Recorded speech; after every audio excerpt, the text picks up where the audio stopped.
However, these stunning beauties do not surround the male protagonist as his harem. Instead, they hover around me. Do they wish for my demise to hasten? Cease donning stockings and uniforms. Why are you all courting me? Go seek the dragon among men. Since fate has deemed me worthy, I shall boldly contend with the protagonist. Who truly is the protagonist remains uncertain. Chapter 1. The Clicked Antagonist. In the Northern Realm, the City of Snow, the Liu family's business banquet is held within a lavish villa, where the elite congregate amidst a backdrop of revelry and opulence. In a secluded corner, Liu Chengwen trembles awake. Rapidly absorbing the memories flooding his mind, Liu Chengwen is engulfed in despair. For the seventh time now, he had met with an accident while delivering food, subsequently drawn into his system, and transported into a web novel as the antagonist. With no choice but to comply and the urgency of his mother's illness pressing upon him, he must earn money for her surgery. Thus, Liu Chengwen reluctantly accepts the challenge. However, in the previous 6 incarnations, his demise was increasingly tragic.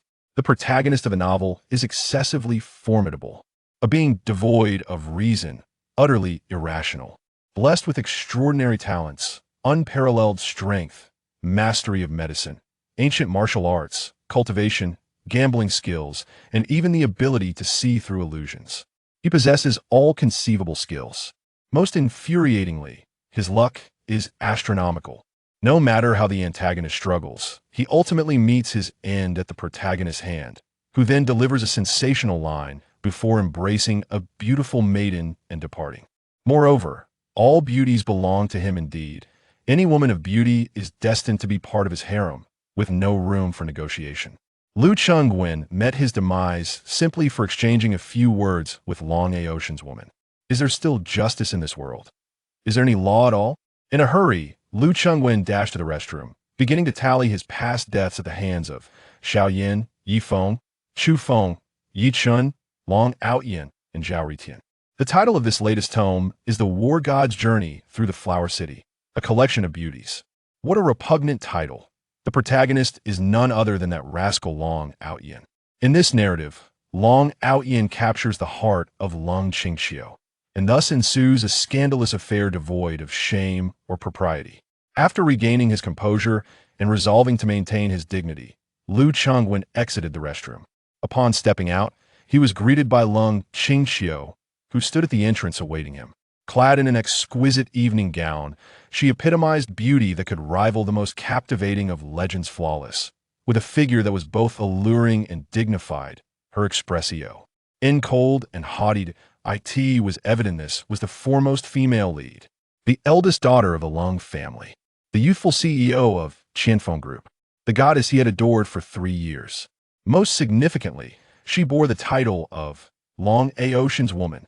Liu Chengwen managed a strained smile, but before he could utter a word, Lung Qingxiu coldly stated, Liu Chengwen, I will never agree to an engagement with you, so give up on that knot. Ion. Liu Chengwen chuckled inwardly, thinking, Dear sister, please spare me an engagement with you. I wish to live a few more years. Your figure is indeed impressive, and your beauty is unparalleled. Yet alas, you are an airhead leading lady, easily swayed by Long Aotian, willingly relegating yourself to Hish.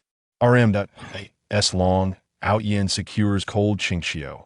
It appears he has effectively claimed the Cold family's legacy, leaving the generations of their hard work at the mercy of the dragon Cernadutme. Liu Chengwen smiled and said, I agree. You agree? Cold Qingxiu was taken aback. Something felt amiss. Liu Chengwen had seemingly said nothing moments before, yet now he was articulating so much. All she had heard him utter was I agree. So what were those preceding remarks? Moreover, he had been pursuing her relentlessly for 3 whole years. Throughout those years, she had employed every tactic imaginable to no avail, as he clung to her like a tenacious stray dog. With his reputation tarnished, he resorted to leveraging family influence, compelling their parents to intervene, and today he was determined to force her into engagement. And now, what had changed? Liu Chengwen continued with a smile. Qingxiu, I've thought it through. We are indeed not suited for each other. Let's simply remain ordinary friends. Internally, he mused. Hurry and go become one of Long Aotian's harem. You, along with 999 other women, can cater to that man, fawning over him and extolling his grandeur. Ha! The immediate priority is to swiftly deal with this foolish girl. She believes herself invincible, yet in reality, she is merely the meat on Long A Ocean's chopping block, nearly full. Ly Cook, just one final push from me is needed. In that moment, Cold Qingxiu was certain she could hear Lu Chengwen's innermost thoughts. What did he mean by serving a man and licking his boots? How could she, Cold Qingxiu, lower herself to such a degree? What on earth is Lu Chengwen thinking in that dog brain of his? Wait a moment, Long Ao Yin, the security guard I just brought in a few days ago? Am I, Lung Qingxiu, reduced to being his sycophant? Her expression grew increasingly furious as she fixed her gaze on Lu Chengwen, wishing she could pounce on him and sink her teeth into him. Lu Chengwen was taken aback, pondering, what is wrong with this foolish woman? I have no intention of marrying her, yet she is still so incensed. However, she is Long A Ocean's woman. I must tread carefully. Fortunately, the minds of female protagonists tend to be rather simplistic, making them easily appeased. He quickly donned a smile and said, let us clarify matters with the elders. Come, take your time. Lung Qingxiu strode angrily toward the inner chambers, her chest heaving with rage. Lu Chengwen, you certainly have some nerve. For 3 whole years, you showered me with gifts and fawned over me at every opportunity. Was all that adulation and servility over the past 3 years merely a fad? Now you refer to me as foolish woman and imply that I have a twisted mind, all while maintaining a demeanor that suggests you wish to distance yourself from me as quickly as possible. What do you take me for? I shall see what tricks you are really playing. Lu Chengwen followed her, contemplating. All is well. The past 3 years can be dismissed as a mere farce. Once I dissolve this engagement with this simple-minded woman, with my villainous persona, where could I not char? Am 8 dozen or more beautiful maidens to indulge myself? She relishes being part of a harem. It is simply her fate to play that role. I must sever ties with this foolish woman completely, ensuring there is no lingering connection whatsoever. Cold Qingxiu could no longer bear it and abruptly halted, turning around to glare at Lu Chengwen. Lu Chengwen was taken aback for a moment before bursting into laughter. Are you worried that I might deceive you? I, Lu Chengwen, solemnly swear before the heavens that I shall not engage in any tricks. When I say the engagement is annulled, it is annulled. And from this moment forth, I shall never disturb you again. In fact, it will be quite difficult for you to even see me. From this point, we shall have no intersection in our lives. Isn't it delightful for you to be rid of me? Cold Qingxiu was on the verge of exploding with fury. What is this? I, Cold Qingxiu, was once your goddess, and now I have become worthless. Am I such a nuisance to you? Is it unbearable to the point that you cannot even wait a quarter of an hour? This despicable man is simply infuriating. At that moment, the door swung open, and both families witnessed the standoff at the entrance. Oh dear, why are you two quarreling again? Exactly, if there's something to discuss, come inside and talk. Don't linger at the door. As Lu Chengwen entered, he greeted Cold Qingxiu's parents with a handshake. Hello, uncle and aunt. Before the elders could speak, Lu Chengwen continued, Uncle, Aunt, Mom, Dad, Qingxiu, and I have come to an agreement. We have decided not to proceed with the engagement. With a sincere expression, he added, Qingxiu is strong, independent, intelligent, and courageous. She deserves to find someone who is truly more suited to her, someone who understands her. Most importantly, that person should be her genuine, heartfelt love for a lifetime. We should support her and wish her well. Lu Chengwen displayed a facade of sorrow, pounding his chest as he lamented, though my affection for her surpasses even my love for myself. True love is about fulfillment and letting go. Lu Chengwen himself was moved, his mind resonating with the clicked melody. There exists a kind of love that entails release, sacrificing eternity for love. Everyone stood in stunned silence. Lu Guanghong found it hard to believe that his son could possess such profound understanding. That I am his father. What sort of character he is, I am well aware. This rascal must be harboring some ulterior motive. Lu Chengwen reveled in his own performance. How unfortunate for the Lung family. Generations of wealth have ultimately fallen into the hands of that arrogant dragon. These affluent families truly baffle me. Not only do their daughters serve as concubines, but they also bestow their hundreds of billions in assets upon them. Such a blatant display of folly. Lung Qingxiu was perplexed as to why she suddenly could hear Lu Chengwen's innermost thoughts. Am I destined to become a concubine? Or is it regarding the bodyguard I hired a few days ago? She could not let Lu Chengwen off the hook. He certainly had something to hide. Meanwhile, Lu Chengwen continued his theatrical display, passionately articulating that his refusal to enter into an engagement stemmed from his noble character and integrity, genuine. And only considering what was best for Lung Qingxiu and the Lung family. Lung Qingxiu stood beside him, her gaze icy as she watched his performance, her frustration nearly reaching a boiling point. Everyone was bewildered. Liu Guanghong turned to Lung Qingxiu, inquiring, "Qingxiu, what are your thoughts?"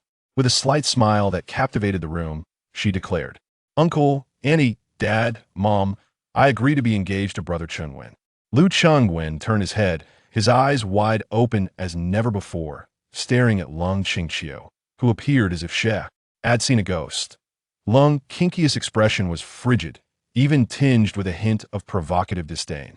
Chapter 2. The God of War emerges. The villain is driven to madness. The entire room fell into a hushed silence. What is happening? What on earth is this situation? For the past 3 years, whenever Lung Qingxiu mentioned Lu Chengwen's engagement, she would explode with defiance, exuding an air of resolute resistance. Now, the roles have reversed. Lu Chengwen no longer wishes to marry, yet Lung Qingxiu has consented. Lu Chengwen must have lost his mind. He turned his head, stunned as he gazed at Lung Qingxiu, but in his mind he thought, "Sister, what are you doing? What on earth does it mean to agree to an engagement? You are meant to be in the harem of Long Aoyan. You should be busy catering to his whims. If you proceed like this, Long Aoyan will surely obliterate me. That fellow has been scheming to approach you, pretending to be harmless, only to flaunt his superiority at a crucial moment, thereby endearing himself to you and your family. And then you would offer yourself to him, surrendering your family's wealth. Just follow the script as it was meant to unfold." Lung Qingxiu regarded Lu Chengwen with a cold smile. "You wish to break off the engagement? Have you consulted me? You have vexed me for 3 years, and now you believe you can simply sever ties? You assume I would willingly become a member of some bodyguard harem? Today, I am determined to make you squirm. I am eager to see how this so-called Long Aoyan intends to draw me into his harem."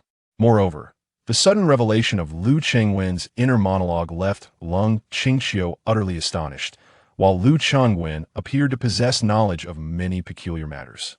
Although she was uncertain of his intentions, it was undoubtedly in her best interest to thwart his objectives at all costs. The two families began to engage in fervent conversation, enthusiastically discussing the arrangements for the couple's future wedding, the unfolding of their lives together, and what would take care of the grandchildren. Lu Chengwen pulled Lung Qingxiu aside, his urgency palpable as he exclaimed, "Qingxiu, are you feeling a bit off today?" Lung Qingxiu scoffed, "I find you rather abnormal."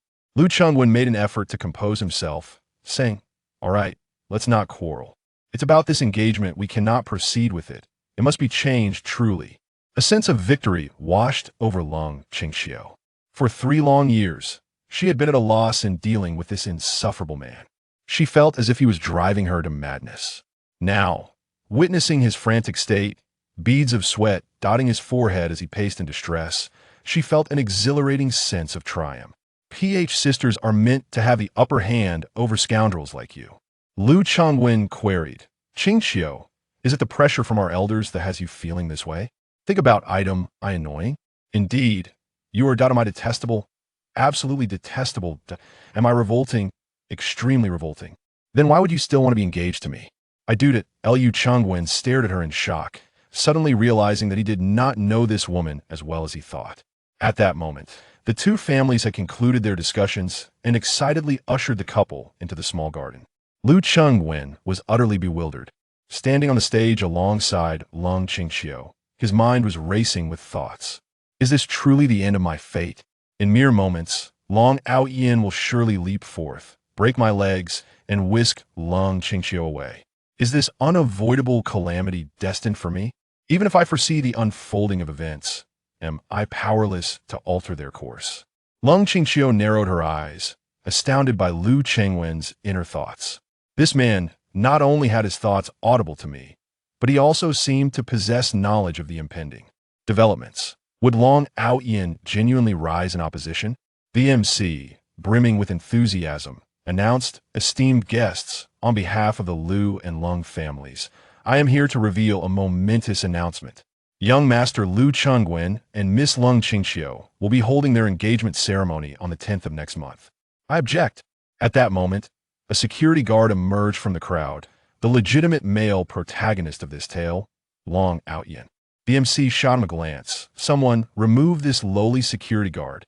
Liu Chengwen felt his legs weaken at the sight of Long Outyin, instinctively taking a step back. Lung Qingxiu turned to Liu Chengwen, her heart racing in shock. He had indeed predicted this. Long Outyin approached the MC, who attempted to push him aside, only to be hurled off the stage. With a fierce glare, Lung Qingxiu demanded, "Long Outyin, what are you doing?" Long Outyin grasped her shoulders firmly. "Qingxiu, rest assured, I will never allow anyone to impose upon you. Your destiny should be in your own hands." To speak frankly, if the plot were to unfold as expected, Liu Chengwen, with his shameless demeanor and the Liu family's oppressive influence, would have his parents willingly facilitate this advantageous union. At this juncture, if Long Outyin were to step forward, Lung Qingxiu would undoubtedly be taken aback and deeply moved. This bodyguard had demonstrated exceptional skills during a recent incident, leaving a profound impression on her. Thus, she had chosen to take him under her wing as her personal protector, and over the past few days, her perception of him had indeed transformed and elevated. However, with Liu Chengwen's prior psychological groundwork, the entire situation had soured. Lung Qingxiu now felt that this man was insidiously encroaching upon her life, scheming to seize her family's fortune, which was not only sinister but also repugnant indeed. More so than Liu Chengwen himself, she withdrew his hand, asserting, "Long Outyin, you are merely my bodyguard. My family matters are not for you to meddle in. Qingxiu, I understand your concerns. Rest assured, with me here today, no one shall force you into a marriage alliance." Liu Chengwen nodded in agreement. "Of course, how impressive you are. There must be many more righteous proclamations you could utter.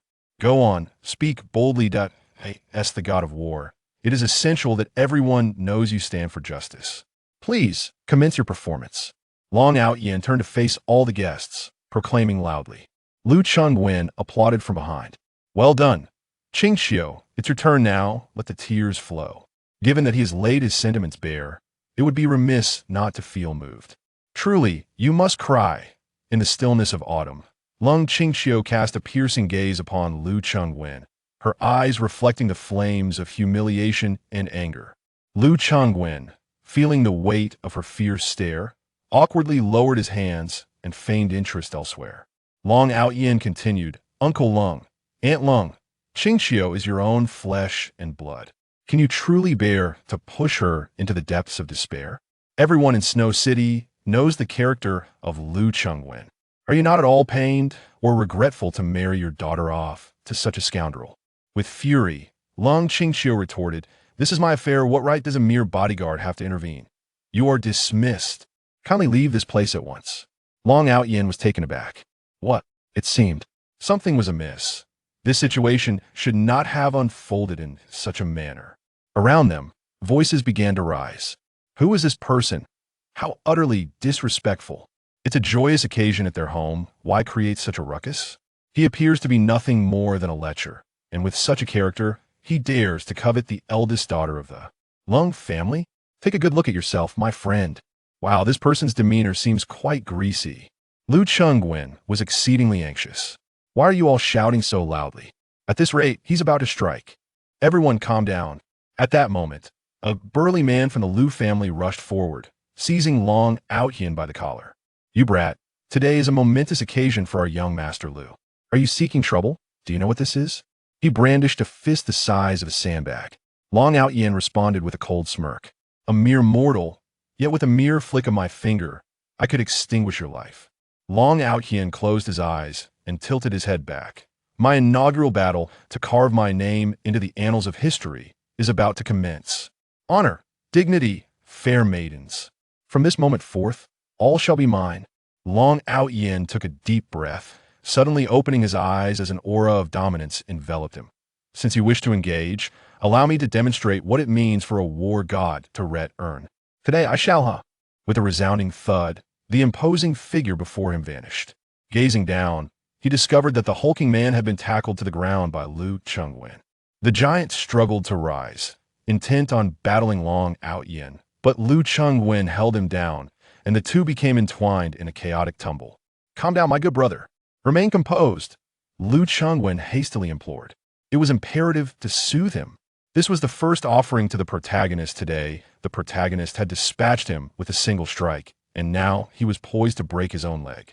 Lu Chengwen was desperate to prevent the protagonist from inflicting such harm upon himself.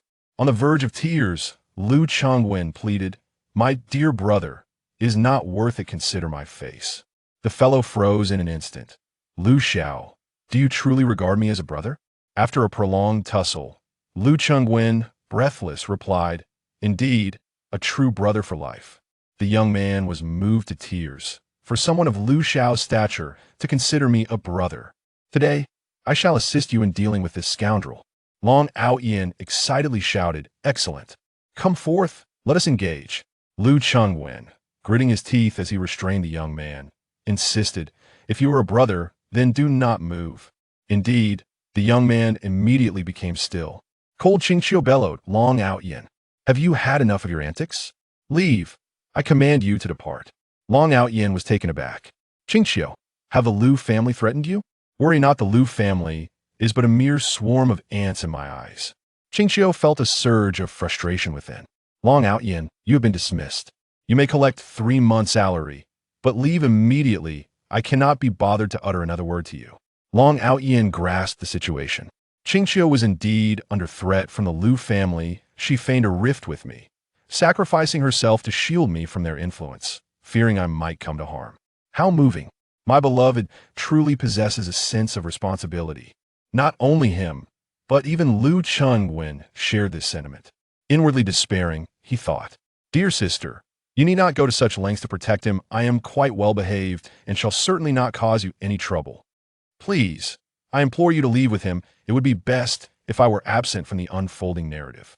I truly cannot contend with you both." Qingqiu gazed at Lu Chengwen, sprawled on the ground, crushed beneath a weeping security guard, and suddenly found him quite comical. For years, she had failed to recognize any redeeming qualities in this individual. Yet today, his frantic and disheveled demeanor inexplicably struck her as amusingly endearing. Qingqiu smiled for the rarest of moments. "Brother Chengwen, please rise." Long Outyin turned to glare at Lu Chengwen, his eyes filled with murderous intent. Lu Chengwen was startled. No way could he possibly harbor hatred towards me. I have done nothing at all. At that moment, a throng of bodyguards rushed from a distance. "Brothers, someone dares to vie with our young master Lu for a woman. Let's take him down." A group brandishing security batons charged towards us. Lu Chengwen was taken aback. "He is a war god. You are merely adding to the experience points. Do not complicate matters for me. If you are defeated, my lofty aspirations and chivalrous spirit will be utterly compromised. Oh heavens! Oh earth! Is this dungeon truly so arduous to conquer?" Chapter 3. I am not sisterly. The formidable Dragon Outyin was genuinely inclined to take action. This was an opportunity to showcase his prowess. Yet that wretched Lu Chengwen.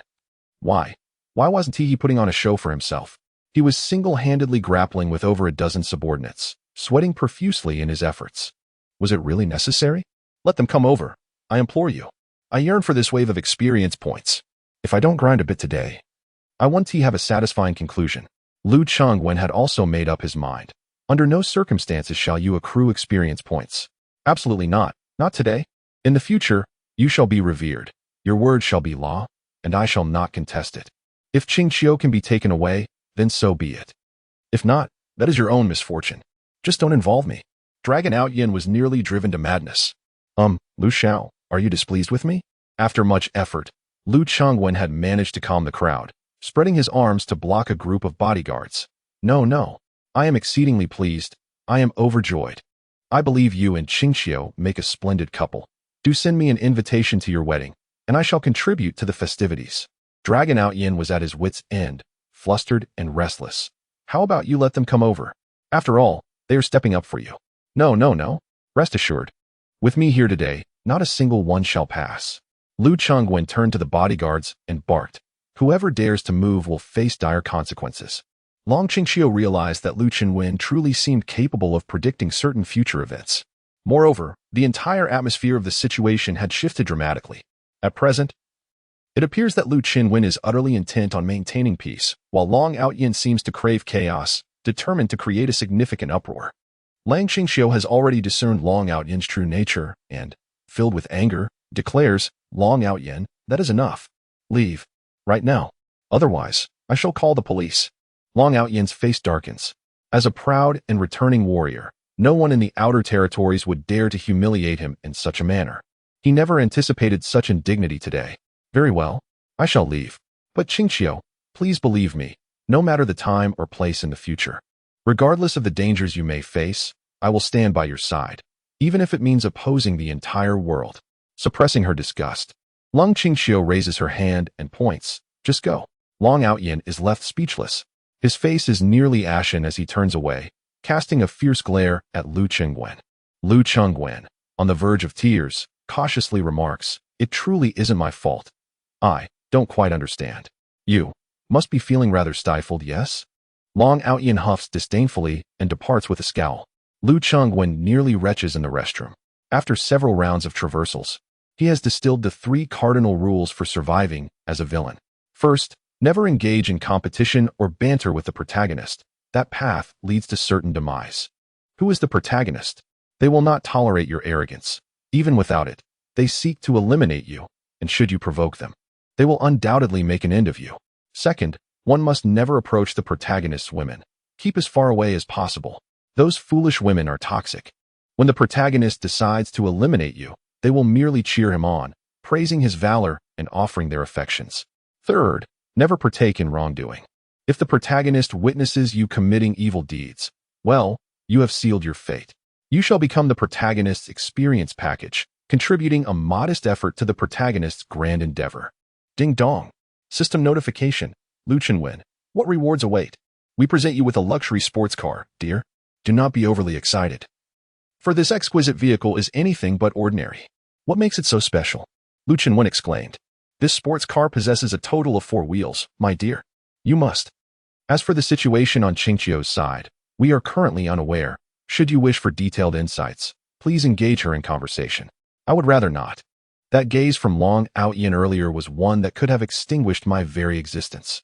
Lu Chengwen was on the brink of insanity. After venting his frustration, he quickly succumbed. Please, devise a method to ensure their reunion at once. At this rate, I shall inevitably fall victim to your schemes. Fear not, dear host. For our feedback suggests we are indeed intent on playing you to your demise. You scoundrel. In Lu Guanghong's study, he wore a stern expression. Sit. Lu Chengwen sat down awkwardly. Nothing is amiss. Lu Chengwen was utterly baffled. Humph. Do you think you can deceive me? Am I not aware of your true nature? Lu Guanghong declared with authority. I advise you to collect your thoughts and treat Qingxiu with the utmost respect, for otherwise, I shall not spare you. Lu Chengwen retorted. She will never marry me. The entire Snow City knows how much she detests me. Then why, pray tell, has she suddenly done a complete about-face today and agreed to the union? I truly do not know. I am just as perplexed. Why have you suddenly adopted such an aloof demeanor, shunning the prospect of a marriage alliance? I harbor boundless love. Lu Guanghong narrowed his eyes. You are becoming increasingly shameless. Lu Chengwen was utterly disheartened, feeling so despondent that he could scarcely muster the energy to speak. Bring a gift.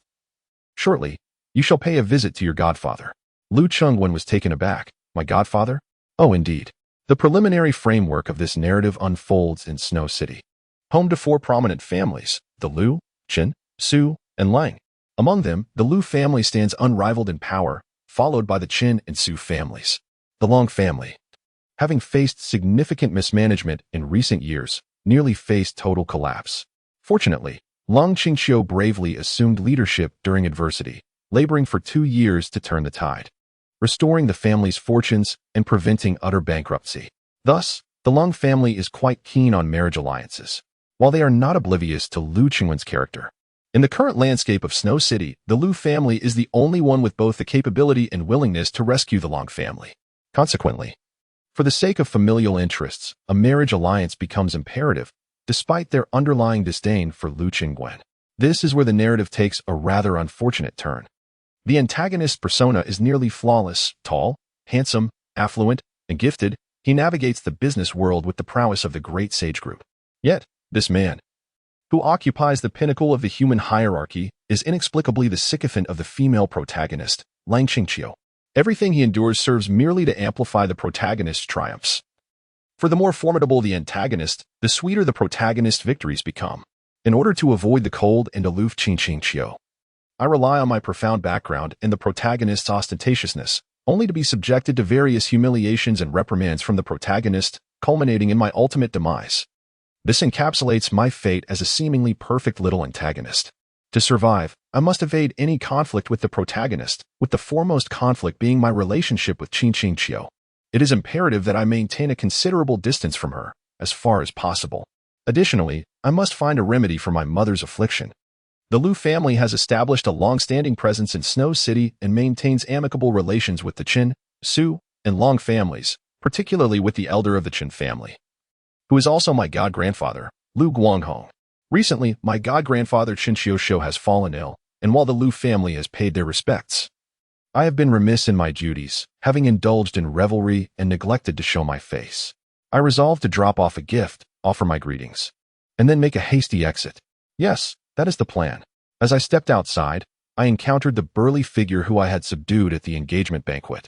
Now counting his men with a furious expression, Zhao Gang, his face a stormy shade, demanded, "Is everyone assembled?" Over 30 bodyguards stood in rows, shouting in unison, "We are." Zhao Gang, still simmering with rage, declared, "The engagement ceremony of young Master Lu has been disrupted by that fellow named Long Outyin. Can we tolerate this indignity?" The crowd shouted in response, "No. Indeed. Young Master Lu is our leader in Snow City. It has always been young Master Lu who seizes the men and dominates the women, committing unspeakable acts, and no one dares to bully him." The assembly raised their fists in fervent unison, chanting, "Seize the men, dominate the women, commit unspeakable acts." Zhao Gang, with a graceful gesture, silenced the crowd into absolute stillness. A model of discipline. Find Long Outyin. Give him a sound thrashing. The ruthless act of seizing men and dominating women knows no bounds. Lu Qingwen hurriedly approached. Grabbing Zhao Gang, "What are you doing?" "Oh, young Master Lu, you're here?" Zhao Gang exclaimed excitedly. "Young Master, I have 9 methods to utterly defeat that Long Outyin. 9. Just watch me." Lu Qingwen kicked him squarely on the backside. "Are you just idling away your time?" Lu Qingwen surveyed the 30 or so well-built young men. From now on, refrain from shouting such things about seizing men and dominating women so loudly. I refuse to be associated with such behavior. Zhao Gang, puzzled, scratched his head. "Young Master, you used to be rather shameless." Lu Qingwen trembled with anger. "Is it acceptable for me to want to maintain my dignity now?" "Oh," Zhao Gang declared loudly. "Has everyone understood? Our young master must now play the role of a harlot, while also maintaining a faade of respectability. Grasp the essence." The crowd raised their fists in unison and shouted, "Play the harlot. Maintain the faade. Play the harlot. Maintain the faade." Lu Qingwen bellowed, "Get out. All of you get out." One young man walked away, still raising his fist while muttering softly, "Play the harlot. Maintain the faade." Lu Qingwen rushed towards him, ready to kick. "You little brat, don't you dare leave. Today, I will have it out with you."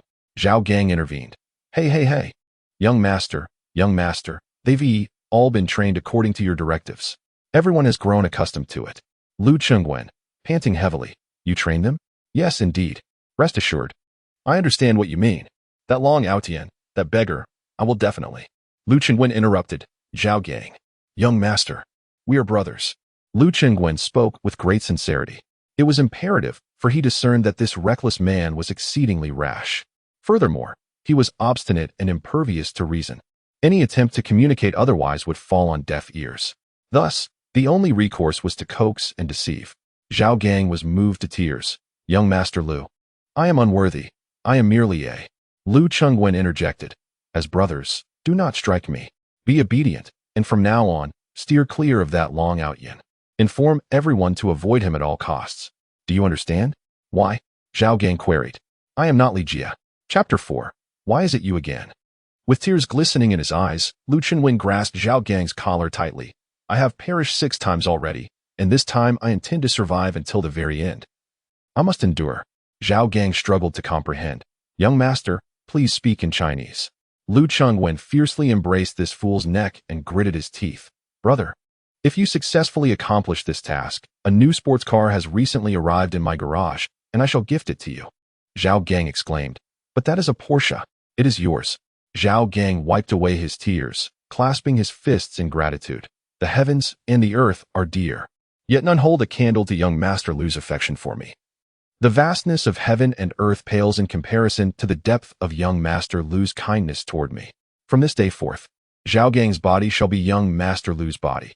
Zhao Gang's life shall be young Master Lu's life. Enough of this sentimentality. Go prepare gifts for the patients. Bring out the car. I am visiting my god-grandfather. Yes, boss. Chen's residence. Lu Qingwen entered the old gentleman's hospital room. Placing down his gift and engaging in casual conversation, Chen Qiushou was taken aback. Isn't Xuejia renowned far and wide for her exceptional medical skills? Why has Xiaohuan brought yet another so-called miracle doctor?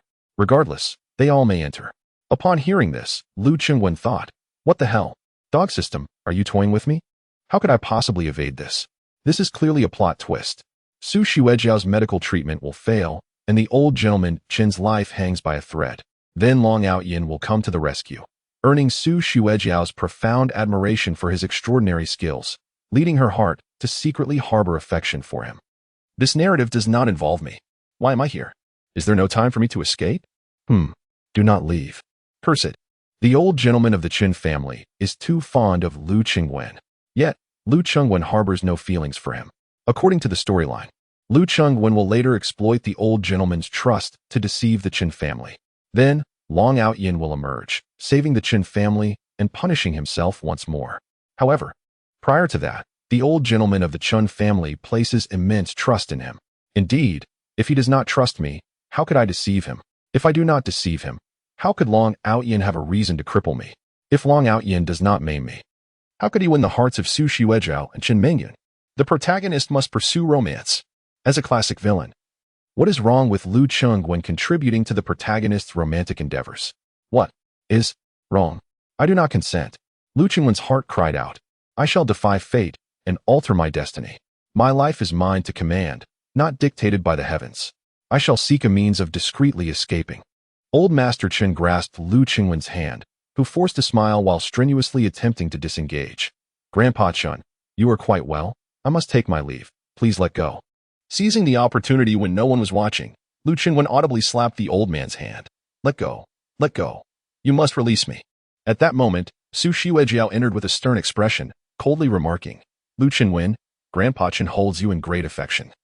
You have only been here for 5 minutes and are already clamoring to leave. How ungrateful.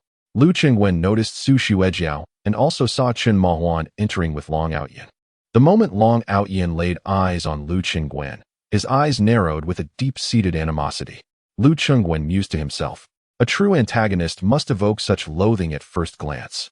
He cast a glance at Su Xuejiao. Oh, what a perfectly enchanting young lady. Though petite, her proportions were exquisitely balanced. Her delicate features were charmingly refined to the utmost degree. Notably, despite her diminutive stature, her bosom was remarkably ample, straining against the confines of her blouse. Dressed in a stylish JK uniform, she radiated youthful allure, particularly accentuated by her slender legs adorned with pure white knee-high socks, presenting an irresistible temptation. Su Xuejiao greeted Grandpa Chen warmly before commencing her examination of his ailment. This young girl may lack height, but her development is concentrated in her bust. She will undoubtedly be a source of trouble in the future.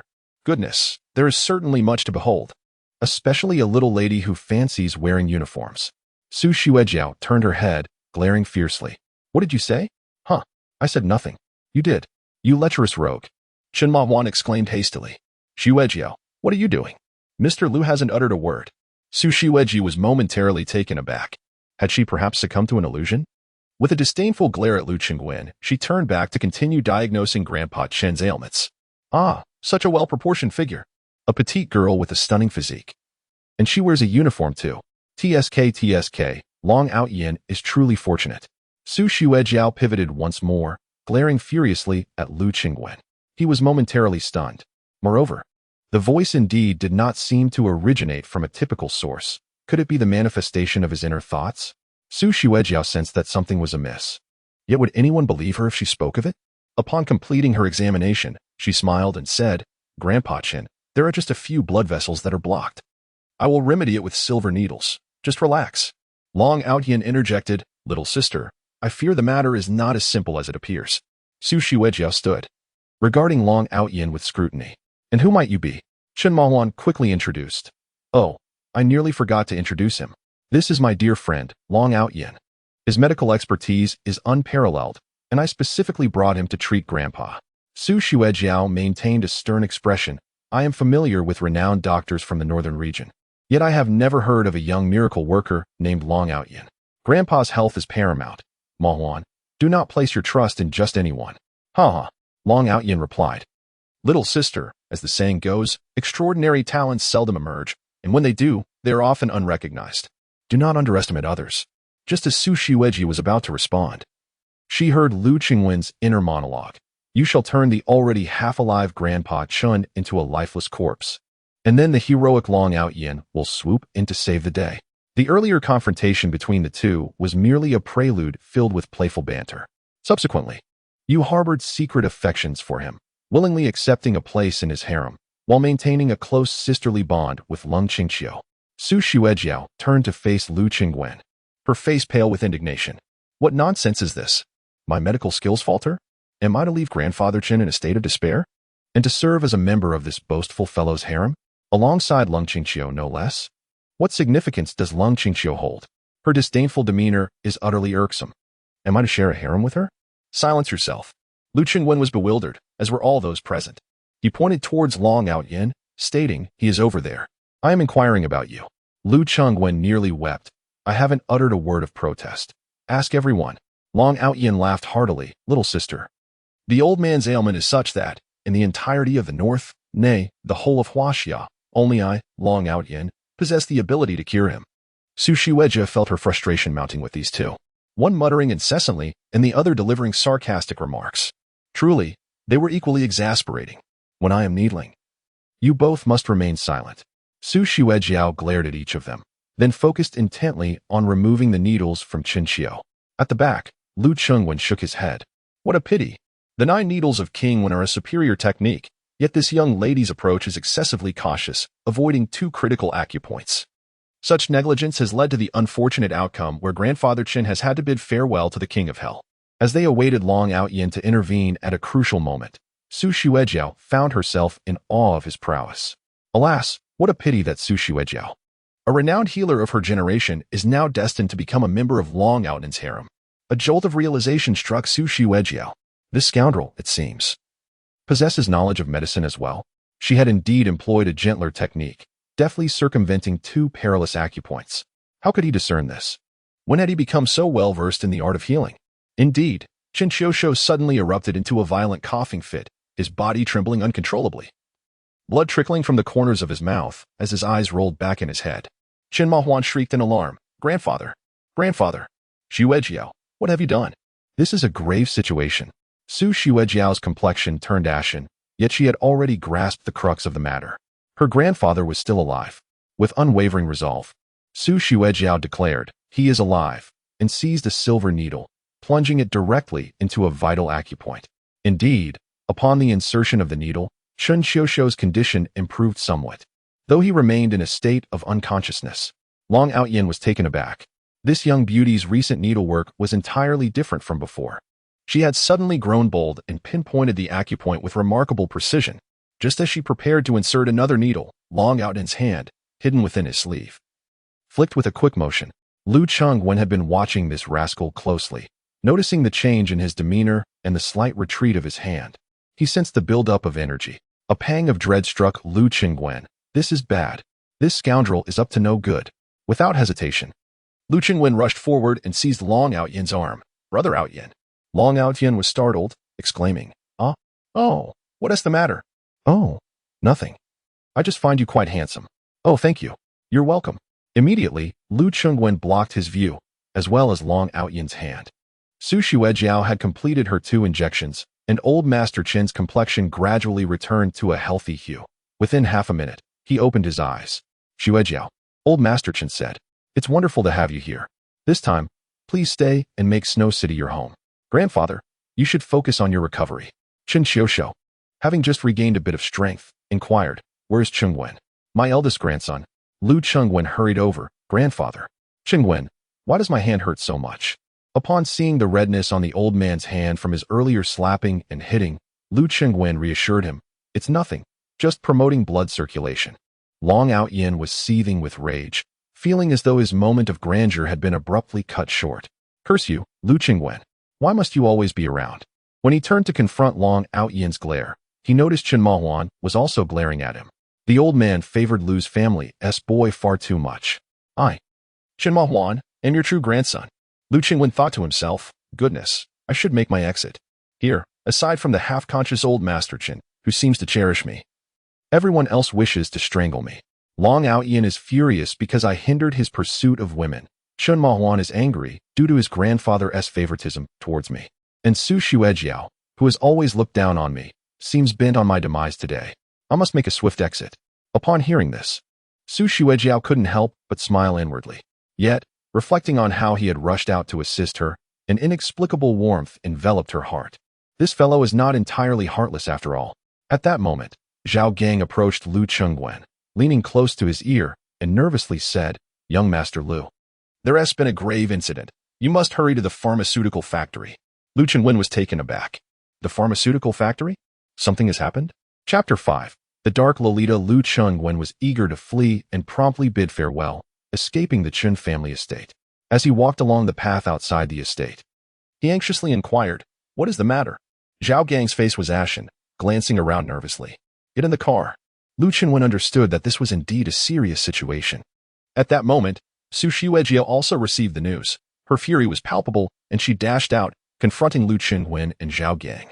Zhao Gang quickly fell silent, nervously eyeing Su Xuejiao. Lu Chengwen, still dazed and unaware of the gravity of the situation, exclaimed, "Oh, Xuejiao, why the rush? Is something amiss?" Su Xuejiao, her face stern, scrutinized Lu Chengwen's expression, thinking to herself, "This guy really knows how to feign ignorance." Having embezzled funds for purchasing raw materials, causing a batch of medicinal ingredients and their specifications to be mismatched, he now pretends to be oblivious. Su Xuejiao smiled, her smile sharp as if concealing daggers.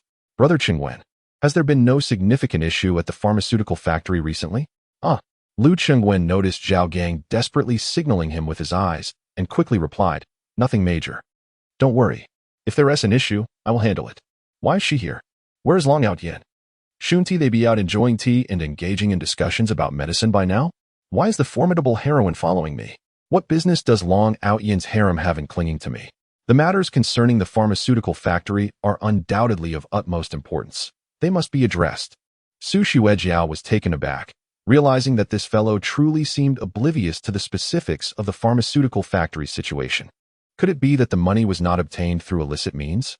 After a moment of contemplation, Su Xuejiao smiled and remarked, "Brother Chengwen, it has been over a year since we last met. Has it? Has it really been that long? Haha, how swiftly time flies. As the wheels of history relentlessly grind away our fleeting youth." Su Xuejiao felt a wave of nausea. This person was becoming increasingly repugnant. She forced a smile and opened her arms, saying, "Let us embrace." Lu Chengwen felt overwhelmed. He was infested with troubles and didn't know where to begin. Long Outyin's good fortune had been thwarted by him twice in a single day. He was likely already placed on Long Outyin's blacklist. The cold and aloof Qingxiu insisted on an engagement with him, and he needed to resolve this predicament swiftly, lest he become entangled with that beast, Long Outyin. The formidable heroine was now deviating from the conventional narrative, becoming both bizarre and clingy. However, the most pressing concern remained the pharmaceutical factory's issues. After all, we are dealing with medicine, and any mishap could escalate into a significant crisis. Now, this enchanting woman actually wanted me to embrace her. What nonsense is this? Embrace what? Who is she playing with? At that moment, Lu Chengwen noticed that Chen Mahuan and Long Outyin had emerged, and Long Outyin's gaze met his with intensity. Lu Chengwen smirked. "Isn't this just utterly hopeless?" Long Outyin narrowed his eyes. "Once again, this fellow has thwarted my plans." Lu Chengwen quickly feigned composure. "What do you mean by just a hug? Oh, dragon brother, you have arrived at the perfect moment. You see, Sister Xuejiao's temper flared a bit, but in truth, she holds your medical skills in high regard. Why don't you both find a CAF to have a good chat? As connoisseurs of medicine, you are bound to discover numerous shared interests. I have matters to attend to, farewell. Lu Chengwen turned to leave, thinking, I can only assist you thus far. May you both be blessed with offspring soon. Just don't involve me in any of this. You two are a natural pair. I am merely a foul nuisance. Am I not? I must leave immediately, or Long Outyin may cause trouble. Brother Lu, please don't go, Xuejiao exclaimed. Ever since childhood, haven't you always needed a hug whenever parting? Lu Chengwen widened his eyes in disbelief, gazing at the little lowly. Su Xuejiao's beauty was enchanting. Her exquisite features reminiscent of a fairy, with large eyes sparkling like black gemstones, clear and bright. Yet, amidst this stunning visage and crystalline gaze, Lu Chengwen perceived a glimmer of pride, a hint of cunning, a trace of ferocity, and even a whisper of malice. She was doing this on purpose. Su Xuejiao was indeed intentional in her actions. Lu Chengwen had thoroughly provoked her. She had overheard his thoughts and was convinced that she would undoubtedly throw herself at Long Outyin. Why should that be? Su Xuejiao was invigorated. So, you fear Long Outyin? What do you have to fear? I shall deliberately make things difficult for you, ensuring you find no peace. Lu Chengwen's eyes were filled with hostility and shock. He slowly pushed Su Xuejiao's hand away, thinking fiercely to himself, this mischievous girl intends to ensnare me. She seems to be fully aware of my fear of Long Outyin. And she's doing this on purpose. It is undoubtedly intentional. Su Xuejiao was almost bursting with laughter, continuing to feign a pitiful demeanor. Yet her gaze seemed to convey, Sister is indeed doing this on purpose. Who would have thought that you, Lu Chengwen, could be afraid of someone? How amusing. Today, I shall frighten you to death. Oh, are you sweating? At that moment, Long Outyin and Qin Ma Huan had approached. Long Outyin smirked coldly. Do we need a hug every time we part ways?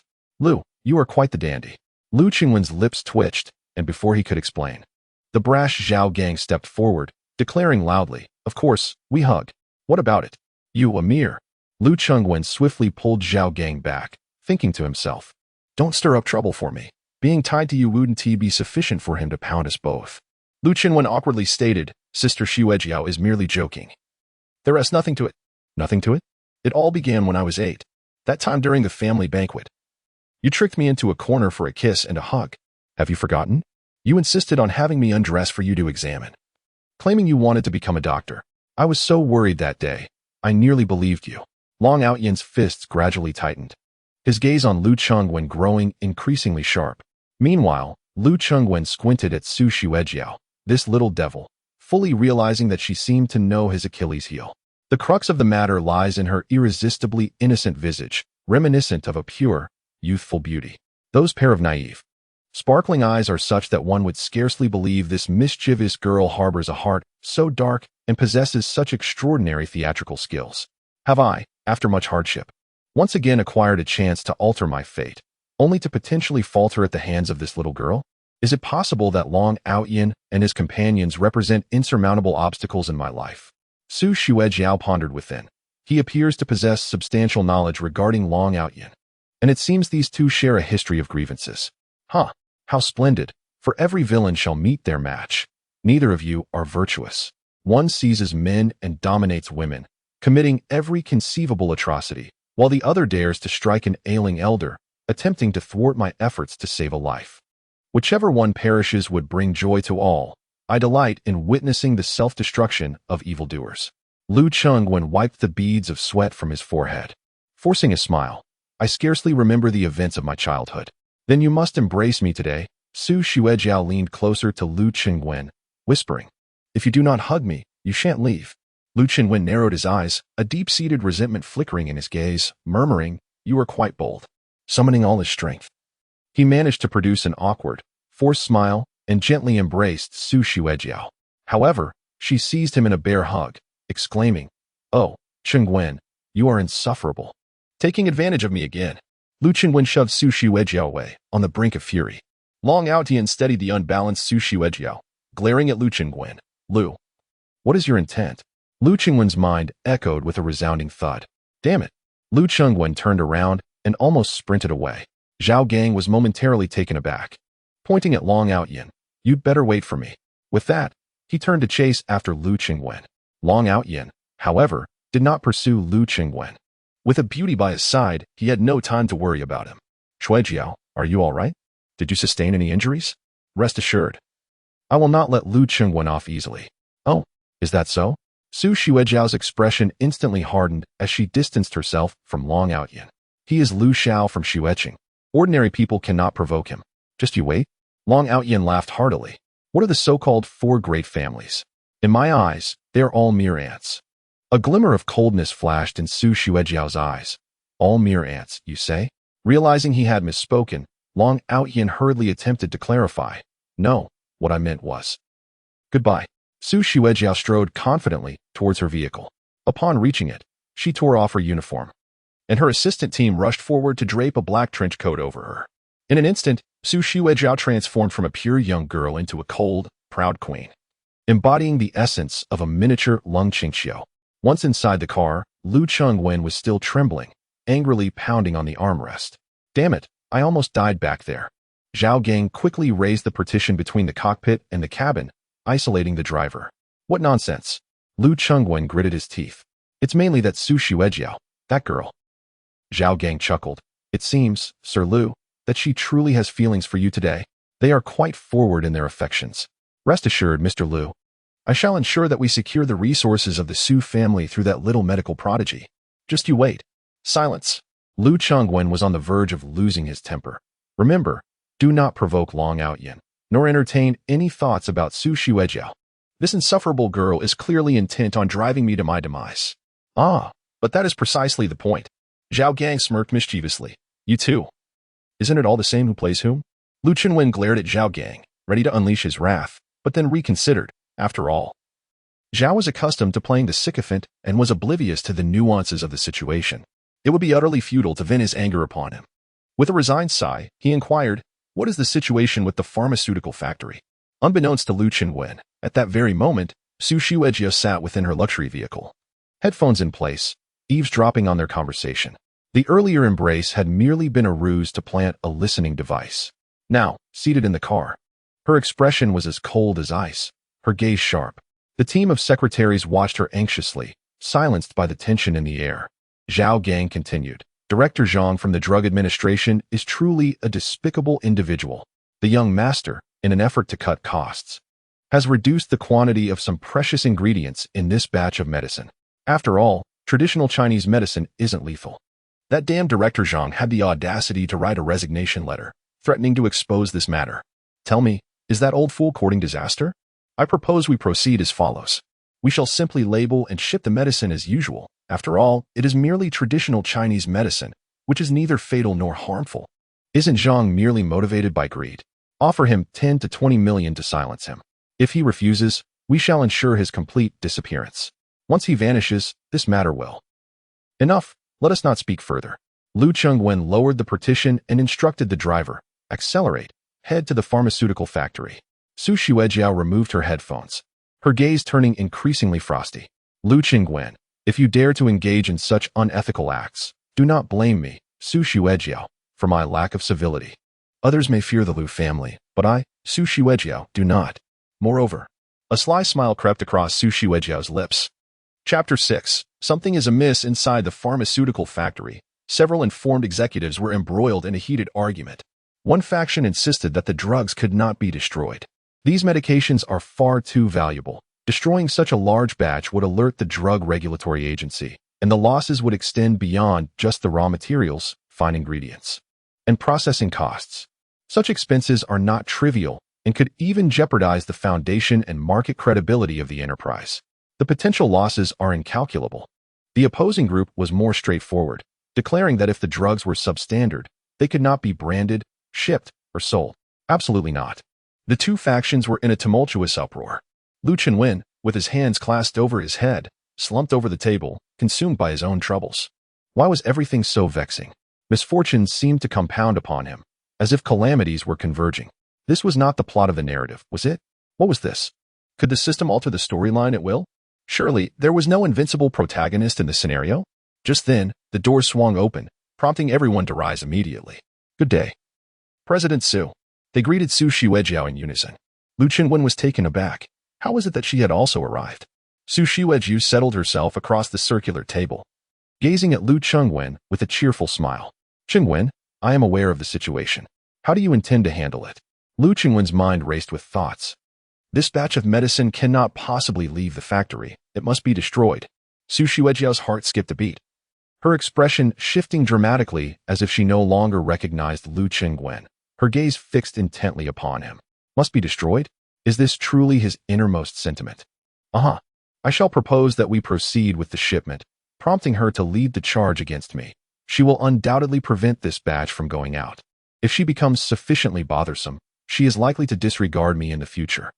I can seize this opportunity to engage in a heated argument with her and subsequently withdraw my shares. Yes, that is precisely the plan. I am indeed a genius. With this thought, Lu Qingwen began to smile. He sauntered over to Su Xuejiao, adopting a somewhat insincere demeanor. Xuejiao, my dear, let me explain the situation. The production cost of this batch is exorbitant, and the decision to compress the raw materials was mine.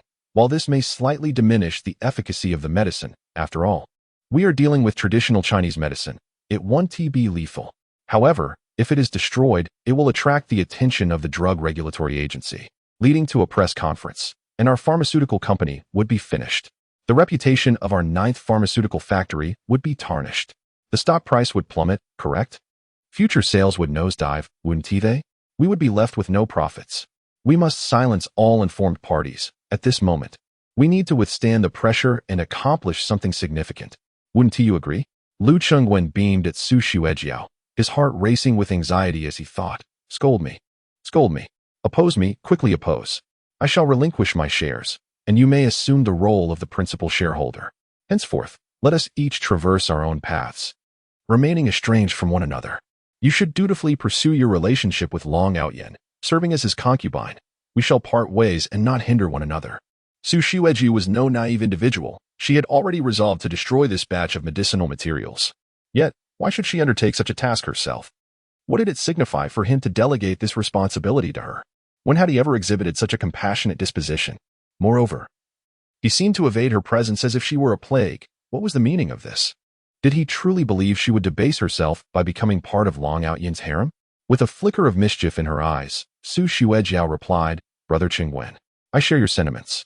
Indeed, the pharmaceutical factory cannot function without you. In critical moments, it is your leadership that is indispensable.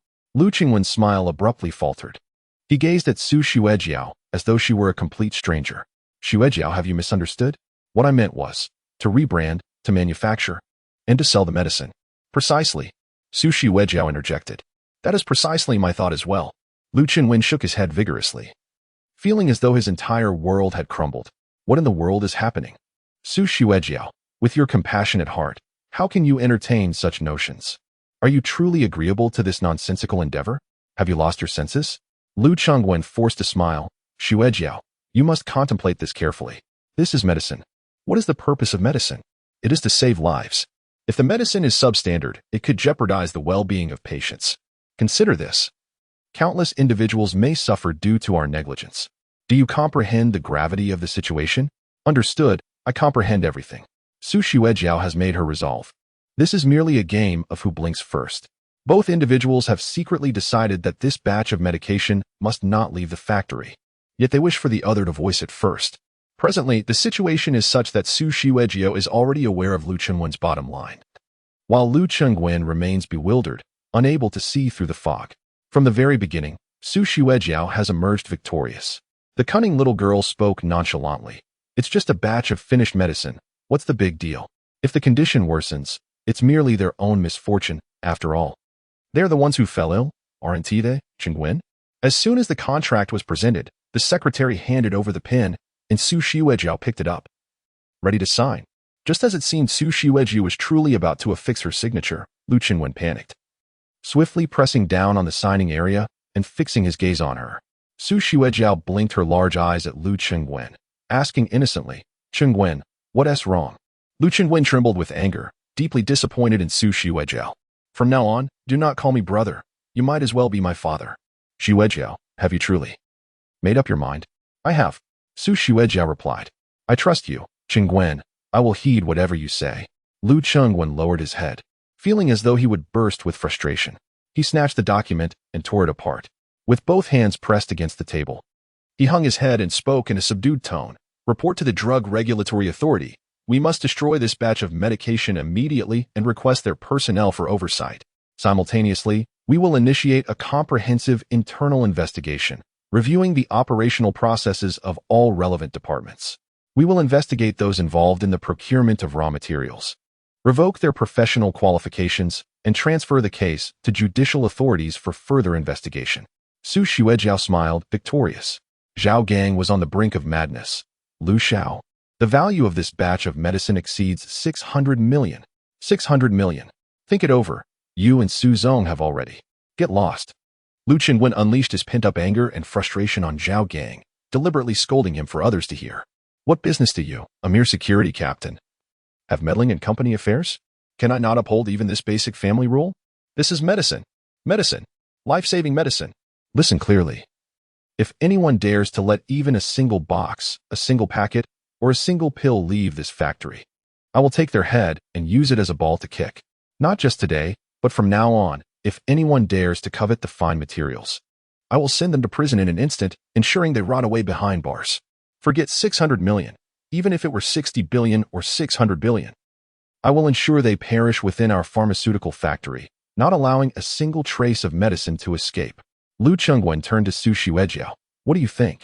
Su Zong? Su Xuejiao smiled, this time with a sense of relief. She suddenly felt she did not know Lu Chengwen as well as she thought. This man was completely different from the boy she remembered. Were those rumors of his ruthless ways truly accurate? Could there have been a misunderstanding? Moreover, his recent display of temper was rather impressive. Chengwen, I've said it before, you're in charge. I will heed your every word. Lu Chengwen gazed at Su Xuejiao's triumphant expression. A sudden realization dawned upon him. This girl had me figured out from the start. She knew I wouldn't allow this batch of medicine to leave the factory. Has she not heard a whisper of my reputation? Dear sister, I am a notorious villain, indulging in unscrupulous acts, seizing the hearts of men and women alike, driven by avarice and malevolence. How dare you toy with me in such a manner? Something is amiss.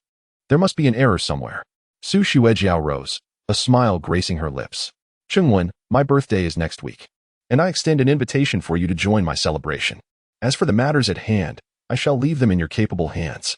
With that, Su Xuejiao turned and departed, feeling utterly relieved. She had thoroughly gauged Lu Chengwen's character and felt no apprehension regarding his potential mischief at the pharmaceutical factory. He simply lacked the capacity for such endeavors.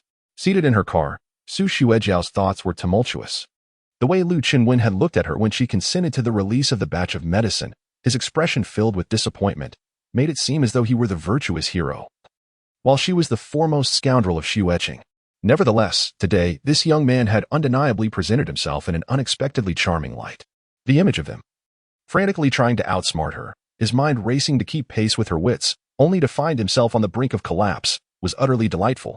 Lost in this thought, Su Xuejiao let out a peal of laughter. Her secretary team exchanged bewildered glances, and the head secretary cautiously inquired, Su Zong, what is amusing you? Oh, nothing. Su Xuejiao quickly composed herself, donning a serious facade, yet the memory of Lu Chengwen's flustered expression proved too entertaining, causing her to stifle another laugh. As evening fell and the lights began to twinkle, the air was thick with an unsettling silence. Lung Qingqiu had been distracted all day, pondering the peculiarities surrounding Lu Chengwen's behavior. Why is it that I suddenly find myself able to hear his innermost thoughts?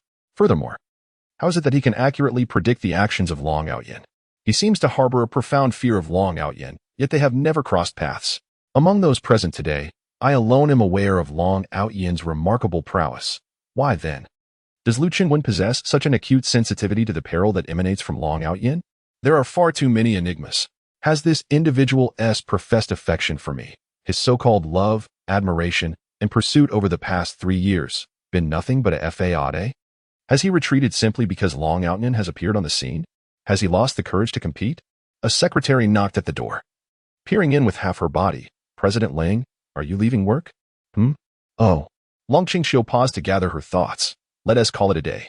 A sense of unease washed over her. Something felt amiss. There was someone missing. For the past 3 years, at this hour, There had always been a persistent admirer waiting at the door, a man clad in flamboyant attire, bearing flowers and incessantly reciting nauseatingly sweet nothings. I had to endure his harassment and insincere flattery daily, and at this hour, I would typically be forced to navigate through the company building to avoid him. Yet today, he was absent. Gazing at the desolate entrance, a sudden emptiness enveloped Lung Qingqiu's heart. As she walked down the corridor, the sound of her stilettos echoed with an unusual chill. One secretary murmured, why does it feel so quiet today? Another secretary replied, isn't young Master Lu absent?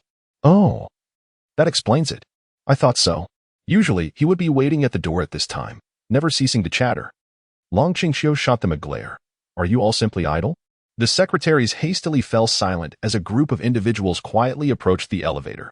Lung Qingqiu felt a sense of discomfort envelop her.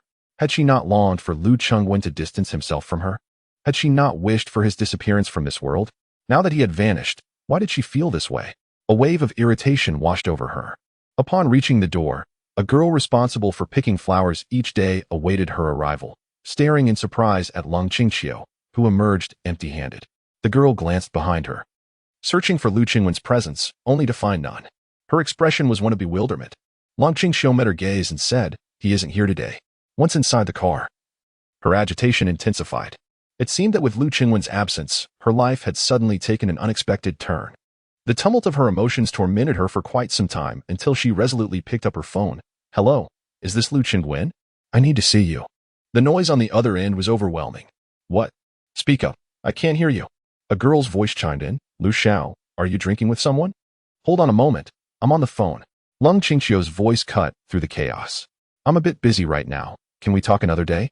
The call abruptly ended with a series of beeps. Fuming with rage, Lung Qingqiu instructed the driver, track Lu Qingwen's location and go find him. Chapter 7. What is happening with the heroines? Lu Qingwen had sought out Chen Machuan. Chen Machuan was Lu Qingwen's close friend, the elder brother of Chen Mashuan, and the younger brother of Chen Mingyun. While not as strikingly handsome as Lu Qingwen, Chen Machuan was a quintessential chubby figure. The Chen family business was currently managed by Chen Mingyun, yet the majority of shares were held by Chen Machuan. In other words, this fellow hardly engages in any serious endeavors, spending his days racing luxurious cars, courting beautiful women, and seemingly having an endless supply of cash. While Chen Machuan is surrounded by numerous lackeys, he possesses few genuine friends. His sole companion, whom he considers his closest confidant, is Lu Qingwen. When Chen Machuan received a call from Lu Qingwen, he was momentarily taken aback. However, upon learning that Lu was seeking amusement, he was instantly filled with enthusiasm and promptly sent him a location. The venue was an upscale private club, where the women present were all models. It would be quite embarrassing to enter without spending at least 100,000 to 800,000 in a single evening.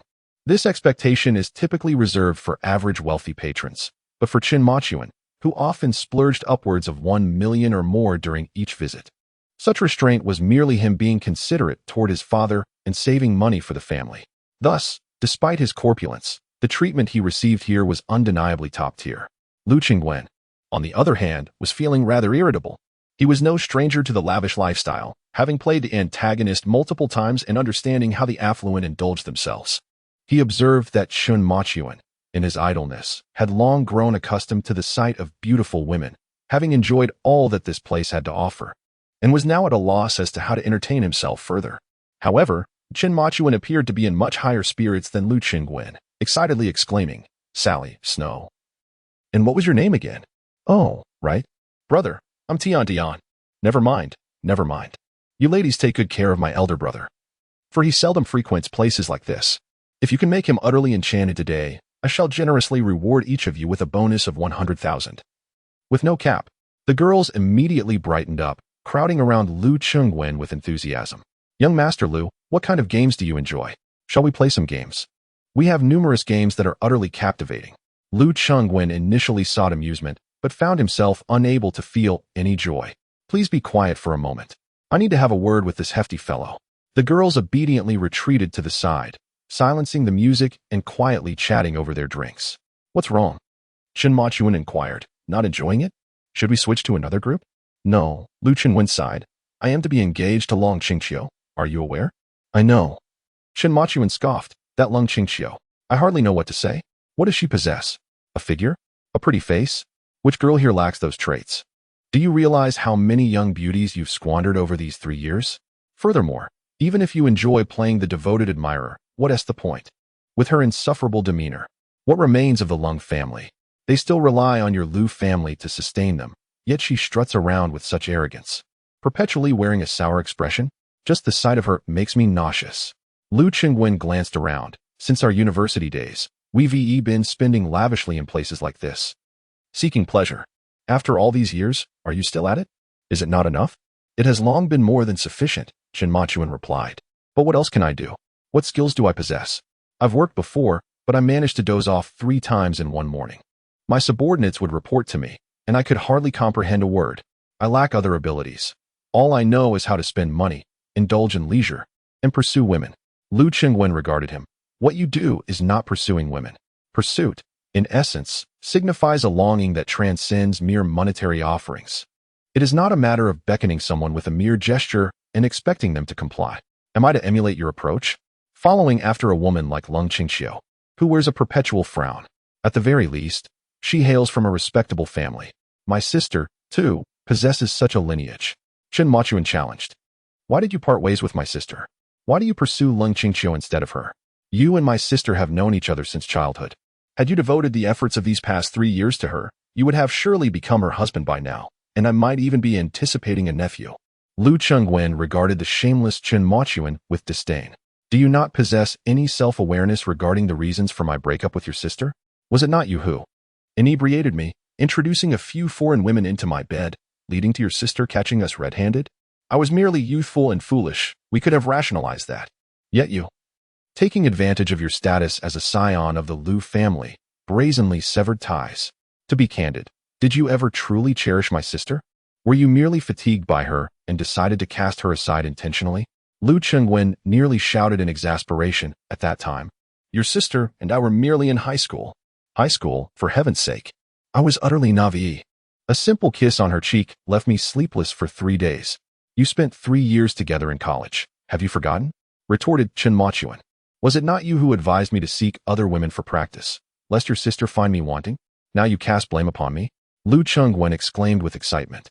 Remember when that bunny girl showcased her legs around the steel pole?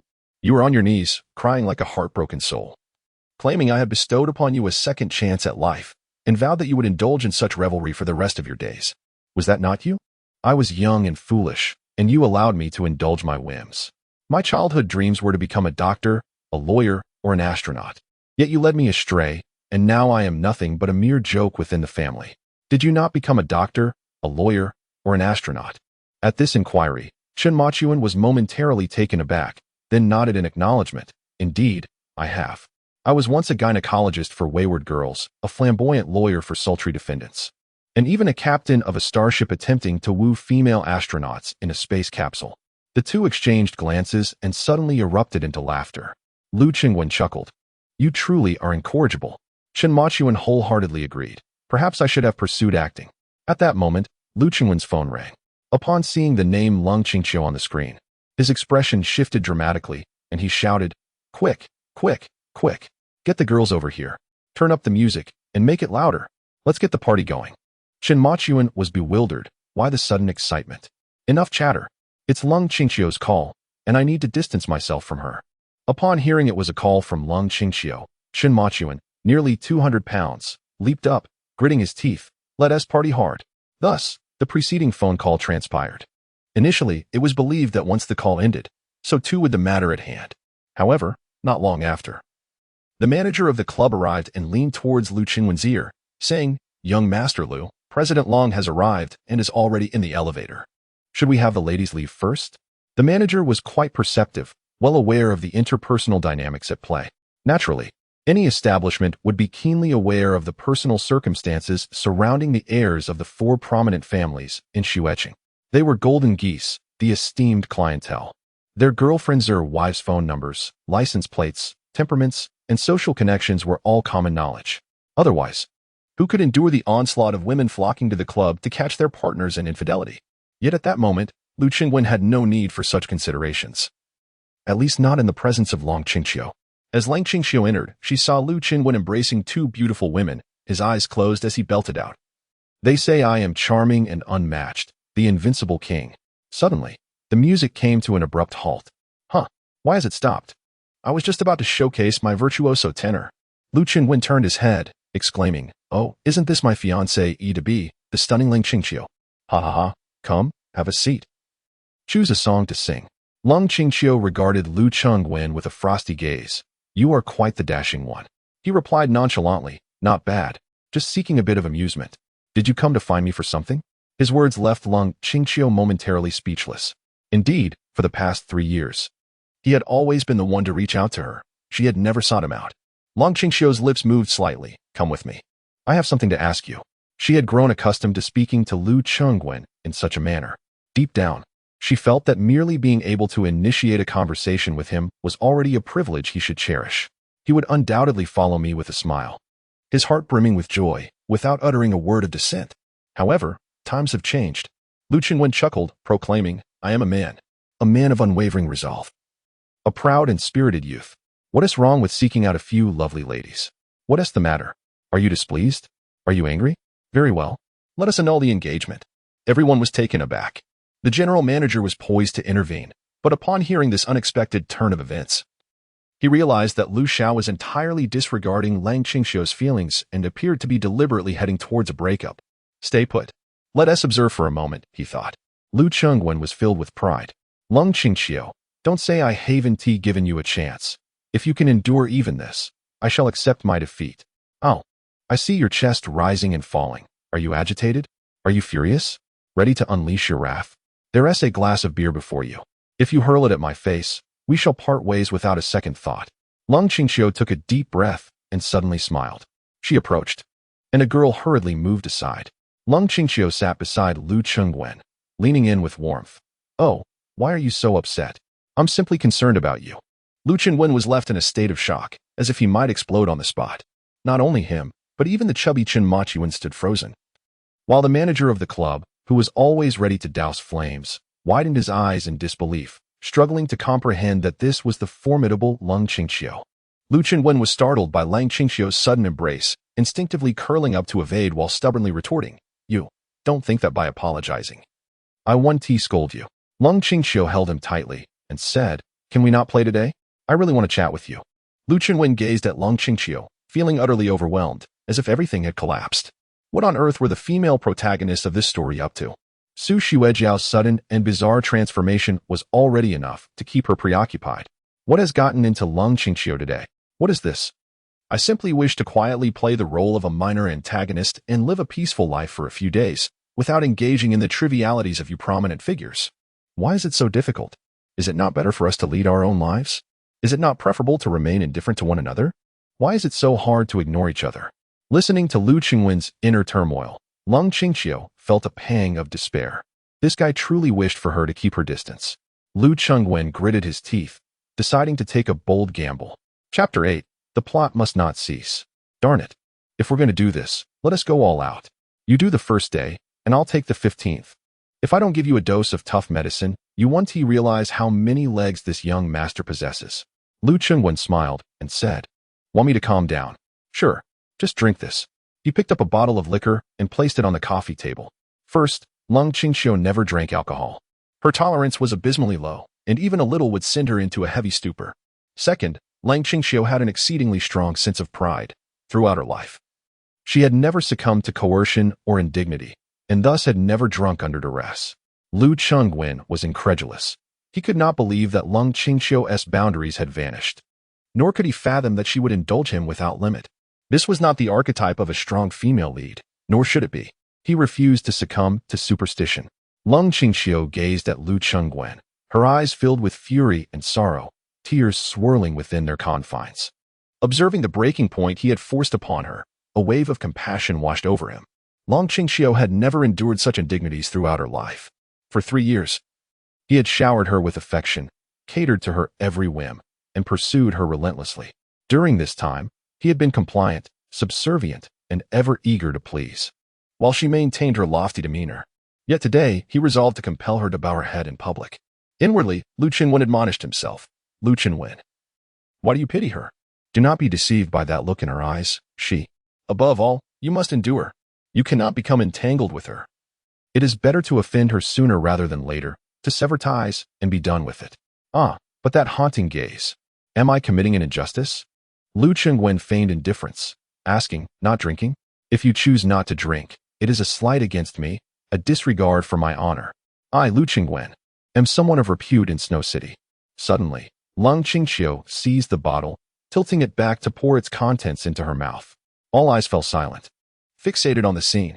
Witnessing the proud and noble Lung Qingqiu allow liquor to spill from her lips, Lu Chengwen clenched his fists anxiously, rallying himself. Lu Chengwen, do not feel pity, do not feel pity, do not feel pity. To pity her is to inflict suffering upon yourself. For heaven's sake, do not truly drink. Dear lady, stop drinking. You could have just scolded me a few times and walked away. If it is absolutely necessary, a slap would suffice. What is this all about? Suddenly, Lung Qingqiu choked, putting down the bottle and coughing incessantly. Lu Chengwen let out a sigh of relief, but before he could fully recover, Lung Qingqiu seized the bottle again and resumed drinking. Unable to bear it any longer, Lu Chengwen snatched the bottle away. The two exchanged glances, and the atmosphere in the private room became eerily silent. Lung Qingqiu's eyes were red, tears glistening at the corners, as she fixed her gaze on Lu Chengwen, seemingly asking, are you satisfied now, Lu? Do you want me to drink more, Lu? Lu Chengwen, filled with shame, averted his gaze, unable to meet her eyes, and murmured, yes, I am sorry. The manager, sensing it was time to ingratiate himself, clapped his hands and exclaimed, well, General Lung has quite the drinking capacity, truly remarkable. Get lost. Lu Chengwen shouted angrily. The manager, taken aback, quickly lowered his voice, saying, let us go, everyone, let us go. All the waitstaff and girls hurriedly exited. Lu Chengwen exhaled deeply and stood up, suggesting, let us talk. As they walked down the corridor of the club, Lung Qingqiu was already swaying unsteadily. Lu Chengwen remained silent, his heart heavy with guilt. I did not intend to make things difficult for you. How did this situation escalate to such an extent? Lung Qingqiu's mind was foggy, her steps unsteady, and finally, she stumbled, only to be caught by Lu Chengwen just in time.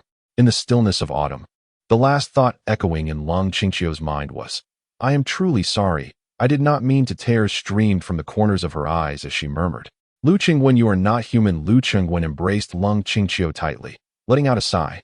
You are right. I am not human. Lung Qingqiu's team of secretaries was thrown into a state of panic, unaccustomed to this situation. The head secretary bowed respectfully, saying, Mr. Lu, you may entrust President Leng to us. We will take good care of her. Lu Chengwen regarded them with calm sincerity. I will not harm her. Please do not worry. The secretaries were momentarily taken aback. Over the years, they had witnessed various facets of Lu Chengwen, persistent, despicable, humorously self-aware, and utterly shameless, yet they had never encountered him expressing such genuine emotion, with such earnestness, uttering such serious words. For a moment, they were all somewhat dazed. Lu Chengwen managed a bitter smile. In any case, Qingqiu has been hurt by me today, and the guilt weighs heavily on my heart, almost compelling me to wish for my own demise. Please believe me and grant me a chance to make amends, will you? The head secretary awkwardly replied, Mr. Lu, it is not that we do not trust you, but we feel at that moment. Lung Qingqiu, in her dazed state, wrapped her arms around Lu Chengwen's neck and, as if speaking in her sleep, said, you all can go. I'm fine. Both Lu Chengwen and the secretarial team were left bewildered. Was this a case of intoxication or sobriety? The head secretary sought clarification. President Lung, are you certain you are all right? Should we have Mr. Lu take you home? As the autumn chill enveloped them, Qingqiu nestled against Chengwen's chest, affectionately nuzzling him, her voice a soft murmur of playful endearment. The entire secretarial team was left in a state of bewilderment. Chengwen, deviating from his usual demeanor, appeared strikingly intimidating. Now, Qingqiu revealed a side of herself that her colleagues had never witnessed, a bashful, almost girlish innocence. The chief secretary, perspiring with anxiety, exclaimed, President Lung, I must ascertain whether you are truly intoxicated or, please, leave me be. Qingqiu mumbled in a dazed state. Chengwen, cradling her, exited the venue without hesitation. Zhao Gang had already brought the car around, flashing a mischievous grin at Chengwen. As the vehicle departed, the chief secretary remained rooted in place, her brow furrowed with concern. Hanjia, this. President Leng is intoxicated, and we entrusted her to young Master Lu. It's utterly unprofessional. Another secretary interjected. The crux of the matter is that we are powerless in this situation. President Lung oscillates between clarity and confusion. We cannot ascertain if she has genuinely lost her capacity for sound judgment due to inebriation or if she is deliberately feigning drunkenness to be with young Master Lu. Another added, but wasn't President Lung quite averse to young Master Lu? Someone questioned. Indeed, but today she intentionally sought him out, and you all witnessed the circumstances. Han Jie sighed, watching as the car vanished from view. With a calm demeanor, she remarked, if President Lung is truly intoxicated, we are all in grave trouble come morning. Zhao Gang took the wheel himself, his mischievous gaze frequently darting to the rearview mirror, keenly observing what lay behind. Lu Qingwen continuously wiped cold Qingxiu's face with a damp towel from the car, inquiring if she was feeling any better. Cold Qingxiu, in a state of confusion, fluctuated between clarity and muddled thoughts. Zhao Gang then interjected, young master, I am truly in awe of you. Your strategy of feigning weakness while secretly ensnaring is simply brilliant. I was puzzled by your sudden transformation into a benevolent figure. It turns out you were merely holding back this card. Remarkable, truly remarkable. Lu Qingwen replied. I am merely caring for a girl whom I inadvertently harmed. There is no ulterior motive involved. Do you understand? Yes, I understand. Zhao Gang earnestly nodded, pressing his lips together. Honestly, I sometimes feel fortunate to be in your service, young master. Your integrity and noble character have always served as a model for my own aspirations. I firmly believe that if everyone in the world possessed your kindness, righteousness, and compassion, it would indeed be a harmonious, beautiful, and perfect world. Speaking of which, I know of a discreet hotel that offers privacy and a complete array of intimate toys and equipment. If we offer the manager a small sum, he could provide us with a complimentary multi-angle recording system. Lu Qingwen found it pointless to engage with this inept subordinate and silently raised the partition glass. He could see Zhao Gang, but Zhao Gang could no longer see or communicate with the back seat. A small bribe? That would hardly be free. No matter how unscrupulous Lu Qingwen might be, he would never stoop to exploiting someone in a vulnerable position. In his own world, he was merely a delivery person, well-versed in online novels and various films, to the extent that one might say he was a semi-expert. However, he is acutely aware that this is a facet of his private life that cannot manifest harm in reality. The education and upbringing he received preclude him from engaging in such actions. Furthermore, can Lang Qingxiu truly take action? The principal's woman must remain untouched. This is an unyielding rule. In every novel he has perused, there exists no scenario where the heroine succumbs to the villain's advances. Moreover, should he entertain such thoughts, according to the narrative, Long Outyin would inevitably appear in an instant. No matter how concealed the location, Long Outyin will undoubtedly find his way there. As for logic, the realm of online novels cares not for your logic. Not only would he fail in his endeavor, but it would also escalate the enmity between him and the male lead to new heights. Long Outyin would, in front of Lung Qingxiu, manifest an almost frenzied display of protectiveness, illustrating the depths of his anguish and reckless devotion for her. So, how might the male lead express such intricate and intense emotions? Strike me. Yes, beat me mercilessly. It is even possible that he might castrate me, then set my entire family ablaze. Yet, he would embrace Lung Qingxiu, heart-wrenchingly sorrowful, speaking in a tone reminiscent of an idol, a martial arts epic, or a Qiong drama. Qingxiu, it is my fault. I failed to protect you. Blame me, hit me, scold me. It will ease my heart a little. Oh no. No. No. I shall not despise your hand for having been held by him. This is not your fault. I, Long Outyin, vow that from this moment forth, I shall never allow anyone to lay a finger on you. You are my woman, now and forever. Lu Qingwen shivered, anxiously scanning his surroundings for any vehicles that might be following him.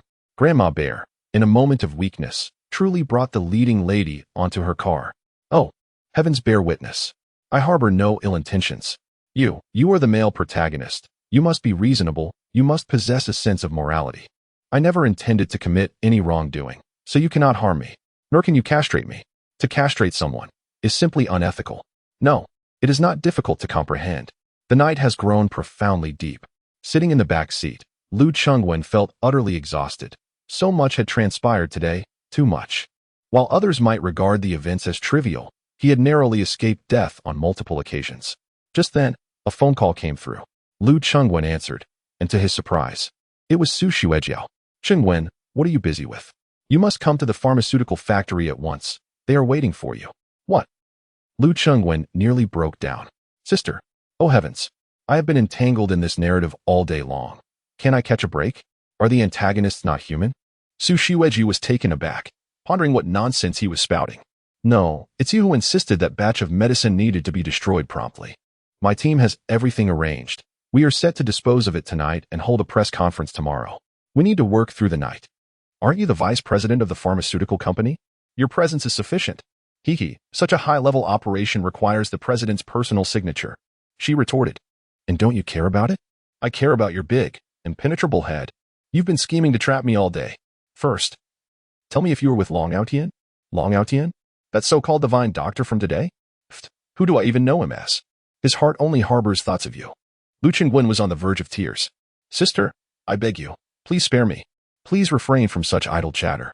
I will personally oversee the entire process of destruction at the pharmaceutical factory. You need not accompany me, and we shall avoid meeting. Is that acceptable? No, that will not do, Su Shuejiao replied. According to the standard destruction protocol, your presence, mine, the leaders from the Drug Administration, as well as the head of our internal review committee and relevant notarization personnel, are all essential. None can be absent. Lu Chengwen, in distress, clutched his head. I understand. But I assure you, this time I will endure until the very end. I absolutely will. Do not attempt to frame me. With that, Lu Chengwen shouted before abruptly hanging up the phone. Su Shuejiao was left bewildered. Has this man lost his mind? What is all this nonsense? Lu Chengwen reclined in the back seat, feeling weaker than a drunken Qingqiu.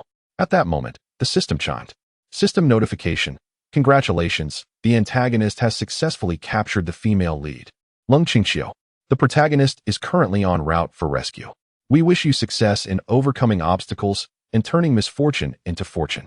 Lu Qingwen widened his eyes and exclaimed, Do you even possess a shred of humanity? Chapter 9. A day in the life of a successful antagonist. Is this truly how it is? Lu Chengwen was on the verge of madness. I have done nothing nor intended any wrongdoing. Why has the protagonist come for me? One must possess some intellect when writing. No, the antagonist has committed no wrongs. So why is the male lead seeking confrontation? System. Oh, my apologies. Do you not intend to do anything to Lung Qingqiu?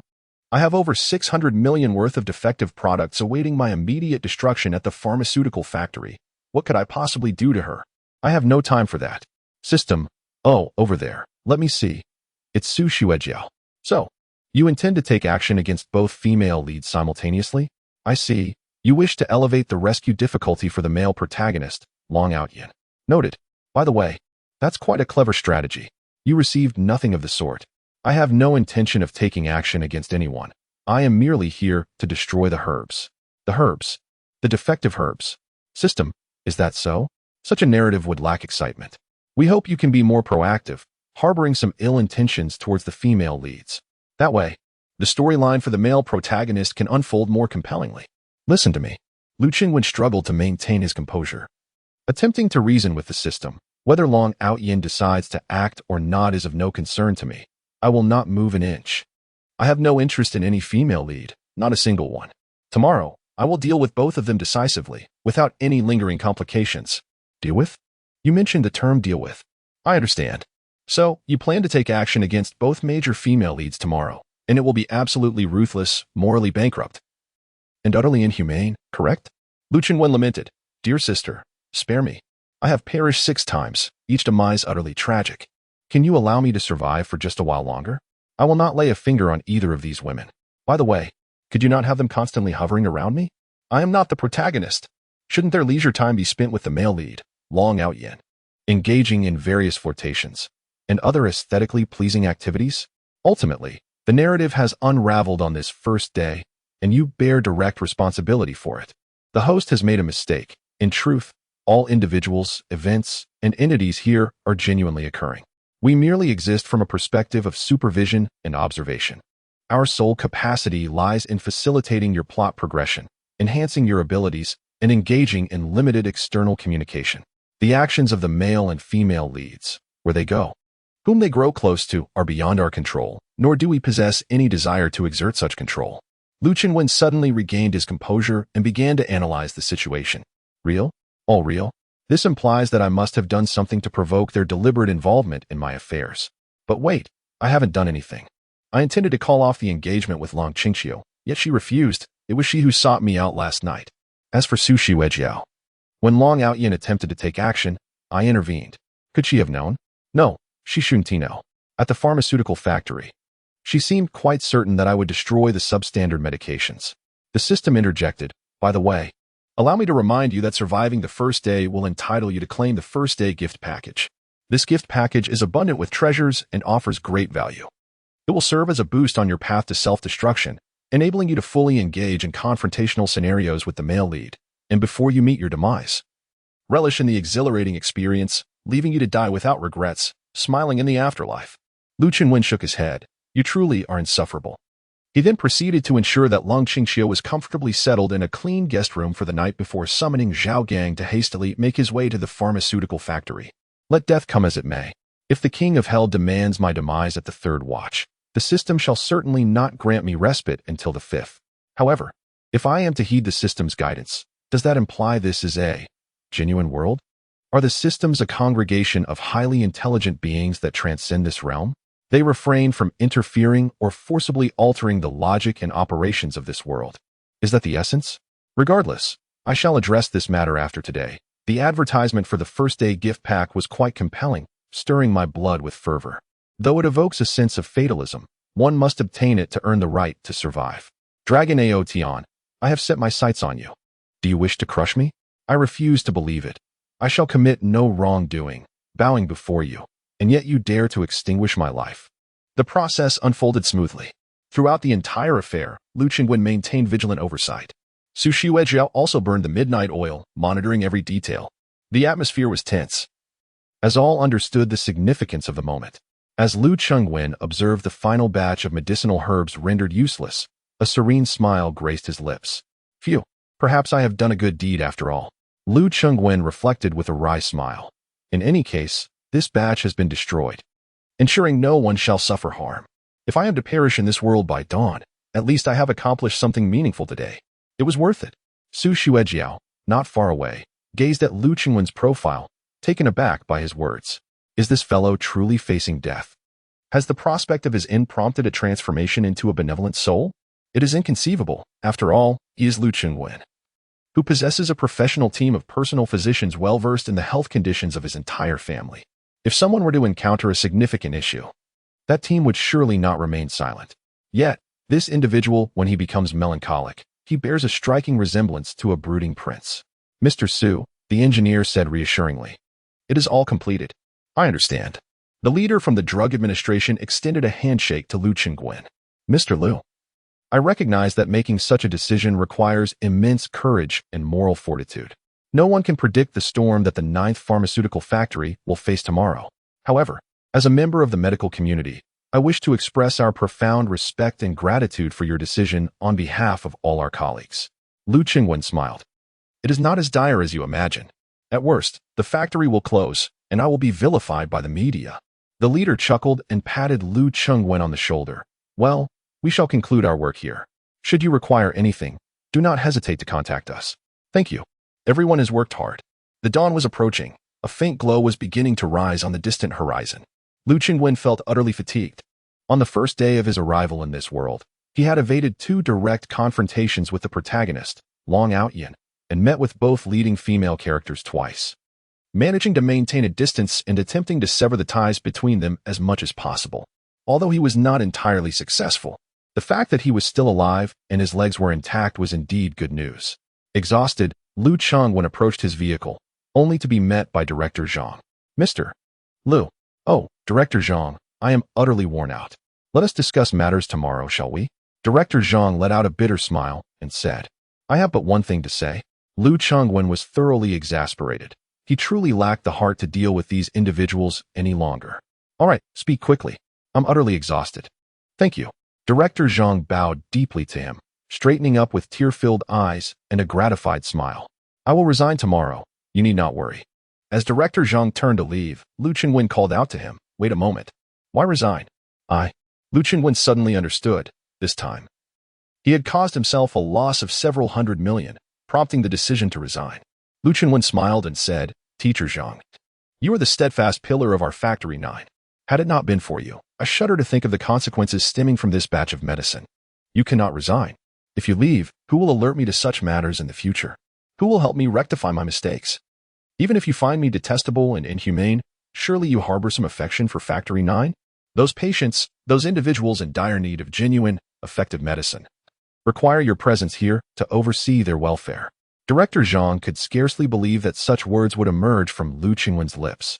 He was both astounded and deeply moved. Mr. Lu, I sincerely wish to express that I previously harbored misunderstandings towards you, and I apologize. Today's events have truly opened my eyes. From this moment forth. All right. Enough, Lu Qingwen interjected.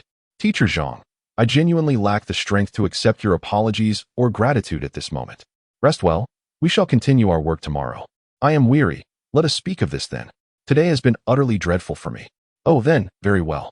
Please take care and rest early. Lu Qingwen exhaled deeply. And Zhao Gang gave a thumbs up, exclaiming, Young master, you were truly remarkable. Your performance was simply impeccable. Lu Qingwen, maintaining a stoic expression, replied, Is that so? A performance deserving of an Oscar. Even old Zhang was on the verge of tears. Silence, drive, he commanded. Yes, sir. At that moment, a familiar voice chimed in from beside him. Brother Qingwen, are we leaving already? As Lu Qingwen opened the car door and turned around, he saw Su Xuejiao standing a short distance away, having witnessed his earlier exchange with Director Zhang. She was quite adept at winning hearts, it seemed. Su Xuejiao remarked, I reckon Teacher Zhang will hold you in the highest regard now. Lu Qingwen rested his forehead against the car door frame for a brief 5 seconds before lifting his head. Whatever it is you intend to do, let us discuss it tomorrow.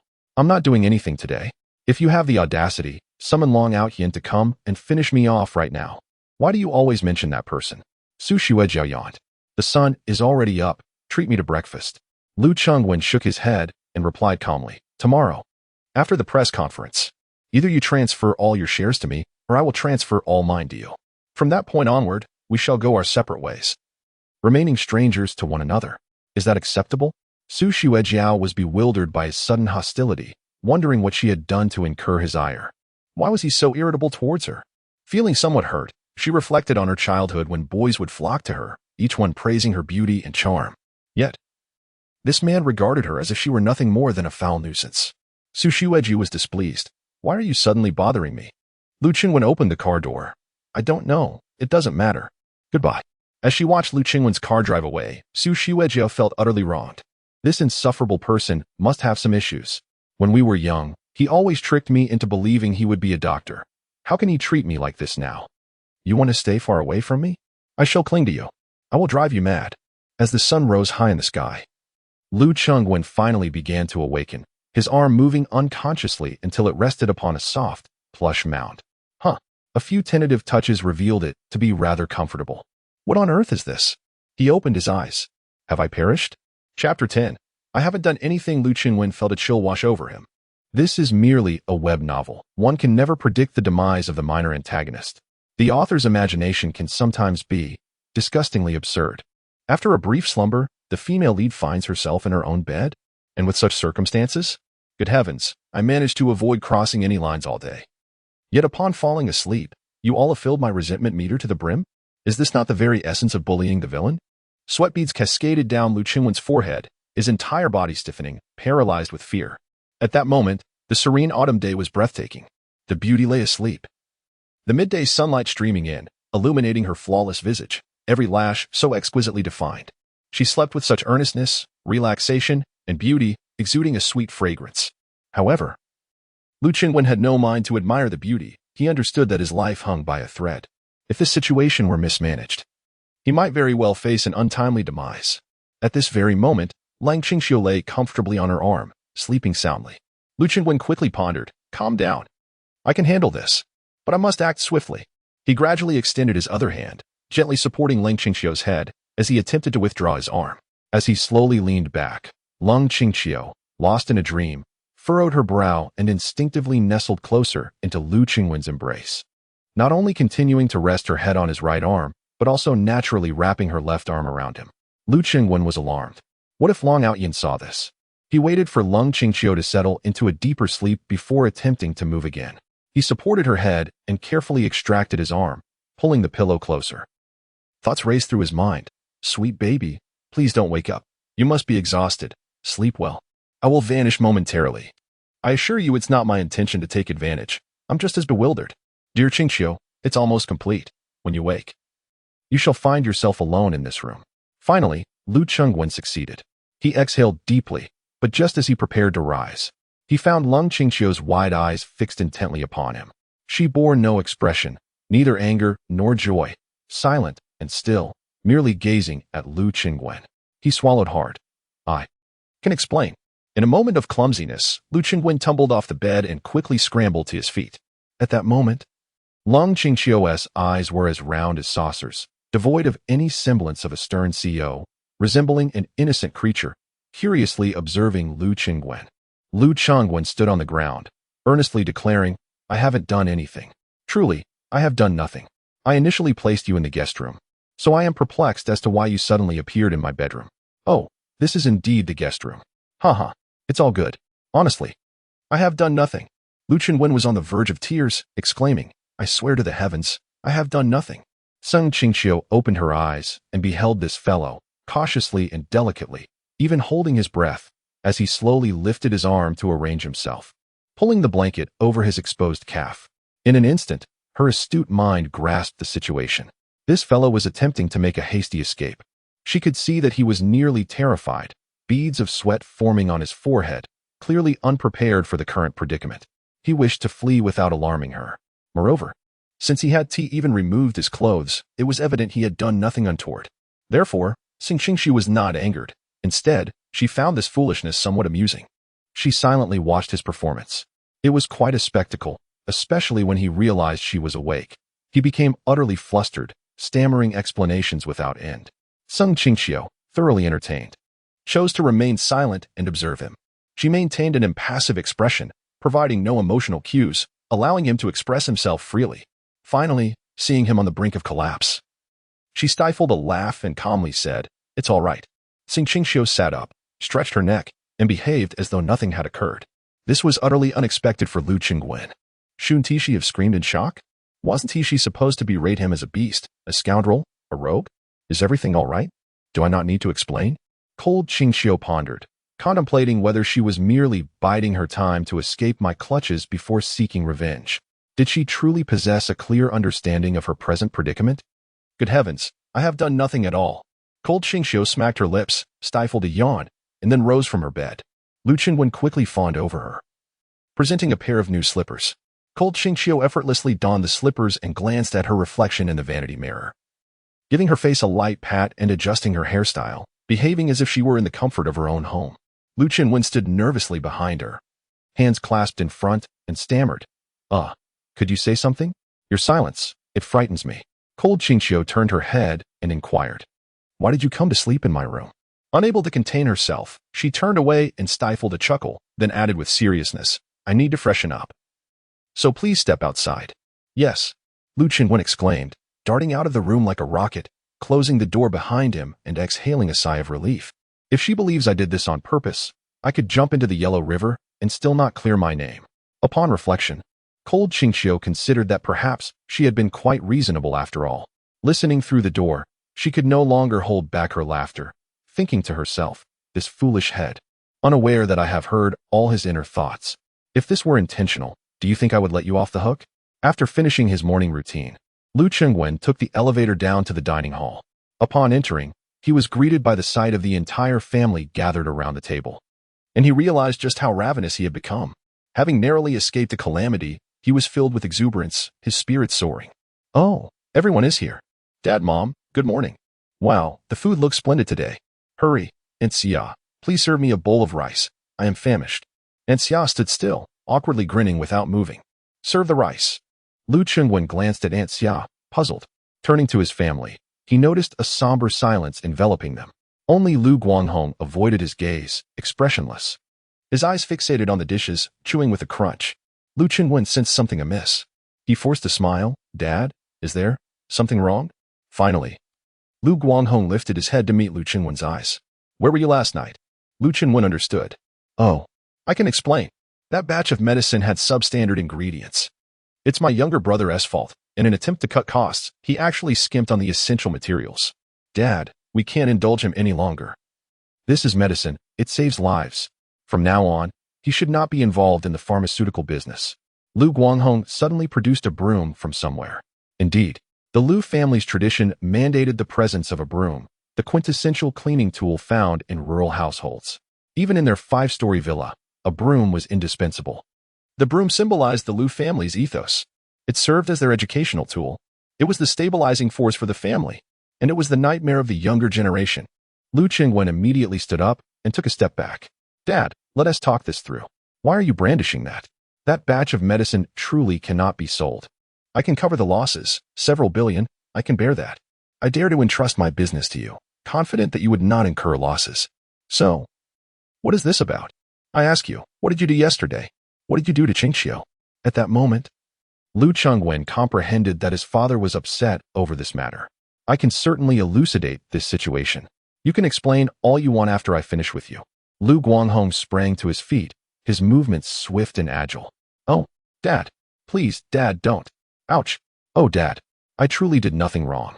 Father, what has the broom corner done to deserve this? Please, allow me to explain. Explain? Come and explain to the weapon in my hand. Are you attempting to flee? Stand right there. Did you hear me?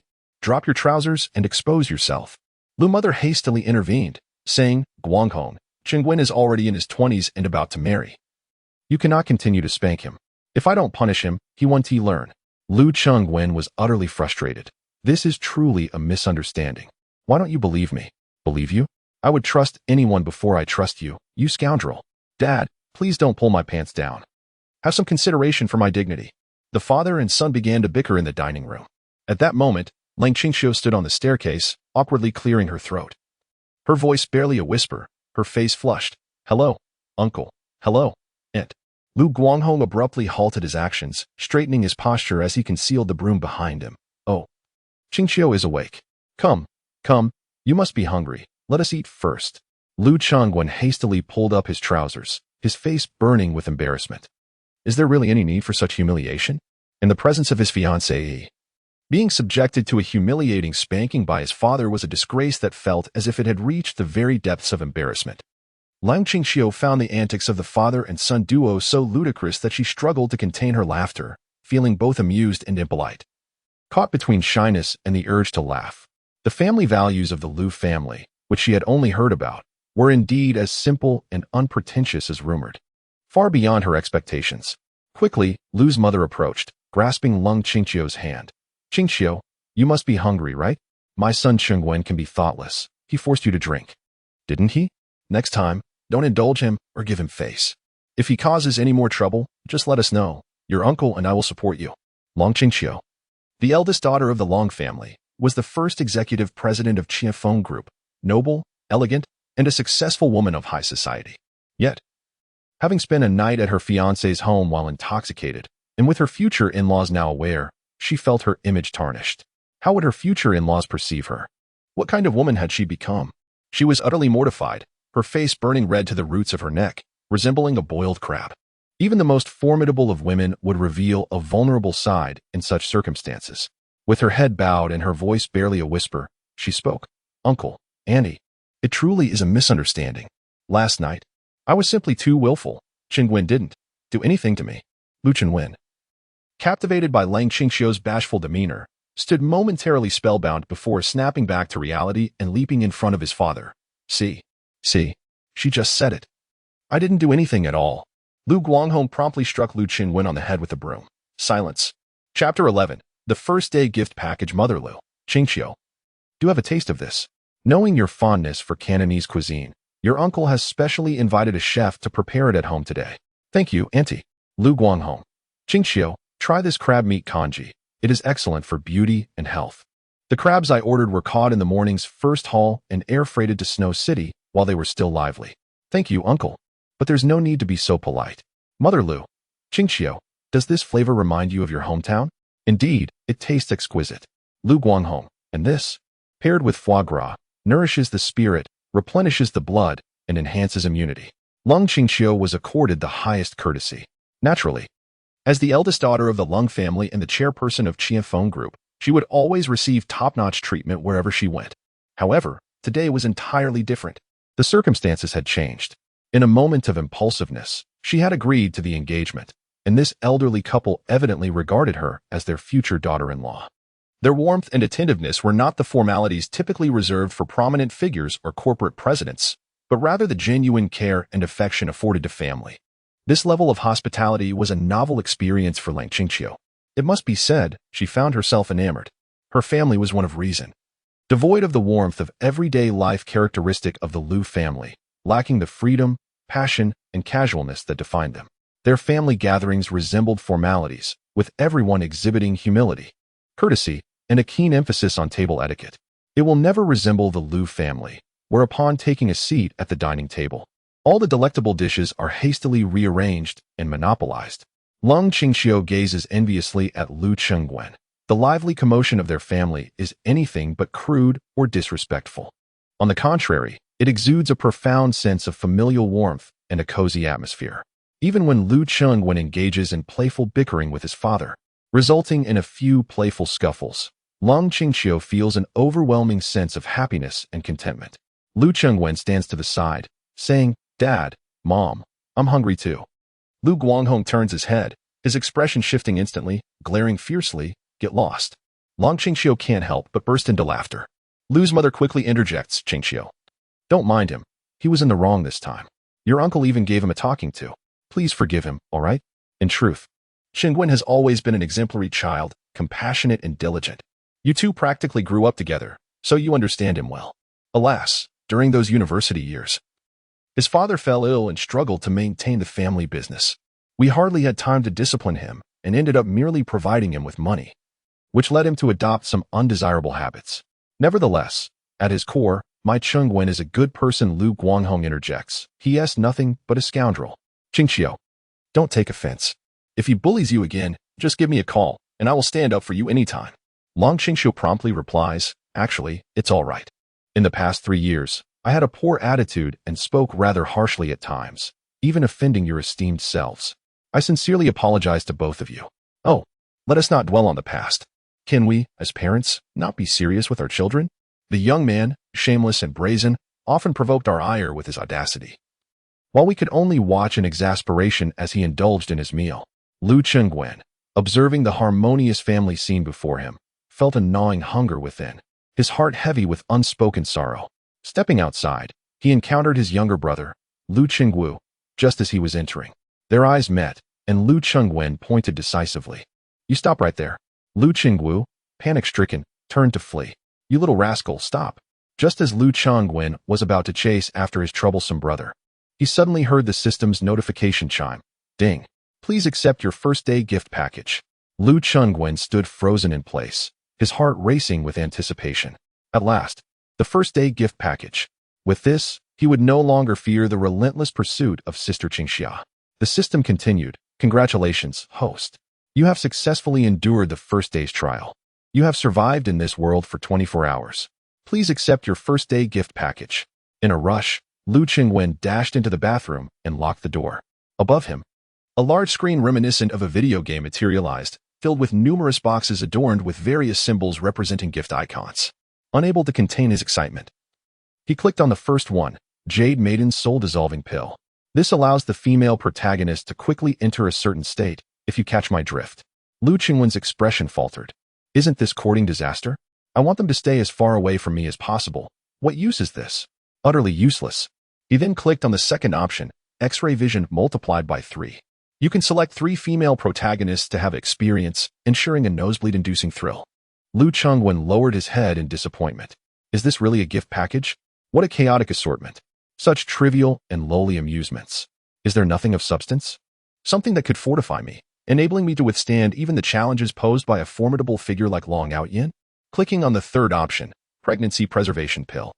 If the heroine is carrying your child, then I am utterly doomed.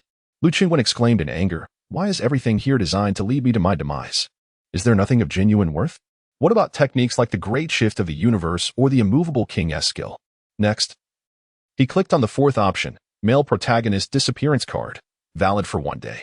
This card allows the male lead Long Outyin to be absent from the scene, provided that you do not engage in any wrongdoing or harm the heroine.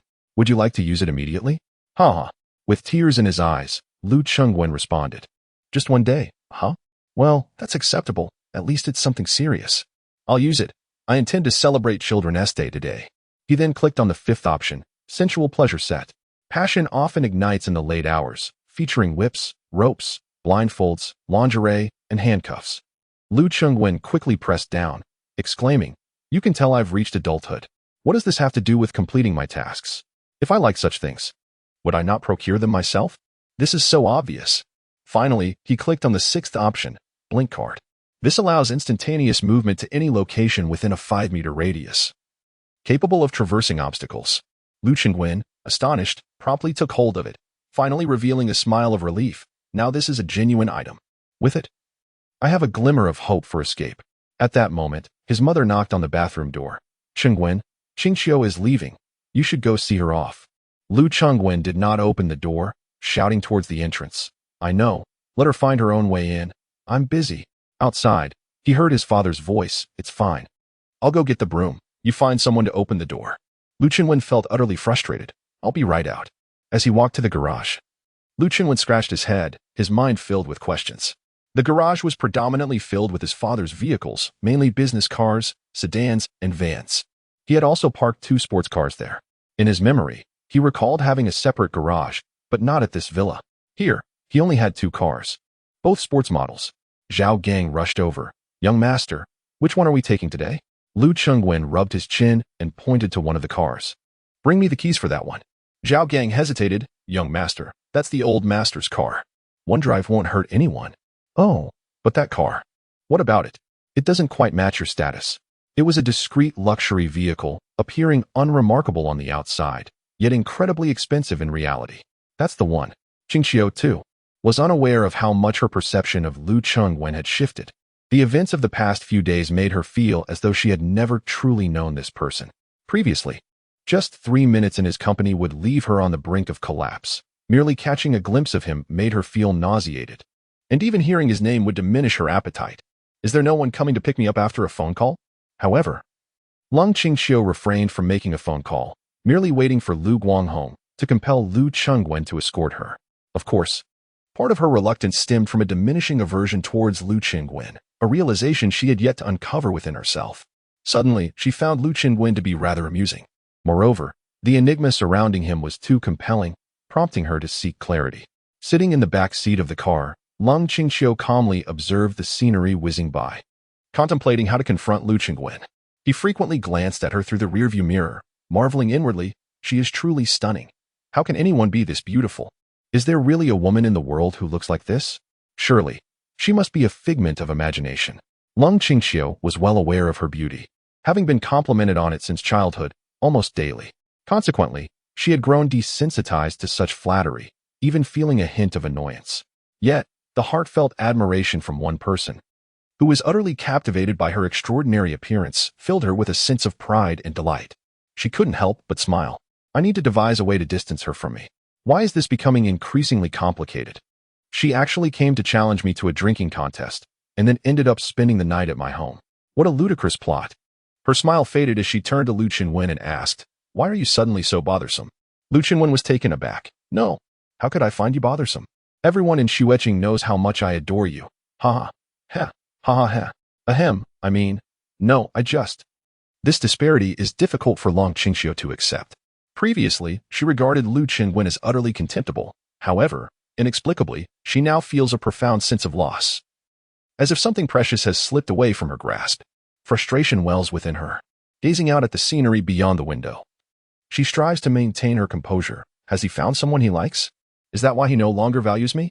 Lu Chengwen is taken aback, but quickly responds, "Yes."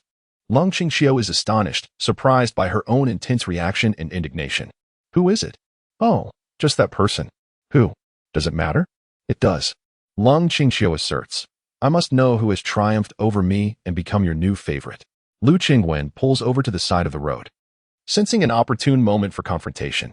"Qingxiu, I will pose a single question. Do you wish to enter a union with me?" "No." "Do you harbor feelings for me?" "No." "Then do you detest me?" "Very much." "Well, that settles it. Yet I wish to understand the reason." "The reason is that I have developed feelings for someone else." "Is it not entirely natural for a rogue like me?" "Who is that person?" Lu Chengwen is nearly beside himself, finding humor in his exasperation with this woman. Does it truly matter? It is of great importance. At that moment, Lu Qingwen's phone rings. He glances at the caller ID. Silently commending the timing, it is indeed fortuitous. He answers with a smile, "Hello, Sister Shiwejiao." Su Shiweji was momentarily taken aback. Just yesterday, she had been utterly exasperated by him, yet today, his tone was unexpectedly sweet.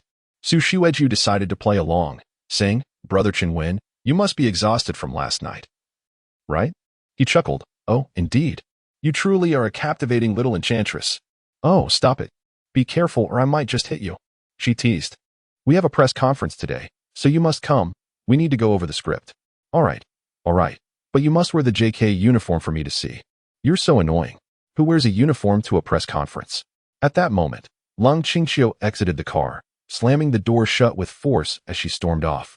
Chapter 12. Committing Beast Deeds. Lung Qingqiu trembled with anger. Yet, she couldn't help but feel that she was being unreasonable this time. "Don't you despise Lu Qingwen? Isn't it precisely to your liking that he is pursuing Su Shiwejiao? Why are you angry?" Slamming the car door was rather foolish. It might give that scoundrel the impression that I care about him. But how infuriating. How could he act like this? Su Shiwejiao. What does she possess? Is it merely her cutesy, affected demeanor? Just the sight of her makes me nauseous. I wish you all would keep your distance from me. I, Lung Qingqiu, couldn't care less. After taking a few steps, a flicker of longing ignited within her. This fellow, seeing me so upset. Wouldn't he come after me to console me? Humph, if he tries to console me, I shall ignore him. What nonsense. If he doesn't sincerely apologize today, I shall never forgive him. Stealthily using her own phone as a mirror, she glanced back and saw Lu Qingwen's car approaching. An involuntary smile graced her lips, and a sudden joy blossomed within her. Restrain yourself. Lung Qingqiu, you must hold back. Do not allow this rascal to discern your emotions. The car screeched to a halt beside her, and Lung Qingqiu immediately stood her ground, crossing her arms and coldly inquiring, "What do you want now? Haven't you become involved with that girl from the Su family? Please trouble me less in the future." "Very well," Lu Qingwen replied. "Then you can call your assistant to pick you up. I'm leaving now." Without granting Lung Qingqiu a chance to respond, Lu Qingwen pressed the accelerator and sped away. With wide eyes, Lung Qingqiu watched Lu Qingwen's car recede into the distance, her anger boiling over, prompting her to stomp her feet in frustration. "Lu Qingwen, you are infuriating me." Meanwhile, Lu Qingwen, driving his luxury vehicle, tapped his fingers rhythmically on the steering wheel, singing joyfully. The skies of the liberated zone are bright and clear. The people of the liberated zone are truly beloved. Having resolved a major issue with a formidable female lead, I am undeniably a genius. Su Shiwejiao's call arrived at the most opportune moment. Now, Lung Qingqiu shall likely never forgive herself. It is utterly perfect. Next, I simply need to handle Su Shiwejiao. Upon arriving at the hotel hosting the press conference, Lu Qingwen immediately noticed his team anxiously awaiting his arrival. However, their attention was fixated on the rear of his vehicle, eagerly anticipating his emergence. When he finally stepped out of the car, astonishment swept over everyone present. In the past, Lu Qingwen was an expert in car modifications, renowned for his collection of luxurious supercars, each more ostentatious than the last, a veritable display of wealth that was nothing short of explosive. Yet today, he emerged in a discreet business sedan. Furthermore, his attire had transformed. Gone were the flamboyant suits in vivid hues, replaced instead by a formal ensemble of dark, tailored attire complemented by classic Oxford shoes, exuding an air of elegance and nobility. His secretary, Jiang Shirhan, hurried over, visibly anxious. "Mr. Lu," she addressed him. "Oh, Shirhan." Jiang Shirhan's unease was palpable. She could hardly help but feel this way. Her mother suffered from a peculiar illness, necessitating annual expenditures of over $1 million for treatment and rehabilitation. She simply could not afford to lose this job. Serving as Lu Qingwen's secretary was an unbearable ordeal. This man was utterly repugnant. In the preceding years, his personal life had descended into a realm of debauchery that was nothing short of shocking, his misdeeds numerous and egregious. As his personal secretary, she had witnessed unspeakable acts that shattered her moral compass and left her hair standing on end. He would routinely take liberties with her, masquerading his lewd jokes as humor while brazenly lifting her skirt, indifferent to the presence of others. During meetings, he would hurl profanities at subordinates while inappropriately caressing his own thigh. The verbal harassment and lewd remarks were frequent enough to drive this young woman to seek refuge in the restroom, tears streaming down her cheeks. The last 3 years had been even more outrageous. In addition to his relentless harassment, he had become an obsequious sycophant to Qingqiu. Issuing commands to oneself can often lead to a sense of embarrassment that borders on despair. I must attend to matters at Qianfeng Group, where the personnel regard me with palpable disdain, as if I were a woman willing to engage in the most repugnant tasks for the sake of monetary gain. Yet, who can fathom the depths of my predicament?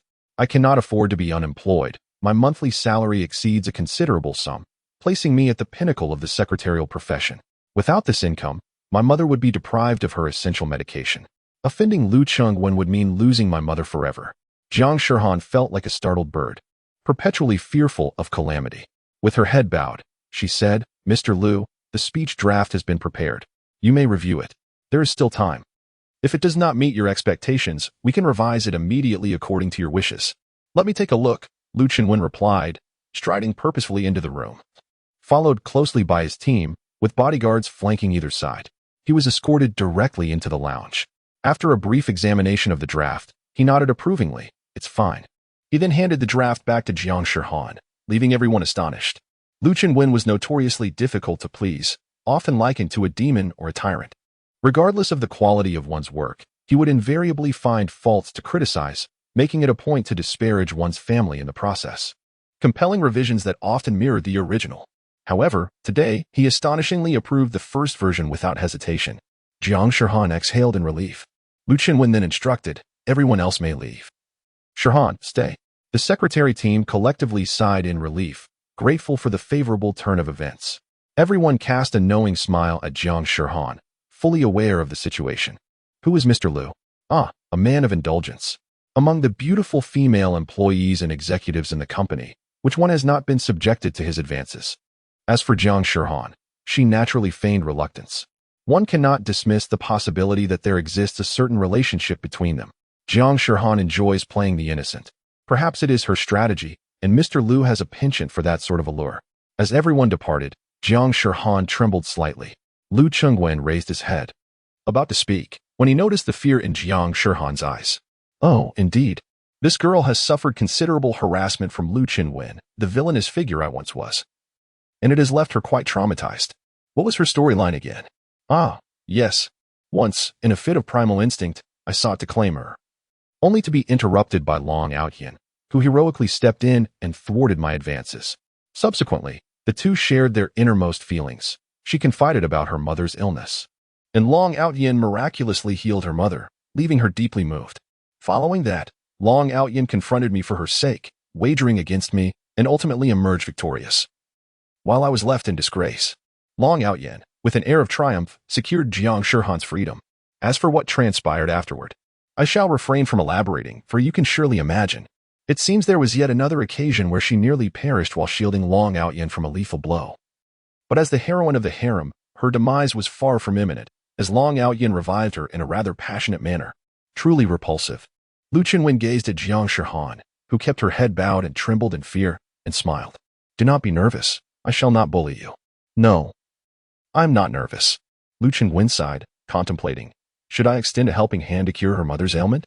If I were to beseech Su Shiwejiao, she would likely be eager to assist, wouldn't she? No.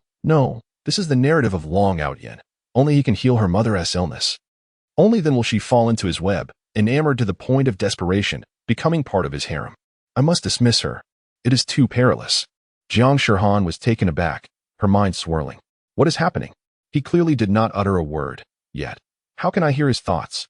It is not difficult for him to know about my mother's illness. Affluent individuals like him can easily exploit my vulnerabilities. Yet, he is genuinely inclined to assist in treating my mother? Furthermore, I recently became acquainted with Brother Outyin. How does he know about that? Will Brother Outyin truly help my mother? Am I to become part of Brother Outyn's harem? However, Brother Outyin is benevolent and kind-hearted. If he can indeed cure my mother, I would be willing to repay him tirelessly. I just wonder if he would look down upon me for having worked with Lu Chengwen. My reputation in the workplace is already tarnished. Everyone gossips, claiming I am a wretched woman summoned at will by Lu Xiao. But now he wishes to dismiss me. I cannot afford to lose this job. Just as Jiang Shihan was about to speak, Lu Chengwen's thoughts shifted. No, this girl has it tough, enduring my bullying at work while caring for her mother after hours. It is not easy for her to withstand various slanders. To dismiss her now would place an unbearable burden upon her. Let us set things aside for now. Once Long Outyin has cured her mother's ailment, when he comes to confront me, I shall perform a courteous favor and allow him to take her away directly. It is unfortunate. I have bullied her for so long that I feel rather guilty, and I have not been able to do anything for her. However, everything rests upon that beast, Long Outyin. Her troubles do not require my concern. Jiang Shihan was even more astonished. The CEO actually considered my well-being? He must have feared that I would succumb to pressure and despair, hence he refrained from dismissing me. Wait, how does he know that Outyin will help my mother recover? Moreover, will Outyin truly come to his aid and rescue me from this plight? At that moment, the CEO intends to let me go? And this brute, he even expressed his discomfort at having bullied me? He wishes to do something for me? What is happening in this world? What has become of this man? What transpired? This is all too strange. Jiang Shihan was rendered speechless by the tumultuous thoughts swirling in Lu Qingwen's mind, her eyes wide open, staring fixedly at him, her mind in disarray. Wait. Lu Qingwen suddenly recalled the most pressing matter. If the course of events unfolds as I understand it, I must first commit a heinous act against her. And just as I am on the verge of success, Long Outyin will timely appear to rescue her. Furthermore, he would likely break both my legs. But if I do not perpetrate such a vile act against her, will Long Outyin not appear? If that is the case, in order to heal her mother's illness, I must indeed commit a heinous act against her, and I must be interrupted by Long Outyin, who would break my legs. What the devil? Lu Qingwen's mind buzzed with confusion. Is this plot truly without resolution? Must saving a female protagonist inevitably involve sacrificing a villain? He glanced down at his long, athletic legs and lamented, "Oh, legs, how I cherish you. Yet it seems that after accompanying me for over 24 hours, these legs may not be able to save me." Chapter 13. The self-cultivation of a villain. Deep in thought, Lu Qingwen pondered potential solutions. Jiang Shihan was even more perplexed. What was he trying to do to assist me? How could he help my mother recover? Moreover, it seemed as though he possessed an uncanny foresight. After much deliberation, Lu Qingwen resolved to bide his time. As long as I remain inactive, the protagonist, Long Outyin, should have the opportunity to draw closer to Jiang Shihan. Once they connect and converse, they will inevitably discuss my mother's condition. Yes, exactly, he thought. Even if I do not engage in any unscrupulous behavior towards Jiang Shihan, Long Outyin will surely aid her in healing her mother. When that time comes, she can seek me out, and I will simply let him take Jiang Shihan away. I truly am a genius. With this revelation, Lu Qingwen exhaled in relief and smiled at Jiang Shihan. Shihan. Huh. Oh. Mr. Lu. Don't be anxious. Well, you see previously. I feel quite embarrassed. Jiang Shihan thought to herself. What on earth? Why does he seem more nervous than I am? This is hardly the demeanor of the young master of the Lu family. What is going on with him today? Why is he so unsettling? Lu Qingwen constantly recalled his past actions, feeling both guilt and embarrassment, his face flushed with shame. And he stammered slightly as he spoke. Jiang Shihan hurriedly interjected, "Mr. Lu, have I done something wrong? If so, you may reprimand me." No. Lu Qingwen quickly replied, "You are an exceptional secretary in every regard. It is I who, well, let me be straightforward. I was a fool in the past, and I treated you poorly. Please do not be angry. No, you should be angry. That would be better for everyone involved. I wish to seek your forgiveness. Yet, perhaps it would be best if you did not forgive me, for that would disrupt the narrative." Lu Qingwen pondered why he was unable to articulate his thoughts clearly. "In any case, you are perfectly justified in harboring resentment towards me. Indeed, you ought to feel that way." Jiang Shihan quickly forced a smile. "Mr. Lu, you jest. How could I harbor hatred towards you? I am sincerely grateful for the opportunity you have provided me and for your care over the years. Only a fool would believe such words. It would be a relief if you were not secretly wishing for my demise under a vehicle." Lu Qingwen sighed in resignation. "In any case, I understand that you have your own struggles in life. Otherwise, you would have left my employ long ago." At this moment, neither Jiang Shihan nor Lu Qingwen trusted the other's words. Jiang Shihan nervously asserted, "I am unwaveringly loyal to Mr. Lu, with no ulterior motives." Lu Qingwen felt utterly frustrated. She was one of the favored consorts of the formidable Dragon Outyin. He could neither offend her nor become too intimate with her. "From today onward, you shall take a leave of absence," he declared. Jiang Shihan was utterly stunned and immediately exclaimed, "Mr. Lu, I was wrong. Please, I beg you, do not fire me. I truly need this job." Desperation welled up within her, and she was on the verge of tears. Lu Chenwen quickly replied, I will double your salary. But you need not do anything at all. Is that acceptable? Mr. Lu, I implore you, do not do this. I will work even harder in the future. Wait, did you hear what I said? I mentioned that you need not work and will still receive a salary, and your pay will be doubled. In a moment of utter despair, Jiang Shihan sank to her knees, grasping Lu Qingwen's clothing with both hands, her tears flowing abundantly. Mr. Lu, my mother is gravely ill. I truly cannot afford to lose this job. I promise to do my utmost. Please, do not dismiss me. Why is this so difficult to clarify? Lu Qingwen was taken aback by the complexity of the situation. At that moment, Su Xuejiao entered the room, while Zhao Gang lingered at the door, wearing an expression of helplessness, indicating his inability to intervene. Lu Qingwen and Su Xuejiao locked eyes. Upon witnessing the scene, Su Xuejiao's expression turned icy. Indeed, a leopard cannot change its spots. Lu Qingwen was once again engaging in workplace manipulation, tormenting a beautiful female employee to such an extent. Brother Qingwen, what an intriguing spectacle. Though Su Xuejiao smiled, her classic sweet smile was edged with a glint of steel, cold as ice. At that moment, an ingenious strategic idea flashed through Lu Qingwen's mind. This is fortuitous. Previously, I used you to dismiss Long Qingqiu. Now, I shall utilize Jiang Shihan to dismiss you. Yes, precisely. The two young women were utterly bewildered. What on earth was happening? Su Xuejiao furrowed her brow, pondering the absurdity of his thoughts. It became clear that he had been teasing her over the phone on purpose, while Cold Qingqiu sat beside him. Hadn't he been pursuing Cold Qingqiu all along? Wasn't their engagement ceremony scheduled for next month? Why was he now attempting to use her to dismiss Cold Qingqiu?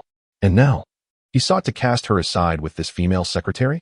Su Xuejiao felt the enigma surrounding Lu Qingwen deepening. Jiang Shihan was equally perplexed. To hear her boss's inner musings was both eerie and frightening. Yet, she struggled to comprehend. He actually wanted to assist her? Why? Lu Qingwen took a deep breath, feeling a surge of self-satisfaction. The time had come to test his acting skills. If he executed this well, he could simultaneously win over two women and facilitate Su Xuejiao's departure with Jiang Shihan. Not only did he intend to perform brilliantly, but he also aimed to secure Jiang Shihan a monthly salary of at least 100,000, as her mother awaited medication for her illness. Now, let me show you how a true villain operates. Lu Qingwen resolved to act, reclining against the back of his chair like an arrogant lord. He propped one leg over the other and, with his fine Italian Oxford shoes, gently lifted Jiang Shihan's chin, tilting his head as he frivolously remarked, To me, women are merely playthings. Lu Qingwen cast a confident glance at Su Xuejiao, asserting that anyone wishing to be his subordinate must fulfill all his demands. Oh, I see. Su Xuejiao responded, seemingly the nemesis in Lu Qingwen's narrative. Having discerned his true intentions, she was far from compliant. Her excitement piqued by the prospect of seeing how this rogue would compel her to act according to his whims in order to rescue the young lady. Do you intend to bully her and expect me to play the role of the benevolent savior? Huh. Had this been before yesterday, the script would likely have unfolded as you envisioned, and I would have deemed you the lowest of the low, a scoundrel among scoundrels. However, today, I'm afraid, dear, I can see right through your deceit, Su Xueji remarked, a playful glint in her eye. Well, Brother Qingwen, how imposing. I quite like it. Lu Qingwen felt utterly overwhelmed.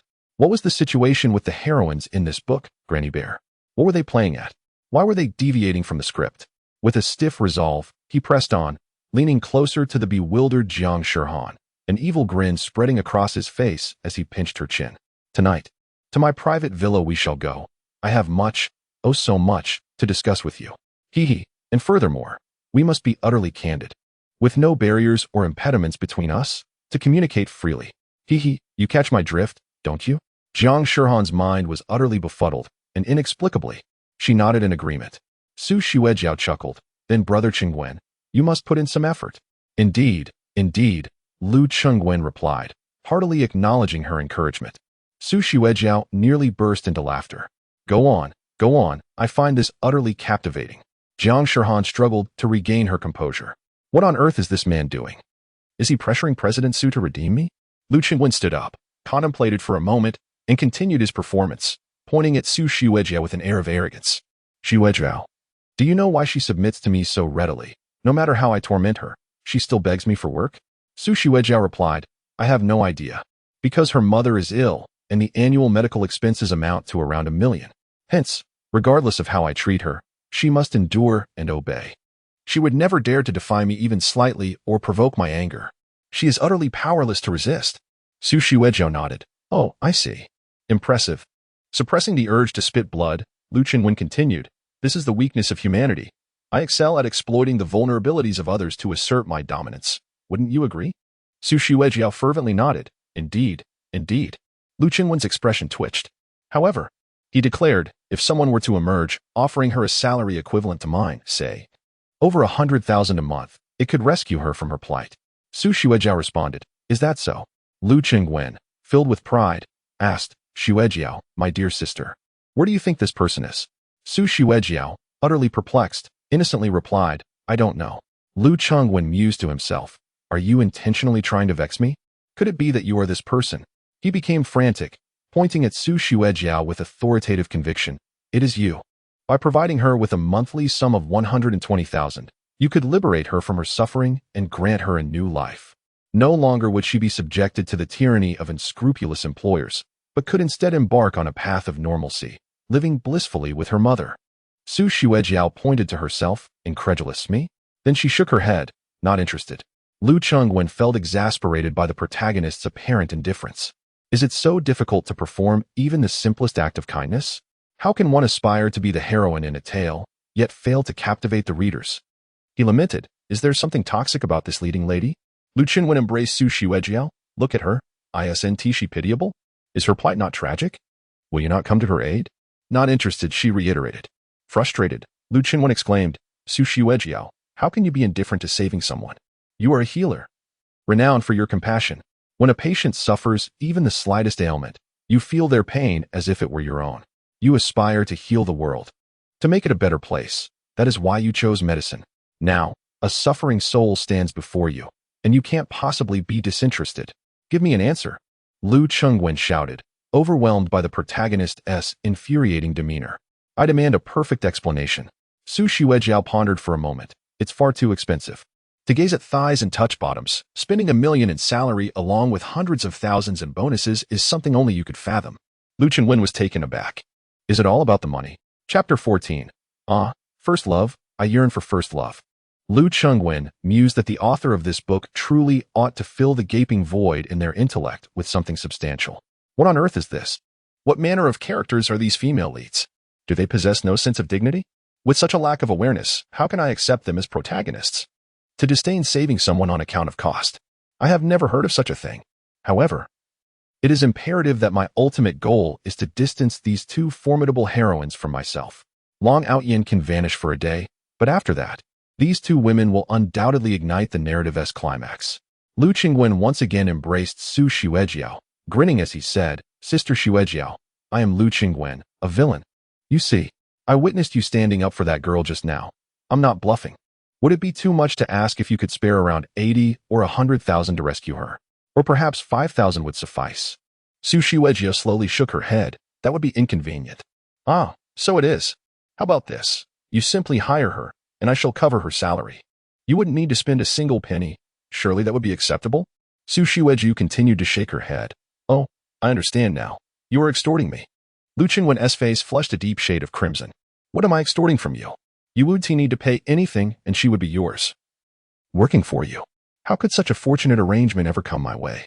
Su Shuejiao exclaimed, you must be trying to place a corporate spy here. Do you think I can be easily deceived? I am quite astute.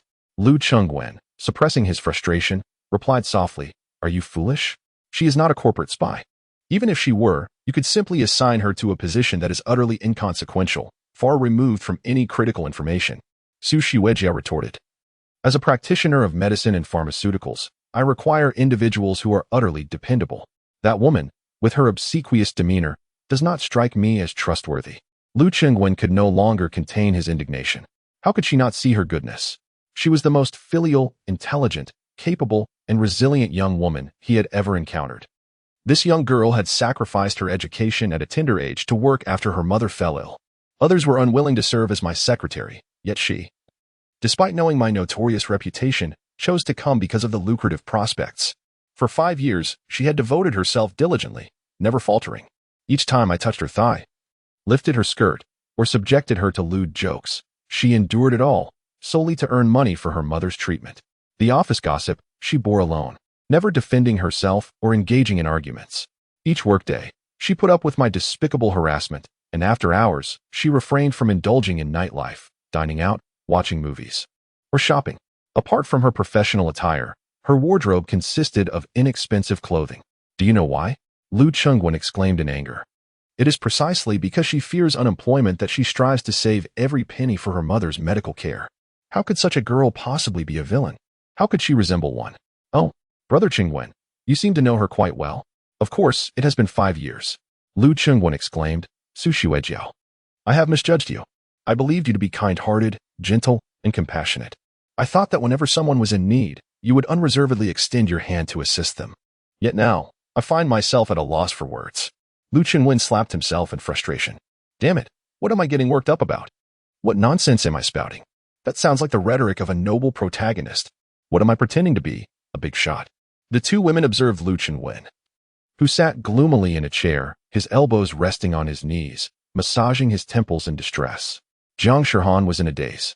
So, this is how the CEO perceives me? He is truly a kind-hearted and enthusiastic person? Then why does he always bully me? If he wishes to help, he could do so himself. Why must he insist that I accompany President Su? I don't understand. This person is completely disoriented today. Su Xuejiao smiled and said, Brother Chengwen, my secretary just messaged me that the press conference is about to begin. I must go prepare. At the press conference, Lu Chengwen steeled himself and read through the script provided by the secretarial team. The script was quite well written, emphasizing the ninth pharmaceutical company's resolute choice of ethics over profit in the face of challenging decisions.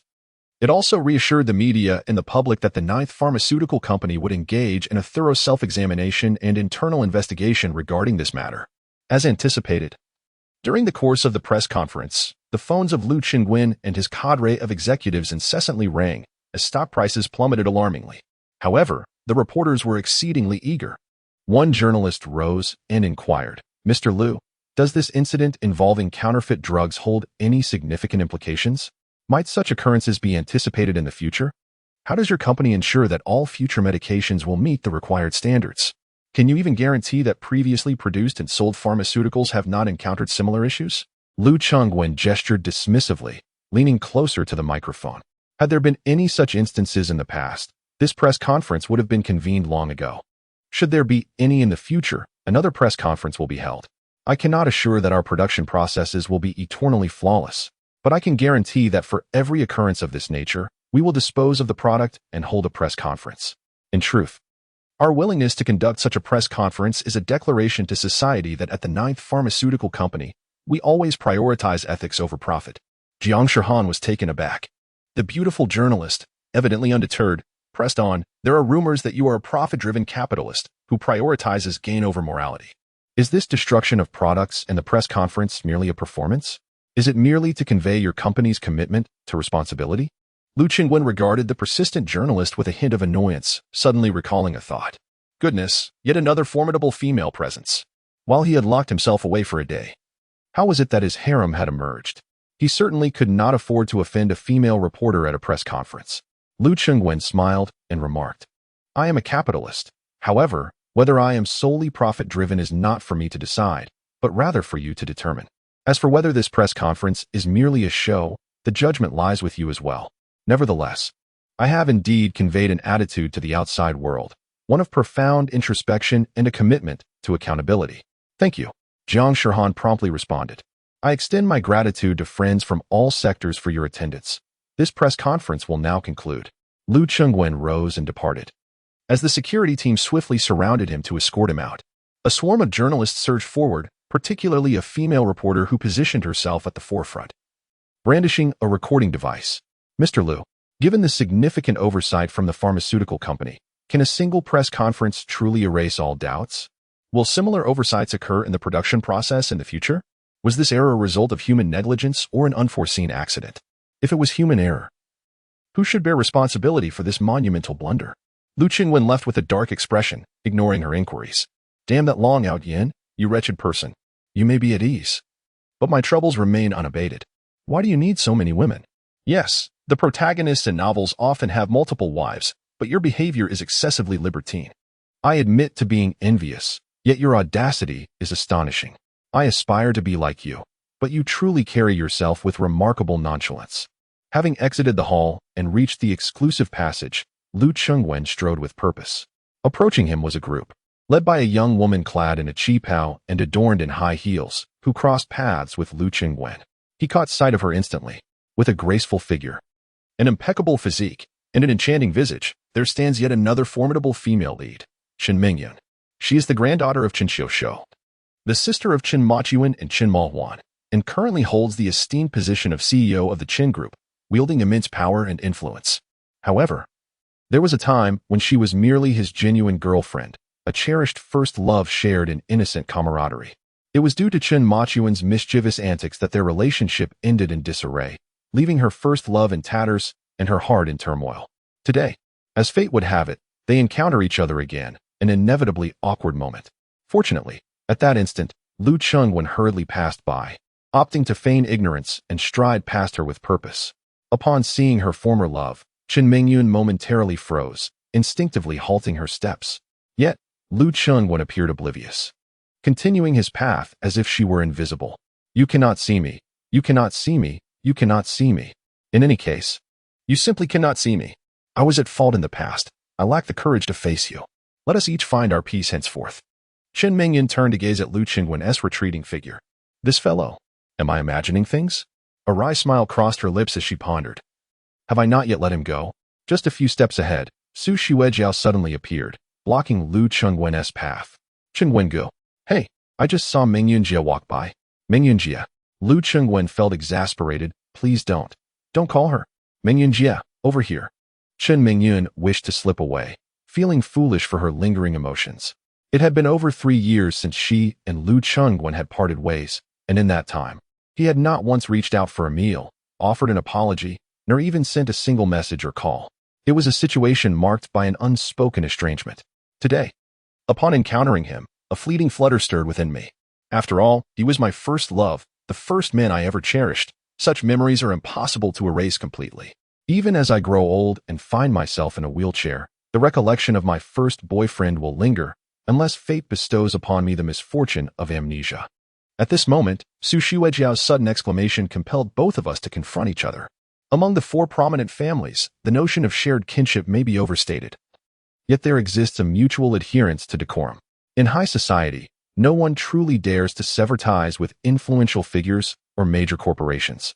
The relationships among these affluent heirs are largely superficial, characterized by mere nods of acknowledgement, often encountered at various events. When we meet, it is merely a ritual of pleasantries exchanged. Lu Chengwen chuckled heartily, feigning nonchalance. My apologies. There has been so much on my plate lately that I find myself lost in thought while walking. After Su Xuejiao summoned 2 individuals, she fell silent. Chen Mingyun completed her polite remarks, but suddenly found herself at a loss for words. Lu Chengwen attempted to clarify but, too, experienced a mental lapse. Unable to conjure any further dialogue, the 2 of them engaged in a silent exchange, their mouths moving yet no sound escaping. The 3 stood there in a peculiar tableau.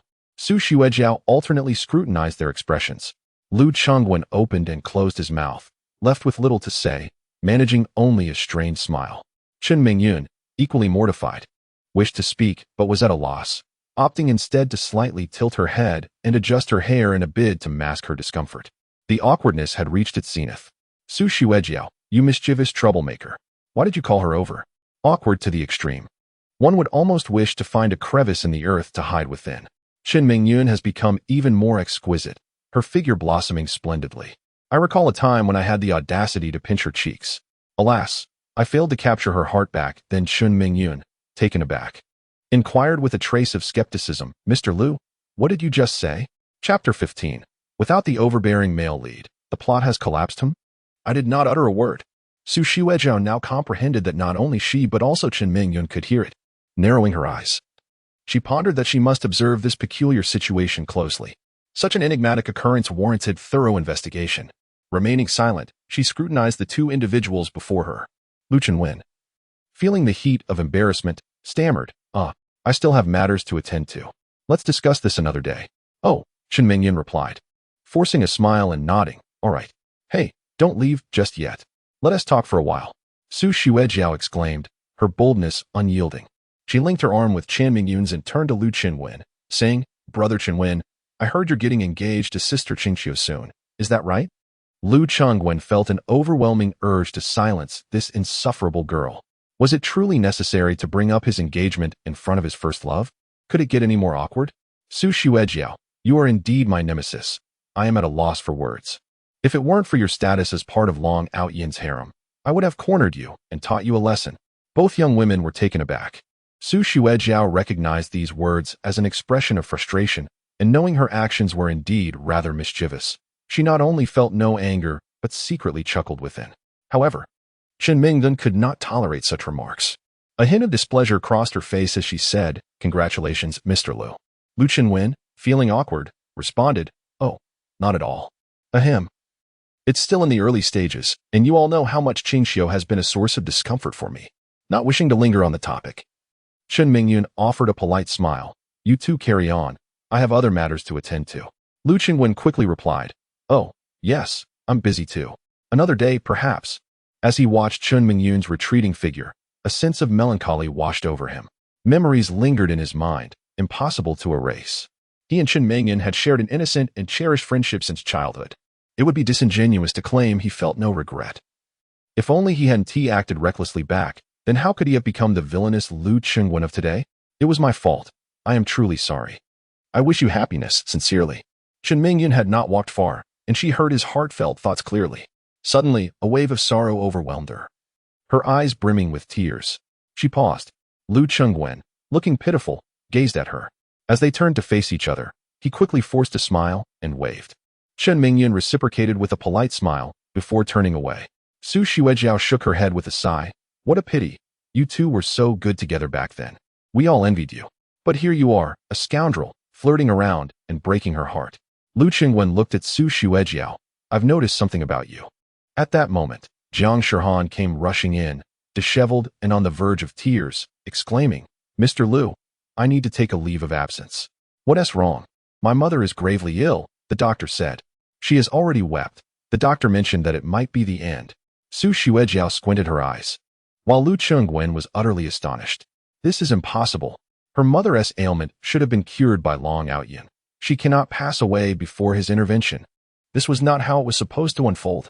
Lu Qinwen felt a surge of anxiety. "Do not panic. Go to the hospital and stay with your mother. I will find a way."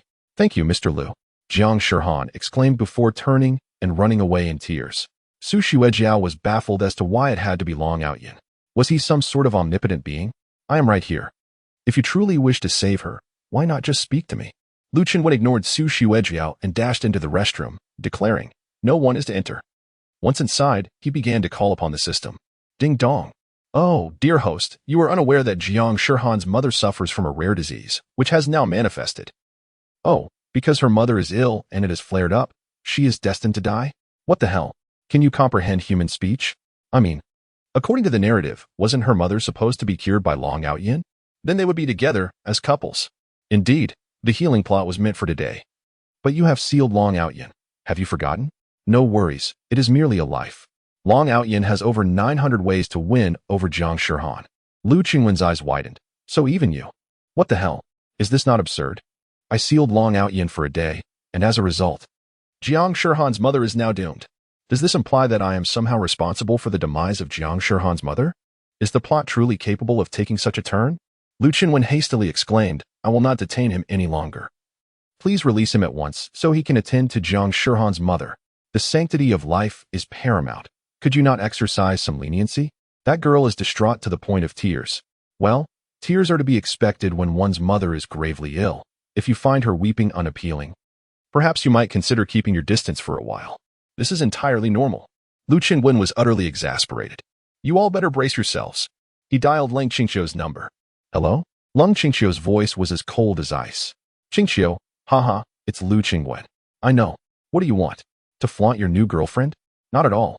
Lu Qinwen replied. "That Long Outyan, your former bodyguard, do you have his phone number?" "I do not." "Please, this is a matter of life and death. He has worked at your company. He must have filled out personal information that includes his contact details."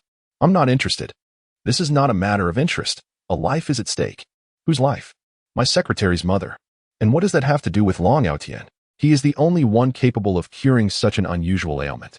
You must assist me in locating his contact information. Let us discuss this in person. I'll be on the 29th floor of the hotel where your press conference is being held. With that, Lung Qingxiu hung up. Upon reaching the 29th floor, Lu Qinwen found that Lung Qingxiu had dismissed her subordinates. She regarded him with evident irritation. Lu Qinwen chuckled. Busy? Have you found the number? I did. But it's unreachable. It's turned off. Damn. Lu Qinwen felt utterly dejected. Was he inadvertently responsible for the demise of Jiang Shihan's mother? This cannot be the direction the narrative is meant to take. I don't understand. ISNT, your girlfriend Su Shuejiao, a renowned expert in medicine?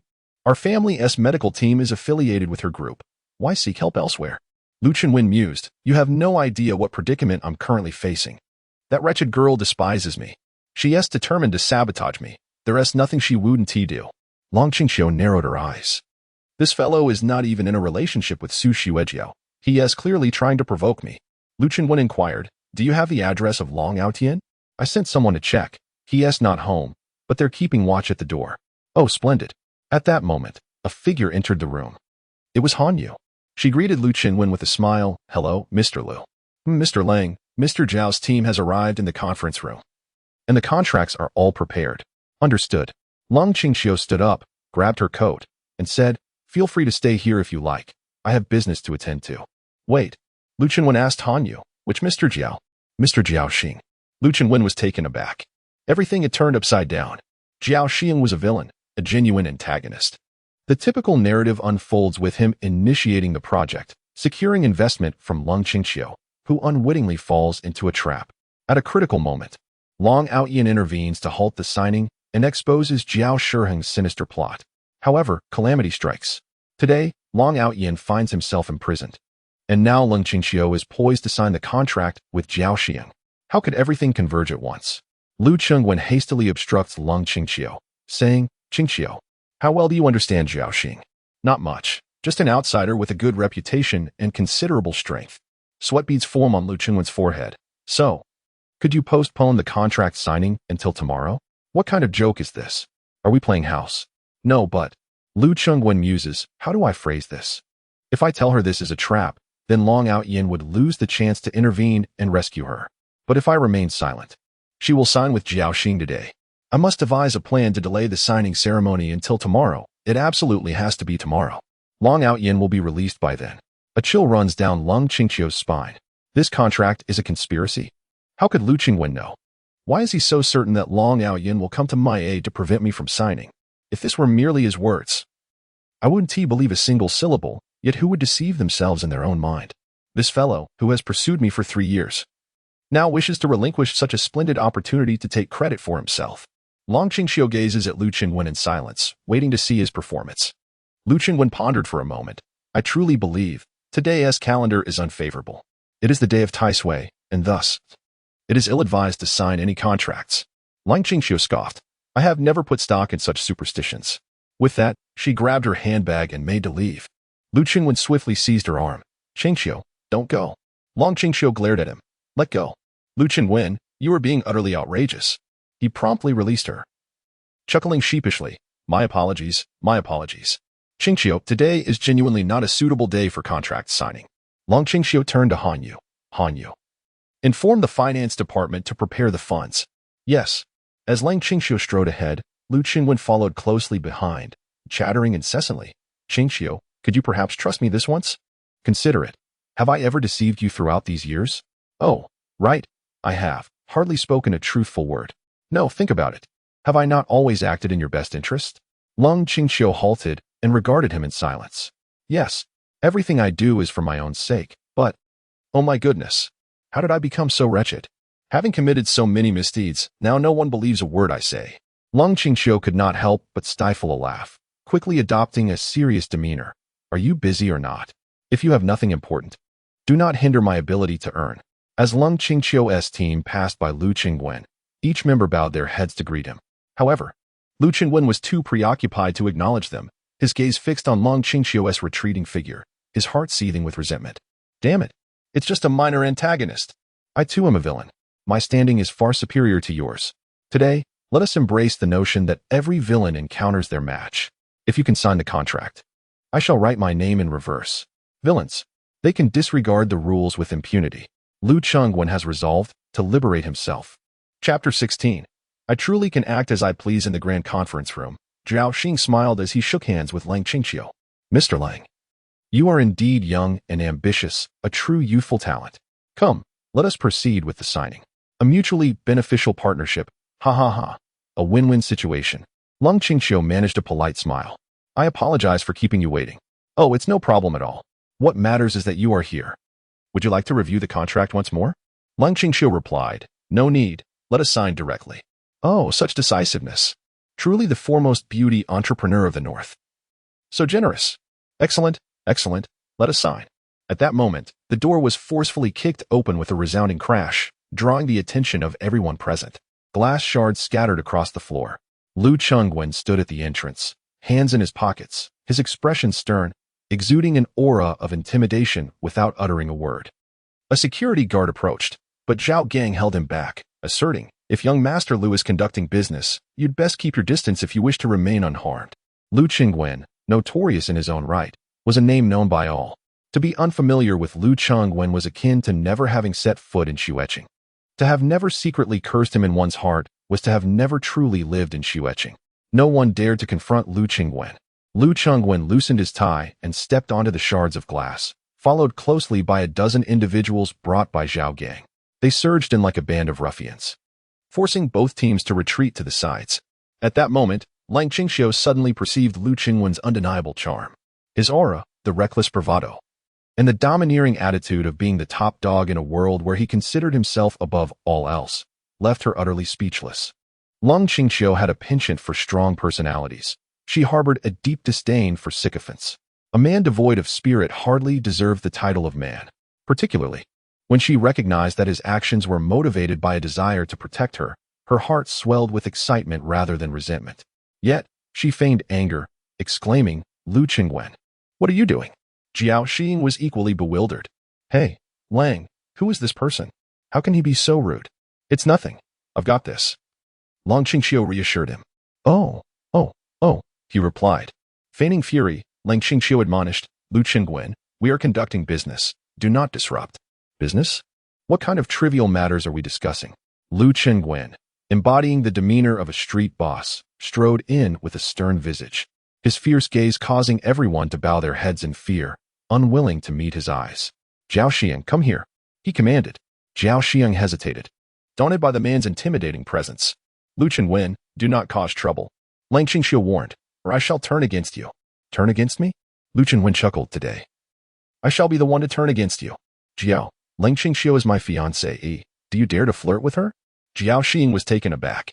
Oh, it's young Master Lu. My apologies. It was all a misunderstanding. I assure you, my discussions with Mr. Lang were purely business-related, devoid of any impropriety. Lu Chengwen approached, grasped the contract on the table, and upon a fleeting glance, tore it asunder, flinging the remnants onto Zhao Shiheng's face. Strike him, he commanded. In an instant, Zhao Gang delivered a punch that sent Zhao Xing sprawling, his foot planted firmly on the latter's chest, only to pause abruptly, brandishing a baseball bat. Lu Xiao, what manner of beating should I administer? Lu Chengwen reclined in the executive chair, crossing his legs with an air of superiority. Just ensure he cannot rise before noon tomorrow. Why the incessant chatter? Just beat him. The members of Zhao Shiheng's entourage had never witnessed such a spectacle. None dared intervene. Zhao Xiang cried out, Mr. Long, please clarify this situation. Lang Qingqiu replied calmly, it's quite all right. I am here. Oh, is it truly all right? Zhao Gang had already commenced his assault. Lu Chengwen swayed languidly in his chair, reveling in the moment. If only there were no dragon outyin in this world. I could truly act with impunity. Zhao Shiheng's cries echoed in disarray. On the sidelines, Lang Qingqiu interjected, Lu Chengwen, cease this at once. Do not strike so fiercely. Those surrounding Zhao Xing were on the brink of madness. What sort of peculiar circumstances were these? One sought to deliver a precise beating that would incapacitate his boss until midday, while the other implored him not to be so brutal. Was this truly a form of mediation? Lu Chengwen regarded Lang Qingqiu with a look of feigned innocence, declaring, I, Lu Chengwen, am the most notorious scoundrel of Xueqing. This is my style. Displeased? Lang Qingqiu, amused by his shameless demeanor, gave him a gentle shove, and whispered, "Stop hitting." It was almost like a playful acquiescence. Lung Qingxiu rolled her eyes. "Just stop. I want to sign the contract." Lu Qingwen remarked, "Zhao Gang." Zhao Gang replied, "Young Master Lu, it will be ready shortly. Based on your requirements, I estimate we have 3 hours, 25 minutes, and 39 seconds remaining." Han Yu's lips twitched in disbelief, pondering what was wrong with these two. Were they genuinely timing their actions? How could they be so precise down to the second? Lu Qingwen interjected, "All right, enough of this. Let them leave." Thus, the farce concluded. Zhao Xing never anticipated that a substantial sum of cash was about to be deposited, only for such an incident to arise. The crux of the matter was perplexing. Why accuse me of teasing Lung Qingxiu? With my character, could I possibly tease her? If she cannot be teased, how could I dare to approach her? The entire situation was extraordinarily bizarre. Lu Qingwen and Zhao Shiheng's entourage exited. Han Yu was terrified. She understood all too well the terrifying nature of young Master Lu. When he wore a smile, he was truly shameless, yet when he turned hostile, he was utterly unrecognizable. Han Yu nervously glanced at Lung Qingxiu, who signaled her to proceed. Han Yu promptly announced, "Everyone, please leave. Let President Lung and young Master Lu speak privately." All departed. Lu Qingwen remained seated, exuding an air of superiority. "Stop shaking your leg." Lung Qingxiu reprimanded Lu Qingwen. He dismissively retorted, "This is simply my style. If you continue to act like a bully in my presence, I shall no longer tolerate it." "Oh, come on, I was merely jesting. Pray tell, how did you ascertain that he intended to deceive me? Is he indeed here to swindle you? By heavens, had I known, I would have taken the liberty to thrash him for a few more hours." Lung Qingxiu shot a piercing glance at Lu Qingwen. "Speak honestly, how did you know?" "I do not know." "Still withholding the truth? How am I to articulate what I do not comprehend?" Lung Qingxiu, now incensed, declared, "So you are unaware, are you? Henceforth, do not trouble me with your affairs and do not ever appear before me again." "Aha, it is settled then." Lu Qingwen rose to his feet. "The matter of our engagement must be resolved promptly. Have you spoken to your family about it?" "Yes, I mentioned it. It will be on the 10th of next month." "No, I meant that we must annul our engagement and henceforth lead separate lives." "Oh, I shall consider it based on my mood. Do not leave it to chance. I insist that you call your parents now and clarify the situation." "Lu Qingwen, what do you truly mean? For 3 years, it was you who pursued me. Did you not previously express your disapproval? I have now changed my stance." "Why so?" "I like you. I am pleased. I love you. Do you genuinely wish to sever ties?" "Indeed. Tell me why." Lu Qingwen thought to himself, "Could I not have conveyed this to you long ago? The crux of the matter is that I cannot. Is it truly of such consequence? The significance lies in the fact that you do not harbor feelings for me. Your heart belongs to Long Outyin." Cold Qingxiu calmly remarked, "I do not care what thoughts occupy your dog-like brain. If you do not speak the truth to me, I shall not acquiesce to your desires." Lu Qingwen gazed at her and suddenly chuckled. "If I do not provide you with some technological marvels and bold moves, you will remain oblivious to the fact that the King of Hell possesses 3 eyes." He rose and approached her, closing the distance. Instinctively, Cold Qingxiu leaned back, her backside pressing against the edge of the table. "What are you doing?" she inquired. "Indeed, women can be quite fickle." Lu Qingwen replied with a grin. "When I was fond of you, you feigned innocence and resisted my advances. Now that I wish to cast you aside, you seem to relish the challenge." Cold Qingxiu glared at him. "Lu Qingwen, mind your words." He grasped her chin with a rogue's audacity, declaring, "Today, I shall take a firm approach." Cold Qingxiu's mind went blank in a daze. Is he going to kiss me? This scoundrel is utterly insufferable. How annoying. His demeanor is infuriatingly shameless. He is coming closer. Oh no. I am not quite prepared. Do I have bad breath? My heavens. What am I thinking? He is about to kiss me. Lu Qingwen slowly leaned in, thinking, why isn't she moving? Move, will you? Just give me a slap, and we can call it quits. If this escalates, we could cancel the engagement. What a perfect plot twist. What are you closing your eyes for? Are you serious? Open your eyes. What does this mean? Have you surrendered? Lu Qingwen gazed at an exquisitely beautiful face cradled in his hands, while this stunning, aloof beauty remained with her eyes closed. For any ordinary individual, the desire to kiss her would be so overwhelming that they would prefer to be riddled with bullets rather than abstain. Yet, Lu Qingwen found himself in a predicament. This was the leading lady, the paramount heroine of the tale, and he could not act upon his impulses. At this moment, however, he found himself unable to retreat, caught in a game of who would blink first. To his surprise, Lang Qingqiu, sensing Lu Qingwen's inner turmoil, displayed not a hint of anger. Instead, the face he held in his grasp bore the faintest trace of a smile, as she inwardly reveled in the moment. So you're trying to play the fool with me? You think I'm easily fooled? If you dare, go ahead and kiss me. In a swift change of strategy, Lu Qingwen relinquished his hold on her face, urging her to take the initiative, silently hoping she would not misinterpret his intentions. As Lang Qingqiu opened her eyes and locked gazes with him, Lu Qingwen felt a wave of panic. On her face, he discerned no anger, no disdain, nor any semblance of resistance. Rather, her delicate, alabaster hands gently cradled his face, leaving him utterly bewildered. Dear sister, what are you planning? He thought to himself. What about your character? You can actually endure this? Are you truly coming to me voluntarily? His mind raced. This defies all logic. How did things escalate to this point? What are you intending to do? As he watched that breathtaking visage draw ever closer, those alluring crimson lips nearing his own, disbelief washed over him. Could it be? He pondered, incredulous. Has today's narrative devolved to such an extent? Chapter 17. The villain must be caught. As Lang Qingqiu's lips were about to meet Lu Qingwen's, he could no longer contain himself and swiftly evaded her approach, muttering under his breath about her lingering hesitation, expressing his disinterest. To her astonishment, a wave of profound disappointment surged within her. What am I doing? Am I truly yearning to kiss Lu Qingwen? And yet, when he recoils, I feel let down? How bothersome am I to him? For the past 3 years, any hint of kindness from me sent him soaring, and now he acts so aloof. It is evident he relishes in tormenting me. Turning around, she noticed Lu Qingwen's back was trembling. A laugh escaped her lips. This foolish boy is so nervous. Humph, trying to play the bad guy yet lacking the courage. No wonder he remained single. Lu Qingwen feigned composure, but in reality he bolted out as if fleeing for his life. Zhao Gang approached him, inquiring, how did it go? Young Master Lu? Shut up, let's leave quickly. Moments later, Lang Qingqiu emerged, her demeanor nonchalant as she called out to Lu Qingwen, Young Master Lu. If you wish to kiss me in the future, come find me. Lu Qingwen halted, his gaze fixed on the calm, yet slightly triumphant expression on Lang Qingqiu's face. His fists clenched tightly. Are you all harbingers of doom? I understand now. Without another word, he turned and fled, nearly in a panic. Observing his retreating figure, Lang Qingqiu could easily discern his emotional turmoil. He would surely take flight if he had the wings of a windfire wheel. She burst into joyous laughter, while Hanyu and the others nearby stood in utter astonishment. His own boss, has he lost his mind? Lu Qingwen, having missed the elevator, was met by a female officer accompanied by several other officers, who promptly displayed their badges upon noticing him. You are Lu Qingwen, correct?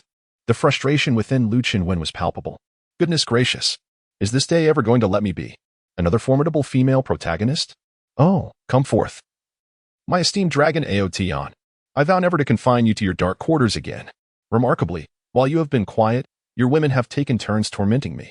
The illustrious Zhang Shun-er, a relentless figure from my school days, often reported me.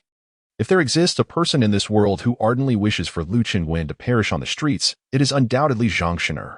Unlike the disdain from Lang Qingqiu and Su Xuejiao, Zhang Shun-er harbored a deep-seated loathing for herself. She despised her wealthy, willful self, who could bully others at will, believing she had no right to exist in this world. In a typical narrative, she would uncover her misdeeds and infiltrate her own company to seek evidence. However, she was caught in her own trap. She intended to execute a plan of sorts, administering a drug to herself and preparing her own coffin. Undoubtedly, the righteous angel, the destined one, Long Aotion, appeared just in time. Just as she was about to succeed, he thwarted her plans and rescued Zhang Shun-er. But what about Zhang Shun-er, who had fallen victim to an aphrodisiac? Oh, how coincidental it is that Long Aotion possesses the very antidote. In a state of utter helplessness, with no solutions at hand and feeling utterly cornered, Long Aoyan found himself reluctantly accepting his misfortune. With a heavy heart and a profound sense of guilt gnawing at him, he begrudgingly resorted to an indescribable method to administer the antidote to her. Applause is surely warranted at this juncture.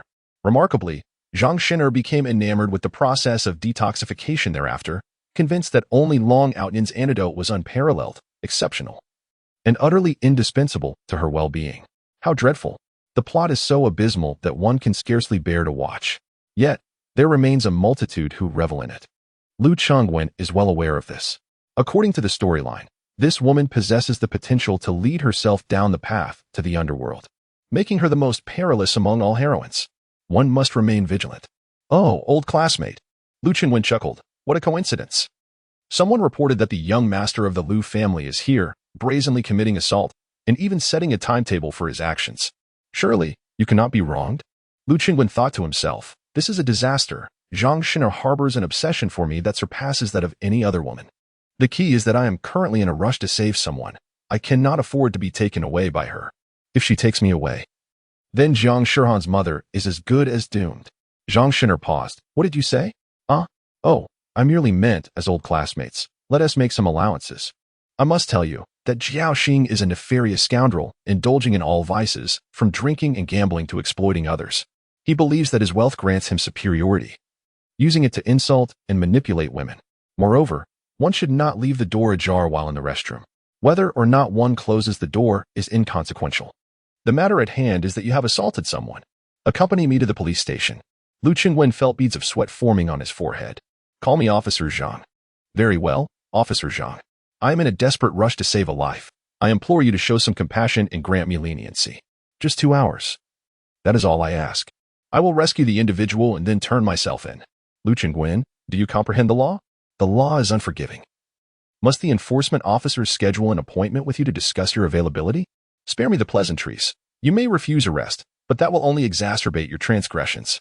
In an instant, Lu Qingwen found himself handcuffed. Officer Zhang, please. I am aware of your disdain for individuals like me. Truth be told, I harbor a fair amount of self-loathing as well. However, I am genuinely anxious to save a life. This is a matter of utmost urgency. Each time you apprehend me, I merely pay a bail and am released within hours. This time, I beseech you to be merciful. Let us reach a compromise. Should I save the individual, we shall share the credit, splitting it evenly. Officer Zhang is not one to adhere to the conventional norms of policing. She raised her middle finger at Lu Qingwen and turned away. Inside the vehicle, Lu Qingwen continued his explanations, though they fell on deaf ears. Officer Zhang was genuinely exasperated with him. Unlike Long Qingqiu, who would at least consider the reputational implications between their families and allow Lu Qingwen some measure of dignity, Officer Zhang offered him no such courtesy. As Lu Qingwen was ushered into the patrol car, she discreetly struck him twice. Officer Zhang was well trained. She had not hesitated to reprimand Lu Qingwen in their youth, and those 2 blows left him gasping for breath. Lu Qingwen found himself confined within the precinct, grasping the bars and calling out, Officer Zhang, may I make a phone call? Is that permissible? Officer Zhang, holding the register, approached and struck Lu Qingwen's hand upon the bars, admonishing him, quiet down. This is a police station, not your private villa. Lu Qingwen, blowing on his fingers, pleaded, Officer Zhang, I understand that I may be a nuisance to you, but this matter transcends personal grievances. It concerns a life at stake. Please trust me just this once. I implore you, allow me to make a call. If I deceive you, the worst that could happen is that I merely made a phone call. However, if my words ring true, you could save a life. Officer Zhang had never witnessed Lu Qingwen in such a state or expression, nor had she often heard him beseeching earnestly. Previously, when apprehended, he had always appeared indifferent, residing in a single room, feasting on gourmet takeout, and striding out with swagger after a few hours, often taking a moment to boast about himself. It was true that Lu Qingwen's infractions were mostly minor, allowing him to post bail and walk free, not a criminal evading justice. Furthermore, those he had wronged typically opted for reconciliation, which bolstered his audacity. Yet today, Lu Qingwen had altered his demeanor. He seemed genuinely anxious. Officer Zhang maintained a stern expression as she regarded him, but he met her gaze unwaveringly. His eyes filled with sincerity. Just one phone call, I beg you. I will make the call. Provide me with the number. Lu Qingwen recited Su Xuejiao's number. Officer Zhang, now wary, dialed the number, and upon hearing the voice on the other end, it indeed belonged to Su Xuejiao. With a stern face, she extended the phone towards the bars. Lu Qingwen struggled to extend his head, managing only to partially protrude his mouth. Xuejiao, are you listening? Yes, I'm listening. What is it, handsome? Haha, I actually have a favor to ask of you, he replied. Go ahead. Lu Qingwen continued. Do you remember my secretary, Zhang Shihan? The one who knelt before me in the lounge today? Zhang Shin rolled her eyes in disdain, utterly appalled by Lu Qingwen's actions, letting his subordinate kneel. What a scoundrel. Yes, I remember. What about her? Listen to me. Her mother's illness has flared up. It's quite serious. You need to help her. That scoundrel Long Outyin has vanished. This should have been his responsibility, but he won't be showing up today. Jiang Shihan's mother is in dire need. Could you please take a look? How should I do that? You can easily identify her mother's rare condition, and you have the ability to treat it. Oh, Lu, you're quite concerned for your subordinate. Aren't you? Please, this is no time for jokes. Saving a life is paramount. I want to go. You want to go? I'm not familiar with her. I don't treat just anyone's ailments, as you know. Could you do this for me? Help her out. Save her mother just this once. I will cover your consultation fee, and I'll pay you double. Do you really think I'm in need of your money? Yes. Here's the deal. If you help me this once, I'll owe you a favor, and I promise to repay you in kind. Oh, so you're begging me now? Yes. Lu Chengwen felt utterly exasperated. I implore you, you are my grandmother, great-grandmother, and great-great-grandmother. I bow before you. Haha. I have no interest in being your great-great-grandmother, but if you wish to beg me, you must do so in earnest. Can we discuss this after I step outside? First, let us save the person in need. Promise me one condition, and I shall assist. Speak. Transfer all shares of the 9th pharmaceutical company to me. Not a single penny retained. Lu Chenwen closed his eyes. The market value of the 9th pharmaceutical company exceeds 300 billion, with his shares amounting to over 170 billion. Very well, I agree. Is it a binding promise? It is. Come over and sign the contract. Lu Chenwen shouted in frustration. I am currently detained. How can I come over to sign the contract? Just say the person first. I relinquish all my shares in the pharmaceutical company. I no longer desire them. Meanwhile, Su Xuejiao stifled a laugh. At this moment, she had already settled in the hospital room of Jiang Shihan's mother, alleviating her condition and ensuring her stability. Furthermore, she had scheduled to personally perform surgery on her mother the following week. Only Lu Chenwen remained in a state of frantic agitation. Akin to an ant on a hot pan, Jiang Shihan was utterly astonished. Over 170 billion. Even if she were to shatter herself and sell the pieces, it would not reach over 100 billion. That is a sum that an ordinary person could not amass in a lifetime. No, not in 10 lifetimes, nor 100. For the sake of saving his mother, does President Lu truly possess such generosity? It seems that Su Xuejiao, perhaps fearing that Lu Chengwen might be overly anxious, deliberately spoke in a slow and measured tone, expressing skepticism. It's still rather untrustworthy. You, of all people, lack credibility in your words. Is a mere secretary truly worth such devotion? Su Xuejiao raised an eyebrow. Oh, is that so? She lifted her gaze to observe Jiang Shihan, who appeared utterly bewildered. Chapter 18. The relentless pursuit of indifference. Suddenly, Su Xuejiao's mood plummeted for reasons unbeknownst to her. Although she was aware that Lu Chengwen claimed to have affection for Jiang Shihan, the mere thought unsettled her, even if she recognized his words as mere nonsense. She did not delve into the reasons behind her discontent. Lu Chenwen, you spend over 100 million to woo a woman? That's quite an investment. With such a sum, even a superstar could be chosen at will. Does a secretary merit such expenditure? Lu Chengwen retorted angrily. Hurry and save her. Why all this unnecessary chatter? You're shouting at me. Fine, let me consider it.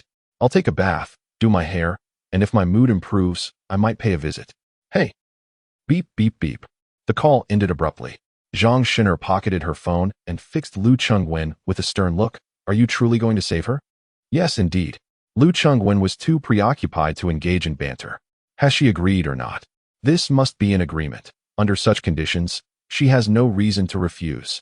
She is capable. She is not the type to turn a blind eye to someone in peril. Please ensure the rescue. Zhang Shinner had previously caught a glimpse of Lu Chengwen's inner thoughts, initially believing she was experiencing a hallucination.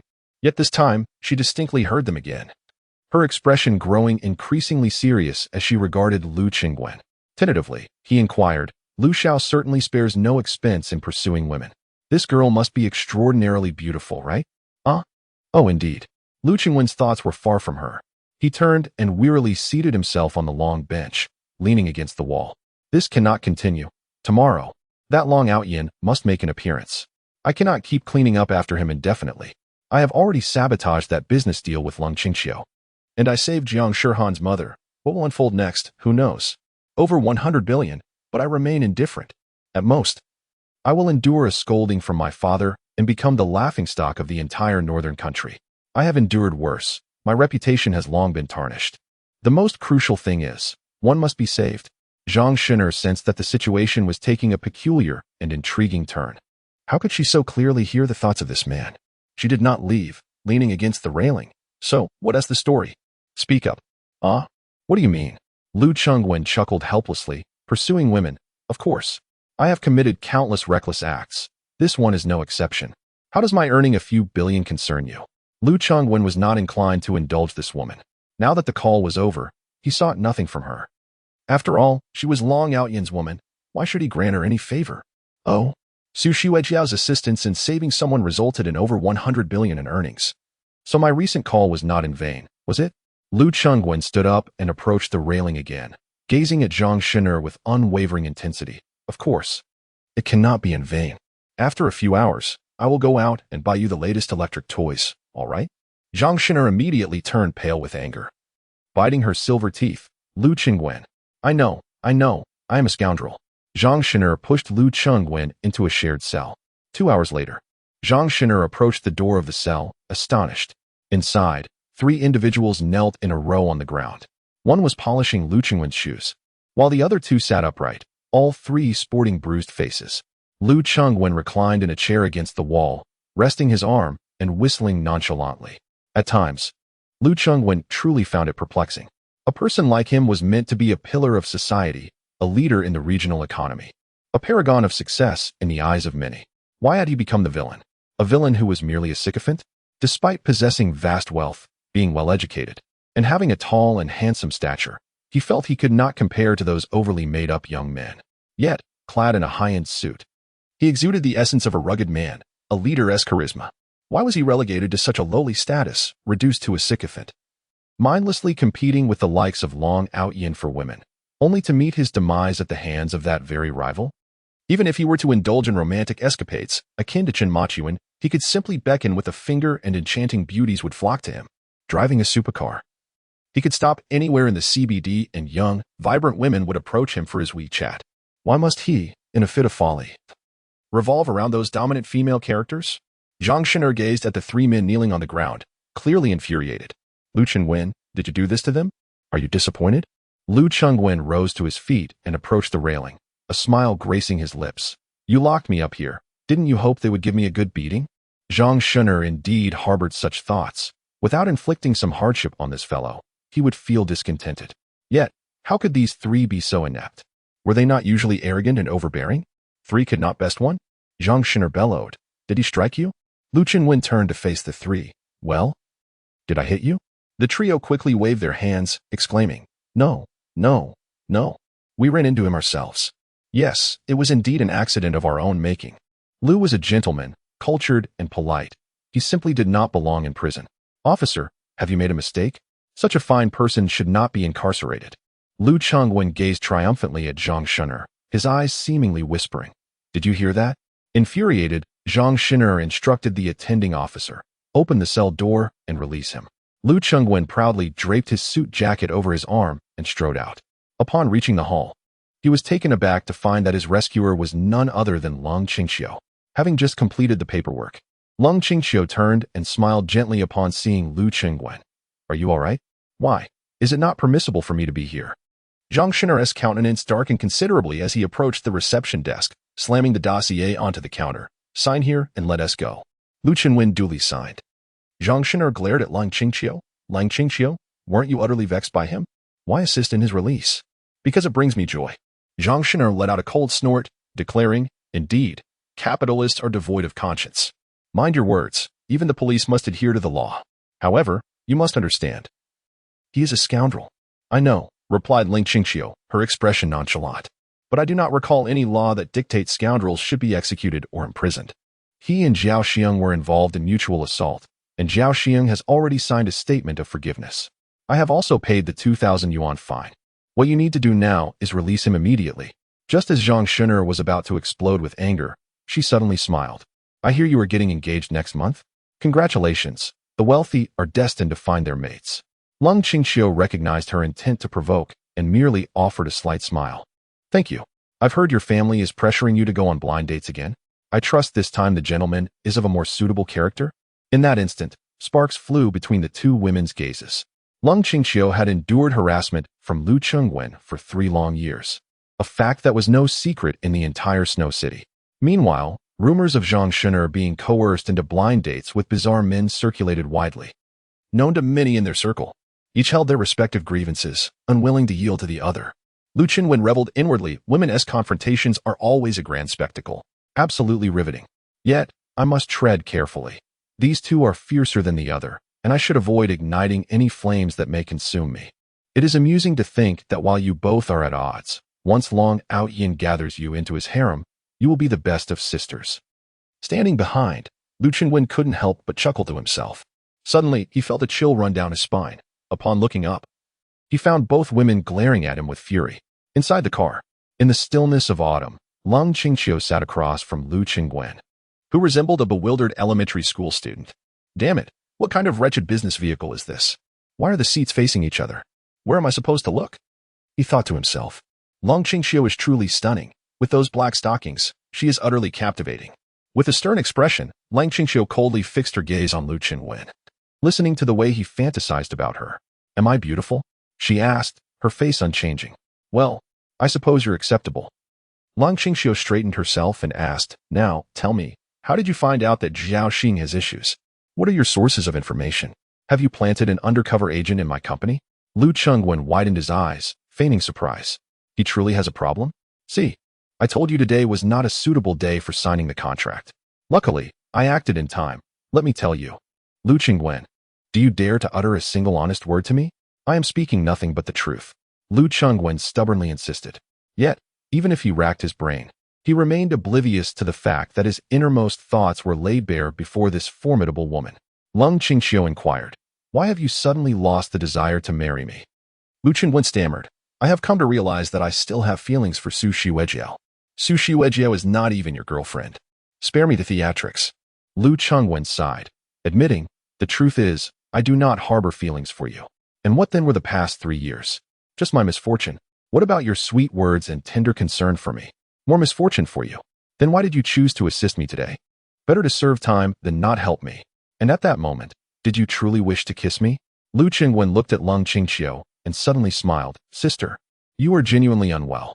The grievances between Zhao Xiang and me are entirely personal and have nothing to do with you. Long Qingqiu gazed at Lu Qingwen. Lu Qingwen, do not utter such words. You may come to regret them. I, Lu Qingwen, never have regrets in my actions.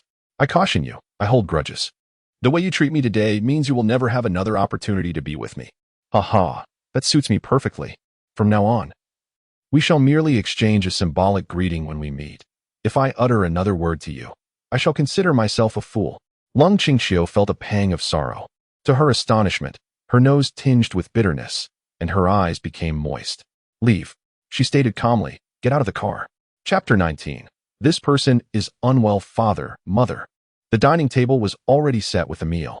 The family of Lung Tianhao, along with Long Qingqiu, sat down to eat. Lung Tianhao's expression was impassive. It was not that he was unhappy, but rather that he was a typically serious person. Today, however, he surprisingly served a piece of food to Lung Qingqiu, which took her aback. A warmth spread through her heart. Thank you, Dad. Lung Tianhao smiled slightly. I heard that Lu Qingwen caused a commotion at your company today. Did he disrupt one of your business deals? Long Qingqiu nodded. In fact, he was helping me. Oh, how so? That Zhao Xing is a fraud. He bribed one of my vice presidents to tamper with the review materials. For some reason, Qingwen found out about this and went to confront him. On a cold day. Long Tianhao chuckled. Zhao Xing, that project of his is valued at over 2 billion, isn't it? Quite risky. Our family can no longer be ensnared by over 2 billion in cash. That would be a fatal blow to our lineage. This cash must yield profits, otherwise we may find it exceedingly difficult to recover. I apologize. It was my oversight in personnel selection, Lung Qingqiu replied, lowering her head politely. Lung Tianhao waved his hand dismissively. I am not blaming you. However, if you failed to discern the issues with this project, how did Lu Qingwen uncover them? Lung Tianhao nodded in agreement. The lad from the Lu family is quite remarkable. If he can maintain his composure, he will undoubtedly become a formidable force in the future. Prepare yourself. The engagement is scheduled for the 10th of next month, Lung Tianhao stated. Lung Qingqiu fell silent. Lung Mama hastily placed a piece of food onto Lung Tianhao's plate, attempting to curry favor. Though Lung Tianhao had delegated authority to Lung Qingqiu, As the executive president, the majority of Qianfeng Group's shares still rested in his hands. This is a common management model among prominent families. Thus, while Lung Qingqiu held the highest position in the company, the patriarch of the family remained Lung Tianhao. Knowing that Lung Qingqiu was vehemently opposed to this union, and that both father and daughter possessed fiery tempers, Lung Mama feared another confrontation. As they had quarreled about this matter numerous times before. Do not blame your father for being heartless. The Lung family stands at the precipice of survival. Although you have performed commendably in recent years, we have yet to secure a significant turnaround. The company's deep-seated issues are numerous, and I appreciate your hard work. Yes, I trust you, she replied. On a frigid day, Lang Tianhao remarked, thus, the support of the Liu family is indispensable. You must hasten to get engaged. Once you become a member of the Liu family, everything will change, and the circumstances you face will become far easier to navigate. Moreover, the Liu family will extend a helping hand. At the very least, we need not worry about financial collapse. Long Qingqiu set down her chopsticks, causing Lung Mama to become instantly anxious. My brother Chengwen and I will not be getting engaged. Indeed, those words escaped her lips. Lung Mama hurriedly turned to check on Lung Tianhao, who also appeared displeased and set down his utensils. Your marriage concerns the survival of the enterprise and the rise and fall of the family. Countless eyes are fixated upon you. A single correct choice is more effective than 30 years of relentless struggle. Do you not grasp this principle? Lung Qingqiu replied with an impassive expression, you misunderstand. This time, it is not my objection. It is Lu Chengwen's refusal. Both Lung Tianhao and Lung Mama were taken aback. Why is that? Lung Mama questioned urgently. He seems so fond of you. How has he suddenly changed his mind? I do not know, she admitted. Lung Tianhao, in anger, retorted, have you intentionally offended him? Now using such words to deflect me? Father, is that truly my style? Lung Tianhao paused, realizing the truth. Indeed, his daughter was not one to engage in petty schemes. She was astute in significant matters, yet she was certainly not the type to harbor ulterior motives like an ordinary girl. Such cunning was decidedly not Lung Qingqiu's nature. I have said it, I do not know. At present, he despises me. Despises. Indeed, the atmosphere was stifling for Lung Qingqiu, who felt a profound sorrow in his heart while struggling to maintain his composure. He sensed that the other party was eager to distance himself, adopting an attitude that suggested a desire for complete estrangement. Lung's mother, alarmed, questioned how it could have come to this. Lung Tianhao remarked that he had noticed something amiss with that young man during their visit to the Liu family a few days prior, and it seemed his suspicions were confirmed. As Lung Qingqiu stood up to leave, he declared, I have finished my meal. Please enjoy yours. Lung Tianhao, observing the discontent on his daughter's face, suppressed his fury and warned, if you two do not become engaged by the 10th of next month, I shall convene a board meeting to appoint a new CEO. You must choose between freedom and your career. Standing at the door for a few moments without uttering a word, Lung Qingqiu finally pushed the door open and exited. Meanwhile, Lu Chenwen, having made a phone call, learned that while he was detained, Su Xuejiao had already alleviated the condition of Jiang Shihan's mother. Upon hearing that Lu Chengwen was in police custody, Jiang Shihan immediately sought to bring a lawyer for his bail, but Su Xuejiao intervened. Though Jiang Shihan's mother was saved, Lu Chengwen found himself ensnared by Su Xuejiao, suffering a loss exceeding 100 billion. Despondent, Lu Chengwen pondered the situation. Anyone, even the wealthiest individual, would be irked by such a substantial loss. And Lu Chengwen was far from being the wealthiest. Over 100 billion was a staggering blow to the Liu family, with total assets not exceeding 200 billion. This loss was astronomical, a significant sum even for the affluent. Fortunately, it was not a cash loss. Had they lost over 100 billion in cash, the Liu family's financial stability would have been severely jeopardized. If it were merely the loss of shares in a pharmaceutical company, it would be tolerable. Seated in a business CAF with Su Xuejiao, Lu Chenwen marveled at her unassuming appearance, which hardly resembled that of a new generation leader from a prestigious family. While others like Lung Qingqiu donned professional attire and elegant evening gowns for various events, exuding grace and poise, Chen Mingyun preferred a more traditional style, often seen in kipayos or hanfu. Yet, she too, like Lung Qingqiu, frequently opted for business wear and high-end fashion. Su Xuejiao, however, was a different case altogether. Rarely involved in business affairs, she preferred to travel and capture moments through photography. Her wardrobe leaned towards casual attire, often reflecting a carefree and spontaneous spirit. Yesterday, she wore a JK uniform for a visit to the Qin family, and today, she adorned herself in a delightful pink dress reminiscent of youth. With her hair styled in playful twin tails and a lollipop in her mouth, the charming pink princess dress radiated vitality and innocence. Her slender legs were clad in short socks paired with brown casual shoes, adding a touch of whimsy to her appearance. At this moment, she looked at Lu Qingwen with a triumphant smile.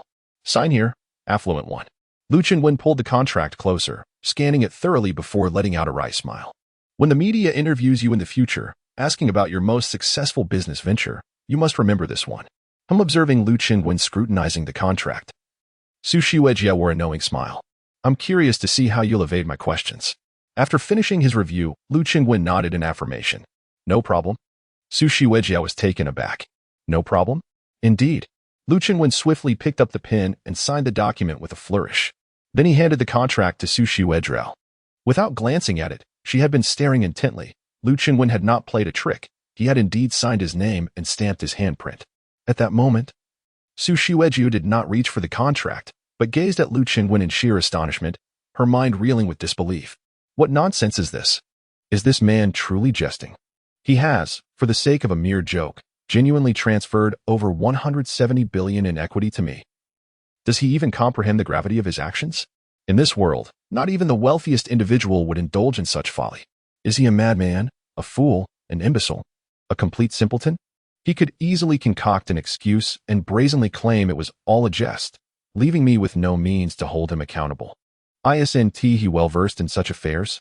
Lu Qingwen observed the motionless Su Xuejia, perplexed. Has this girl lost her wits? Why is she so still? Hello? Are you there? He shook the contract lightly. Look at the contract. Why are you staring at me? Su Xuejia furrowed her delicate brows, took the contract, yet continued to fixate on Lu Qingwen's face. The playful, mischievous demeanor she had previously exhibited had vanished entirely. Her charming, exquisite visage now bore an expression of grave intensity.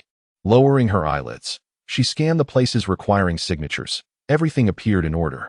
This meant that as long as she safeguarded this contract, today's net profit would amount to over 170 billion. And this was merely the surface gain. Controlling the entirety of the 9th pharmaceutical factory, the subsequent profits would be immeasurable. Why?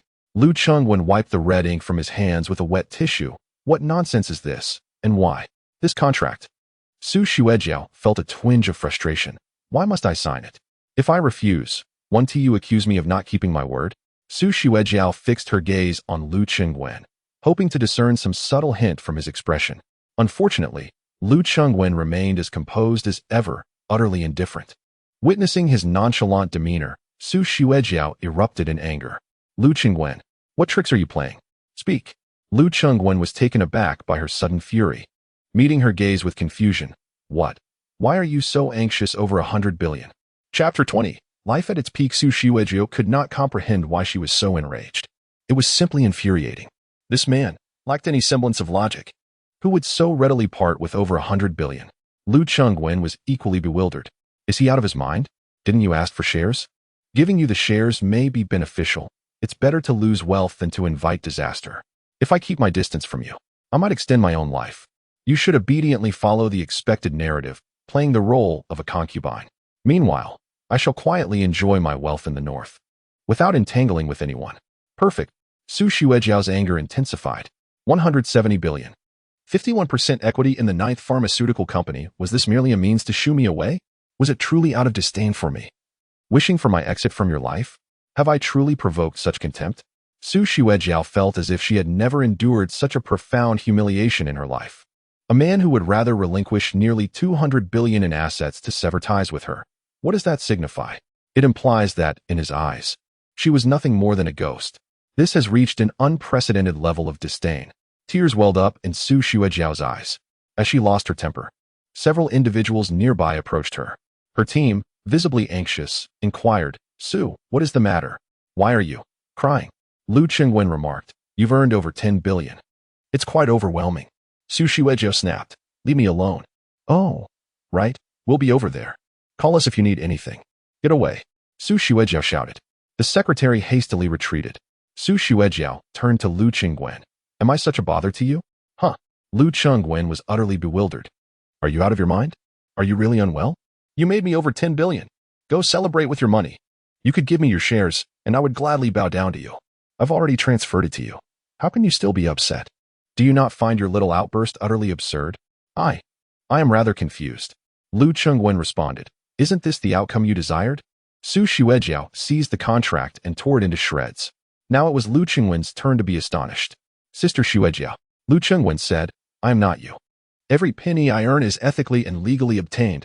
I have never resorted to threatening others with the lives of patients to conduct business. You may keep those shares for yourself. Oh, Lu Chengwen still did not comprehend. Are you all right? Do you find me unbearable? Not at all. Lu Chengwen scratched his cheek. In fact, you are quite endearing. Then why do you always wish for me to disappear? Am I being so obvious? Lu Chengwen felt a pang of anxiety. It's nothing, just. Haven't you always found me rather annoying since childhood? You should be pleased with my disappearance, right? Su Xuejiao took a deep breath. I've changed my mind. I want to learn more about you. Like a master of disguise. Su Xuejiao wiped away her tears and instantly revealed a radiant smile.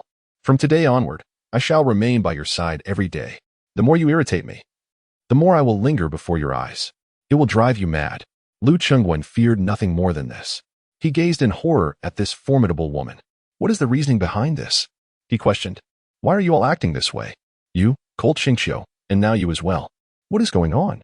She looks down on me, dismisses me as a mere sycophant with no prospects. You've thought me devious since childhood, and over the years, you've hardly bothered to acknowledge me. What has brought about this sudden change? Will you be marrying Colt Xingqiu? I would rather marry a broom, Lu Chengwen exclaimed, his excitement palpable. I wish to live a few more years. Su Xuejiao regarded him with a keen expression. Very well, then you shall marry me. Just as Lu Chengwen raised a cup of coffee to his lips, he was caught off guard by her words and ended up sputtering it out, choking on his drink. He struggled to regain his composure. Su Xuejiao frowned at him as he patted his chest and wiped his clothes, flustered. Please, don't scare me like that. I'm not worthy of such a fate. This is no jest. Su Xuejiao rested her arm on the table, propping her chin up with one hand. Gazing at Lu Chengwen with a playful smile. Chengwen, I perceive that you have undergone significant changes over the years. Oh, have I? Though I am unaware of what has compelled your recent peculiar behavior, I find you to be quite agreeable. Lu Chengwen sighed, stating, I have matters to attend to. I must take my leave. Seated in the rear of the car, Lu Chengwen silently gazed out the window. The trajectory of events has taken a rather bizarre turn. I can no longer seal off Long Outyen. It seems I am destined to confine him indefinitely, day by day, which is driving me to madness. I must expeditiously release him to frolic with those female protagonists in their harem. First, Lang Qingxiu unexpectedly deviated from her usual demeanor, suddenly consenting to an engagement yesterday. And today, she took the initiative to express affection towards me. Now, Su Xuejiao appears to regard me with an unusual glimmer in her eyes, even suggesting an engagement. While it may be jest, I cannot afford to entertain such frivolities. If this continues, I am bound to find myself in a precarious situation. No, I must provoke their disdain towards me to the point where they would wish to keep their distance. Encountering too many female protagonists today, I need to tread carefully. Chen Machuan called to inform me that his grandfather wishes to meet me. Initially, I was reluctant to go, but upon reflection, there remains ample time until noon tomorrow. While out and about, I might inadvertently cross paths with a prominent female lead. Very well, I shall visit the Chen family, indulge in wine with Chen Machuan until the early hours, and then sleep soundly until afternoon. That should suffice, right? Brother Outyen, your efficiency must indeed be enhanced. Swiftly manage these enchanting women, for I currently feel akin to a thief in the night. Upon arriving at the Chen residence, I engaged in casual conversation with Chen Xiuxiu before leading Chen Machuan to his floor. The two of us settled into chairs on the balcony, gazing at the evening glow, savoring red wine, and indulging in cigars. Chen Machuan inquired, How is Ling Qingqiu? Have you managed to win her over? Lu Chengwen chuckled, Win her over? I merely let her wake up and then sent her on her way. Chen Machuan was taken aback, then raised his thumb in admiration, exclaiming, Excellent. Such composure. In my lifetime, I yield to no one but you. He continued, You're no longer a child. Perhaps it's time to find something productive to occupy your days instead of idling about. I heard you encountered my sister? Ah, indeed. At that moment, Chen Mingyan happened to enter the hall. She had been arguing with Chen Machuan over a financial expenditure, and upon entering, she spotted not only her brother but also a familiar figure seated on the balcony, puffing on a cigar. Is it certain? I noticed her figure is rather curvaceous. She may not be the original after all. Chen Mingyan was infuriated. These two were truly two of a kind, colluding in their mischief. Whenever they convened, they seemed incapable of behaving well. To discuss her behind her back, one being her first love, the other her own brother, who should have been her closest confidant, was utterly disrespectful, their tone dripping with disdain. Chen Machuan asserted, "My sister is 100% the real deal. After breaking up with you, she dove straight into work at the company, clocking in over 10 hours a day, as if possessed. 6 months later, she took over the management of a branch office, becoming increasingly reclusive, focusing solely on work and neglecting everything else." Lu Chenwen said, "I wonder, is she still working so hard?" "No, that's no longer necessary," Chen Machuan replied. "She has thoroughly understood the dynamics within the group and has honed her own abilities, so it is no longer as arduous for her. This is the perfect opportunity. If you can muster even half the enthusiasm you have for Long Qingxiu, I assure you, my sister will become your loyal steed, allowing you to gallop freely." Chen Mingyun felt exasperated. Is this how one speaks of their own sister? It was utterly chilling. Suddenly, Lu Chenwen interjected with a serious tone. "Hey, please refrain from speaking about your sister in that manner. She is your sister, show her some respect. But I haven't spoken to outsiders. You are one of us. I tell you, while my grandfather is still alive, if you wish to win over my sister, no one in the family would dare oppose you, especially with my support." Lu Chenwen gazed at the setting sun, shaking his head with a wry smile. "It's impossible for us now. Why not? Isn't it just that trivial matter from before? Trivial? Which wealthy heir hasn't had their share of folly? As long as you treat my sister well, our family will undoubtedly support you." Lu Chengwen thought to himself that he was unaware of the particulars. This was not merely a matter between the two of them, as there was a significant male figure in between. "I am not someone to be trifled with. I cannot even dare to touch the meat before me, let alone gaze upon it." Lu Chengwen chuckled. "You should focus on your own affairs. Perhaps you should consider starting a family. It may bring you a sense of stability. With the responsibilities of family, one tends to mature." Chen Machuan sighed, feeling that the situation seemed rather impractical. "What does it matter?" Lu Chengwen turned to face Chen Machuan, stating, "Let me tell you, life is all about family. Your wife, your children, the warmth of home. Just imagine having someone who truly loves you. The mere sight of her fills your heart with warmth, and her smile, with her eyes crinkling with joy, is simply delightful. For the sake of love. Two people caring for each other by day and sharing a blanket without restraint by night. That is true happiness. When you have children and witness the miracle of a new life entering the world, both of you bustling about to raise him, and then he calls you daddy, that feeling surpasses 1,000,000 times the fleeting joy found in the company of frivolous companions in a bustling venue." Chen Mingyun was taken aback. This fellow was unexpectedly speaking with such depth. A smile of appreciation involuntarily appeared on her face. Chen Machuan gazed at Lu Chengwen as if he were a complete stranger. "Well, how did you become so profound all of a sudden? You, my friend, are merely a shrewd businessman, yet you speak like a wise sage." Lu Chengwen sighed again. "The true path of humanity is fraught with trials. The dazzling world can be overwhelming. A man of honor should remain steadfast, regardless of how bizarre or extravagant the world may be. He must not be superficial, nor succumb to degradation, nor drift along with the tide. Instead, he ought to grasp what is genuinely significant in life. That is the essence of manhood." Not only was Chen Machuan left in astonishment, but even Chen Mingyun found herself laughing behind him. This fellow, is he not quite perceptive? These two rascals, in truth, possess sharper wits than anyone else. Yet they choose not to tread the righteous path. Such was the case during our school days, where they seemed to compete in the art of mischief. Chen Machuan observed Lu Chengwen, shaking his head. "Have you encountered some trouble recently? Is your mind not quite right? From what you imply, are you truly considering a vegetarian diet?" Lu Chengwen laughed heartily. "I have no intention of going vegetarian. A man cannot thrive without meat."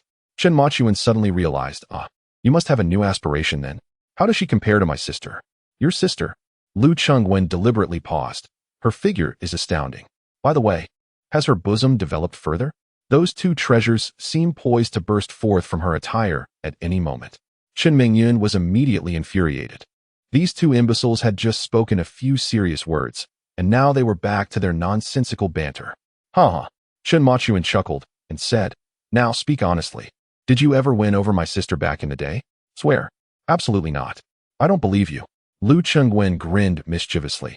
"Let me tell you, that day everything was indeed set. Your sister was all prepared, lying there ready for me to take my chance. Finally, you were speaking the truth. But do you know what transpired afterward? You didn't he just end it, did you? Absolutely not. Lu Chenwen gritted his teeth, pinching Chun Machuan's cheek.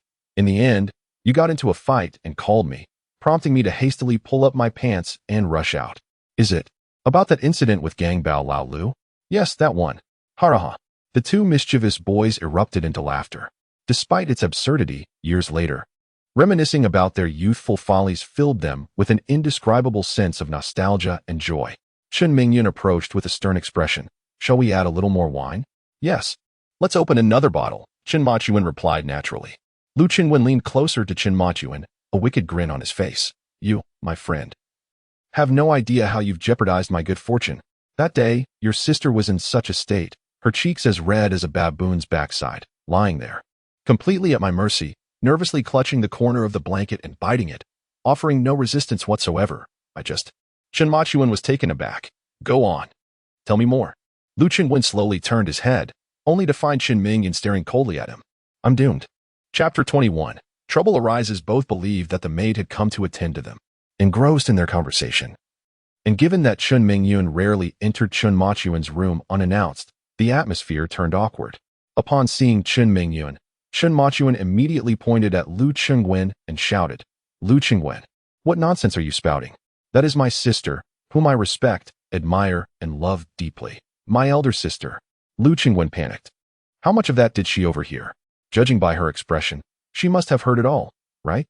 Oh no, am I finished for sure? Yes. I'm sorry, I may have had too much to drink, Lu Chenwen stammered nervously. Sister, the situation is as follows. Chenwen was not. Chen Machuan stood up, eager to mediate. Get lost, he exclaimed. All right then. Chen Machuan promptly scurried away, tail tucked between his legs, without the slightest hesitation. Watching the ungrateful, rotund figure vanish in a puff of smoke, Lu Chenwen found himself alone to confront the wrath of Chen Mingyun. I apologize. I had indeed indulged in some drink, and may have spoken too candidly. I sincerely apologize. Chen Mingyun gazed at Lu Chenwen, her eyes brimming with fury, humiliation, and sorrow. Her voice quivered slightly as she said, Lu Chenwen, ever since our breakup, you have been spreading rumors about me behaving like a harlot in bed. And now you dare to utter such words in front of my brother. I am quite curious, what did those moments we shared mean to you? Lu Chenwen wished he could strike himself in frustration. Such is the nature of men, they often engage in discussions about women with their closest friends. The closer the bond, the more boundaryless the conversation becomes. Who has the larger bosom? Who possesses a more alluring figure?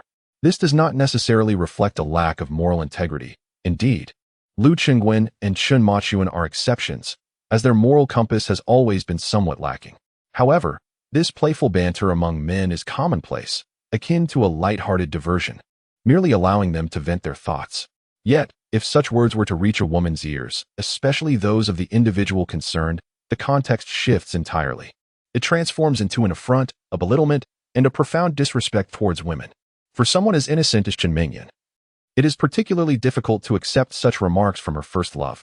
As Chen Mingyun's tears fell, Lu Chenwen, filled with guilt, said, it was truly just a jest, and I did not speak ill of you to anyone. To me, you were merely a woman I once engaged with, stripped of attire and no different from any other. Merely a larger plaything, correct? I have not even played with you. Lu Chenwen insisted. I genuinely have not toyed with you or spoken of you in such a manner. Surely, there must be individuals spreading malicious rumors. You are aware of our status. During our school days, scandalous tales circulated like wildfire. How many were true? Did you not revel in boasting that you were involved with the esteemed Chen Mingyun, feeling elated, proud, and elevated? Please, cease this, I beg of you. I was in the wrong. Chen Mingyun retrieved her phone and dialed. Are you calling the police? Hello, Hu Shui. Did you not say you wanted to treat me to a meal? I am free today. Lu Chenwen's eyes widened in shock. Hu Shui. Goodness. One of the antagonists. He pursued Chen Mingyun, and during their meal, attempted to drug her. Just when he was about to succeed, Long Outyin intervened, thwarting him decisively, and then, oh no, this plot has been prematurely set in motion. The critical issue is that Long Outyin is on leave today and not at work. If you go to dine with him, it is akin to a lamb seeking out the wolf. Lu Chenwen immediately implored, Mingyun, you cannot associate with Hu Shui, let alone dine with him. Why? What business is it of yours who I associate with? It is not that. Hu Shui is not a virtuous man. He harbors ill intentions. Is there anyone in this world worse than you? Is there anyone more despicable? Lu Chengwen was at a loss for words. In any case, could you arrange to meet him tomorrow if you insist on eating? I don't care what you do with him tomorrow. I will eat whenever I wish. I must tell you, I have been waiting for you all these years. I have been waiting. Chen Mingyun suddenly exclaimed. I thought you would change, that you would evolve. I believed that once you settled down, you would recall all the cherished memories of our childhood. Yet, I never anticipated that in your heart. I would be regarded as so trivial, so despicable, so worthless. Worthless, indeed. Oh, Mingyun, I was wrong. You must not dine with Hu Shui. He is truly not a good person. Chen Mingyun turned to leave, but Lu Chengwen grasped her arm. Mingyun, I implore you. Every mistake is mine. Grant me one chance. Chen Mingyun looked at Lu Chengwen with a cold smile. You said the same back then. How laughable that you believe these words can deceive me indefinitely. That I would continue to trust you. Lu Chengwen, I am no longer that little girl who was easily swayed by your sweet words. Go find your Ling Qingxiu and follow her like a sycophant. Chen Mingyun strode out, and Lu Chengwen hurried after her, attempting to explain. Not wanting to hear a single word, Chen Mingyun quickened her pace. Desperate, Lu Chengwen seized her once more. Chen Mingyun, I want to allow you to leave. At this moment, they had reached the living room, where Chen's parents were seated, holding a fruit platter while watching television. Chen Machuan also lay on the sofa, nervously observing them. Lu Chengwen was oblivious to the changing environment and exclaimed loudly, I don't care about anything else, but you cannot dine with Hu Shui. At least not today. Who are you to dictate my actions? Just because I am unworthy. I refuse to be reasonable today. What's the matter? Mr. Chen, chewing on his food, picked up the remote and muted the television. The family of three sat in silence on the sofa, merely observing. Chen Mingyun sneered, Lu Chengwen. Get your facts straight. Our Chen family is not a clan that will endure your whims for the sake of corporate interests. When conversing with me, Chen Mingyun, you would do well to engage your intellect. The two continued their incessant bickering. Chen Machuan quickly fabricated an excuse. They are just a couple in a spat. He wishes to pursue my sister, yet she ignores him and intends to dine with another man. Mr. Chen nodded in acknowledgement. Mrs. Chen inquired, Who is Hu Shui? The eldest from the Hu family, replied Chen Machuan. We had a scuffle back in school, Chen Machuan added. Mrs. Chen, perplexed, questioned, Hasn't Chengwen been pursuing Lung Qingxiu? Aren't they supposed to be engaged next month? Why is he now seeking our Mingyun? Chen Machuan offered a hasty explanation. Isn't it only at the last moment that one discovers their true love? Just watch, this will be more exciting than any television drama. Chen Mingyun declared. I will indeed go out to dinner with Hu Shui today.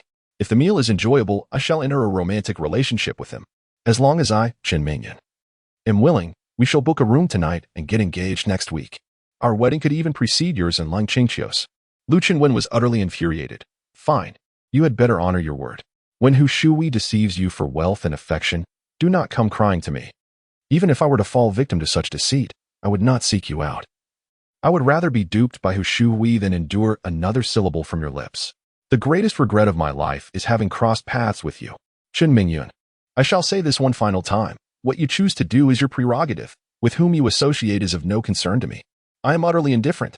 So why do you raise your voice at me? Hu Shui is unacceptable, yet I find myself drawn to him. What of it? Tomorrow, you may book a hotel, get engaged, choose a wedding dress, do as you please. But can you not remain at home quietly today? No. When you cast me aside all those years ago, you forfeited the right to utter such words. It was you who ended our relationship. Lu Chengwen shouted. Why did I end it with you? Do you even have the audacity to ask? Lu Chengwen's lips moved, struggling to articulate. It was my fault back then. But now I must make it clear. You cannot attend Hu Shui's dinner. As Lu Chengwen turned, he noticed three individuals on the couch, staring intently in his direction. His mind instantly cooled, and he respectfully bowed. Hello, uncle.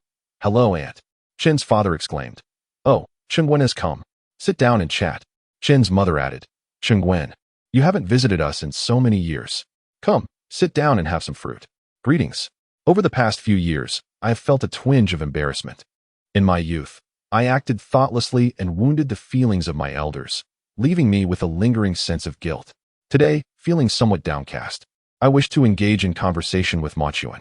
Lu Chengwen found himself in a predicament, not expecting to quarrel with Chen Mingyun while her parents were present. He rambled on in an attempt to ease the awkward atmosphere. Chen Machuan interjected, Brother, my sister is leaving. Lu Chengwen hurriedly rushed out, calling after them. Uncle, Auntie, Goodbye. Chen's mother stretched her neck to shout, "Come visit us when you have time." "Got it," replied Lu Qingwen. Chen's father looked perplexed, muttering, "What does this mean?" "Oh, let the young ones sort out their affairs. At this age, boys and girls are prone to love and hate." Yet, Lu Qingwen was on the brink of engagement. "Hadn't I been on the verge of engagement once, only for you to intercept my affections?" Chen's father grumbled discontentedly, "On the cusp of engagement, yet pursuing my daughter." Chen's mother urged, "Turn up the volume on the television." As Lu Qingwen dashed out, Chen Mingyun had already vanished from sight, abandoning Zhaogang. He drove frantically in search of her, but with such a vast city, how could he possibly find her? In desperation, he dialed Long Qingxiu. At that moment, Long Qingxiu sat alone at the edge of her bed, hugging her knees, feeling sorrowful and heartbroken. The situation had irrevocably transformed. Her father had issued a final ultimatum, and he was a man of his word. His position as CEO was precariously at stake. Suddenly, Lu Qingwen transformed from a devoted admirer into a figure of cold indifference, regarding her as if she were a harbinger of misfortune, wishing to maintain a distance of 3 zhang. Is the world truly abandoning me? At that moment, Lu Qingwen's call came through. Upon seeing his name flash across the screen, a flicker of hope ignited within Long Qingxiu. She was astonished by the rapid shift in her emotions. Only moments ago, she had been engulfed in negativity and sorrow. Yet the sight of this call filled her with unexpected joy. A wave of hopeful thoughts surged through her mind. Why is he calling me? What could he want? Has he changed his mind and decided to pursue me again? Humph, I won't be so easily swayed. What if he asks me out? What should I wear? How should I respond?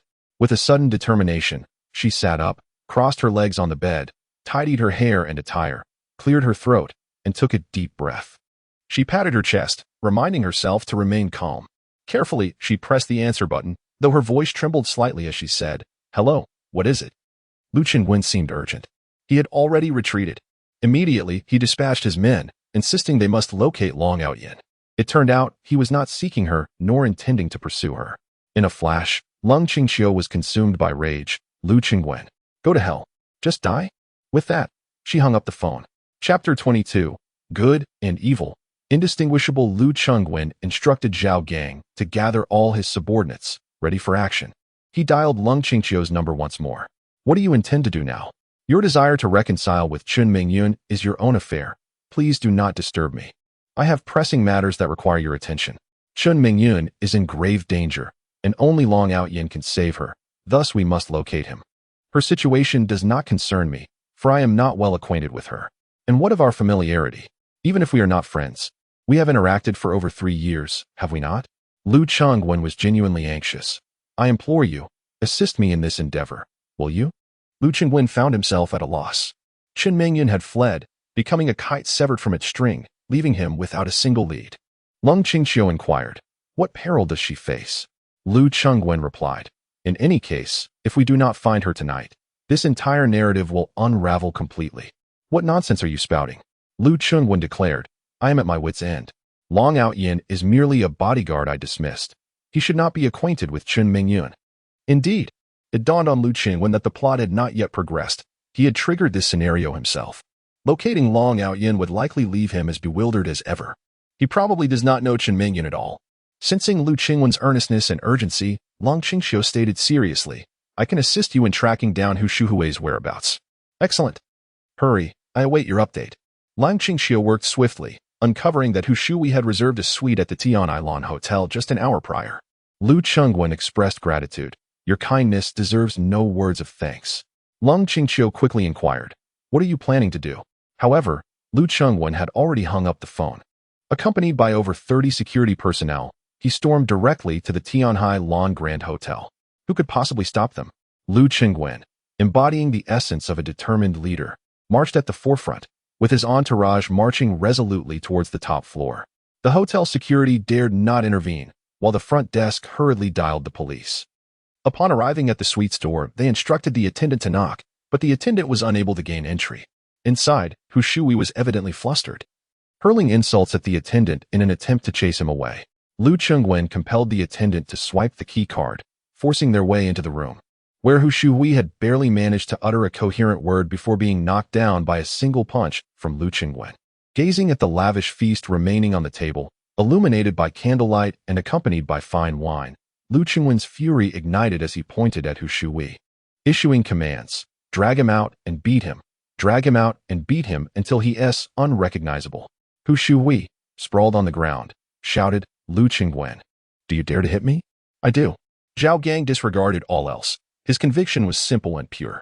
Lu Qingwen was like a deity, the sole being worthy of his admiration and loyalty in this world. Not even the underworld would deter him. If Lu Qingwen commanded it, he would wield a cleaver and pursue the king of hell himself. Zhao Gang dragged Hu Shui outside, where most of the crowd struggled to push through. The tormented cries of Hu Shui became increasingly irksome. A considerate young man gently closed the door behind them. Lu Qingwen proceeded toward the suite, calling out, Mingyun, Mingyun. The suite was spacious, yet locating Qin Mingyun would prove to be no arduous task. At this moment, Qin Mingyun lay on the grand bed, her attire disheveled, writhing like a serpent. Her flawless figure was almost breathtaking. Her skin glistened, drenched in perspiration, rendering her appearance both luminous and alluringly provocative. Qin Mingyun's face was flushed to an alarming degree, her breaths coming in heavy gasps. Upon seeing Lu Qingwen, a flicker of clarity seemed to linger in her mind. Qingwen, save me. Lu Qingwen felt a tumult of emotions, anger mingled with compassion. He quickly shed his outer garment and draped it over Qin Mingyun, then lifted her in his arms and rushed outside. Qin Mingyun realized she was being rescued. Though her thoughts were clouded, she knew it was Lu Qingwen, providing her with a semblance of reassurance. Yet, her primal instincts compelled her to emit soft, feline-like sounds, akin to a kitten gently pawing at its tender heart. Qin Mingyun clung tightly to Lu Qingwen's neck. However, after such a tumultuous ordeal, Lu Qingwen was also drenched in sweat, the scent of his masculinity acting as a potent signal, captivating Qin Mingyun's senses. The powerful allure of his male pheromones surged through her mind, leaving her utterly entranced as she nuzzled against his neck, ultimately embracing him with fervor, kissing and caressing. As Lu Qingwen reached the doorway, all security personnel stepped aside. Hu Shui quickly pleaded, Qingwen, we have a long-standing friendship. Spare me this once. Lu Qingwen responded with a swift kick to his face, proceeding towards the elevator and his private villa. Regardless of his efforts, Lu Qingwen found it impossible to soothe Qin Mingyun's distress.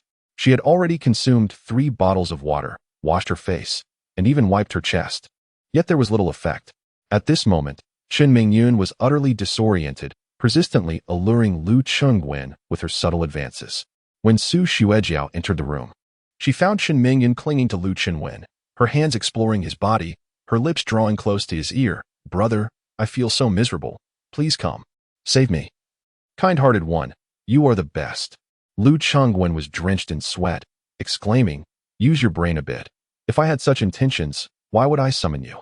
He restrained Qin Mingyun, while Su Xuejiao administered a sedative. Although the effect was not immediate, Qin Mingyun settled down considerably, though she still gazed dreamily at Lu Qingwen. After a long night of turmoil, Su Xuejiao proved to be an exceptional physician. Despite her usual whimsical demeanor, she became remarkably serious and solemn when it came to medical practices and medication. Finally, Qin Mingyun quieted down, leaving Su Xuejiao and Lu Qingwen utterly exhausted. The police soon knocked at the door, and Zhang Shun once again took Lu Qingwen away. In the confines of the police station, Lu Qingwen pondered deeply. This could not continue. His connections with these prominent women had become too entangled. Moreover, he had found himself in the police station's holding cell twice in a single day. This was not how it was supposed to be. The narrative was not meant to unfold in this manner. I cannot confront you, but can I not evade you? Tomorrow, I shall purchase a plane ticket, heading directly to the southern lands, to Dongwu, to Shishu, to Xiliang. If all else fails, I shall escape Asia and venture into the world. I will go to Ukraine, to Donbass, to Kashmir. That must be feasible, right? I possess wealth. Wherever I go, I am met with elegance and indulgence. What am I doing here in this snow city? Continuing in this manner will inevitably lead to my demise at the hands of the illustrious dragon. Yes, it has been decided. Are you not intent on unifying the 4 prominent families of Snow City? Here, take it all. I shall not contest it. Henceforth, it is yours entirely. Who, then, was responsible for administering the poison to Lu Qingwen? The matter remains a perplexing enigma. Hu Shui would never confess, for the gravity of the sin is too great. He cannot, nor dares he admit such a transgression, as he would be unable to withstand the retribution from the Qin family. Thus, he insists he is unaware and claims that Qin Mingyun sought him out, after which Lu Qingwen confronted him. Lu Qingwen, of course, accuses Hu Shuhui. Yet there is no evidence. Chen Mingyun's own testimony implicates Hu Shuhui, stating that Lu Qingwen cautioned her against visiting. This, however, did not serve as evidence but rather cast significant suspicion upon Lu Qingwen himself. Indeed, is Lu Qingwen some sort of clairvoyant, aware of the impending drugging even before the meal? Or is he a sorcerer? Yet, in the end, Lu Qingwen did not take any action and instead sought out Su Xuejiao to assist in detoxifying Chen Mingyun.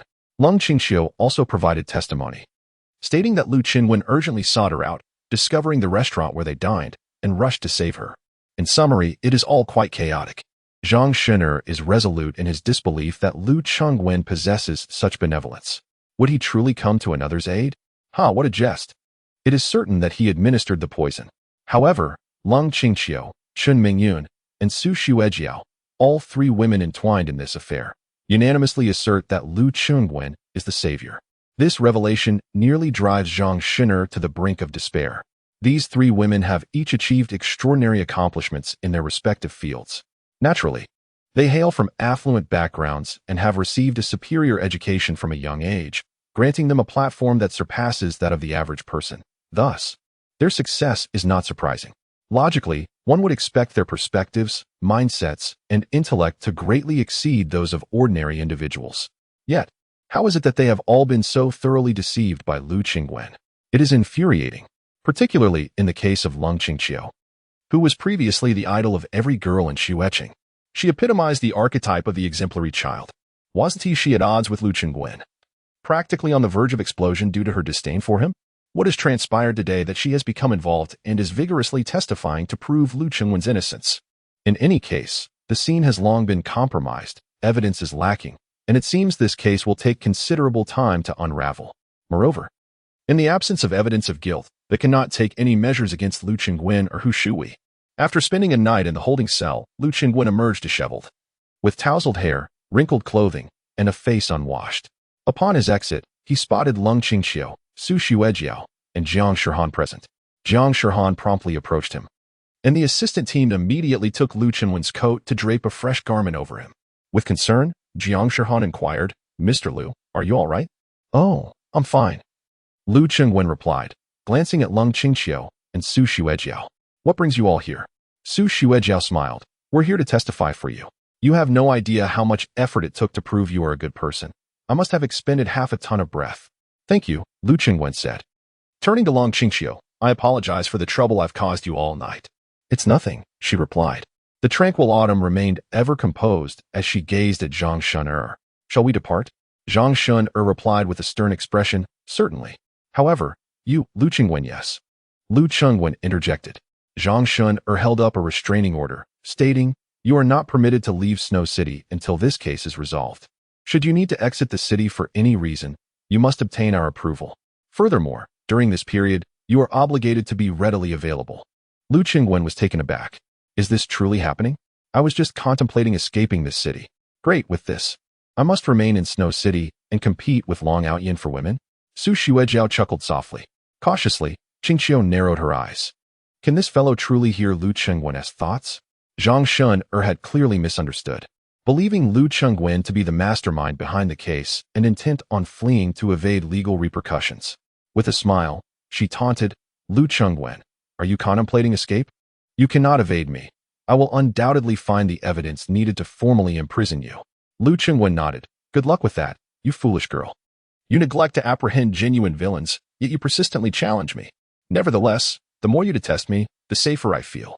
Zhang Shen'er pondered. What is wrong with this person? Why does my disdain for him seem to render him more secure? And who is this Long Outyin he repeatedly mentions? He seems convinced that I must know him. This is a clue I must remember. Su Xuejiao cheerfully declared, "Let us proceed, great benefactor. I suspect you are hungry, and I shall treat you to a meal." Lu Qingwen smiled faintly. Qingxiu remarked, "I have matters to attend to. I shall take my leave." Lu Qingwen called out to her, "What's wrong?" "Thank you." Lu Qingwen smiled and said, "Thank you for believing in me." Lung Qingxiu looked at him and replied, "You owe me one." Yes, I owe you. I'll take you out for a meal another day." "No, that won't do. I cannot accept a meal from you. How about I give you a gift instead? What do you desire? A car? A gold watch? A designer coat?" Lung Qingxiu stated, If you wish to repay me, then let us become engaged. Oh, no problem. What did you say? Lu Chenwen exclaimed. Chapter 23. A day in the life of Long Out Yin. Lang Qingqiu declared. I need to get engaged to you. Su Xuejiao, who already harbored a strong dislike for Lang Qingqiu, was now filled with jealousy and snorted. How amusing.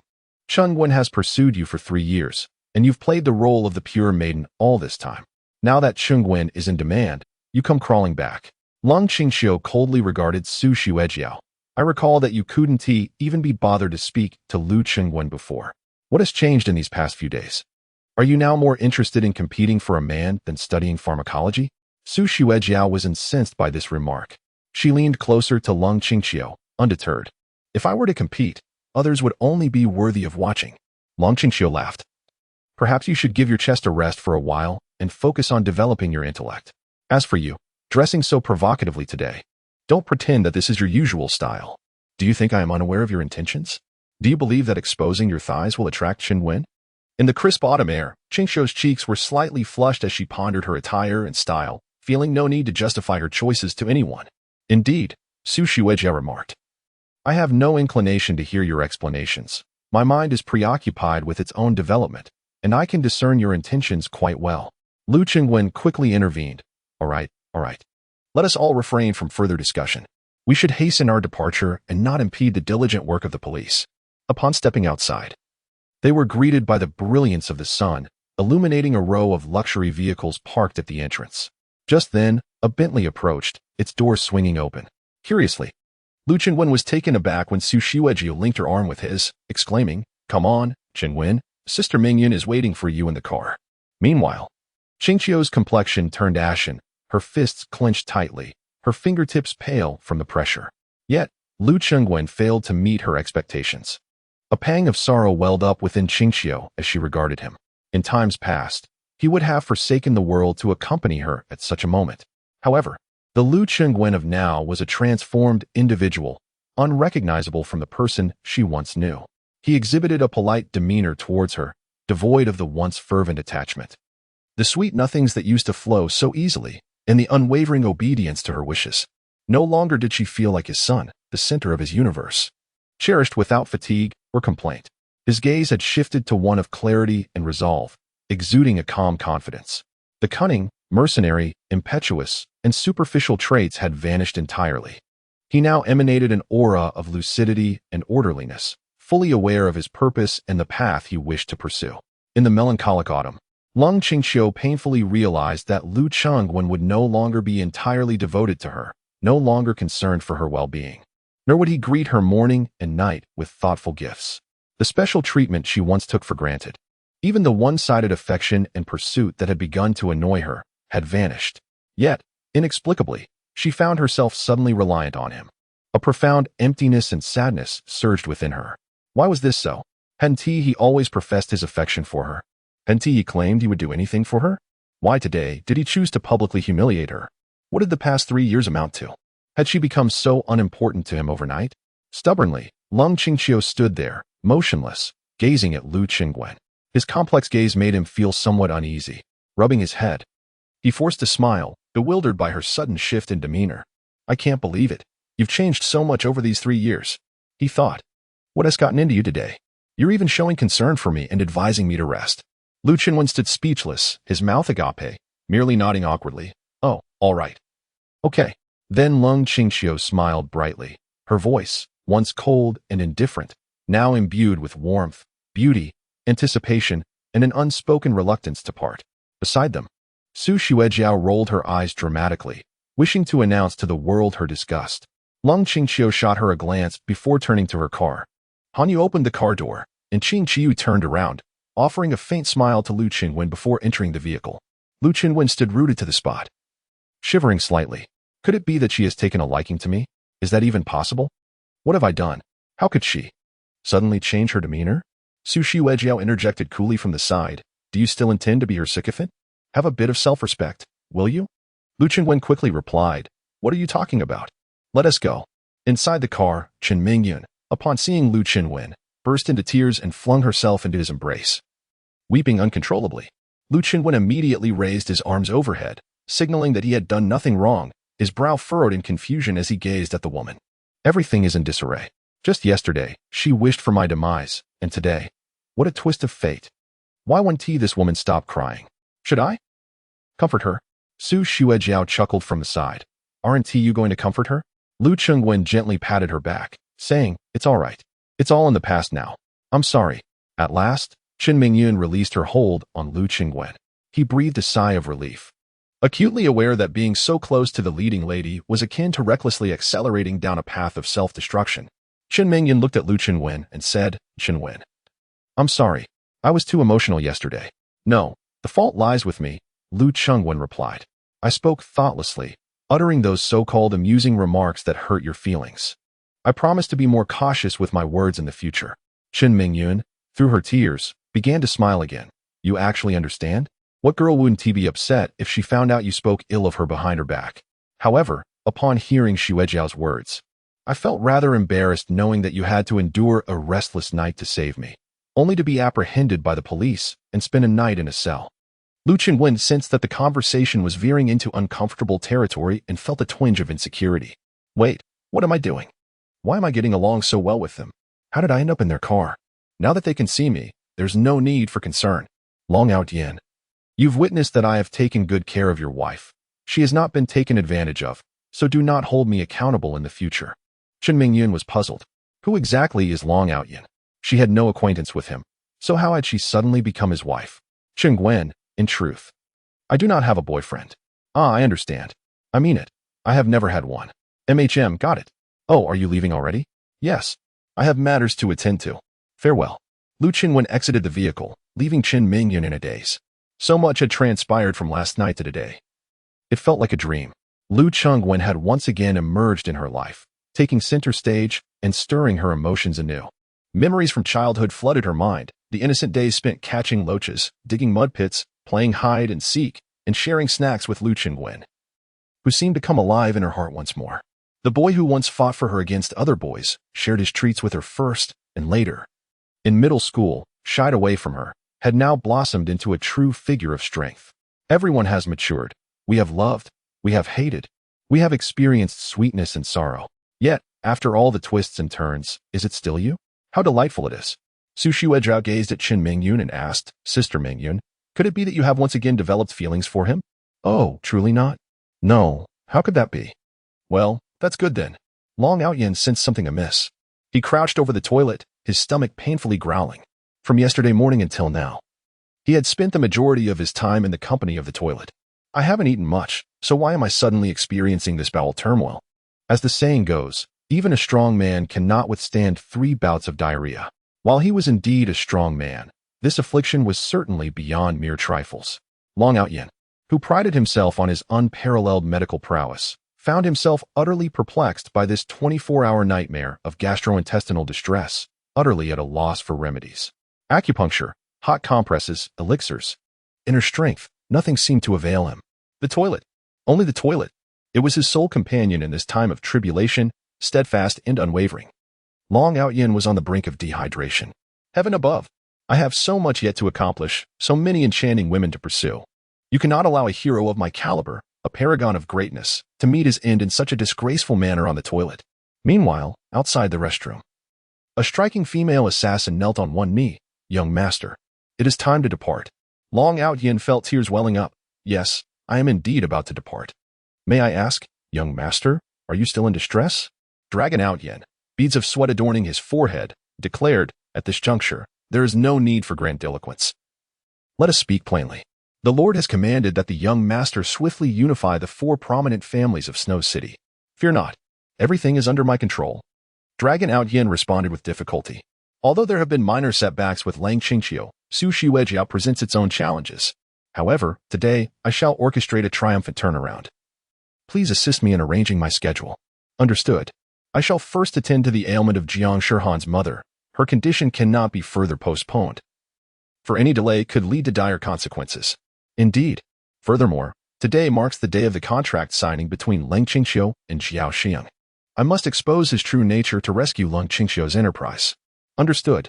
In the evening, I must thwart Hu Shuhui's nefarious plot and save Qin Mingyun. Very well. The young master is formidable.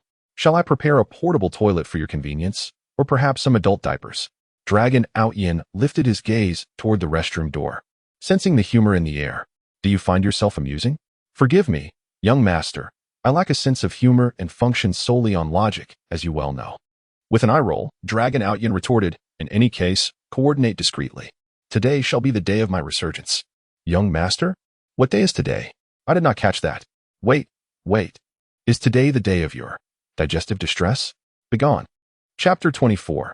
An encounter of contrasts. It is curious, for afternoon, precisely at 12 o'clock, Dragon Outyin found himself restored to health. Suddenly, the stomach pain subsided. Although I still felt weak, at least the issue of diarrhea had temporarily ceased. Stepping out of the suburban villa, a brand new Audi RS7 stood before me. Hua Xuanning, holding a sword and clasping her fists, addressed me respectfully. Young master, everything has been arranged. Long Aotian stood upright. Glancing at the car, I am currently adopting a low-profile approach for my reemergence. In order to enhance the effect of my ostentation and to create an impression, I must lower my status and disguise myself as an ordinary person. Thus, I require a different vehicle, one that is as understated as possible. Hua Xuanning appeared taken aback, understood. A few minutes later, as Long Aotan gazed at the vehicle before him, he stroked his chin, lost in contemplation. Xuanning, young master, is this the car you have procured for me?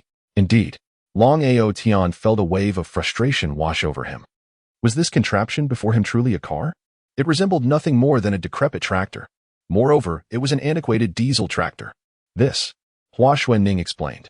Young master, this is a Fengsho brand tractor, diesel-powered and full of vigor. It is low-key, simple, rustic, and lacks refinement, perfectly suited to your requirements. Long Aotian stared at Hua Xuanning. You truly lack judgment. Find me another. None are available. None? Young master, time is of the essence. Your schedule today is rather full, and any further delay will not suffice. Long Aotian, exasperated, relented. Fine, let it be this one. After all, it is merely a means of transportation. Please, young master, start the vehicle yourself. This, how does one even start it? Here hangs a crank. Insert it into the ignition hole and exert yourself to turn the lever vigorously until the tractor emits a resounding clatter, seemingly on the verge of leaping into the air. Long Outyin, his expression dark, commenced the arduous task of starting this hand-crank tractor.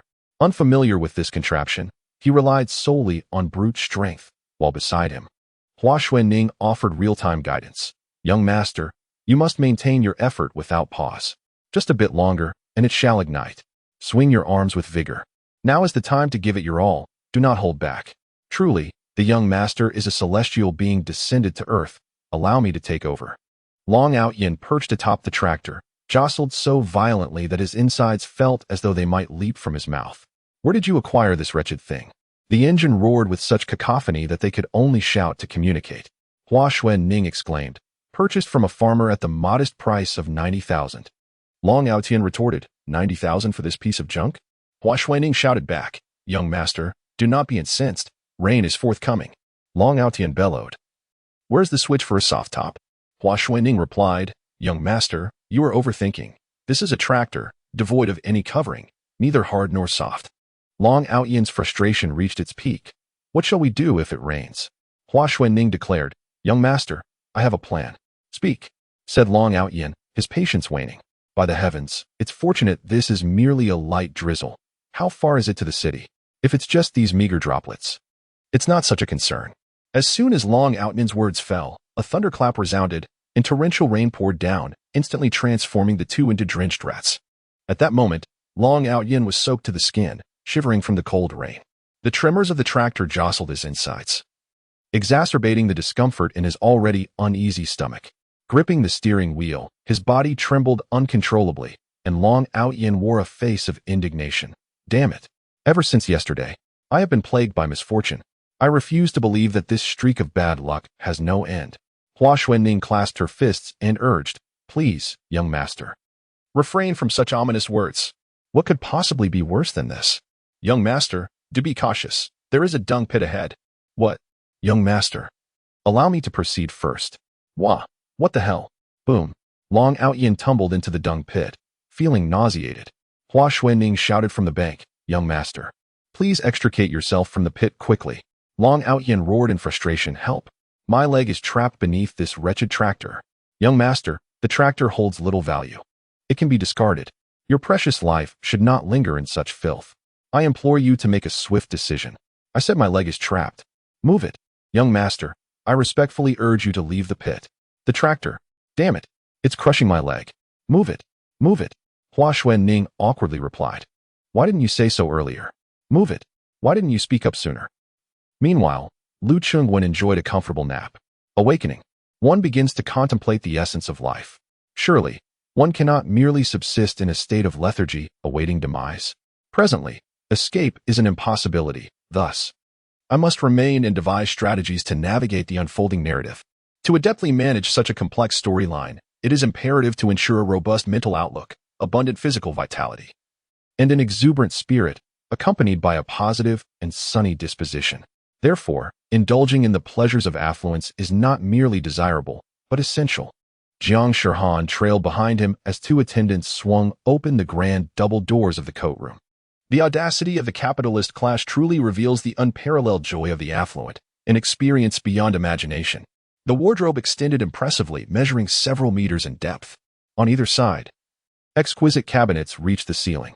One row on the right, when opened, revealed an array of flamboyant footwear, leather shoes, sneakers, casual shoes, beach sandals. Within another cabinet lay an extensive collection of high-end timepieces, more opulent than those found in luxury boutiques. Yet another housed a variety of accessories, cufflinks, designer belts, solid gold rings, and high-end sunglasses. Lu Chengwen cast a glance and instructed Jiang Shirhan, donate all the clothing and shoes. All of them. Indeed, every last piece. Lu Chengwen continued, immediately inform my image consultant that from this day forth, I shall adopt a new style, eschewing all flamboyance. What style do you desire, sir? A dignified aristocratic attire, the quintessential business elite look, something reminiscent of 007. Tailored suits, Italian leather shoes, prestigious timepieces, and crisp white shirts. Understood. I shall communicate with the design team. Also, please assist me in selecting a few vehicles. What type of sports car does Mr. Lu desire? He does not seek a sports car, but rather a sedan and an SUV will suffice. The business vehicle should be replaced with a pure black, high-end model. Both the sedan and SUV should embody a sense of subtlety and gravitas. Understood. Additionally, procure a new villa for me, preferably in close proximity to home, with decor that reflects an artistic taste, avoiding any impression of ostentatious wealth that only showcases monetary status. Certainly. Lu Chengwen felt a sense of accomplishment. Speed is of the essence. Prompt arrangements must be made. Indeed. Zhao Gang chuckled from the side. Young Master Lu, you are. Zhao Gang, from now on refer to me as Mr. Lu. Young Master is a family term, which I find unappealing. I am a person of business, so henceforth, address me as Mr. Lu. Understood, Mr. Lu. Zhao Gang, though somewhat brash, is undeniably astute, with a quick mind. His primary role is to embody the image of a loyal subordinate, adhering to a style of unwavering support. Of course, if he were truly mindless, Lu Chengwen would have dismissed him long ago. What makes one think they can serve as a sycophant in the presence of a financial magnate? As he sat in the car, Lu Chengwen held a glass of champagne, reveling in the luxurious comfort of a business vehicle worth over $2 million. The standout feature is the plush comfort of the executive seat. With his leg crossed, sipping champagne, he gazed at the captivating Jiang Shirhan opposite him, feeling utterly content. Today, Jiang Shirhan adhered to her own guidelines, donning a short-fitted skirt and nude stockings. Jiang Shirhan is truly stunning. The more one looks, the more entrancing she becomes. With her prominent brows and large eyes, she nonetheless exudes an air of submissiveness that is beguiling. This contrast only serves to heighten the allure. It is as if she resembles a certain actress, tall, with long legs, exuding sexiness, elegance, and grace. Yet, she perpetually presents herself as a wounded little bird, inviting one to bully her, to control her, to manipulate her, to invade her personal space. The poised and graceful Qingqiu, the lively and adorable Xuejiao, the composed and gentle Mengyun. Yet, only Jiang Shirhan seems capable of awakening the primal instinct for conquest that lies within a man. It is this woman who incites an incessant desire to dominate her, as if failing to do so would leave a smoldering fire within one's heart.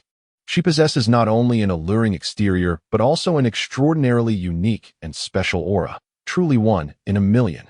This is a manifestation of a woman's intrinsic charm, a raw and pure allure that captivates on a visceral level. Lu Chengwen made up his mind. No, I must find a way to distance myself from this woman. This cannot continue. An ordinary person would struggle to withstand it. Moreover, I am not an ordinary person. I am her superior. She has grown accustomed to my dominance. And should I choose to torment her, I suspect she would not resist out of concern for her mother. The chilling reality lies in this very notion. Many refrain from wrongdoing due to lack of capacity, opportunity, or courage. At present, Lu Chengwen possesses both the means and the opportunity, and he fears that one day he might become emboldened, crossing boundaries he ought not to. Should that occur, it would not be long before he finds himself in dire straits. Jiang Shihan was taken aback. What? Despite my relentless efforts, why does Mr. Lu still wish to cast me aside? If it becomes too much to bear, then do not bear it. He already knows that you are a good person, that you genuinely care for me. As your devoted secretary, I find the dynamics between a boss and their assistant to be rather typical. What am I even contemplating? This is not who I was. I used to be a virtuous and upstanding young woman. If I had intended to pursue such a path, I would have done so long ago. What has transpired to lead me to this moment, where I am tempted to seduce my own employer? Both individuals are lost in their thoughts. Suddenly, the car comes to a screeching halt. Lu Chengwen, momentarily distracted, spills the champagne onto Jiang Shihan's chest. Alarmed, Lu Chengwen hastily reaches to dab the spill. I apologize. How on earth is this vehicle being driven? Jiang Shihan, startled, dares not move. Boss, it's all right. I don't want. Please, don't, boss. You're so annoying. No need to squeeze. It's not like I'm soaked. Realizing he should not have reached out, Lu Chengwen responds, I truly did not mean to.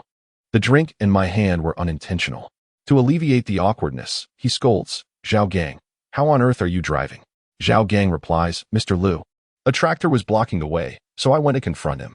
Meanwhile, Lu Chengwen and Jiang Shihan adjust their attire and continue to apologize.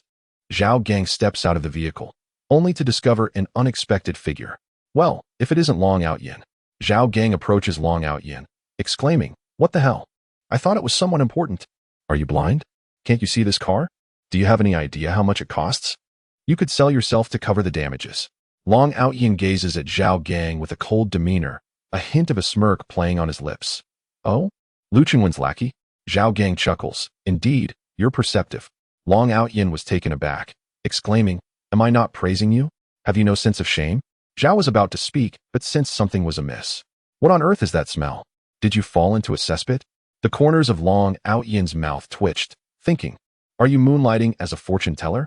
Inside the car, Lu Chengwen was wiping champagne stains off Jiang Shihan's blouse when he looked up and saw the man across from him. Goodness, Long Outyin, the male protagonist? He's here. Meanwhile, Zhao was digging his own grave, continuously insulting Long Outyin. Lu Chengwen tossed a tissue to Jiang Shihan, saying, you can clean it yourself. Mr. Lu, please help her. Hey! Lu Chengwen pushed the door open and shouted, stop. Spare me my life. Chapter 25. How magnificent is Mr.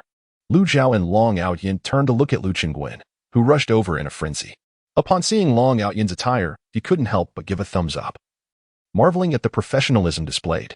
Truly remarkable. Just look at him, dressed in the most ordinary attire, driving a dilapidated tractor with shoes that reveal his toes. This is the very essence and demeanor of a male protagonist. In the early stages, one must blend into the background, making oneself as inconspicuous as possible, so that all the social climbers and ordinary folk alike turn their noses up at you, hurling derogatory remarks meant to provoke. Then, at the most critical moment, you reveal your true prowess, leaving everyone astounded, followed by a lengthy, impassioned monologue that stirs the hearts of the audience. Subsequently, the elite families regard you with newfound respect, and beautiful women secretly harbor feelings for you. The world begins to revolve slowly around you alone. Alas, how enviable. The comparison of one person to another is indeed a source of despair. Looking at myself, I can hardly bear to see. Clad in a bespoke suit crafted by a renowned designer, adorned with exquisitely handcrafted leather shoes, sporting a rare timepiece worth over 4 million. Dressed impeccably while seated in a luxury vehicle valued at over 2 million, accompanied by a devoted sycophant and a sultry, alluring secretary. In comparison to others, what am I? What else do I possess beyond these trappings? What am I? What am I truly? Zhao Gang declared. Rest assured, President Lu, I shall resolve this immediately. Get lost. Lu Chengwen shot him a glare, Apologize to brother Outyin. Huh. President Liu, Do I really have to apologize to this dog? Silence. Lu Qingwen kicked him sharply, tugging at Zhao Gang. Apologize. Zhao Gang, feeling utterly wronged, uttered, I'm sorry. Lu Chengwen quickly smiled and said, Brother Outyin, what a coincidence. It was our fault earlier. Please, you go ahead, after you. As Lu Chengwen spoke, he sensed something amiss. He took a deep breath, suddenly inhaling sharply. The scent overwhelmed him slightly. A wave of dizziness washed over him as he pressed his forehead and took a step back, with Zhao Gang hastily supporting him. President, are you all right? I suspected this fellow fell into a cesspit. Get lost. The scent of perfume. Is it pleasant? Lu Chengwen regained some clarity, looking at Long Outyin. Brother Outyin, heed my advice. Perhaps consider switching to a different brand of perfume. This fragrance is quite overpowering. Long Outyin pondered to himself. I have braved the rain for so long, yet there lingers a scent? Have I grown accustomed to it, rendering me oblivious? No, I cannot present myself before a young lady in such a disheveled state. I must tidy up. It is all the fault of that downpour, leaving me in such a predicament. He mused. Why is it that the city remains dry?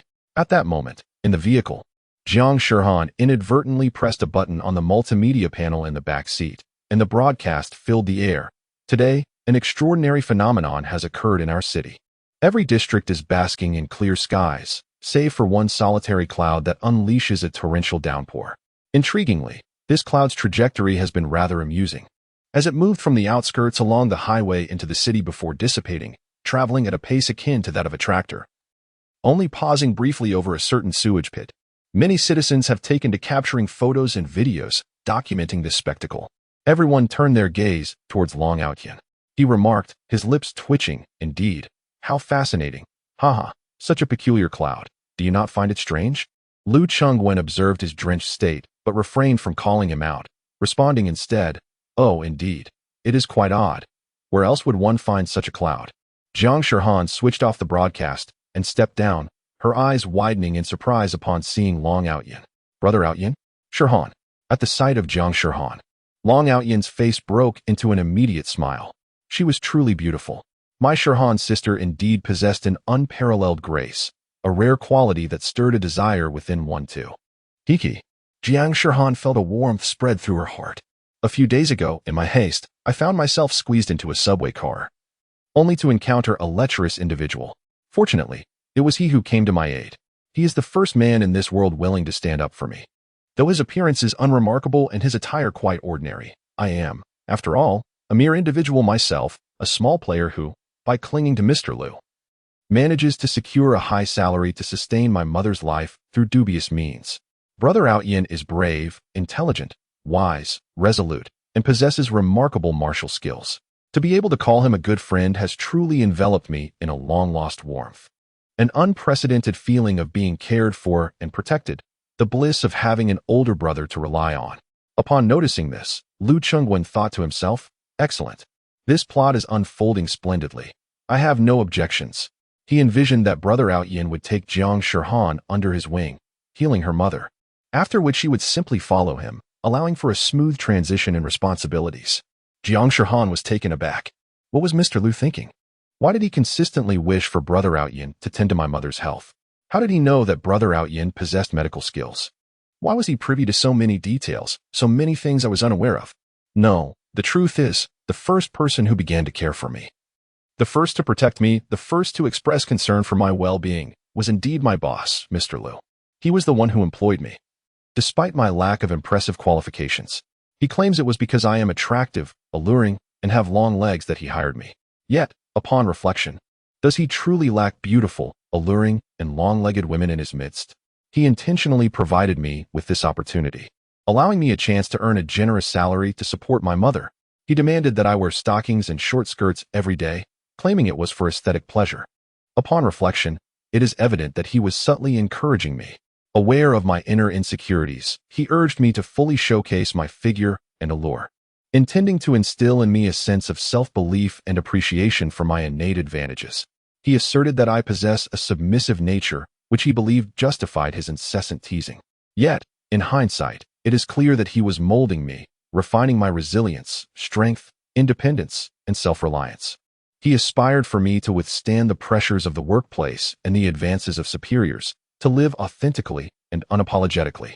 From the outset, he understood that I endured all of this for my mother's sake. He refrained from overtly stating it, never adopting the demeanor of a condescending benefactor, but instead deliberately teased and harassed me, nearly pushing me to the brink of despair. His intention was for me to realize that everything I achieved was a result of my own efforts, rather than mere charity from him. He wanted me to perceive him as the antagonist, so that one day, when I had other options, I could leave him without guilt and pursue my own future. What a magnificent character, Mr. Liu. What a noble soul, Mr. Liu. What a man worthy of admiration, my Mr. Liu. Lu Qingwen gazed at Jiang Shihan, moved and exhilarated, his eyes glistening with tears as he nodded in approval. It was time. The moment had arrived. Long Outyin scratched his head in disbelief. Wow. Is this fellow really so easy to talk to? I was ready to unleash my pent-up energy, and if you disrupted me, I would have had to retaliate. This is just too reasonable. It's so different from the rumors circulating outside. Long Outyin chuckled. Mr. Liu, today you are truly a paragon of righteousness. Indeed, indeed. One must learn from brother Long. Jiang Shihan smiled faintly and replied, Outyin, I appreciate your kindness, but I must decline. As for my mother's illness, President Su has already promised to provide treatment and the surgery is scheduled for next week. Regarding my work, Jiang Shihan gazed at Lu Qingwen with gratitude. I am profoundly grateful for President Lu's generosity. I cannot repay this kindness, and I will not leave President Lu, nor shall I abandon the dashing group. I shall remain steadfastly loyal to President Lu, ready to face any challenges that may arise. Lu Qingwen couldn't help but feel perplexed. Are you all conspiring to play me? He thought. Is there something inherently flawed in this sequence of events? Why aren't you following the script? I am humbling myself, risking being crushed by a mere whim of yours while I clarify my stance to the male lead and pave the way for your future bliss. Yet you seem to be diverting from the path? What does ready to face any challenges even mean? Is this all about you? Long Outyin appeared equally astonished. Sister Shihan, do you not trust my medical skills? With all due respect, in the entirety of the Northern Realm, there is no one besides me capable of curing your mother's ailment. Jiang Shihan shook her head with a smile. President Su is a distinguished physician, and her family possesses abundant medical resources. She has assured me that she will perform the surgery for my mother, so I believe it should be fine. Thank you for your concern, Outyin. I will wait until next week. I've already discussed it with my mother. If President Su is unable to help, then I shall trouble you, Outyin. Lu Qingwen's anger flared instantly. If I tell you to go, then go. Why all this unnecessary chatter? What a splendid opportunity this is. The people have gathered, I have consented, and even offered you financial support. Your mother's ailment will undoubtedly be cured, and he shall treat you well in the future. Your standing within his harem is not insignificant. What more could you desire? The harem? Lu Qingwen clenched his fists before his mouth, overwhelmed with excitement, inadvertently voicing what should not have been said. Long Outyin interjected, Lu, one may indulge in a variety of meals, but one must not speak indiscriminately. I regard Shihan merely as a friend, akin to a sister. I understand. I became overly excited. My apologies. Jiang Shihan remained impervious to reason. Lu Qingwen gritted his teeth, steeling his resolve. Jiang Shihan, you are dismissed. Jiang Shihan was taken aback by this turn of events. Why? Lu Qingwen replied with a smile. There is no reason. You should follow Brother Outyin. Jiang Shihan grasped Lu Qingwen's hand, pleading, President Lu, I beg you, do not dismiss me. My mother's surgery requires funds, her medication demands finances. I cannot be without work.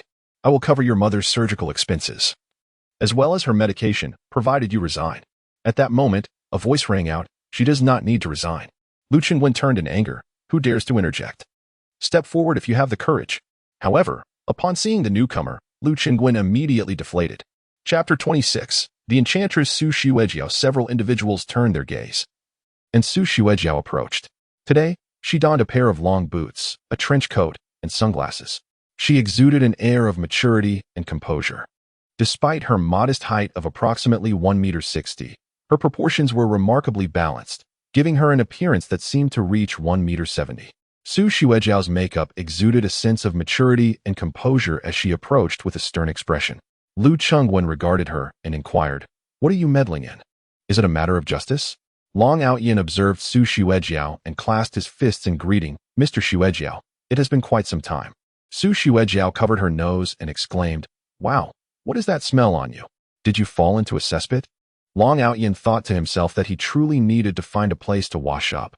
This was unacceptable. While dressed simply is one thing, being enveloped in an unpleasant odor is quite another. Jiang Shirhan interjected, President Su, President Liu intends to dismiss me. Do not worry, he wouldn't dare. Su Shiwejiao assured her. Lu Chenwen chuckled. What is there that I would not dare? I, Lu Chenwen, conduct my affairs with utmost freedom, unperturbed by the opinions of others. Oh, is that so? Lu Chengwen contemplated. Dealing with Su Shiwejiao is a delicate matter. It must be approached with caution, especially with Long Outyin present. I cannot afford to offend him. Long Outyin possesses extraordinary abilities and seems intent on crushing me. I must tread carefully around this fool. Su Shiwejiao narrowed her eyes. Lu Chengwen perceived that her intentions were less than benevolent, and thought, what is that expression on this girl's face? Is she attempting to corner me? This little girl is far too inexperienced to contend with me. Su Shiwejiao revealed a cold smile. Indeed, Brother Chenwen. Your secrets are nearly all laid bare to me. It seems I have the upper hand. Are you afraid of Long Outyin? Yet, one must admit, he does possess an audacious spirit that could lead him into calamity. If he is indeed a formidable opponent, he may very well be your nemesis, Brother Chengwen. Lu Chengwen gazed at Su Shiwejiao's cold smile, feeling a sense of trepidation.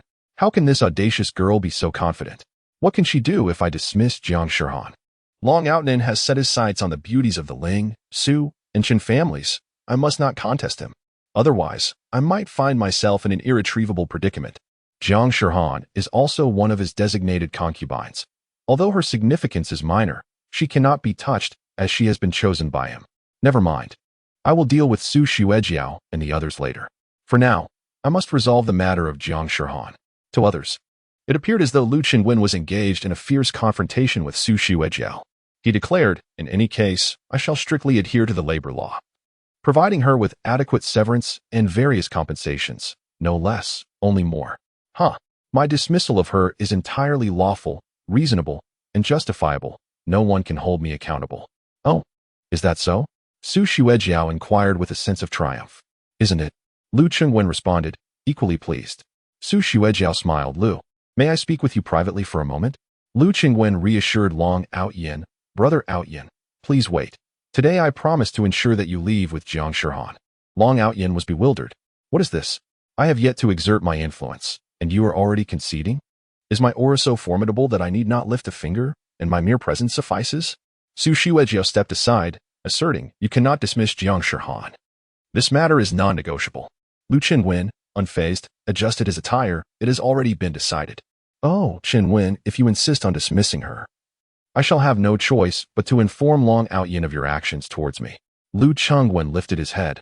What have I done to you? Well, let's see what I have to say. A sense of foreboding washed over Lu Chengwen. How does she know that my Achilles heel is Long Outyin? This wretched girl must have been sent by heaven to torment me. Su Shiwejiao chimed in. I'll say you touched me, kissed me, and assaulted me. I'll claim you drugged me and took my innocence. Oh, multiple times. I'll even say you hit me, cursed me, threatened me, and made me wear stockings to dance on a pole for you. I could say you. All right, no more. Is it necessary to enumerate so many? Just one of these accusations would already warrant a death sentence in front of Long Outyin. Those latter allegations would surely lead to my utter destruction. However, Lu Chenwen maintained an air of indifference. Do you really think he would believe it?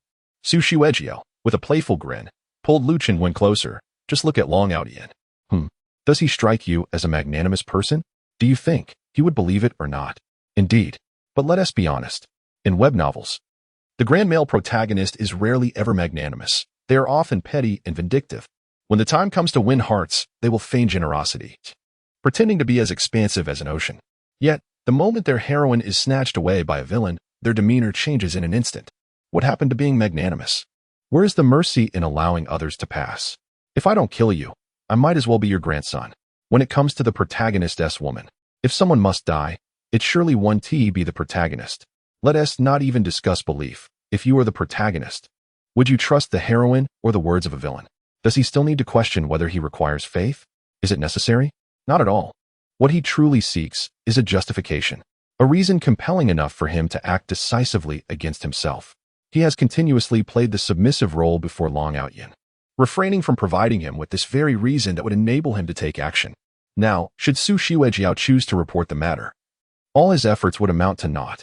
Long Outyin would not need to contemplate or verify the truth. He could simply eliminate him, finding relief while the narrative unfolds as intended.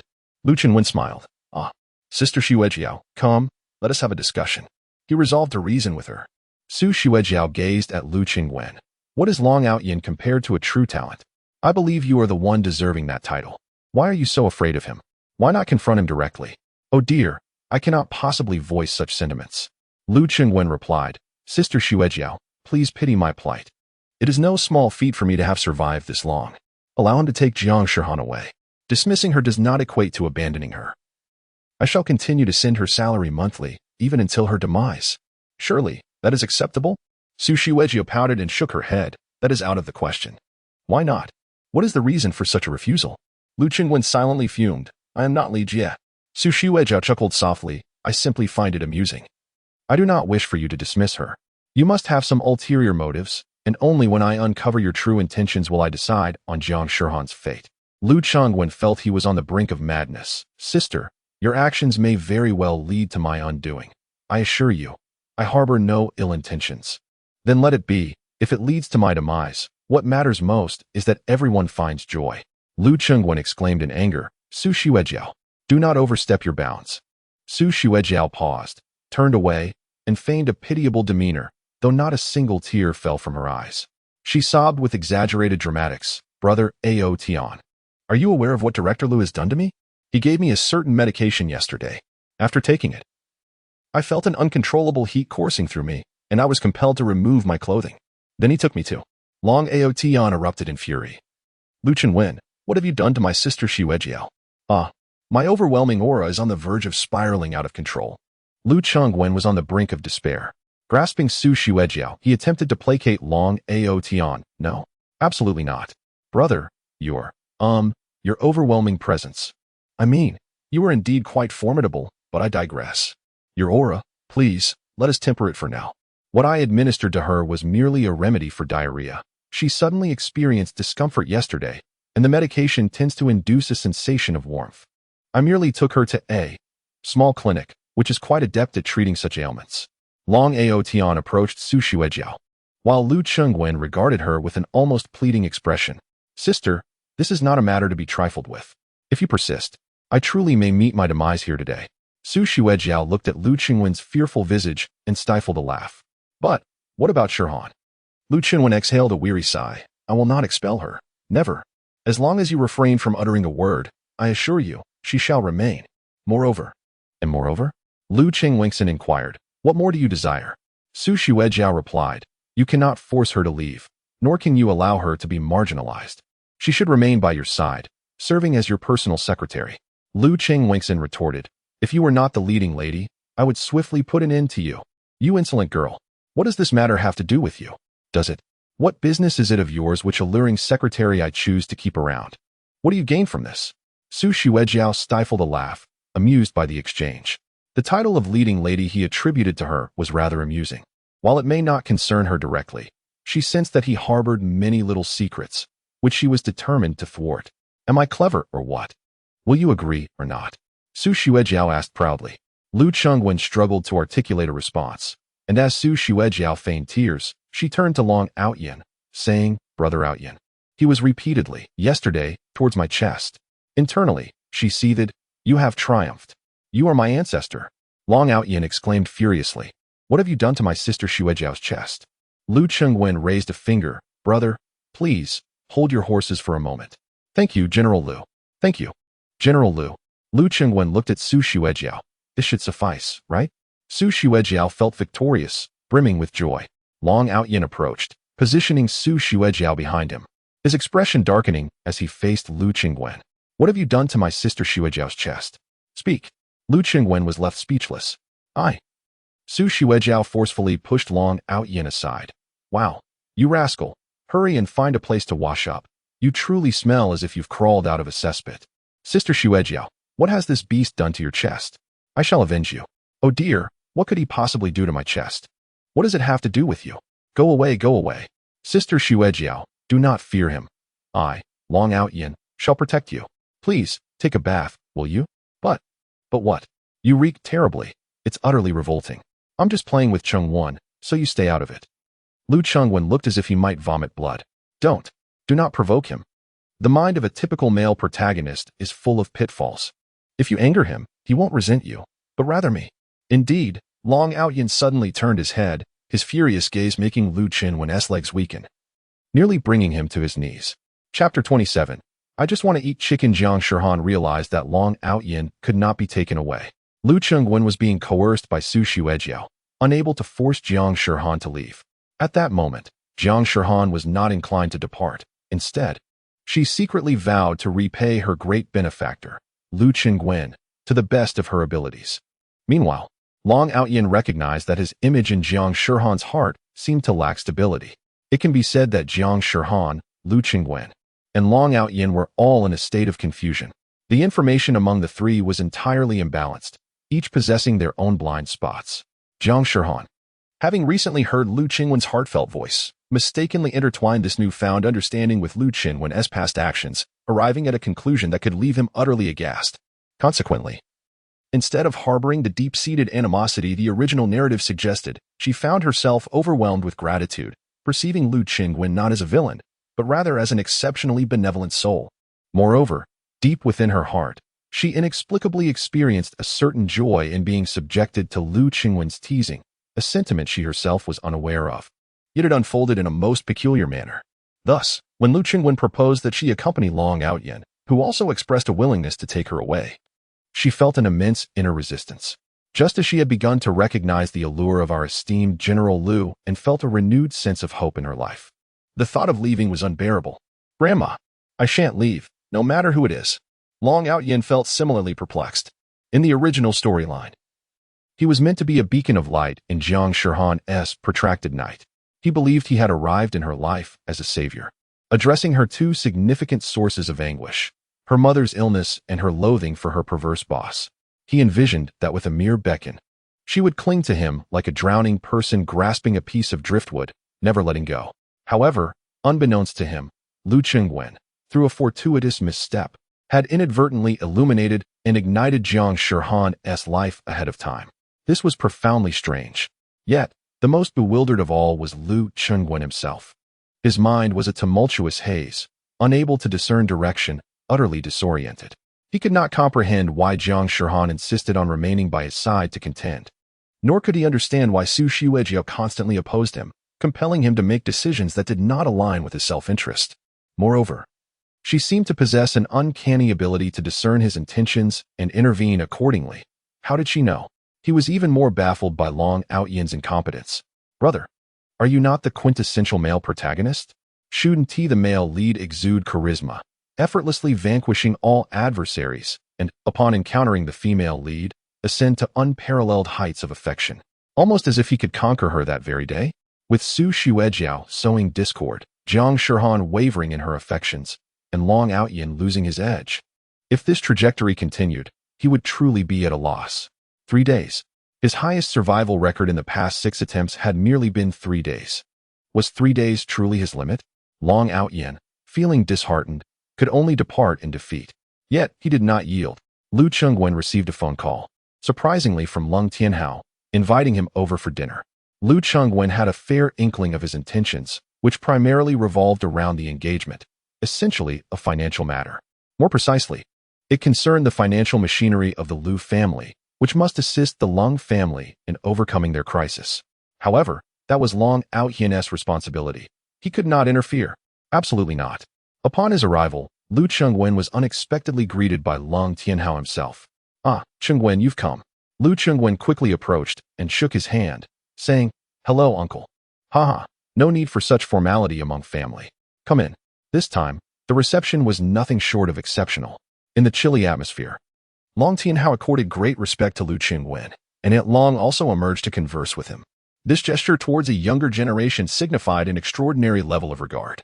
Lu Chungwon felt somewhat awkward, yet today presented a golden opportunity, a prime moment to clarify matters. He resolved to sever ties decisively, particularly with Lang Qingqiu. The Lung family was undoubtedly resilient, with Long Outyin, the destined heir, poised to take the reins. The family's future was far from his concern, and indeed, he felt no anxiety on that front. The ambience of the evening gathering resembled that of a familial reunion. It was modest in scale, yet exuded warmth. The overarching theme was one of homeliness, creating an atmosphere as inviting as one's own abode. Upon entering, he inquired of the housekeeper, "Aunt Zhang, have we had guests?" "Yes, the son-in-law has arrived," Aunt Zhang replied with a smile.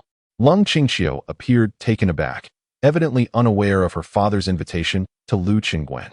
When their eyes met, Lu Qingguan was captivated. He realized that the prominent heroine was indeed deserving of her title. He recognized within himself a propensity for being a scoundrel, a villain of sorts. He truly found himself enamored, enchanted by every woman he encountered. Earlier, he had been mesmerized by his alluring secretary, Jiang Shihan, marveling at her exquisite beauty and the boundless pleasures she could offer, which surpassed those of ordinary women. Now, confronted with Lang Qingqiu, his heart was once again profoundly stirred. Lung Qingqiu was stunningly beautiful, so much so that she embodied a queen. With her presence, other women seemed mere accompaniments. This was no exaggeration. It was a truthful reflection of his sentiments. Lung Qingqiu possesses an exquisite beauty that is unparalleled, transcending mere attractiveness. In this world, few can rival her elegance. Her appearance exudes a regal and dignified aura. Forget the notions of petite charm, playful cuteness, innocent beauty, or alluring wildness. All pale in comparison to her magnificence. In her presence, others seem diminutive. Lung Qingqiu's beauty is so extraordinary that it defies reality, creating an impression of perfection that sets her apart from ordinary humanity. And this is merely her visage. Her physique is equally formidable. She does not conform to the slender, exaggerated proportions of television models with their stick-thin limbs and protruding collarbones. Instead, she embodies an ideal form, free from any hint of excess, with a flat abdomen and thighs that bear no trace of flabbiness. Her figure, like her face, is invincible, tall and sensuous, with harmonious proportions, a voluptuous and rounded dairy and shapely thighs. Her calves are elongated, and her ankles possess a rare balance that captivates the male gaze. Moreover, she radiates a sense of health and fullness, infused with a unique femininity that evokes a desire for exploration, possession, and admiration. It seems that a slight alteration in weight would not yield the same effect. Her form is a masterpiece of artistic creation, a perfect ratio that seems almost supernatural for a living being. Yet, what is truly remarkable is her aura. The grace she exudes is absent in Su Xuejiao, Chen Mingyun, or Jiang Shihan. Indeed, it surpasses that of every celebrity known to Lu Qingguan. Whether from the West or the East, whether from domestic or international spheres, she embodies the essence of a true queen, the epitome of nobility. It is simply flawless.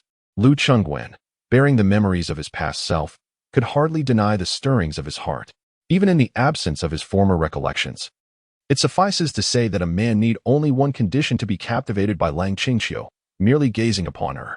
If one could behold Lung Qingqiu without harboring any improper thoughts, he would surely be deemed unworthy of the title of man, or perhaps afflicted by some peculiar malady. Unless one had offered his sight as a donation, or had been rendered a mere vegetable by some unfortunate accident, or undergone an exceptionally successful surgical procedure in Thailand, one that left no trace, there would be no conceivable way to remain unmoved. Upon catching sight of Lu Qingguan, Lang Qingqiu felt a surge of joy, breaking into an unprecedented smile. "Shen Wengu, you're here." "Ah, yes, indeed, I have arrived." Lu Qingguan was taken aback by how he found himself lost in her gaze. "Alas, I haven't dared to truly observe her these past few days. Now that I feel a moment of safety, I find myself somewhat relaxed. This woman is dangerous to behold. Once you look too deeply, it becomes impossible to draw away. What a sin! How can you possess such beauty without inciting envy in every other woman in the world? I hope I'm not bleeding from my nose." Listening to Lu Qingguan's earnest self-admiration, Lung Qingqiu felt a sense of pride and happiness swell within her. Lung Tianhao, observing the scene, thought to himself, "Clearly, there is potential here. Lu Qingguan seems utterly entranced by my daughter. Given his character, if I and Qingqiu's mother weren't present, he would have likely already made his move. Yet how is it that Qingqiu claims he resists her advances? Does he desire her yet hesitate to commit?" The family of four settled down, beginning to share a meal and engage in light-hearted conversation, naturally starting with some pleasantries, inquiring about each other's businesses. "Recently, I heard that you acquired a company and made quite a fortune, didn't you? How are your parents doing?" During the conversation, Long Tianhao discreetly observed Lu Qingguan. once again solidifying his conviction that his assessment of her was accurate. He is a lecher, without a doubt. This little scoundrel seizes every opportunity to steal glances at my daughter. Do you think I'm oblivious? After years of driving, can I not discern your skills? Lung Tianhao chuckled and said, Chengguan, your engagement is set for the 10th of next month. How are your preparations coming along? What a pity. I truly cannot bear it. 1,000 times over.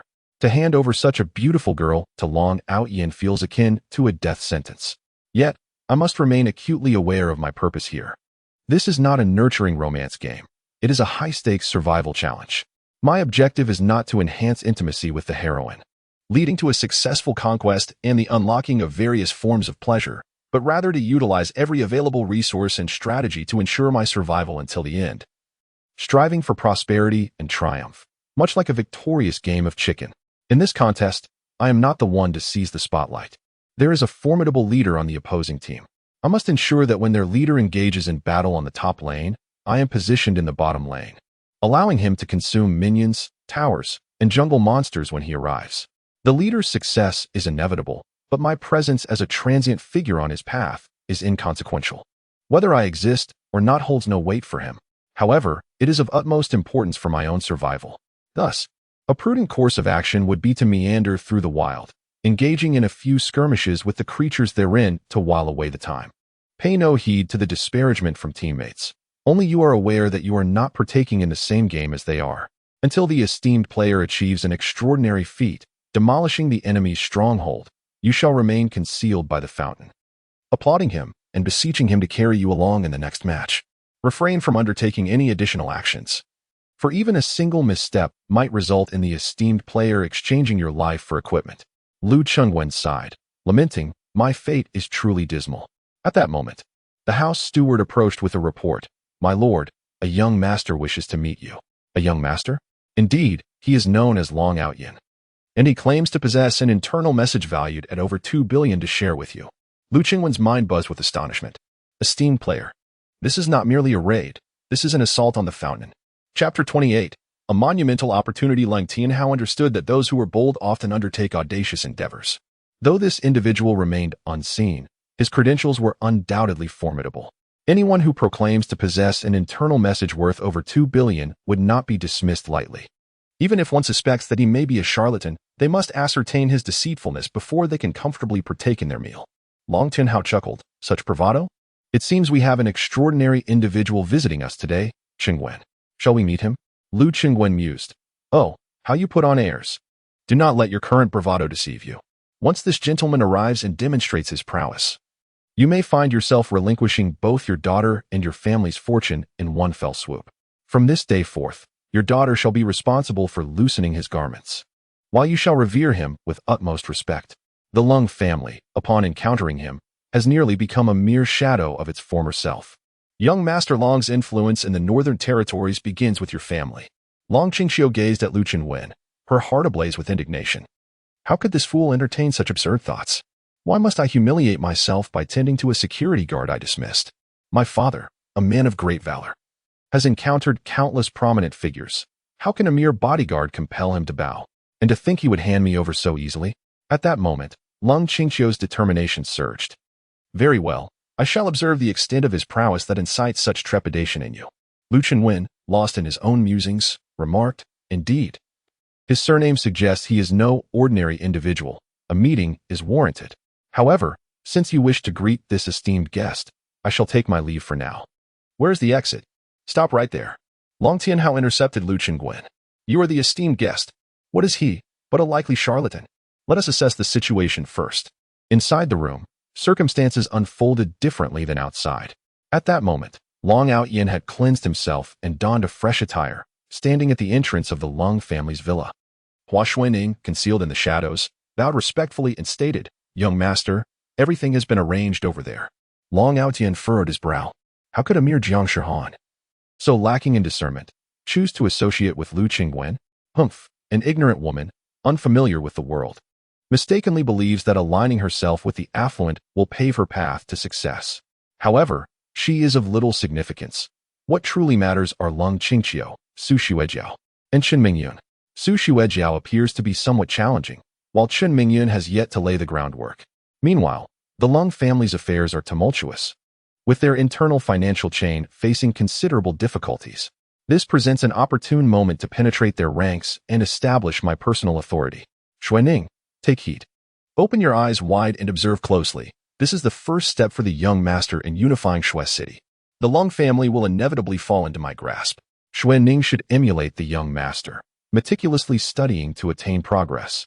Indeed, Long Outyin nodded in satisfaction. This close guard, though somewhat dim-witted, is unbeknownst to many as an exceptionally gifted young woman, possessing a unique hereditary power.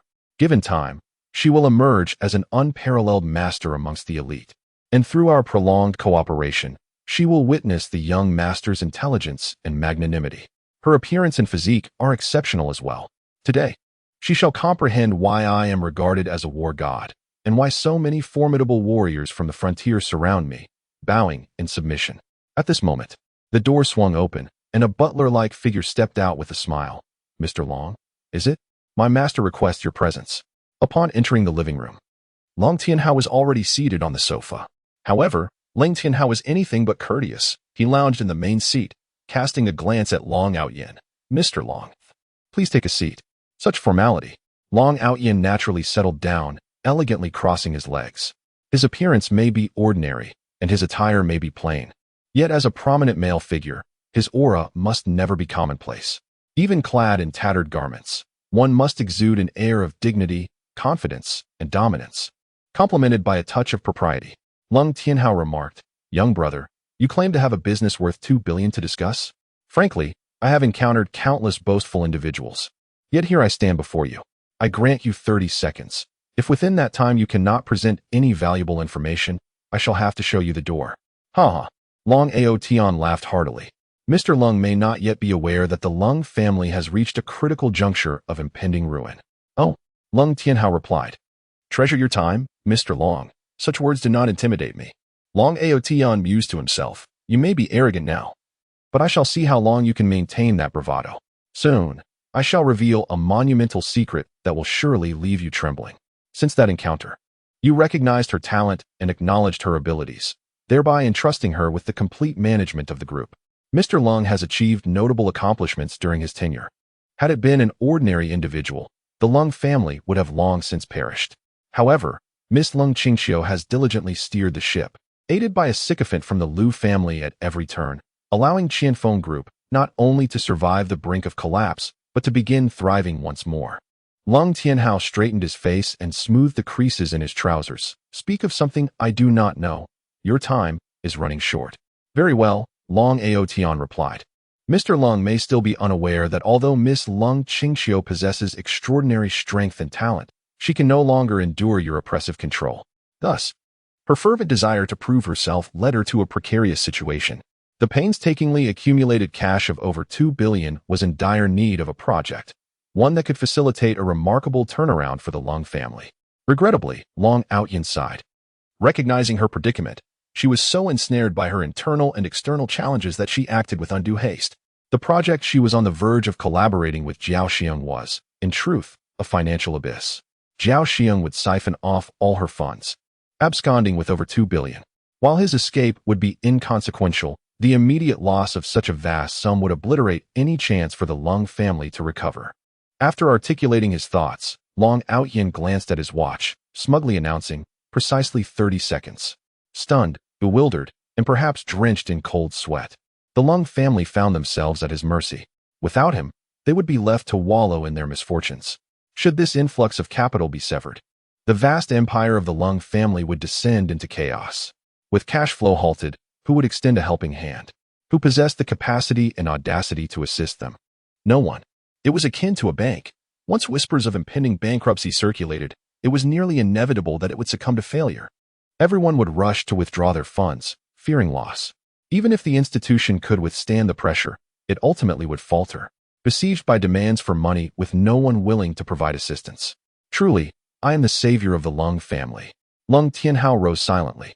Long Outyin also stood, a smile gracing his face. In his heart, he mused, here it comes. He is about to grasp my hand, overwhelmed with gratitude and tears. He will open his heart to me, seeking my counsel on how to navigate this crisis. He is about to begin to view me with favor. initiating my reintegration into the Qianfeng group alongside Leng Qingqiu as we endeavor to revive the enterprise. However, at this moment, Long Tianhao turned away, dismissing me with a curt, "See the guest off. You are wasting time." Long Outyin was taken aback. What kind of temperament does this old fellow possess? Had I failed to articulate my concerns clearly, or was he simply not comprehending? "Excuse me, your family's 20 billion in cash is on the verge of trouble, and you. Such a significant matter, and you do not express gratitude?" The butler approached him, stating, "Mr. Long, please." Long Outyin retorted, "Mr. Long, do you not trust my words? Regarding Zhao Shiheng's project, if you examine the details closely, you will undoubtedly uncover discrepancies. There are traitors within the Qianfeng group. Someone on your auditing team has fabricated data to deceive you. Should you choose to remain oblivious, the Leng family will face tremendous collapse risks." At this moment, Lu Qingwen excused himself to the restroom, already plotting his escape. Lu Qingwen painstakingly climbed over the wall, struggling to maintain his balance. He internally cursed Long Outyin. "Long Outyin, you scoundrel, you are truly a dog. You could have come earlier or later, but you choose now while I am here. You pursue women. Yet you come to seek your father-in-law for what?" Just as he was about to leap down, he noticed a young woman in plain attire standing at the base of the wall. Lu Qingwen was startled. "Oh my, it's Hua Xuening." Hua Xuening felt displeased yet more puzzled. This individual, who had clearly not spoken moments ago, why did it seem as though I could hear his thoughts? Am I hallucinating? Inside, Long Outyin was already seething with anger. He was unwilling to leave, having provided invaluable intelligence. "Yet you fail to express gratitude and wish to expel me? What sort of family is the Leng family?" Leng Tianhao, observing his defiance, calmly remarked, "I am not afraid to inform you that my esteemed brother-in-law, Lu Qingwen, has already resolved the matter you mentioned. During yesterday's signing, my brother-in-law decisively dealt with that Zhao Xiang, and the funds remain securely in our possession. Mr. Long, you underestimate the Leng family, a mere Zhao Xing, even with an insider in our group, could never evade the scrutiny of the Leng family." Long Outyin was taken aback. "It has been settled?" Lu Qingwen dealt with him. "The intelligence I painstakingly acquired was meant to be showcased at a crucial moment." Lu Qingwen, "How could you undermine my efforts?" Long Outyin, unwilling to concede defeat, gritted his teeth. "Darn it, there is no turning back now. I had initially intended to proceed cautiously, but it seems circumstances no longer permit that. Oh, if that is the case, then I must inquire. What use is this cash of over 2 billion if it remains idle?" "You need not concern yourself with that, Mr. Long, please." "Wait," Long Outyin exclaimed. "I have one more piece of intelligence to share." "Oh, you had better reveal something I am unaware of." Long Outyin continued. "Dayu Group is set to construct a massive amusement park in Snow City, with a total investment exceeding 300 billion. Mr. Long, are you aware of this matter?" Only then did Leng Tianhao begin to regard him with earnestness. Such commercial intelligence is not something just anyone can acquire. Yet, Leng Tianhao remained remarkably composed, asking, "And what of it?"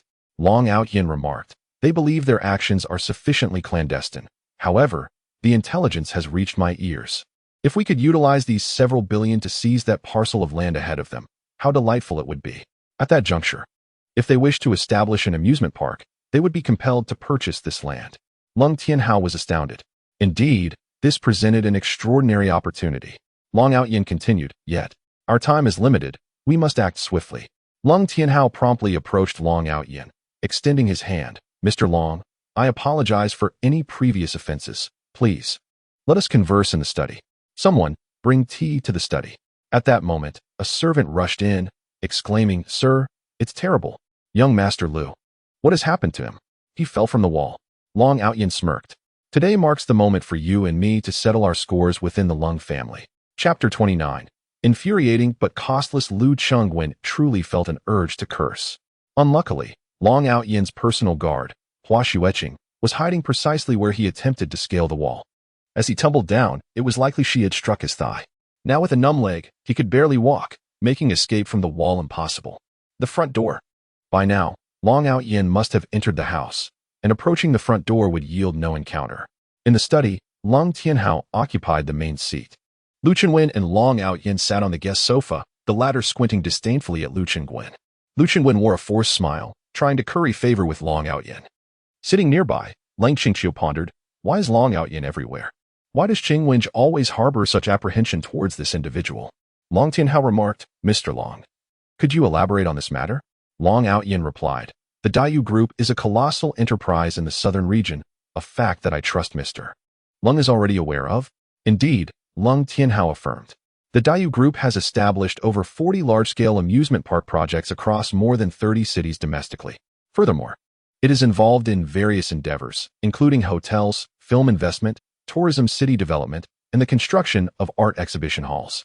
Its asset valuation hovers around 40 trillion, making it a genuine conglomerate. Long Outyin nodded. This project has been under discreet investigation for quite some time. The location has already been determined, and the information is, of course, highly confidential. However, I can inform you that they are on the verge of initiating negotiations. If we act swiftly to acquire that parcel of land, it would undoubtedly catch them off guard.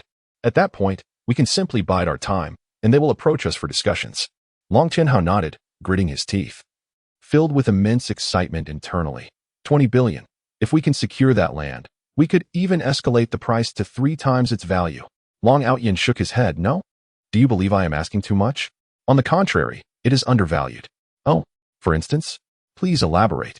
Long Outyin continued. Firstly, we can demand equity participation. By investing at a valuation of 70 billion for the new large-scale amusement park, we would secure more than 20% ownership. If negotiations proceed favorably, we could achieve 25% or even higher. Once the amusement park is completed, the annual net profit will reach at least 5 billion, which means the dividends we receive each year could exceed 1 billion. However, this represents a long-term profit chain, and the timeline for the park's construction remains uncertain. Our Qianfeng Group, Cold Tianhao did not explicitly state it, yet his message was clear. We require immediate profits. We cannot afford delays or wait indefinitely. Long Outyin interjected. Mr. Long, why are you still confused?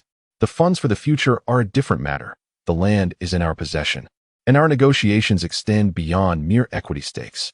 Construction, materials, teams, procurement, promotion.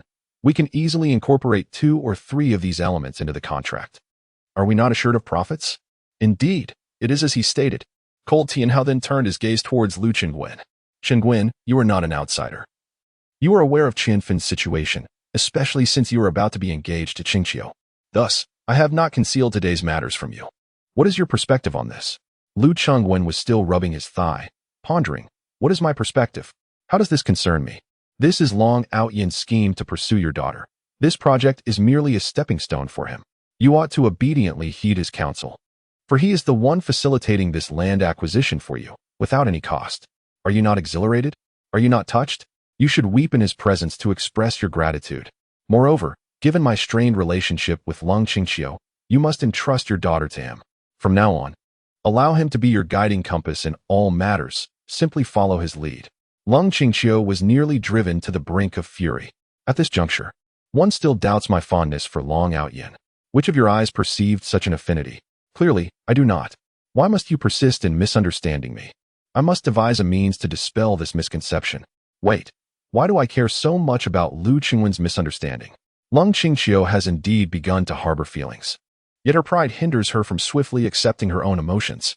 For a girl like Lung Qingqiu, pride and aloofness serve merely as her armor. At this age, who isn't a pure-hearted maiden? Who doesn't yearn for love? It is simply that Lung Qingqiu struggles to embrace the changes within her heart. She lacks the ability to do so. This is her flaw. Lu Qingwen stammered. I believe Long Xiong has a point. Wait a moment. Suddenly, Lu Qingwen experienced a moment of clarity. Why should I fan the flames? Why must I assist Long Outyin? I should oppose Long Outyin. Is this gentleman merely posturing? How can everyone unanimously endorse his act? The impact of this performance would be diminished. I must step forward to counter him, to oppose him, to challenge him. Only then can the effect of this performance reach its zenith. Indeed, I must provide him with an opportunity to captivate the audience, to feel elated, as if he could alter the very fabric of reality. However, I must be cautious. If I overstep, he might retaliate against me. Yes, let us proceed with this plan. Lung Qingqiu narrowed her eyes. Oh, Lu Qingwen, your reasoning is rather peculiar. I senti it. Were it not for the ability to discern the thoughts within your heart, who would ever suspect the devious machinations that lie concealed within? Goodness, how profoundly you vex me. You squander the goodwill of others while insistently playing the antagonist in your own narrative. What, pray tell, is your motive? Is your mind ensnared in folly? At this juncture, Lu Chengwen rose to his feet. I believe that while Brother Outyin possesses extraordinary talent, striking appearance, and unparalleled brilliance, Long Outyin thought to himself how utterly repulsive this individual is. Hey, hey, hey, spare me the flattery and get to the point. Indeed, I do not concur with Brother Outyin's perspective. Oh, Cold Tianhao responded, taken aback. This was an obvious business opportunity. His inquiry was, in fact, a chance to extend a favor. Cold Tianhao sought a vigorous endorsement from Lu Qingguan, hoping he would express his unwavering support before Lung Qingqiu, readily offering both financial and physical assistance to secure the land and partake in subsequent operations. This was Cold Tianhao's strategy. Having navigated the business world for years, he had become quite the seasoned veteran. Would he be unaware of the commercial value of this intelligence? Would he not recognize the significance of this project for the Cold family? In crucial moments, influential figures often speak in veiled terms, aiming to achieve multiple objectives with a single action, akin to striking down a multitude with one blow. The intelligence held by Long Outyin was worth a fortune, capable of securing lifelong prosperity from any of the four great families with but a word. However, Cold Tianhao did not wish for Long Outyin to claim all the accolades. He hoped to leverage Lu's resources and ideally have the Lu family contribute financially as well. After all, one should not place all their eggs in a single basket. However, at this moment, Lu Qingguan, a newly emerged yet unscrupulous businessman in the marketplace, feigned ignorance. Lung Tianhao's displeasure was evident as he inquired, Qingguan, why do you oppose this project? Lu Qingguan thought to himself, hold on, I need to contemplate. I must devise a plausible excuse. Long Qingqiu was on the verge of fury, nearly choking on her indignation. This was undoubtedly one of Lu Qingguan's old tactics. His audacity was well known, and he was certainly capable of such antics. Yet today, he was resolutely intent on distancing himself from her, fully aware that this venture would be lucrative, indeed, immensely profitable, yet he sought to dissociate himself from it. Despicable, utterly despicable. After pondering for a moment, Lu Qingguan noted, firstly, this plot of land is exceedingly difficult to acquire. Once the news leaks, its value will soar. Lung Tianhao thought to himself, isn't that obvious? What are we even discussing? Secondly, Lu Qingguan felt he could no longer fabricate any more elaborate excuses and thus decided to embrace a reckless honesty. Secondly, I believe the redevelopment project in the suburban shantytown is far more worthwhile. I recommend we pursue that endeavor. Lung Tianhao could hardly believe his ears. Had Lu Qingguan lost his mind? What did this mean? Was he opposing him? Did he not realize that he had already formed a plan? Did he think this was merely a formality? What on earth was the old city redevelopment? Where would he find the funds to invest in such a desolate area? Lung Tianhao's expression darkened with each passing moment. Yet, he managed to force a smile. I actually think we should consider this project. Chengwan, I recall that you maintain a favorable relationship with the Land and Property Rights Bureau in Lu. Could you possibly assist me in navigating this connection to gather some insights? Perhaps we could arrange a meeting with the individual responsible for the auction, allowing us to converse in person. In the future, I can extend some financial assistance. After all, we are family, and I trust you won't decline such a modest request. Lu Qingguan felt a surge of joy within. Old man, you are right. I intend to decline. Your family's future will firmly rest in the hands of the formidable Long Outyin, and I shall not interfere. Lu Qingguan reclined on the sofa, adopting a leisurely demeanor akin to that of an elder, and responded, ah, well, that may be rather inconvenient. I do know the auction's head, but I genuinely harbor reservations regarding this project. As for financial matters, I find myself in a rather tight predicament. It is exceedingly challenging, exceedingly strained. Lung Tianhao was nearly beside himself with rage. Were it not for the need to preserve face between the two families, he would have unleashed a torrent of curses. You little rascal, do you recall what you said when you pursued our Qingqiu? You claimed you would do anything for her. That the affairs of the Lung family would become your concern, whether it involved finances, personnel, or connections, it was merely a matter of words. As long as Qingqiu agreed to marry you, you would even change your surname to Lung Qingguan. How could someone who uttered such shameless flattery suddenly adopt an arrogant stance now? Inwardly, he thought, get lost. Just go away. Fine. Without further ado. Lu Qingguan turned to leave. Wait. In the stillness of autumn, Lung Qingqiu could no longer endure the tension. With a frigid gaze fixed upon Lu Qingguan, she defiantly declared, Father, I find merit in what Qingguan has proposed. I intend to invest all our funds into the redevelopment of the shantytown. At that moment, Lu Qingguan, on the brink of departure, turned in alarm to confront his adversary. Are you out of your mind, sister? Chapter 30. The outburst of Lang Qingxiu approaching Lu Qingwen. Lang Qingxiu met his eyes with an expressionless demeanor. Lu Qingwen, no fool, discerned the tempest of emotions beneath her stoic facade, realizing she was merely provoking him. Didn't you suggest I invest in the shantytown? Very well, I shall do just that. Are you truly attempting to deceive me? Or will you retract your stance and concede? The choice was hers to make. Lung Tianhao, oblivious to her inner turmoil, stood in the background, his countenance darkening with concern. Long Outyin, equally bewildered, pondered the implications of such a venture. Redevelopment of the shantytown? Who would dare to engage with such a perilous undertaking? Government officials tirelessly sought support. Yet none of the 4 prominent families of Shui City were willing to assent. The project was protracted, demanding substantial investment and involving numerous stakeholders. Its complexity was staggering. And a single misstep could spell disaster. Each element of this endeavor was fraught with life-threatening risks. Even a major corporation would weigh its capacity and resources before venturing into such an intricate initiative. The initial leader of the project, a Southerner, had succumbed to the pressure and fled midway through. This undertaking had already claimed the lives of 3 individuals who had jumped from heights in despair.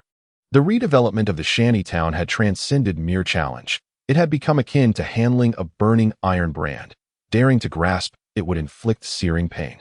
Long Outyin said, Qingxiu, regarding the project of shantytown redevelopment, I advise you to refrain from involvement. The complexities surrounding this project are profound, and your understanding of the infrastructure industry is rather limited. Cold Qingxiu gazed at Long Outyin and replied icily, Do I really need to comprehend all that? As long as I have Brother Cheng's support, that suffices, right, Brother Cheng? Lu Qingwen stammered, Well, with Brother Cheng backing me, I fear no hardship or fatigue. Isn't that so, Brother Cheng? Lu Qingwen hesitated, Long Outyin grew anxious. Qingxiu, how can you not grasp this?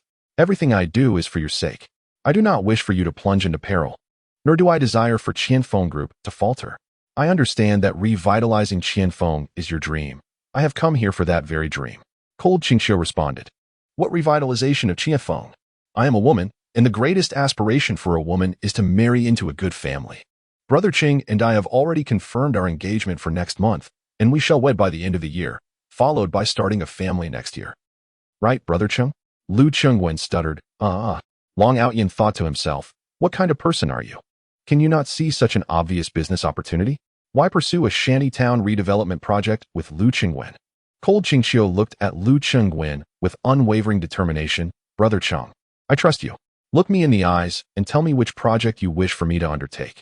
The gaze Cold Qingxiu directed at Lu Qingwen left him feeling extremely uncomfortable. This foolish girl cannot genuinely believe me.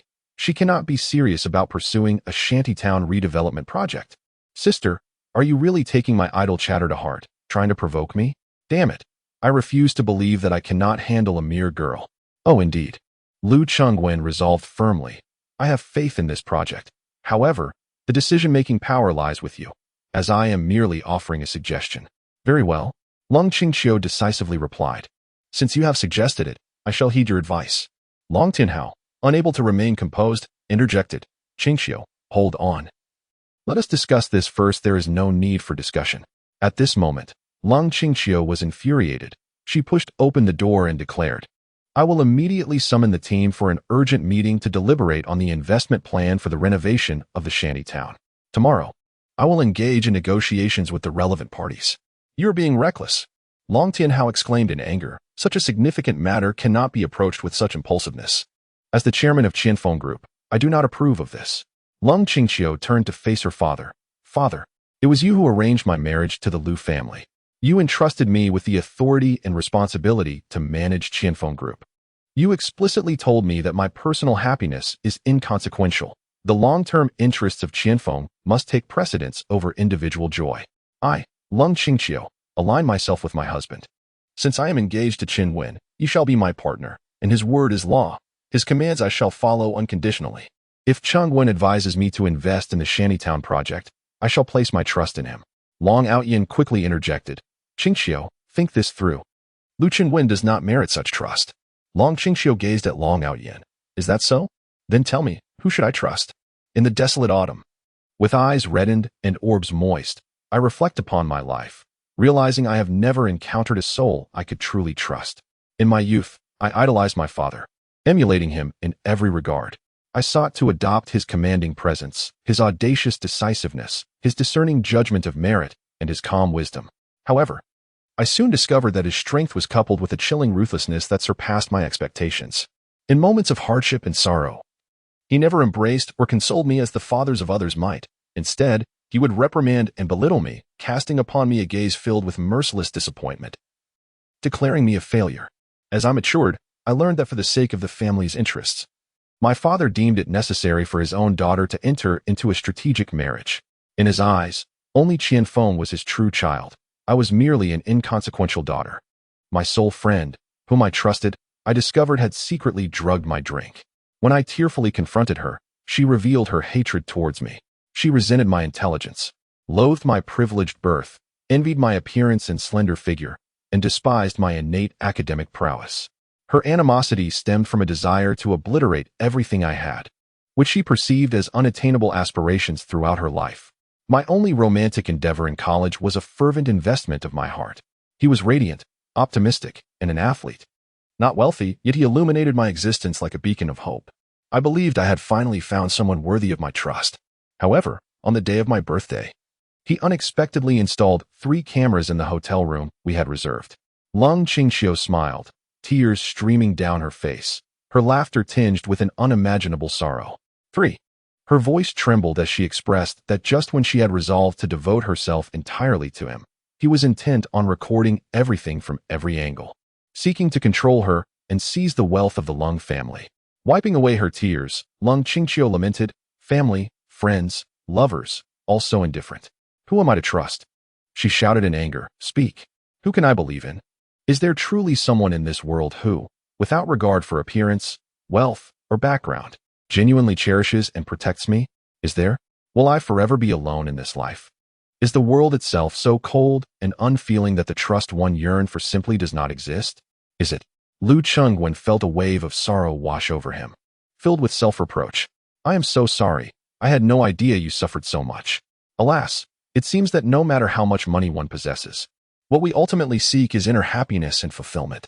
Although many might dismiss such sentiments as nonsense, money is truly not omnipotent. Damn it, what should I do? My heart aches for her. If it weren't for my mission, I would rush over to embrace her right now. No, I must restrain myself. I cannot let her know. In conclusion, treat her kindly from now on, both in business and in life. When she encounters difficulties, I shall secretly lend her my assistance. This girl has endured far too much, and it weighs heavily on my heart. Cold Qingxiu's teary eyes suddenly turned to fixate on Lu Qingwen, who, feeling guilty, lowered his head in silence. Long Outyin sensed that it was his moment to step forward. Qingxiu, I believe I am that person. Indeed. My presence here is to cherish you, to accompany you, and to protect you. From this day forth, you can place your trust in me. You can confide in me about anything. I am willing to be the light that illuminates your life. Henceforth, my brilliance shall shine solely for you. Lu Chengwen inwardly hurled a pile of disdain at him. Bah, truly disgusting. You possess no shame. Sweet words flow from your lips with such ease. Are you truly concerned for Cold Qingxiu's happiness? You are clearly coveting the assets of the Cold family. Besides the Cold family, there are also the Su and Qin families. And ultimately, there is our Lu family. Alas, it appears this is your fate. Perhaps, being together is the best outcome for Qingxiu. Cold Qingxiu glanced at Long Outyin, declaring, I have made my decision. I will trust Brother Chengwen for the rest of my life. If he intends to deceive me, then let him do so. If he seeks to harm me, I shall allow it. If he wishes to sell me for profit, I shall ensure I am well priced. Tomorrow marks the momentous occasion of Qianfeng Group's official investment in the renovation project for the shantytown. Just watch me. Lu Qingwen was utterly bewildered. Sister, what on earth is this attitude? Isn't it perfectly clear? Have I made another mistake? Have I inadvertently caused a counterproductive effect? Lu Qingwen was oblivious to the fact that Long Qingxiu had completely grasped her own cards. He mistakenly believed he had ruined everything. He imagined that Long Outyin had paved the way for Long Qingxiu, while he had suggested a misguided path. He thought that this formidable heroine would embark on a collaborative journey with the male protagonist. However, to his astonishment, Lang Qingxiu's long-suppressed psychological issues erupted. Her rebellious spirit surfaced. The usually composed and rational Lung Qingxiu, who never faltered, was now poised to make a monumental blunder. She resolutely clung to her erroneous investment route, embracing her mistakes with abandon. Turning to face her father, Lung Qingqiu gazed at him with icy detachment, a mocking smile playing on her lips. You have granted me power. Now you must accept the consequences. To revoke my execution and decision-making authority, you will need to convene a shareholders' meeting to formally announce my dismissal. According to protocol, this meeting requires a week of preparation. Within that week, I shall accomplish all that I intend to do. Lu Qingwen was drenched in sweat. This was a complete debacle. He felt as though the world was spinning around him. Lang Qingqiu, in a fit of defiance, had resolutely chosen the path of no return. Cole Tianhao, because of his unscrupulous scheme, now gazed upon Lu Qingwen with uncontainable fury. Most alarmingly, Long Aoyan's expression was dark and foreboding, as if he were on the brink of an explosion. This was dire. I am doomed. Chapter 31. Why can't I shake this off? Cold Tianhao's voice was low and hoarse. Lu Qingwen, what exactly are your intentions? Before the autumn of clarity, she was not like this. She was never impulsive, never lost control. Today, you feign ignorance while compelling my daughter to leap into your perilous abyss. What vulnerability have you exploited to drive her to utter despair? No, I truly am. Long Aoyan interjected. You are scheming to annihilate the Lung family, bringing the Qianfeng group to utter ruin, only to acquire it at a bargain price. Thus, both the Qianfeng group and Lang Qingqiu would become your playthings, entirely at your mercy. Is this the essence of your strategy? Lu Qingwen exclaimed. What the hell? My God, you are utterly inept at wooing women, yet you excel at framing the innocent. Your malicious machinations are nothing short of diabolical. However, Lu Qingwen understood that he could not afford to lose control at this moment. He must navigate this predicament with finesse, for failure could lead to his downfall. He could not allow himself to perish in such a muddled manner for the 7th time.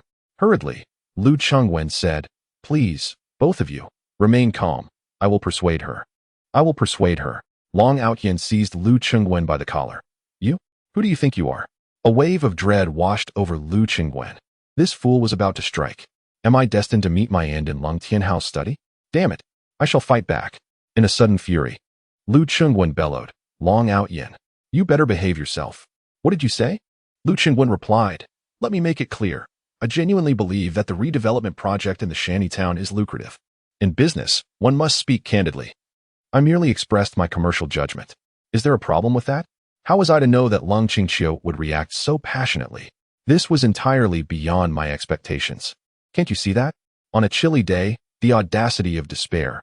What profit can be gleaned from the renovation of slum districts? The project's progress is barely a third complete, and the leadership has already changed 4 times, with 3 individuals having tragically taken their own lives. Would you dare to leap into such a perilous abyss, Qingqiu? Lu Qingwen remarked. Fortune favors the bold. In times of crisis, opportunities emerge amid danger. Long Aoyan chuckled disdainfully and retorted, Oh? If opportunities abound, why does your family, the Lu family, not invest? Lu Qingwen had been waiting for this very question. I have resolved to invest in the slum renovation project. This declaration left both Lung Tianhao and Long Aoyan momentarily speechless. The slum renovation project is akin to a head of lice on a bald head. No, it is more like the baldness on a lice-infested head, blatantly evident. It is a pit, a colossal pit, an abyss of infinite depth. Whoever ventures near meets their demise. Many affluent individuals have been financially ruined by this endeavor, drowning in debt, resorting to desperate measures. Now, Lu Qingwen audaciously proclaims his intention to leap into this chasm, genuinely surprising both men. Lu Qingwen softened his tone. Initially, I had considered undertaking this project in collaboration with the Lung family. Of course, I harbored my own self-interest, believing that the risks could be shared between our 2 families. However, it appears I must proceed alone. Lung Tianhao remained incredulous. Are you truly intent on investing in the slum renovation project? He expressed his repulsion. This is utterly distasteful. Long Aoyan found himself momentarily at a loss. How could Lu Qingwen embark on such a self-destructive investment? It contradicted his established persona. This individual has always prioritized profit, never engaging in ventures that would yield losses, especially when this particular deal could leave him utterly destitute. Lu Qingwen remarked, What does it matter if I end up in my undergarments? I must survive, even if it means being bare. At this moment, nothing is more vital than my life. Uncle Long, please remain calm. I shall speak with Qingqiu. Once she regains her composure, we can discuss matters more amicably. He then turned to Long Outyen, saying, "Brother Outyen, do not be hasty either. I will persuade her to invest in the amusement park project. Surely that will suffice? However, I must clarify that our family, the Liu family, will not be involved in this venture. It will rely heavily on your communication and cooperation with Qingqiu to assist her." After Lu Chengwen sighed deeply, he sincerely added, "To be candid, I harbor significant doubts about this project, as I believe such extraordinary opportunities inevitably harbor complications. Yet, since you all perceive potential, I do not wish to be the naysayer. Should any issues arise, do remember that I explicitly voiced my disapproval today." Long Outyen, taken aback, thought to himself, "What? This puts me in a difficult position. How can they articulate their stance so boldly? My skepticism is merely a personal opinion. I shared my thoughts when asked." Qingqiu's intense reaction surprised me as well. There is no fault in her response. "Given the situation, I shall proceed as you suggest and encourage Qingqiu to heed your advice. Henceforth, we will act according to your directives." Furthermore, Lu Chengwen subtly indicated that there exists no rivalry between him and Long Outyen, as the Liu family would refrain from interfering in this venture, allowing the two of them to collaborate on this lucrative endeavor. The dynamics between men and women, particularly when beauty and handsomeness are involved, can transcend mere projects, don't you think? Pursuing a romantic interest is certainly within the realm of possibility. A faint smile graced Long Outyen's lips as he solemnly inquired, "Are you capable of persuading Qingqiu?" "I shall give it a try," Lu Chengwen replied, sensing the atmosphere akin to a battlefield where a single misstep could lead to dire consequences. He felt an urgent need to make his escape. "I shall seek her out now. Await my good news." With that, Lu Chengwen hastily departed in pursuit of Lang Qingqiu. However, the two individuals left behind assumed his haste was due to his concern for her, when in truth, it was a desperate bid for survival. Inside a sleek sports car, Lang Qingqiu sat in the driver's seat, her head resting sorrowfully upon the steering wheel. Observing her from outside, Lu Chengwen felt a pang of sorrow. He gently opened the passenger door and took a seat beside her. Long Qingqiu straightened up, wiping away her tears. "What brings you here, Mr. Liu? Do you have another pitfall for me to leap into?" Lu Chengwen felt a bit sheepish and let out a sigh. "I thought to take you for a drive. Please step down." Long Qingqiu anticipated some words of comfort, even if insincere. Yet, he merely offered her a gentle smile, reminiscent of an elder comforting a weeping junior. Choosing not to impart wisdom just yet, but rather to take her out for a while, she accepted without objection, and they switched places. Buckling their seatbelts, they set off. As Lu Chengwen drove, the gatekeeper promptly opened the iron gate, allowing their vehicle to speed away. Having previously worked as a food delivery driver, Lu Chengwen often encountered a variety of luxury cars on the road. Upon his first foray into this new realm, he grasped the steering wheel of a luxury car, overwhelmed by exhilaration, only to meet his untimely demise at the hands of the protagonist on that very first day. Now, on his seventh venture, he has grown accustomed to the experience. The luxurious vehicle glided with finesse, occasionally executing a drift that sent a shiver of fright through Qingqiu. Observing her palpable tension, with a face as pale as a ghost yet resolutely pursing her lips in silence, Lu Chengwen silently admired her fortitude, a commendable woman, afraid, yet undeniably unyielding. He thought to himself, "Let us push the limits." The car accelerated once more, and at last, Qingqiu succumbed to her fear. "Chengwen." "Yes? What is it?" Though the vehicle sped forward, Lu Chengwen maintained an impassive expression, his gaze tranquil. "Slow down. I'm scared." "Very well." The car eventually came to a halt on a secluded coastal road, leading them to stroll along the sandy beach. Qingqiu, holding her high heels in hand, walked barefoot on the shore, lost in thought as she gazed at the sunset's fading light. The two shared a comfortable silence, walking side by side until boredom set in. They found a wooden bench by the roadside to sit upon, where Lu Chengwen procured beverages for them. With drinks in hand, they watched the sun gradually dip below the horizon. Qingqiu, staring out at the vast ocean, broke the silence. "Do you truly believe that the slum redevelopment project can be profitable? Speak honestly." Lu Chengwen chuckled. "Nonsense, it's a fool's errand. Countless souls have perished in vain over this. Who in their right mind would engage in such a venture? Then why do you still want me to participate? How was I to know you would actually go? You are well aware of the correct answer. Why not speak it?" Lu Chengwen sighed. "I have my reasons." In the quiet embrace of autumn, Lang Qingqiu smiled, for this time she was certain that Lu Chengwen spoke the truth. In the distance, a young man led a young woman towards a middle-aged woman of grace. "Mom, this is my girlfriend, Xiaoli." The middle-aged woman then lavished praise upon the girl. As the three of them sat joyfully on the beach, sipping drinks and engaging in conversation, their laughter ringing out intermittently. Lu Chengwen observed this scene. And so did Leng Qingxiu. They were all ordinary people. The young man appeared youthful and robust, with a few blemishes on his face, a basketball slung over his shoulder, radiating vitality. The young woman, with unremarkable features, emanated a gentle shyness, her gaze towards the young man filled with happiness and bashfulness. The young man's mother was strikingly beautiful, her demeanor kind and warm, exuding both enthusiasm and gentleness. If I could marry such an ordinary girl and introduce her to my mother, she would surely be delighted. I would trade everything for you, my sports car, my villa, all for your happiness. Can you grant me this? Leng Qingxiu was taken aback. Yet today, she discovered the depths of his heart. Would anyone believe such sentiments if spoken aloud? If not for her ability to hear his innermost thoughts, she would scarcely have believed it. Observing Lu Qingwen's calm expression, she perceived envy, well-wishing, and solace in his eyes, tinged with a hint of sorrow. Suddenly, Leng Qingxiu felt that she and Lu Qingwen were fundamentally of the same essence. Are humans truly destined to live in solitude? Is the world as harsh and frigid as it seems? She turned to Lu Qingwen and inquired. After a prolonged pause, he nodded, yes.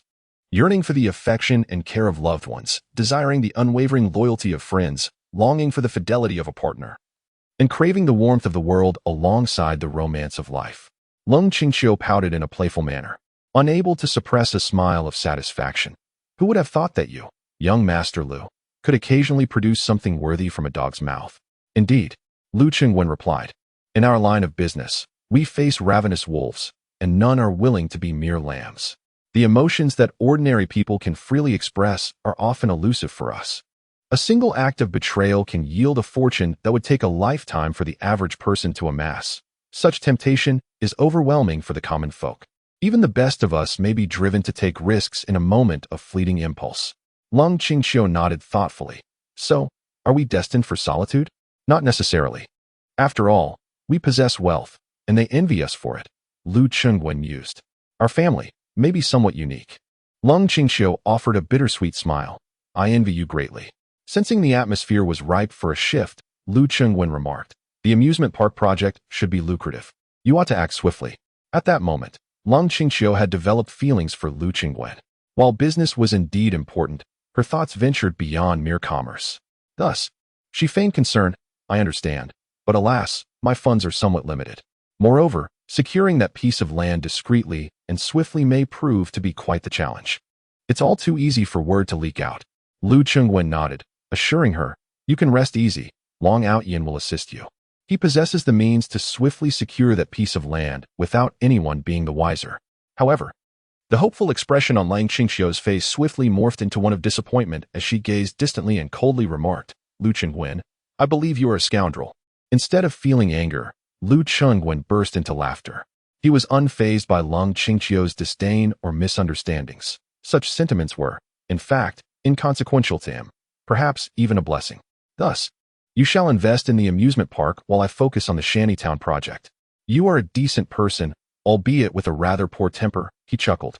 In the future, I suggest you maintain a distance from this scoundrel. Cherish your life, and steer clear of ne'er-do-wells. Leng Qingxiu met his gaze defiantly. I refuse to be swayed by superstition. I intend to join you in investing in the Shantytown project. Lu Qingwen's eyes widened in disbelief, sensing that this woman was growing increasingly peculiar. Sister, are you out of your mind? Chapter 32. I am truly exhausted. Lu Qingwen, perplexed, inquired, Sister, may I ask what your reasoning is? There is no need for contemplation.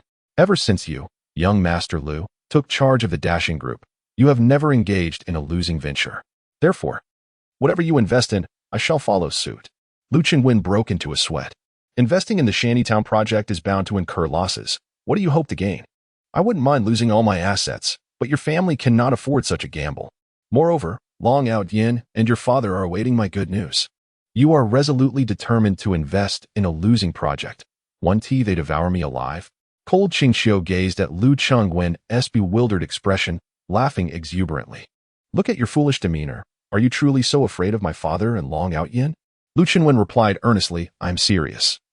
You really cannot engage with the project in the Shantytown. Cold Qingxiu regarded Lu Qingwen intently. Qingwen, tell me sincerely, do you still have feelings for me? Lu Qingwen was momentarily stunned. He observed cold Qingqiu's earnest expression and quickly shook his head. No, I don't like you anymore. Cold Qingqiu's eyes dimmed instantly. When did you stop liking me? I cannot pinpoint exactly when, but in any case, let us first resolve the matter of our engagement. If you can swiftly turn a profit from this project and forge a formidable alliance with Long Outyin, the Qianfeng Group will undoubtedly rise again. At that point, the union will be rendered unnecessary, and you will be free to pursue the boy you truly desire. Liberated from having to endure someone like me. Cold Qingqiu suddenly. Huh? She felt an anxious flutter in her heart. Her pulse quickening as she noticed Lu Qingwen's furrowed brow, awaiting her next words with earnest anticipation. She was so nervous that she began to perspire.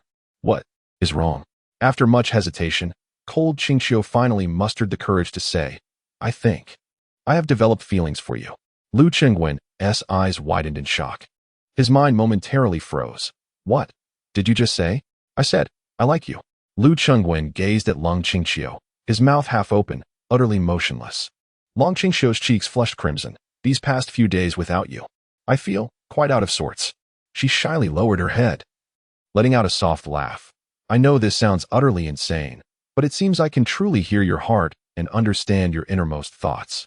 I believe you are a good person.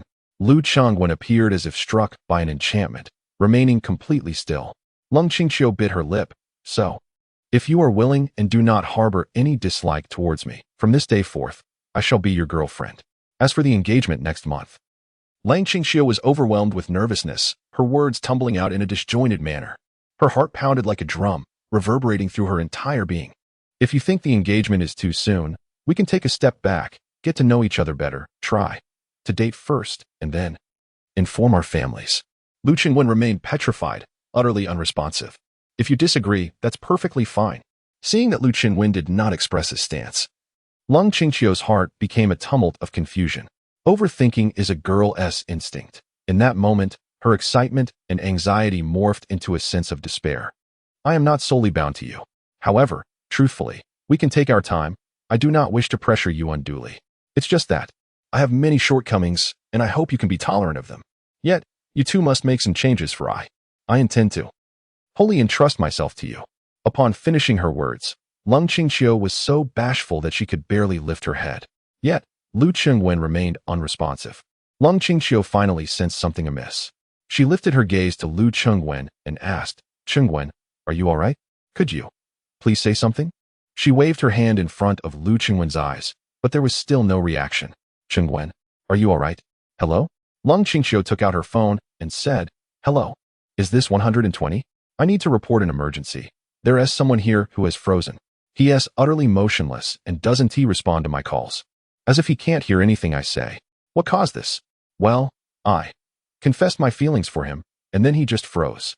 I mean, he is completely unresponsive, like a machine that has crashed. You're a doctor. How can I explain this clearly? Please send someone quickly. We don't need the mortuary. He is frozen, not deceased. Oh no, it's utterly disastrous. The leading lady. The illustrious leading lady. A harem of suitors. I confess to myself. What kind of absurd plot is this? This isn't a confession. It's a death knell summoning the king of hell. As a villain, I've inadvertently captured the heart of the leading lady. The male lead will surely end my life. No matter who writes this narrative, my demise is inevitable. There is not a shred of hope for survival. What have I done wrong? Where did I err?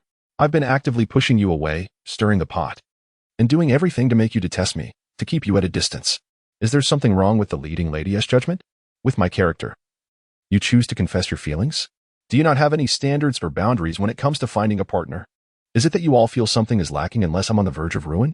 Lu Qingwen, in a state of disorientation, stumbled into the living room. Qingwen. Look who has come, exclaimed Lu's mother. Qin Mingyun quickly rose, her cheeks tinged with a faint blush. Brother Qingwen. Ah, Lu Qingwen responded absent-mindedly, continuing his path toward the staircase. Hey, Lu's mother approached him, giving him a gentle tug. Mingyun has been waiting here for you for quite some time. You should engage her in conversation. With a weary sigh, Lu Qingwen replied, Mom, you two can chat. I'm exhausted. Lu's mother shot him a stern look. What do you mean you're tired? Mingyun specifically came to see you. Is there no sense of courtesy? Lu Qingwen turned to face Qin Mingyun. who suddenly felt a wave of shyness wash over her. She managed a polite smile. Brother Qingwen, I just came specifically to thank you. Chen Mingyun had not anticipated this. Her initiative in visiting him was reminiscent of their high school and college days, where she was unabashedly enthusiastic, unperturbed by any potential mockery from the Liu family. Oh, don't leave, Liu's mother interjected, her tone a mix of irritation and insistence. She has been waiting here for you. Why act so aloof? Turning to Chen Mingyun, she continued, Mingyun, why don't you and Qingwen go upstairs to chat? You young people should have some time to yourselves. Your Uncle Liu and I have plans to play cards. We will take our leave. Chen Mingyun, lacking confidence, surprisingly found herself wanting to stay. Well, is that appropriate? Of course, it's quite suitable. My dear, it has been years since you last visited. Your presence delights me. You two converse while we step out. With the elder members of the Liu family departing, Liu Qingwen turned to take the elevator, and Chen Mingyun hurriedly followed him inside. Standing in the elevator, Chen Mingyun appeared somewhat anxious. Thank you, Qingwen, for what happened that day. Liu Qingwen forced a wry smile, reflecting that such words were more suited for Long Outyin. Yet here they were, endlessly exchanged between them. Aren't you supposed to be quite busy lately? Why come to my home for such a trivial matter? A simple text would suffice. Chen Mingyun felt a twinge of grievance. Am I incapable of sending a message?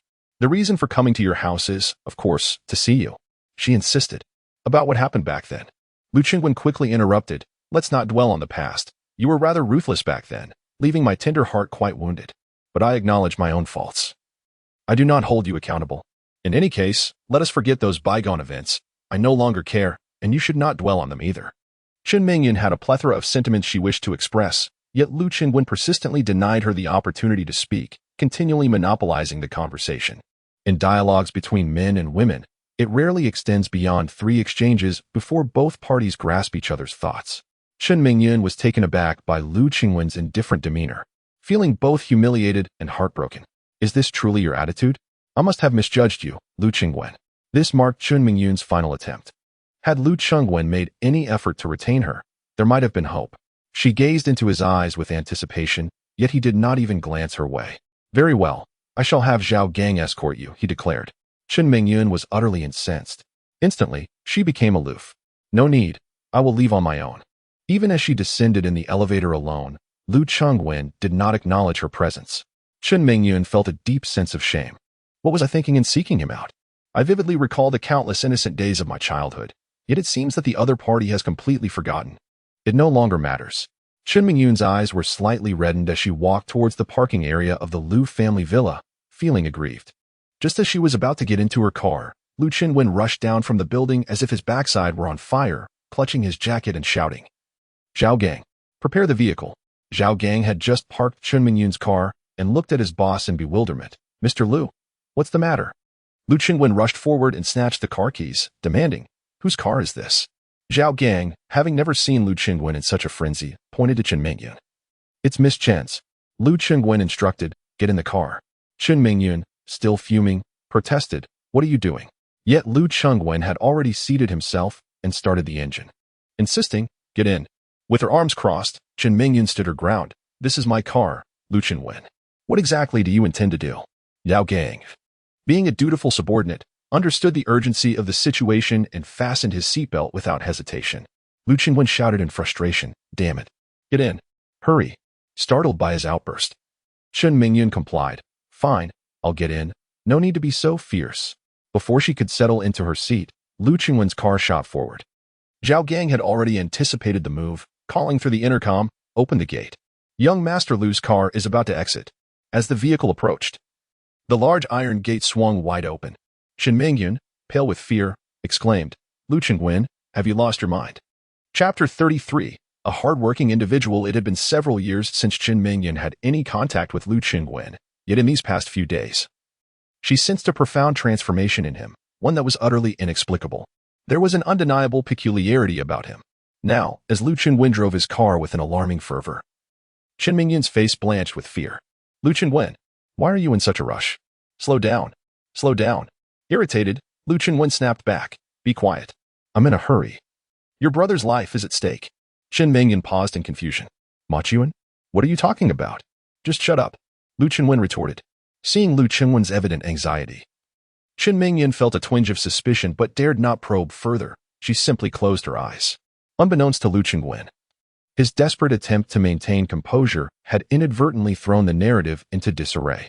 The scene where Chun Machuan was to be betrayed by Long Outyin was on the verge of unfolding. According to the original storyline, Chun Machuan was destined to meet his demise at the Neon Baby nightclub, betrayed by Long Outyin. At this moment, Chun Machuan was indeed at the Neon Baby nightclub. Upon receiving a phone call, Lu Qingwen's mind raced with urgency. I must save him. Firstly, Chun Machuan was one of the few friends Lu Qingwen had. Secondly, in Lu Qingwen's eyes, although Chun Machuan was far from being a saint, he did not deserve death. He was merely the spoiled scion of a wealthy family, exhibiting a bit of arrogance, which was to be expected. Nevertheless, he generally treated others with courtesy and did not bully anyone.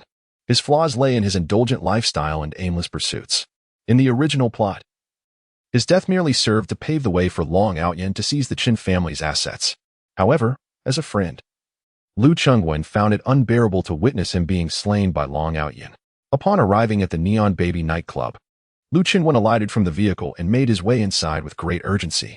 This establishment caters to a clientele that is not easily afforded by the average person. Even the likes of Chen Machuan would refrain from frequenting such venues. A group of ne'er-do-wells immediately obstructed Lu Qingwen's path at the entrance. Hey, brother.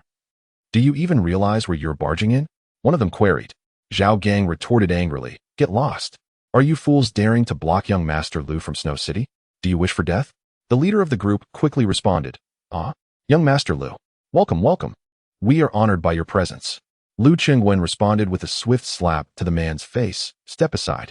He then seized another young man, demanding, Where's that fatso Chen Machuan? The young man, with a forced smile, replied, Young Master Chun is on the 5th floor. Take me to him. Lu Qingwen commanded. The leader hastily communicated via radio. Young Master Lu from the Lu family is heading upstairs.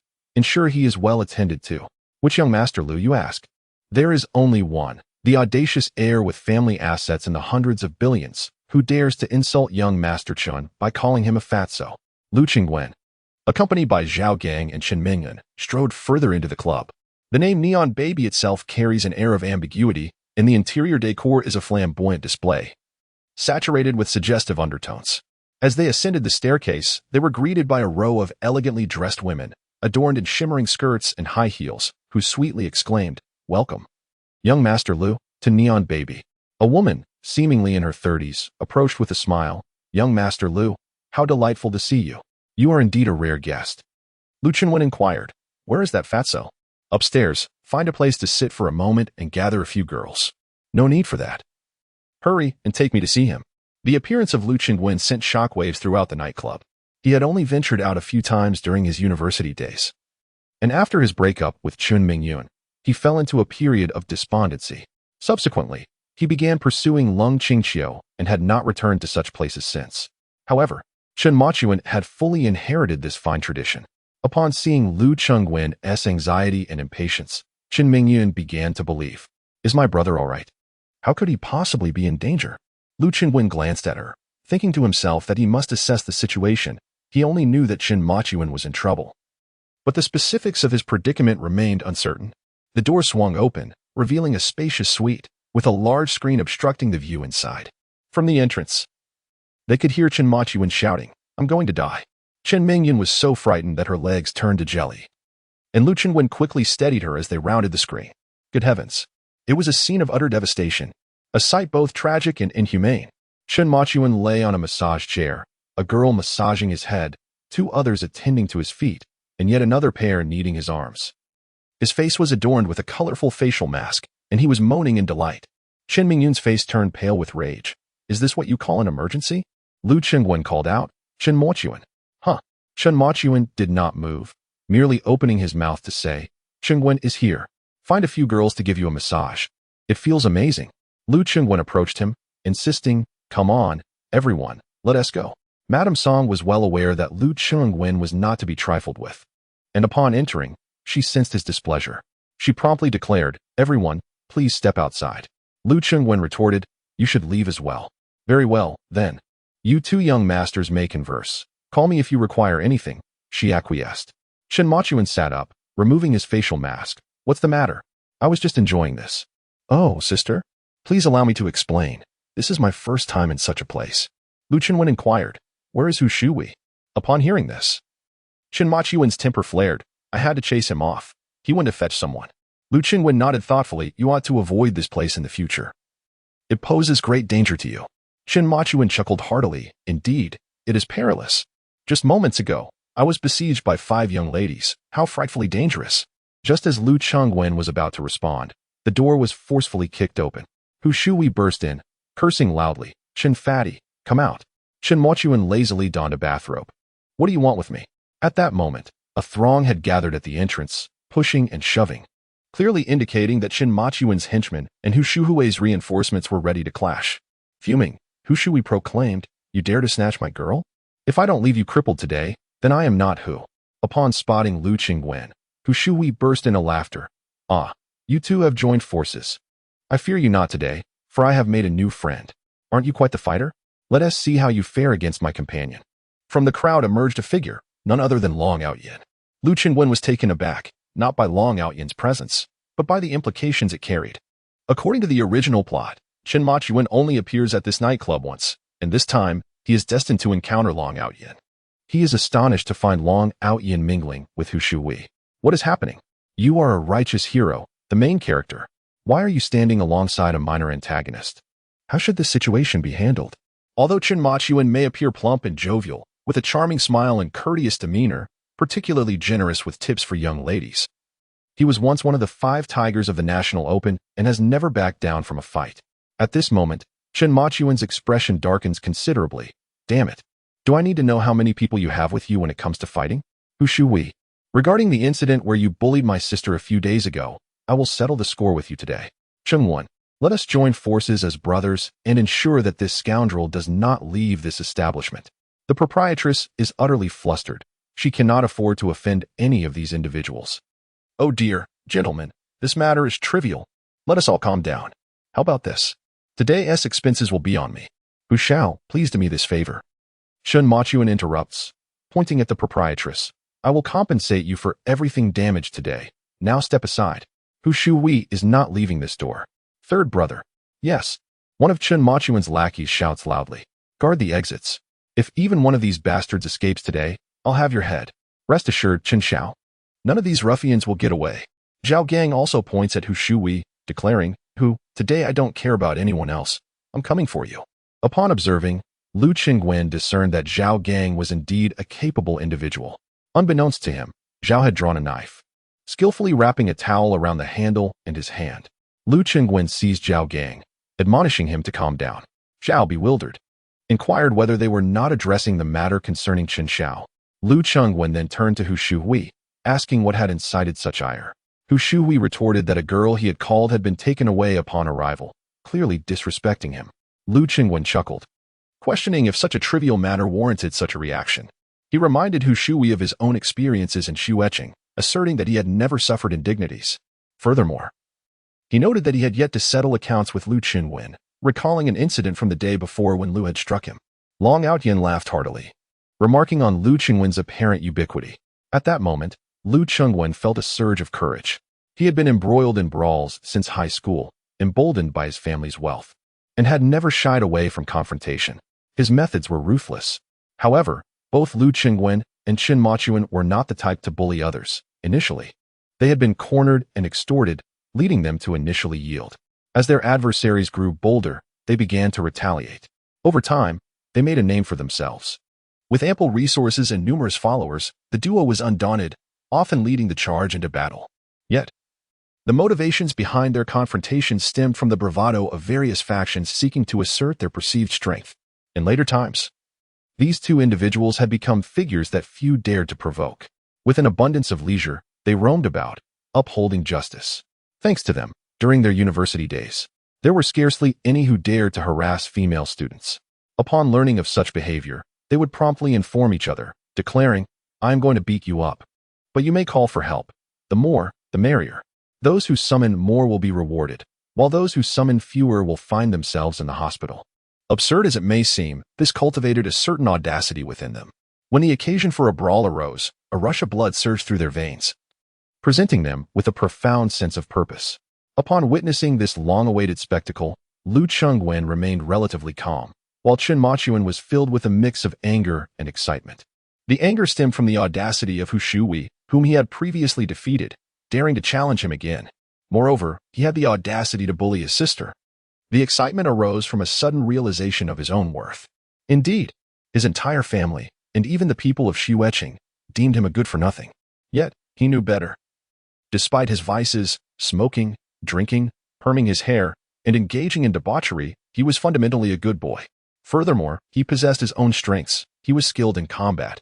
If not for his family's constant interference, he would have enlisted in the military long ago. The thrill of wielding firearms and artillery legally would have been exhilarating. Today was simply too perfect, utterly flawless. Hu Shuhui had brought his demise upon himself, and he could very well send him on his way. The reasons and the atmosphere were ripe for confrontation. Merely for the attempt to take advantage of his sister, he could dispatch Hu's family without fear of reproach. Especially with his good brother, Lu Chengwen, by his side. Lu Chengwen clenched his fists, consumed by rage. How could he not feel furious? I never sought you out. Perhaps your ancestors accrued merit in their past lives, yet you dare to approach us? Chen Machuan shattered a chair with a kick, hurling a leg towards Lu Chengwen, who deftly caught it. Chen Machuan then kicked aside another chair obstructing his path, brandishing the leg at Hu Shuhui, declaring, Chengwen, today I shall host. This scoundrel is mine. While that arrogant Long Outyin belongs to you. Lao San, Zhao Gang, ensure that our brothers maintain their ground and prevent any interference. Lu Chengwen glanced at the chair leg, then raised his eyes to Long Outyin, who was smiling back at him. Chapter 34. My unexpected demise. Lu Chengwen stared at the chair leg in his hand, pondering its usefulness. In school, it might have served him well in a brawl, but before them stood Long Outyin, the god of war from Beijiang. The combined worth of everyone in this nightclub could scarcely match his spending power.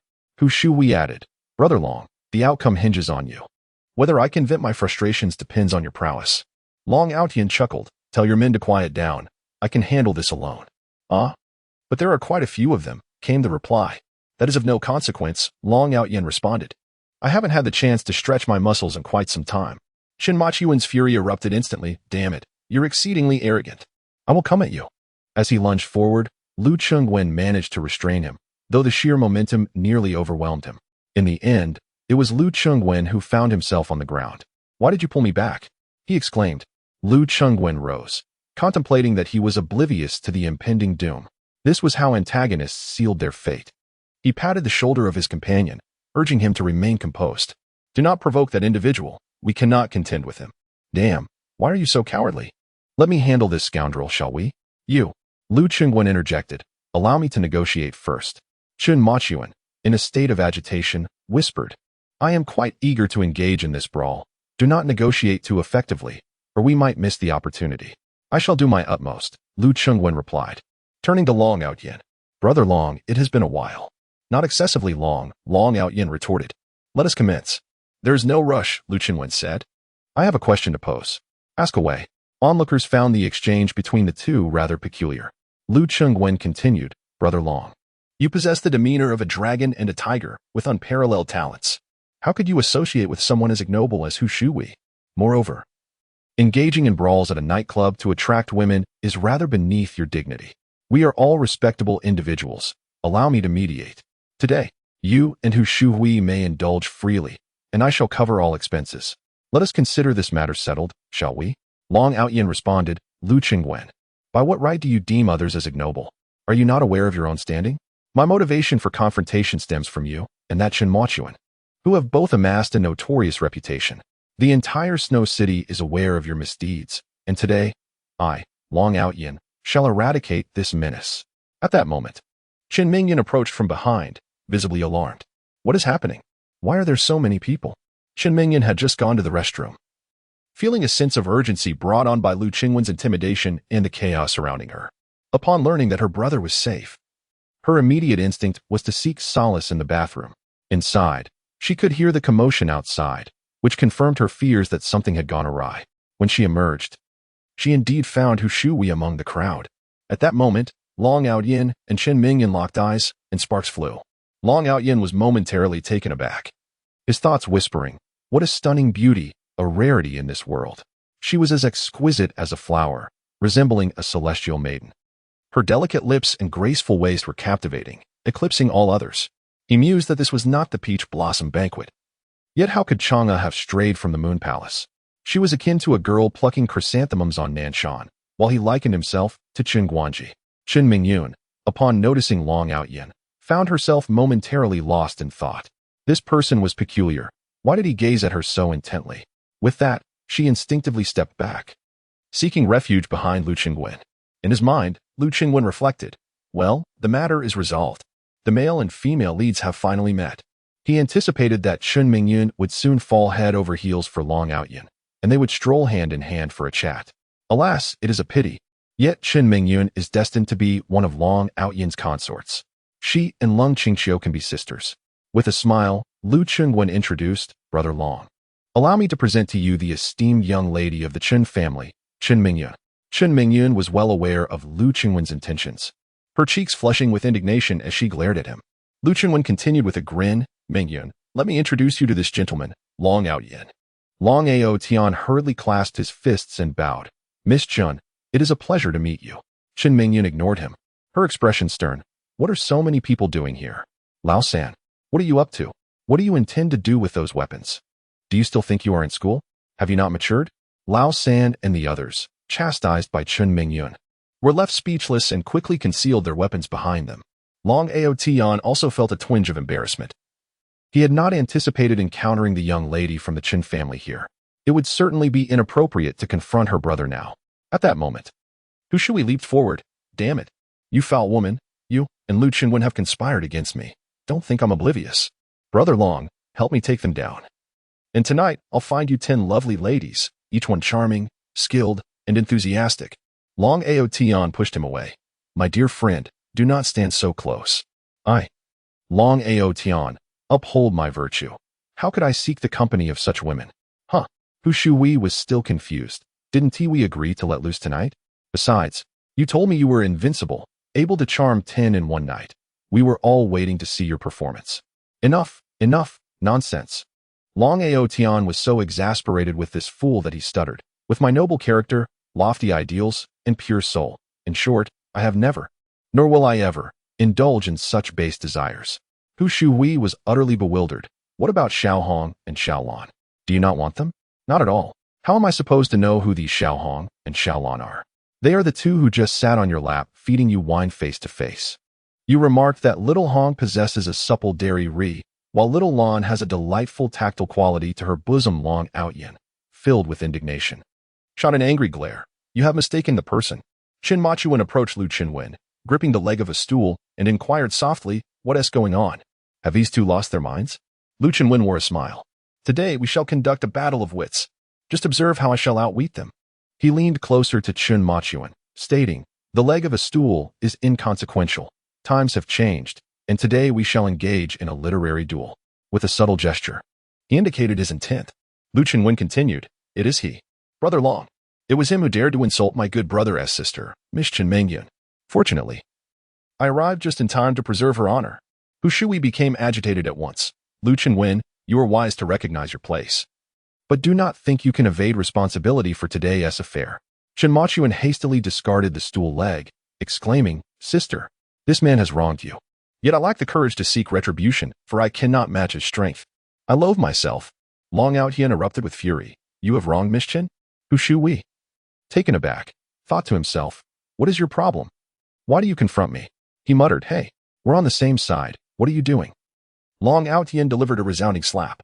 Who in the world would associate with a wretch like you? Ah, how valiant. Qin Mingyun placed her fingertips to her lips, appearing quite infatuated. Lu Qingwen squinted. So, dear sister, you two are quite the actress. Upon seeing Qin Mingyun, Long Outyin was utterly enraptured. If we were to liken Leng Qingxiu to a beloved presence in Lu Qingwen's heart, then Qin Mingyun undoubtedly occupies a cherished place in Long Outyin's affections. Just as Lu Qingwen gazes dreamily at Leng Qingxiu, Long Outyin finds himself utterly captivated by Qin Mingyun. A mere gesture or a word of admiration from her acts as a potent elixir, intoxicating him to the core of his being. Qin Mingyun remarked, Hu Shui, here I am, extending my kindness by sharing a meal with you, and yet you choose to bully me. Alas, being a girl and the eldest daughter of the Qin family, I feel reluctant to confront you in a court of law. However, rest assured, your misdeeds will not go unpunished. What is this? It is the very essence of vengeance. Hu Shui, clutching his stinging cheek, glared at Long Out Yin. Long Out Yin. Have you lost your mind? How dare you strike me? With a sharp crack, another resounding slap echoed through the air. Long Out Yin might not excel in many endeavors, but when it comes to delivering retribution, he is undoubtedly a master, possessing an arsenal of techniques to deal with adversaries. The sound of that slap was thunderous. Long Out Yin. I curse you. Slap, slap, slap. Gripping Hu Shuhui's collar with one hand, he unleashed a flurry of slaps with the other. After a prolonged interval, he finally ceased, his gaze icy as he declared, I detest scoundrels who show disrespect towards women.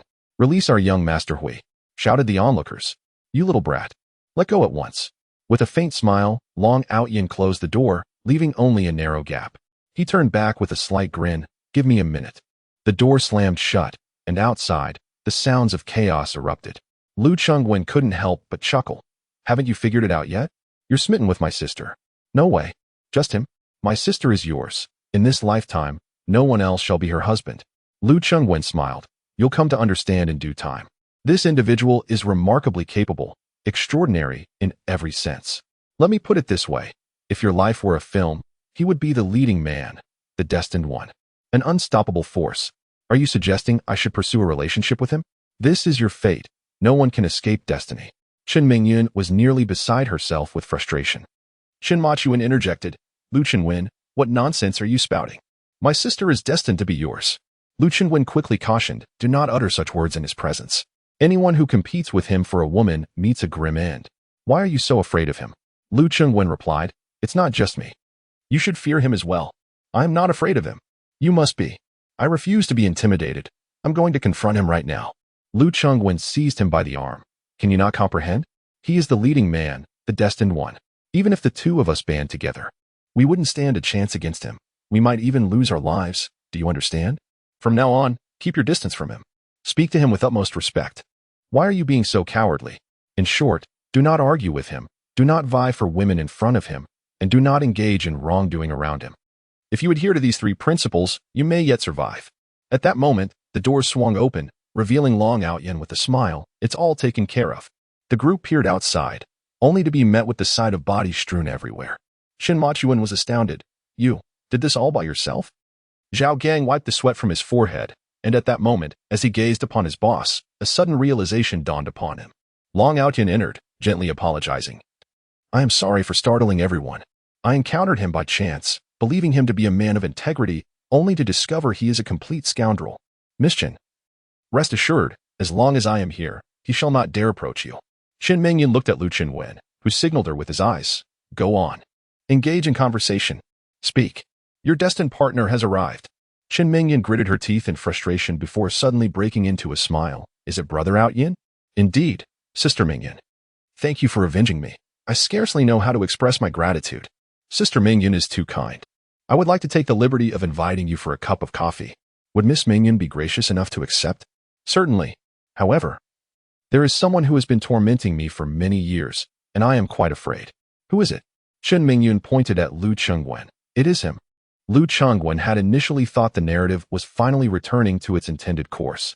He felt both relieved and exhilarated, believing that his wit had truly facilitated a love-at-first-sight moment between the male and female leads, freeing him from further concern over this subplot. Yet, just as a satisfied smile graced his face, it vanished in an instant when Chen Mingyun pointed at him. Turning around, he found Long Out Yin regarding him with a most unfriendly expression. Ah, so this is how I meet my demise. Chapter 35. The frantic boss Long Out Yin narrowed his eyes and remarked, I have come to realize that you are omnipresent. Wherever I turn, you seem to be there, and every encounter with you alters the essence of things. Lu Qingwen hastily interjected, Sister Mingyun, please do not jest. Such jokes are not to be trifled with. Chen Mingyun regarded Lu Chengwen with a glint of schadenfreude in her eyes and queried, Tell me, have you not bullied me? Lu Chengwen pulled Chen Mingyun aside, exclaiming, Sister, this is not a matter to be taken lightly. It could lead to dire consequences. Oh, are you afraid of someone? She teased. You must clarify matters with him, or I might truly find myself in a precarious situation. Then you must promise to accompany me for a meal and a movie. Are you out of your mind? Lu Chengwen whispered fiercely, We have already parted ways. The bridge is a bridge, and the road is a road. It was you who initiated the separation, and thus we shall remain apart. He anxiously observed Long Outyin and Chen Machuan exchanging cigarettes, already deep in conversation. Lu Chengwen was worried that Chen Mingyun's careless antics would lead to his downfall, and he feared that Chen Machuan's clumsiness might provoke Long Outyin into causing his own demise. Lu Chengwen proposed, "One movie, one meal, and then we shall go our separate ways. Do you truly despise me so? Sister, how could I possibly harbor disdain for you? You are exceedingly lovely. I merely wish to survive. What nonsense are you spouting? In any case, be courteous to Long Outyin, maintain a good rapport, and frequently speak well of your brother. He may very well become your brother's nemesis in the future. What else do you know? That's all. I cannot say too much, for speaking further may lead to dire consequences."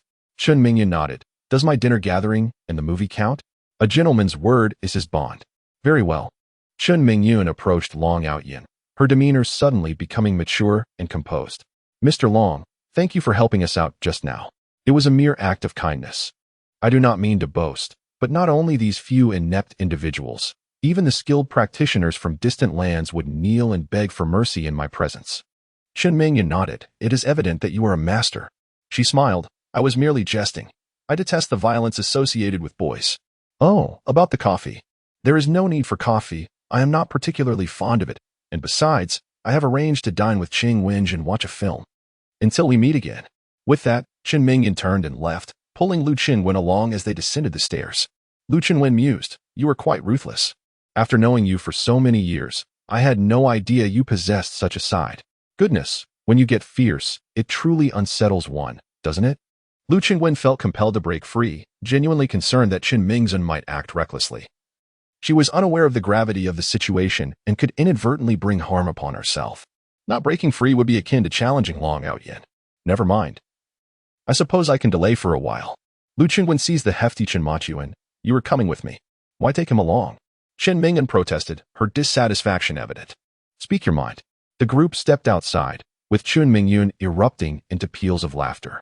Lu Chengwen expressed his dissatisfaction, saying, "You still laugh? You nearly got us into trouble. Hey, why are you so afraid of that Long Outyin?" Deep down, Lu Chengwen thought, "If I could clarify things with you, I would have done so already. In any case, he is my nemesis, as well as Chen Machuan's, so you better protect your brother. That hefty fellow could very well meet his end at his hands." "Don't say I didn't warn you," Chen Machuan replied. "Is that all?" Lu Chengwen looked at him with utmost seriousness. "Chen Machuan, do you trust me?" "Of course. You're my brother. I certainly trust you." Lu Chengwen deliberately spoke with intensity, hoping to intimidate Chen Machuan. Chen Machuan nodded gravely. "Indeed, this kid truly startled me today. Fortunately, you stopped me earlier. Had I confronted him, I would likely be in the hospital by now. Therefore, we must outsmart him rather than confront him directly." Chen Machuan nodded. "That brat covets my sister's beauty, just like that Hu Shuhui. We cannot let him succeed." Lu Chengwen thought to himself, "This situation is indeed difficult to navigate. Concerning your sister, it would be best if you refrained from intervening. If you do, he might not care about you either. If you obstruct his pursuit, he might genuinely harm you." Chen Mingyun interjected, "So you mean to say I'm definitely his target?" Lu Chengwen replied, "Your matters are beyond my concern. I have but one thought. Let Chen Machuan and me survive. This fellow is capable of murder for the sake of romance." Chen Mingyun huffed. "I refuse to pay him any attention. I will cling to you instead." "How about that?" Lu Chengwen gazed at her. "You." Chen Machuan chuckled heartily. "Come on. It's just a dragon Aotian. I can handle him." Lu Chengwen was on the verge of collapse. "Did either of you actually listen to me? Have I been speaking nonsense all this time?" "Chengwen, when did you become so timid?" "I am not timid. I am strategic, carefully managing this scenario with discernment." "What do you mean?" Lu Chengwen looked at the plump figure clad only in a bathrobe. "You should get in the car. I no longer wish to converse with you." In the backseat of the car, Long Aotian perused a newspaper, his expression dark. Hua Xuanning sat opposite him. "Young master, that Lu Chengwen has repeatedly thwarted your plans. Perhaps it would be best to eliminate him." Long Aotian lifted his head. "Are you instructing me on how to act?" "I would not dare, but I cannot bear to see you suffer losses." Long Aotian scoffed. "The situation is not unfolding as I anticipated. For some reason, I have an unsettling feeling about the developments. Is it due to the incident in the cesspool?" Long Aotian glanced sharply at Hua Xuanning. "Do not ever mention that cesspool again. Understood?" "Yes." Long Aotian took a deep breath. Lu Chengwen cannot be eliminated just yet. The circumstances have changed. My original plan was to sequentially deal with the Lung, Su, and Qin families, then unite their strengths to confront the formidable Lu family. However, all three families are currently facing obstacles, and that obstacle is none other than Lu Qingwen. Long Aotian nodded, saying, although I cannot eliminate him for now, I can certainly make him suffer a bit. He decided it was time to message Shirin and enlist her assistance. Hua Xuanning interjected. This is a task I can handle. Long Aotian chuckled. No, some missions must be undertaken by Shirin. Hua Xuanning's expression soured. She only knows how to seduce men. Long Aotian burst into laughter. You simply do not understand the art of adaptability. I initially considered having Jiang Shihan act as my undercover informant, but to my surprise, this wretched woman is utterly devoted to Lu Qingwen. Shirin is loyal to me, and Lu Qing is a notorious libertine. Once I uncover his true nature, I shall not worry about toppling the Lu family. Are you planning to strike at the Lu family first, young master? Long Aotian shook his head, a shadow of gloom passing through his eyes. The optimal target remains the Lung family. Upon waking, Lu Chengwen felt invigorated. He had come to a realization. Why was he always positioned as Long Aotian's adversary? It was precisely because he still occupied this standing. Aside from a few leading ladies, Long Aotian's ultimate ambition was to consolidate the four prominent families of Shui City. As long as his family remained one of these four, it would inevitably become the protagonist's target for assimilation, a truth that would not waver.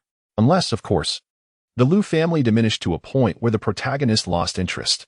They could become a second-rate family or even a third-rate enterprise, thereby relegating the Lu family to an inconspicuous backdrop, far removed from the main narrative. Such a transformation would also alter his social dynamics, reducing his interactions with the leading ladies. Yes, suffering losses in several transactions, I aim to dismantle a portion of the Lu family's secondary enterprises, selling off some while retaining only a few core profit-generating projects. This strategy will not only safeguard the family's standard of living from plummeting too drastically, but also ensure the absolute security of myself and my loved ones. Truly, I am quite astute. The renovation project for the shantytown serves as the initial step. If this phase is executed adeptly, all subsequent challenges may well be resolved. Seated in a pivotal position within the Great Sage Group, Lu Chengwen surveyed 2 rows of subordinates, a smile gracing his face. Ladies and gentlemen, I have reviewed the recent financial reports, and I must commend your efforts. The Internal Affairs Department is to recognize merit, rewarding employees who have recently contributed significantly. All subsidiaries, departments, and outstanding individuals who participated in profitable projects shall be acknowledged. Furthermore, there will be a collective salary increase across the group, with an increment no less than 20%. This declaration elicited an immediate uproar among the attendees. Lu Chengwen was notoriously frugal, and the salaries within the group had consistently been among the lowest in the industry. His philosophy was that as long as you did not abscond, he would minimize costs to the greatest extent possible. While he indulged in a lavish lifestyle, spending extravagantly, employees were left to wonder if they could ever reap the rewards of their labor. Within the Great Sage Group, grievances regarding salary had long echoed. For those contemplating a job change, the pay was relatively attractive, and the group was flourishing, offering greater potential for value creation and personal fulfillment than many other enterprises. Conversely, for those who chose to remain, the compensation felt insufficiently stimulating, as the boss seemed intent on squeezing every possible cent. Ultimately, all companies are quite similar. Even those that are generous have their shortcomings. In summary, if you choose to leave, it is a difficult decision, yet remaining does not guarantee a top-tier salary. However, today, Lu Chengwen astonished everyone by voluntarily proposing an increase in employee wages. Vice President Li Meiqin was utterly taken aback. Mr. Lu, should we not discuss this internally first? A 20% increase is no trivial matter. If implemented, our operational costs will escalate significantly. There is no need for discussion, Lu Chengwen asserted, fully aware of his intentions. With losses outside and expenses within, it was a dual approach. Should the dashing group experience operational difficulties, the peripheral subsidiaries would inevitably collapse, liquidating their assets. He needed to hasten his pace. The time Dragon Outyin afforded him was limited, and he had to vanish from his sight swiftly. It is settled, Lu Chengwen declared resolutely. Li Meiqin furrowed her brows, completely bewildered by her boss's sudden change in demeanor. The first thought that crossed her mind was, Could it be that he has discovered my plans? Has he truly become adept enough to grasp such intricacies? Damn it, I have vastly underestimated Lu Qingwen's capabilities. Li Meiqin felt an unmistakable sense of dread emanating from her boss today. Chapter 36. Is this boss unhinged? While a wage increase is indeed warranted, such a steep rise is intimidating. As the executive vice president, Li Meiqin essentially managed the entirety of the Dashing Group, while Lu Chengwen was primarily responsible for overarching decisions. In summary, when the boss declares a need to spend money, she must assume the role of the villain. When the boss proposes a salary increase, she must voice her opposition. This encapsulates Li Meiqin's years of managerial experience and personal strategy. Firstly, she must consistently affirm her stance, proclaiming her alignment with the boss, emphasizing her duty to save costs. Secondly, if the boss insists on a salary hike, her resistance serves to highlight the boss's noble character and his profound compassion for his employees. Consequently, Li Meiqin's reputation within the organization is far from favorable, with all employees accusing her of colluding with the boss. Indeed, with an annual salary exceeding 10 million bestowed by the boss, it is imperative that she aligns with him. If she were to advocate for employee benefits and salary increases, what purpose would her position serve?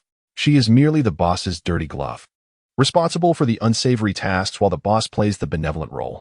However, today, Lu Chengwen did not consult her before making a direct announcement during the meeting, truly catching her off guard.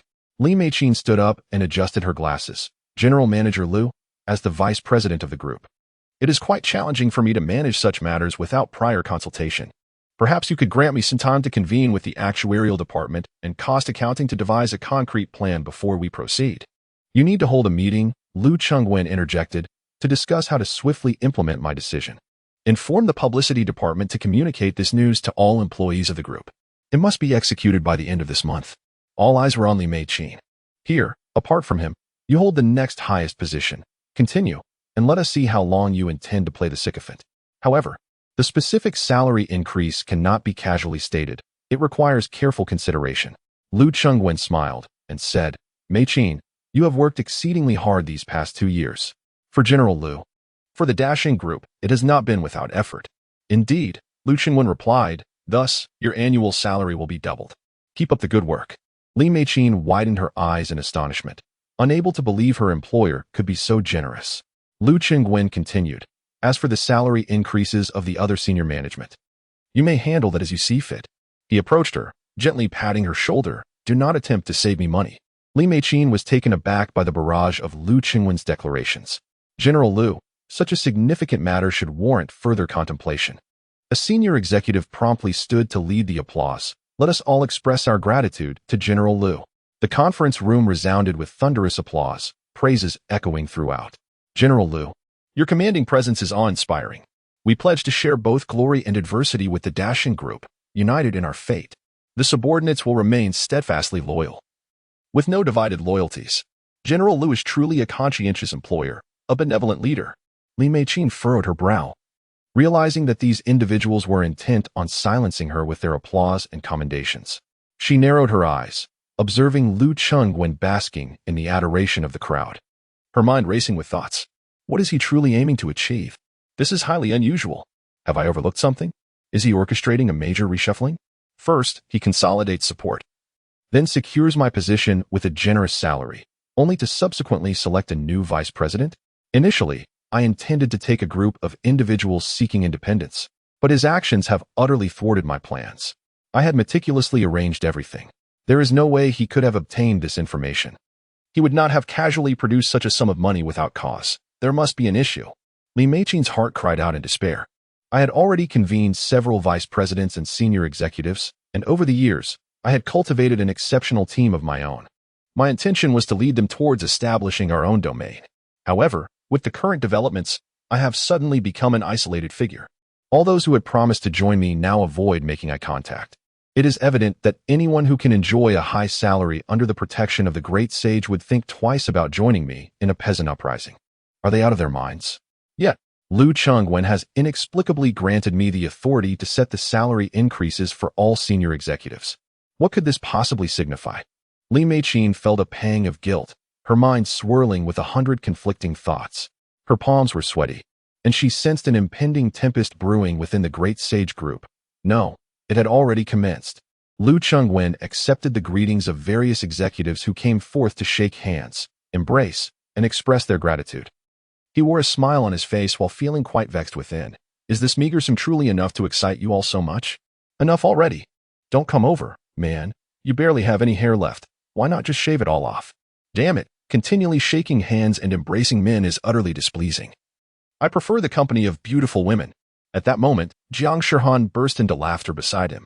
With a playful pout, she said, Director Lu is bullying me. Li Meiqin was taken aback even further. Jiang Shihan is actually behaving coyly with Lu Chengwen.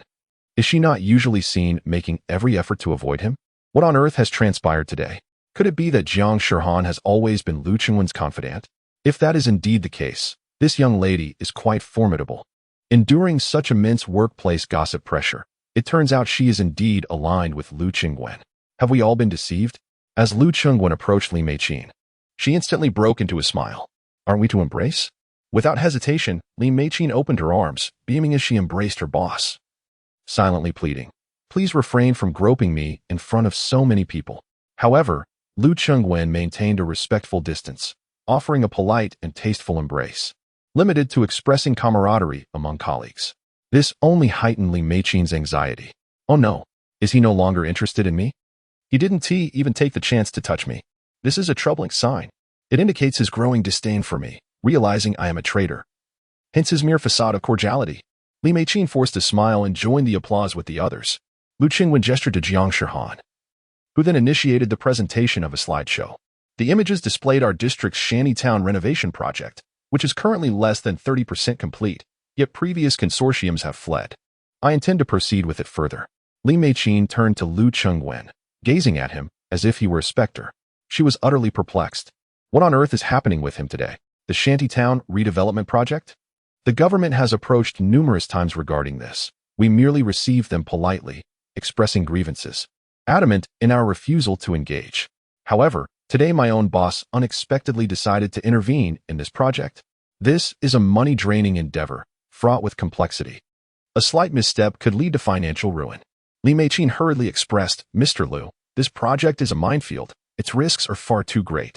It demands considerable time and resources, involves numerous stakeholders, and has essentially reached a deadlock. Even without a detailed assessment, no one would dare to touch it. The four prominent families of Shueqing have repeatedly declined the government's proposal to take over. I understand. I am fully aware, Lu Chengwen drawled, still lost in the vanity of his self-importance. With an air of nonchalance, he proclaimed, Fortune favors the bold. One cannot hope to capture the wolf without first sacrificing the lamb. Nor can one expect to reap rewards without taking risks, correct? The executives exchanged bewildered glances, rendered speechless. From a professional standpoint, this was a matter that required little deliberation.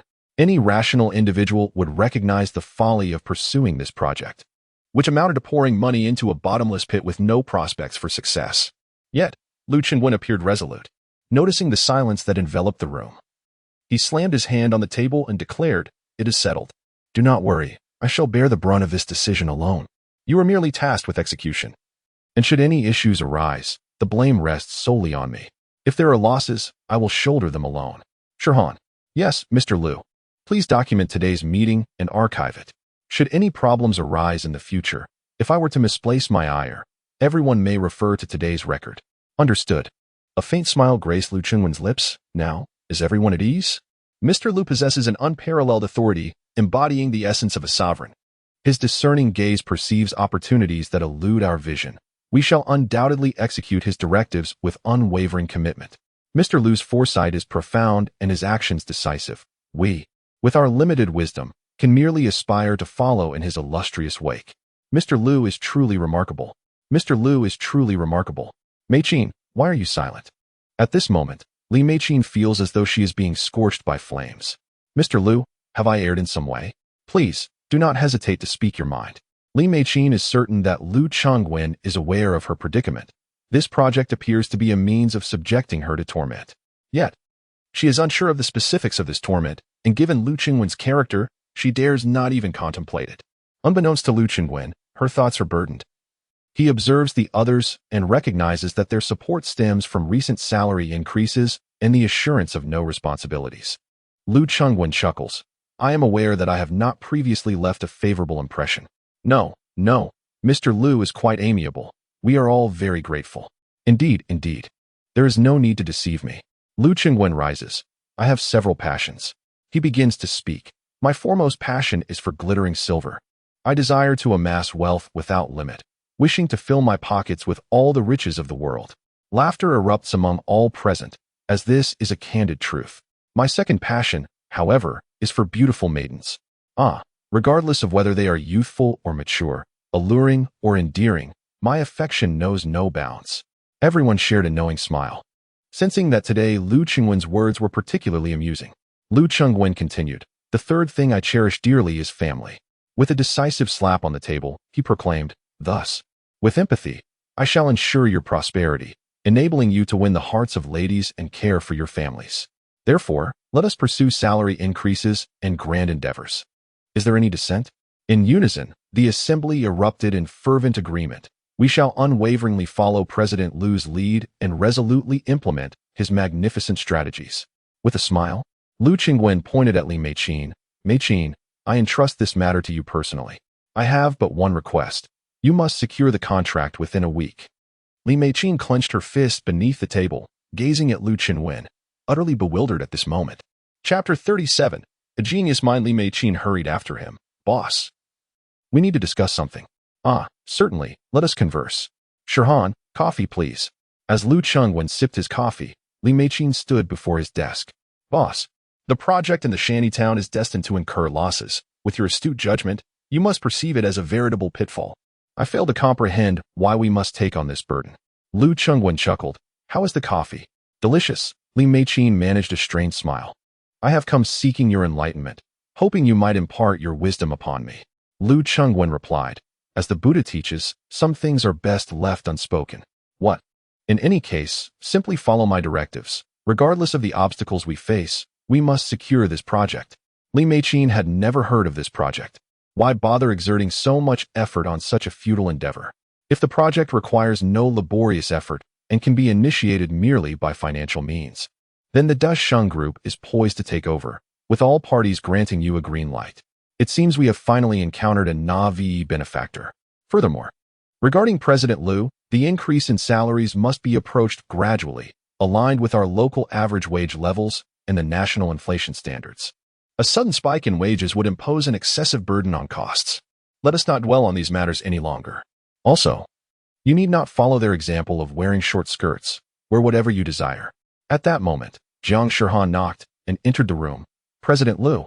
Mayor Zhao requests your presence at the city government conference room at 3 o'clock this afternoon to discuss the urban renovation project. Understood. Lu Qingwen glanced at Li Meiqin. Time for the meeting. At 3 o'clock in the afternoon, in the city government conference room, Lu Qingwen arrived 5 minutes late. Fortunately, Mayor Zhao was also preoccupied and was not present in the meeting room. Upon entering, Lu Qingwen was greeted by many familiar faces. Lung Qingqiu, the executive president of Qianfeng Group, Su Xuejiao, the executive vice president of Haud Group, and Chen Mingyun, the executive president of Shengyun Group. All four prominent families of Xueqing were in attendance, yet not a single chairman had personally shown up. Only presidents and vice presidents were present. It was evident that their perspectives were aligned. They would resolutely avoid this project, deeming it most appropriate for the younger generation to take the risks. As Lu Qingwen stepped inside, both Lung Qingqiu and Chen Mingyun rose simultaneously. Lung Qingqiu regarded Lu Qingwen with a faint smile. Lu Qingwen returned the gesture with a polite smile and extended his hand. President Lang, it has been a while. Cold Qingqiu smiled, remarking on the absurdity of their supposed long absence, when they had indeed met just yesterday. Chen Mingyun felt a sense of irritation upon seeing Cold Qingqiu, and then extended her hand to Lu Qingwen, saying, Mr. Lu, you remain as charming as ever. Chen, you look stunning today. That dress is beautiful. Just as Lu Qingwen was about to greet Su Xuejiao, she unexpectedly leaped up, startling him. Fearing she might fall, he instinctively caught her. Goodness, Su Xuejiao clung to Lu Qingwen like a koala. Her petite frame, with slender arms and legs, was not heavy. However, the fact remained. You are the vice president of the Haud Group. Lu Qingwen nervously inquired. What are you doing? Get down. Not until you give me a kiss. Stop fooling around. There are so many people here. What is there to be afraid of? Cold Qingxiu picked up some documents and unhappily slammed them on the table. Su Xuejiao paid her no mind, wrapping her arms around Lu Qingwen's neck. Did you miss me? If you don't stop this, I'll be the one in trouble. At that moment, the secretary knocked and entered, followed by Mayor Zhao. I apologize, everyone. I've been quite busy lately. Let us commence our meeting. Upon noticing the vice president hanging off Lu Qingwen, Mayor Zhao paused for a moment. Mr. Lu, what is this? Lu Qingwen quickly patted Su Xuejiao's small backside, causing her to blush as she hopped down, sticking out her tongue and taking a seat nearby. Secretary Wu began to speak, emphasizing the importance of the project at hand, which was critical to the nation's economy and people's livelihoods. He warned that continued delays would reflect poorly on the city leadership in front of superiors, significantly hindering the economic development and construction pace of Xueqing. It is hoped that various groups can consider the national economy and the livelihoods of the people and continue the construction efforts. After Secretary Wu concluded his remarks, Mayor Zhao began to speak. He sighed and addressed the distinguished leaders of the business community. I am familiar with your forebears, and I understand the complexities of this project. It is indeed a hot potato. However, our Snow City must overcome this hurdle. Any group willing to invest and ensure this project is implemented thoroughly from inception to completion will receive my gratitude on behalf of the municipal committee, the city government, and the 30 million citizens of Snow City. This is a monumental undertaking that benefits the present and future. And I hope everyone can approach this matter with a long-term perspective. While this sounds commendable, it essentially means that you are being asked to invest time and resources to take over for the government. A group of individuals exchanged glances, remaining silent. Hu Shui, seated at the back, turned to Lu Qingwen and suddenly spoke. Mayor Zhao, we are businessmen, and in business, we seek profit. Asking us to invest in a venture that yields no returns is akin to throwing our hard-earned money into the wind. Our Minghui group will certainly not wade into these murky waters. He then pointed at Lu Qingwen, stating, he has the funds. Who doesn't know that the Lu family, the foremost of Snow City's 4 great families, possesses immense wealth? If he is willing to contribute significantly, I might consider a smaller investment. Mayor Zhao turned his gaze toward Lu Qingwen. Subsequently, a chorus of voices arose as a dozen entrepreneurs took turns speaking. Their discussions varied in content but shared a common theme. All were polite, yet grandiloquent. In short, it boiled down to one word: no funds. Some lamented their financial difficulties. Others claimed they were unaccustomed to infrastructure projects. The excuses were diverse and colorful, yet each one ultimately conveyed the same message. Mayor Zhao's expression grew increasingly grim. A group of merciless capitalists. When they sought conditions and various benefits from the city, they presented themselves as a united front, but when their own interests were at stake, they retreated one by one. Mayor Zhao's expression darkened, and the atmosphere of the meeting grew increasingly oppressive. Secretary Wu endeavored to mediate, articulating the conveniences and advantages that the municipal committee and government could offer, urging everyone to overcome difficulties and respond positively. Mayor Zhao, without needing to glance, recognized that this group of unscrupulous individuals was beyond redemption. Particularly, Hu Shui spoke with the most disdain. Whenever he took the floor, his central argument was succinct. Lu Qingwen is wealthier than I. If he is willing to invest, so will I. While the essence of his message was clear, his delivery was fragmented and unpleasant. In the entire assembly, he alone exuded arrogance, refusing to contribute while incessantly vocalizing his objections. Mayor Zhao slammed his hand on the table, silencing him. Is it merely contingent upon someone else investing for you to do the same? If Lu Qingwen invests, then I shall as well. He possesses far more wealth than I. Mayor Zhao pointed at Secretary Wu, stating, very well, note this for Minghui Group. If someone invests, he will too. Oh, I shall only contribute a modest amount. Secretary Zhao cast a stern gaze across the room. Is there anyone else? Such matters are daunting at the outset. Once one takes the plunge, the others find themselves in a precarious position. At this moment, all eyes turned toward Hu Shui with ire. Secretary Wu exhaled with relief. Recognizing that a breakthrough had finally emerged, Mayor Zhao remained astute. Yet, the remaining individuals were not to be underestimated. Each declared that should Lu Qingwen be willing to invest, so would they, for he was the wealthiest among them. Mayor Zhao rose and said, I shall step out for a moment. Lu Qingwen was draining water when he encountered Mayor Zhao upon stepping outside. Ah, Qingwen, how is everything at home lately? Zhao inquired. Thank you for your concern. Everything is quite well, Lu replied as they strolled through the small courtyard behind the municipal government. Mayor Zhao spoke earnestly. Chengwen, what is your perspective on the renovation project for the shantytown? Lu Chengwen responded, there are issues with your planning. Oh, please elaborate, Zhao prompted. Lu explained, that area originally comprised 6 villages, and now you intend to merge them all into a single community. With such a vast expanse, 200 or more buildings must be constructed alongside the widening and laying of new cement roads, the renovation of sewage systems, and the establishment of supporting facilities. And where do you believe the problem lies? Zhao asked. Lu replied, everything seems fine. You have even designed a subway station, which is commendable. However, the issue is the lack of a commercial district. Mayor Zhao paused, taken aback. This is residential land, and it is not far from existing commercial areas, he noted. What does that matter? When people consider purchasing a home, what do they look for? Schools, hospitals, and parks have all been included in your plans. Yet there is no commercial district. It is inconvenient. Mayor Zhao bowed his head in contemplation. Lu Chengwen then turned and called Jiang Shihan. The blueprints. Jiang Shihan, who had been trailing behind, quickly approached and retrieved the plans from her bag. Here you go, Mayor Zhao, all designs are reasonable, reflecting the importance the municipal committee and government place on this project. However, consider this. If we were to design a circular commercial hub here, encompassing amusement, shopping, dining, cinema, and even a stadium for concerts, not only would the dilapidated shantytown transform, but the entire northern city would be invigorated. Mayor Zhao felt a sudden jolt in his heart. This proposal had indeed been suggested before, yet none had the audacity of Lu Chengwen. Previously, there had been suggestions to establish a small commercial district to boost occupancy rates, but those proposals paled in comparison to Lu Chengwen's bold vision. He was aiming for something monumental. The way he delineated the area was so effortlessly captivating that a vast expanse of land would be encompassed. Mayor Zhao pondered deeply, contemplating. After a while, he sighed. The citizens would not acquiesce. They demand housing and relocation compensation. Lu Chengwen replied, calculate their demands, compile a figure. I can accommodate it. As long as you proceed with this approach, redesign the blueprints, and replan the routes, the subway stations cannot be limited to just a few. All must be considered.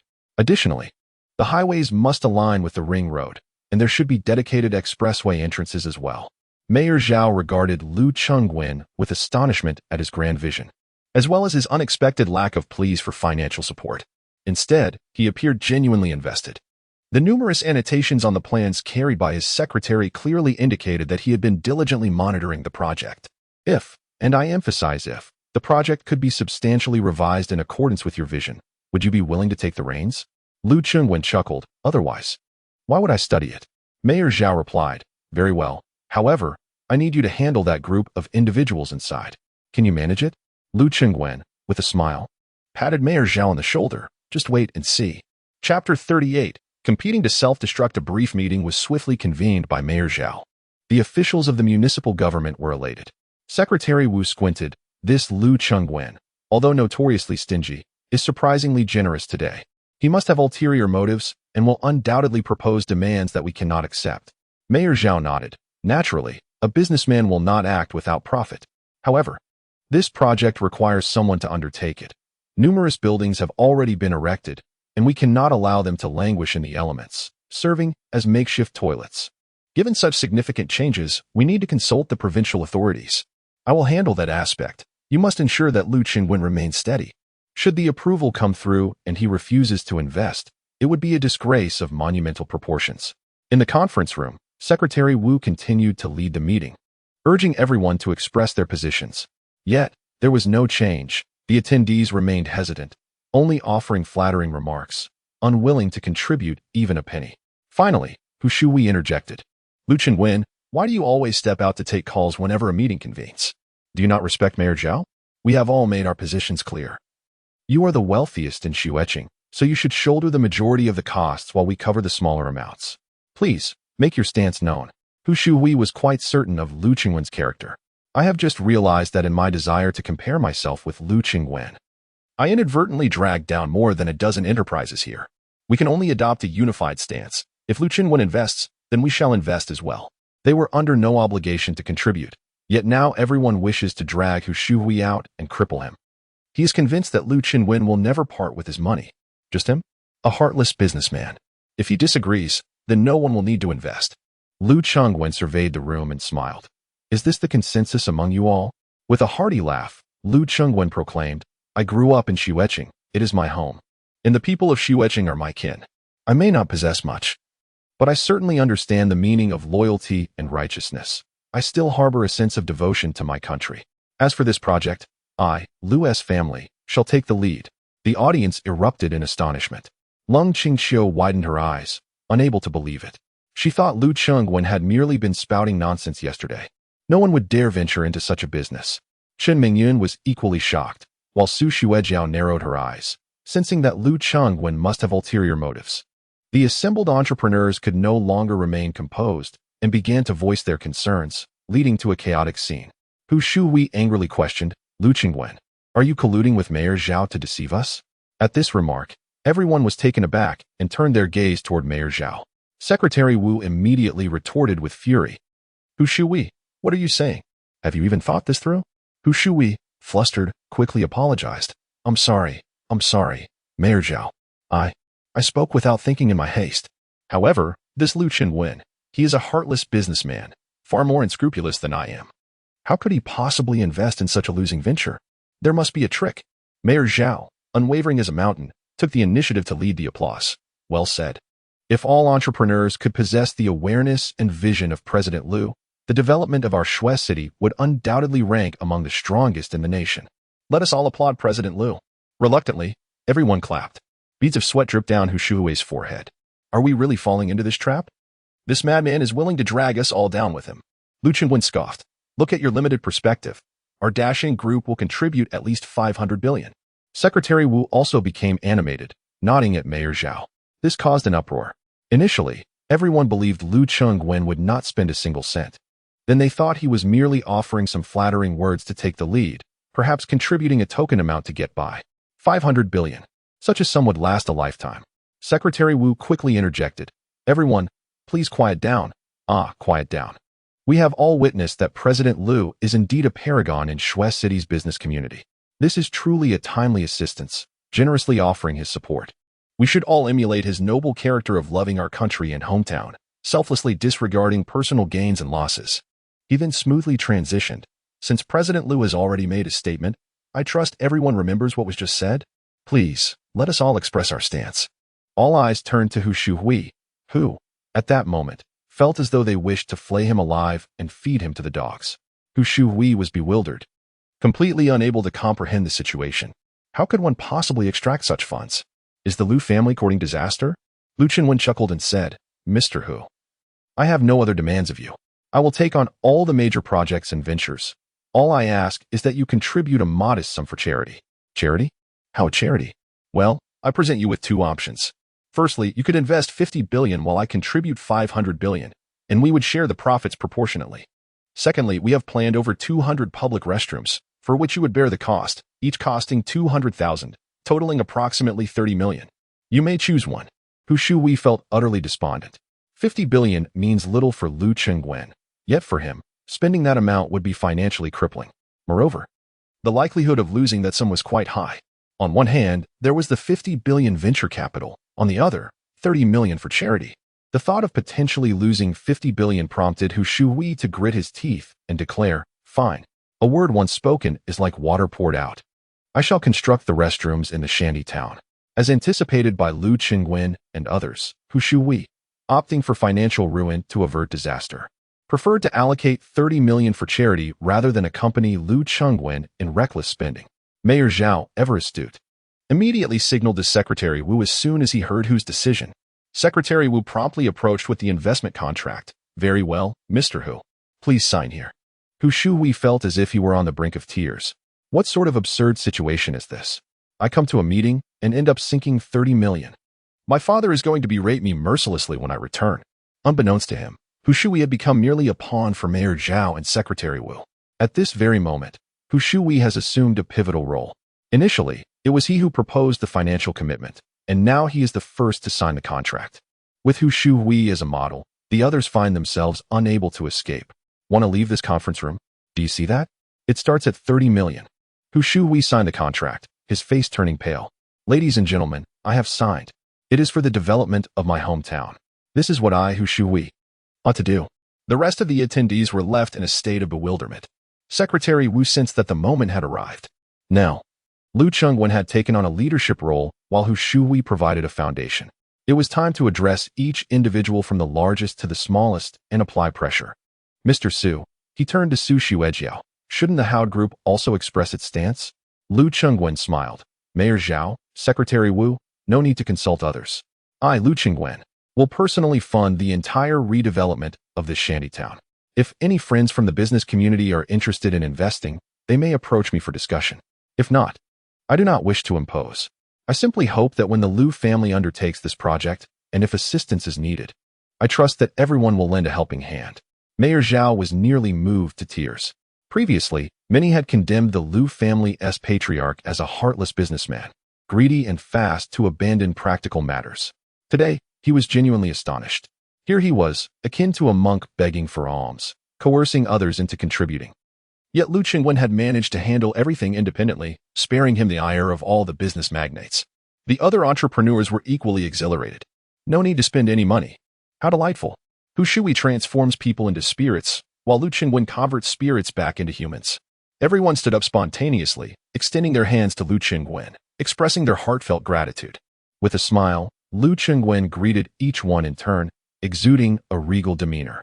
Mayor Zhao approached, shaking hands with Lu Chengwen and saying, Chengwen, on behalf of the municipal committee, the city administration, and the 30 million citizens of our city, I thank you. Mayor Zhao was being courteous.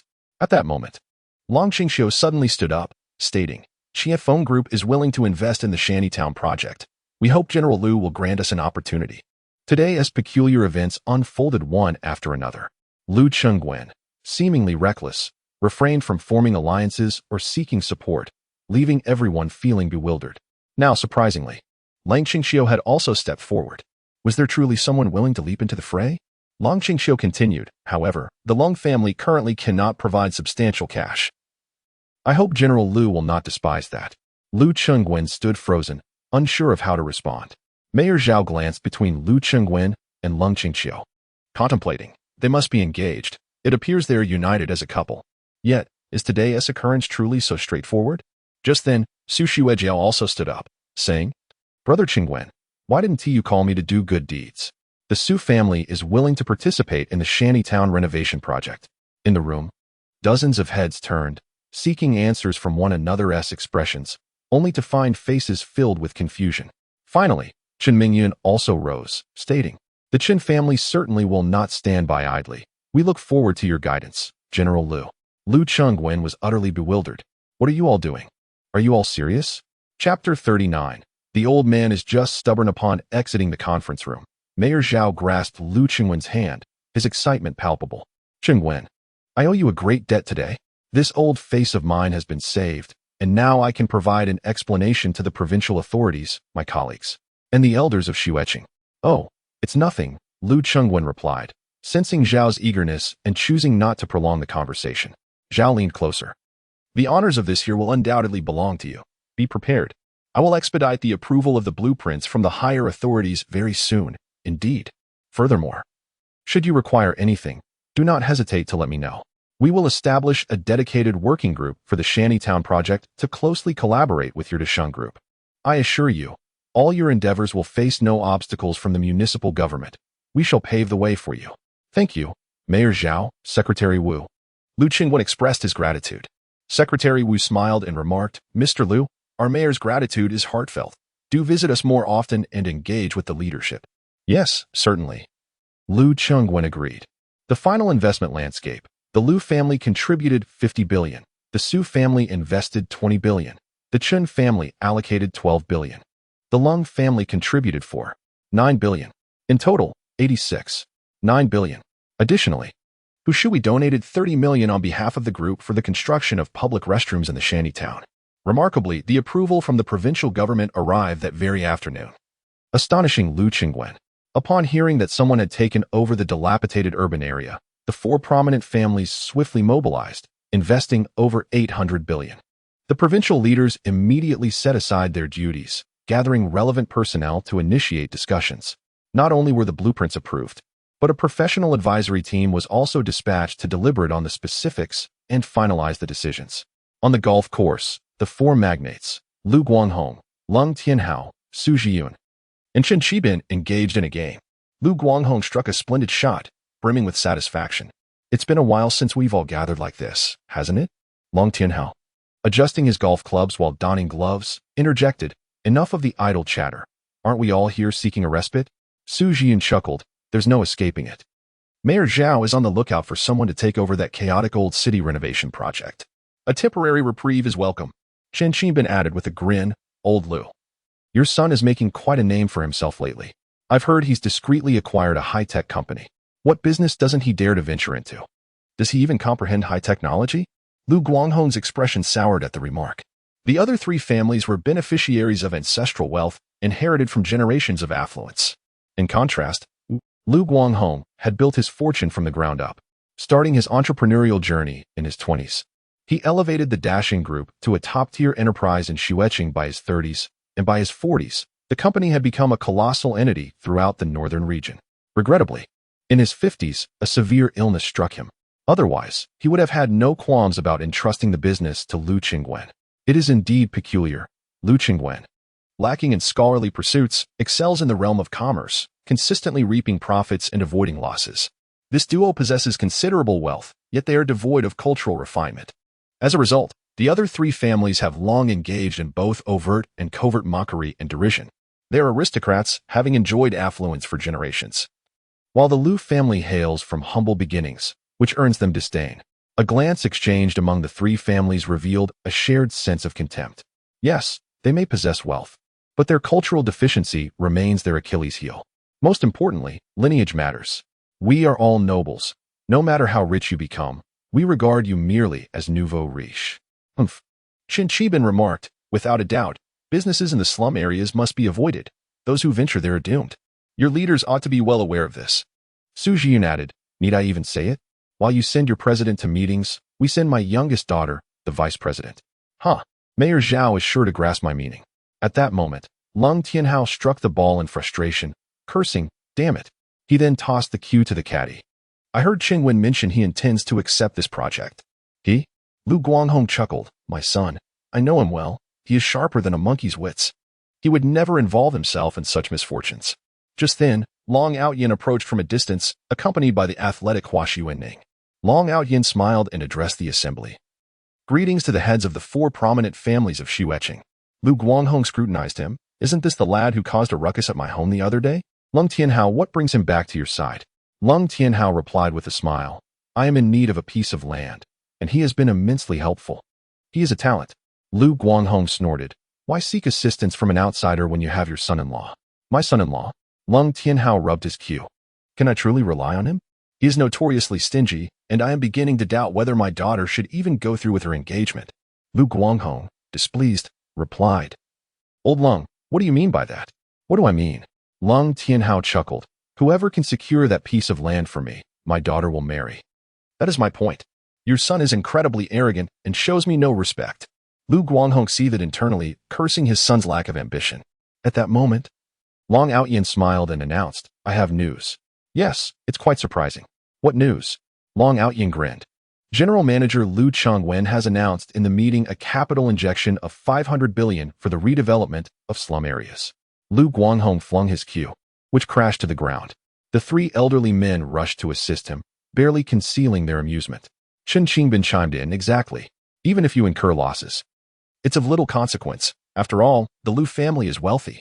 Consider the 500 billion as if it never happened. Losing money can avert disaster.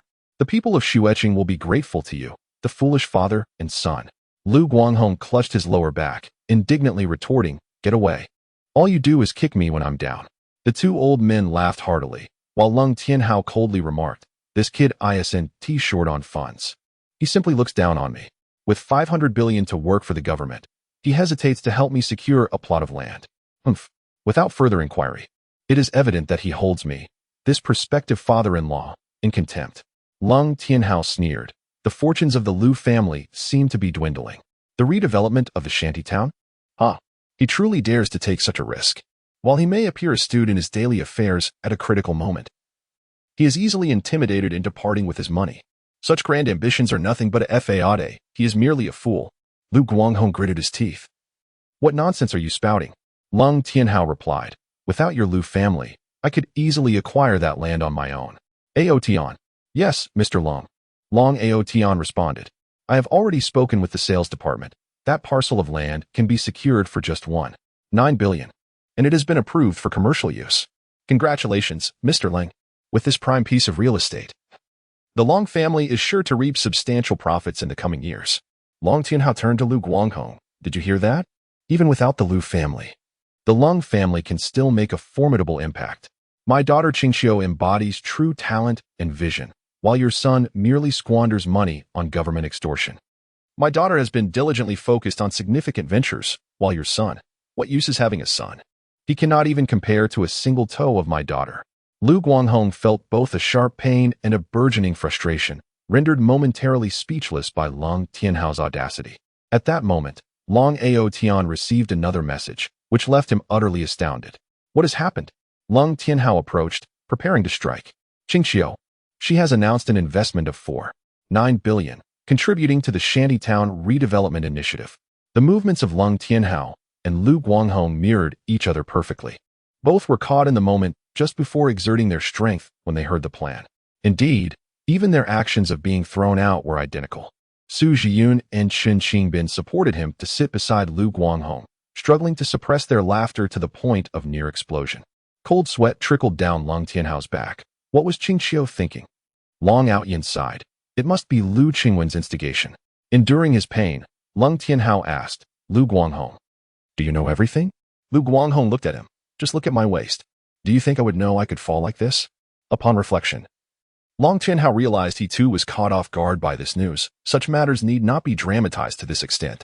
The two old men had extinguished the fire, yet their hearts felt heavy with unease. Su Zhiyun and Chen Qingbin found the situation utterly hilarious. These two fellows, one a nouveau riche, a country bumpkin, accustomed to bullying others with his wealth, and the other a grasshopper in autumn, with few days left to leap, yet always pretending to be on equal footing, now found themselves in the same predicament. And they still intended to form a union? How splendid. Haha. Both of them will squander your money together. One must ask if you are happy or surprised. The caddy set the ball, and Chen Qingbin, gripping the club, chuckled merrily. What splendid weather. I wonder, why is it that I feel so exceptionally good today? Su Zhiyun burst into laughter. Naturally. With Lu Qingwen's great talent and Lang Qingxiu's extraordinary prowess, their harmonious partnership is truly enviable. Two elderly gentlemen were laughing, while another pair of old men, mimicking the same gesture, were clutching their lower backs, visibly infuriated. At that moment, Long Aoyin received a message and briefly showed it to Long Tianhao. Long Tianhao, incensed by the verbal assault from his adversaries, Chen and Su, felt as though he and Lu Guanghong were being ridiculed, which provoked his ire. Upon reading the message, he gently grasped Long Aoyin's wrist and, through gritted teeth, whispered, wait until he swings the club before informing him. Chapter 40. True villains and false gentlemen. At the instant Chen Qingbin swung his club, Long Outyin proclaimed, the Chen family, represented by Chen Mingyun, has just announced an investment of 12 billion for the renovation of slum areas. What on earth? Crack. Chen Qingbin fared worse than the others. Though he did not fall, upon hearing the news, he lost his grip, twisting his back with a sharp crack that echoed for all to hear. Chen Qingbin, struggling, exclaimed, hurry, my back. Lu Guanghong quickly inquired, Old Chen, what's wrong? You're a nobleman with wealth? Can't you manage your back? Sweat beaded on Chen Qingbin's forehead as he urged, quick, lend me a hand.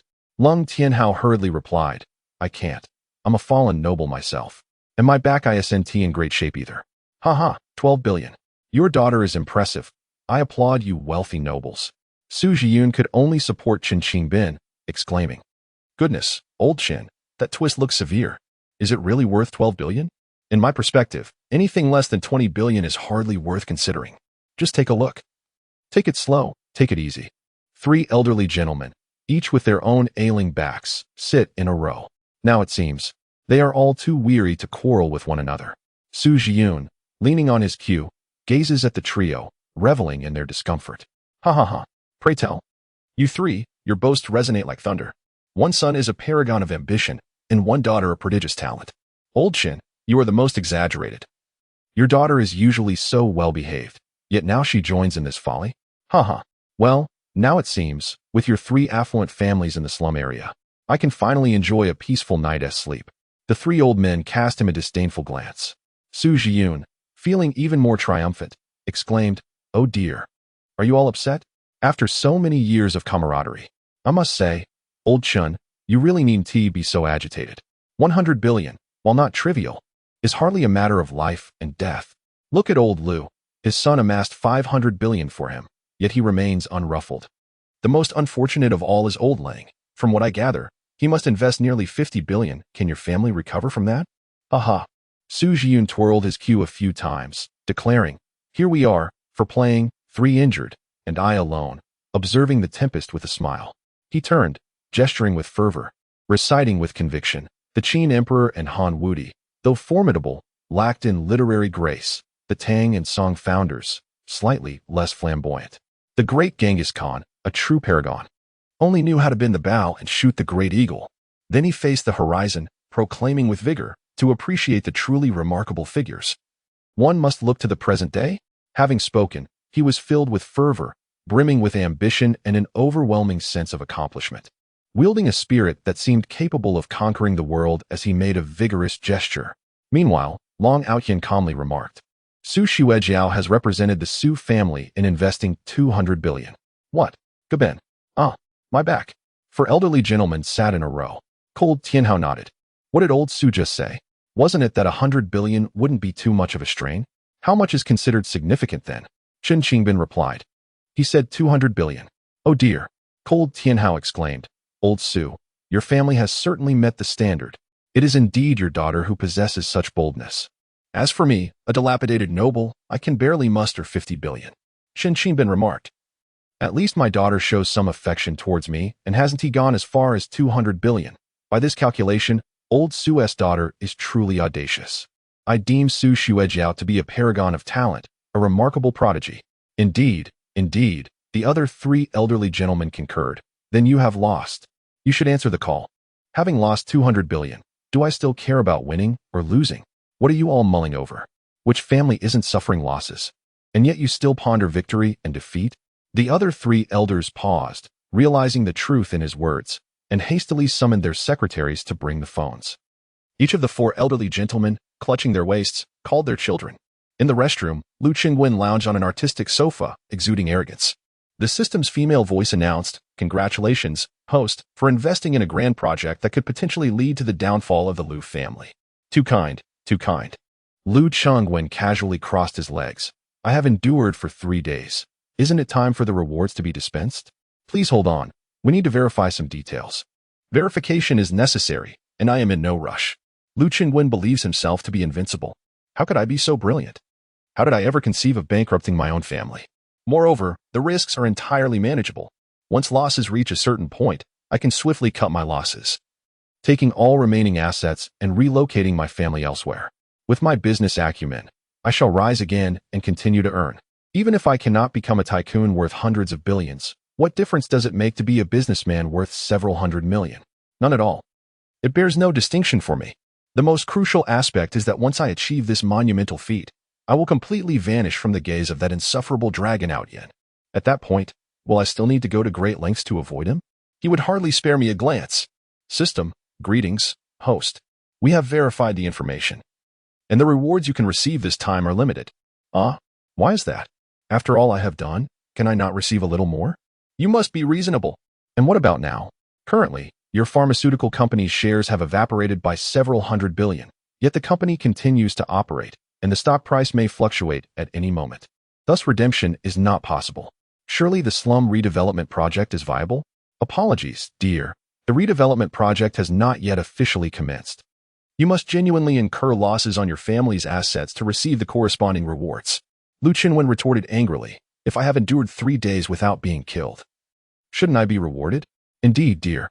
We have provided the host with 3 options. First, there is the Sunflower Scripture. With this tome, the host can designate it as their foundational manual, continually upgrading through accrued points. As your level ascends, so too will your prowess. Next, dear. This is our recommended package. Should you choose the Sunflower Scripture, we will also bestow upon you 10 enchanting maidens. Next. Lu Qingwen mumbled. Why on earth would I need maidens when I have already upgraded the sunflower scripture? Ah. The second choice is a single experience card for the immutable King's divine skill. With this card, you will possess invincibility for a limited duration, capable of withstanding all physical assaults, with no upper limit to your defense. Quite appealing indeed. Lu Qingwen stroked his chin.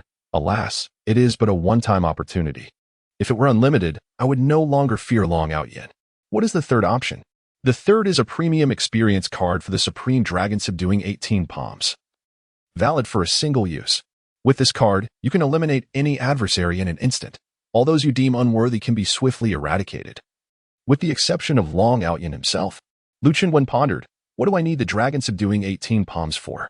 Besides Long Outyin, I have no other rivals I wish to dispatch. This is of no use to me. I shall choose the immutable King's divine skill. Very well. Please keep it safe. Additionally, it is worth noting that for every 100 billion in losses or profits, you may exchange for 100 million in real-world rewards. However, we will only calculate the total sum. You cannot withdraw rewards in both directions. In essence, I am to either amass tremendous wealth or incur substantial losses. Is that the implication? Indeed, my dear. I comprehend. However, you must exercise caution in your methods of operation. One should refrain from undertaking any actions that defy reason. For instance, one must not transfer assets directly to strangers, as that would not be permissible, nor should one intentionally purchase items at exorbitant prices, which is also unacceptable. Furthermore, one must not deliberately damage valuable assets, such as destroying antiques, setting buildings ablaze, or engaging in inflated insurance claims. Lu Qingwen chuckled. Currently, matters appear to be progressing rather smoothly. With several 100 billion in assets at his disposal, if he were to incur losses at this rate, retaining a mere tens of billions as principal would suffice, while the remaining hundreds of billions could potentially yield him tens of billions in bonuses in the real world. Tens of billions. Such an amount is undoubtedly an unimaginable fortune for the average person throughout a lifetime. Yet, he must rely on losses to accumulate these bonuses, as earning money is not an option. Presently, he is the most plump lamb in Snow City, should he continue to profit. Long Outyin's ambition to devour the 4 prominent families would inevitably target him.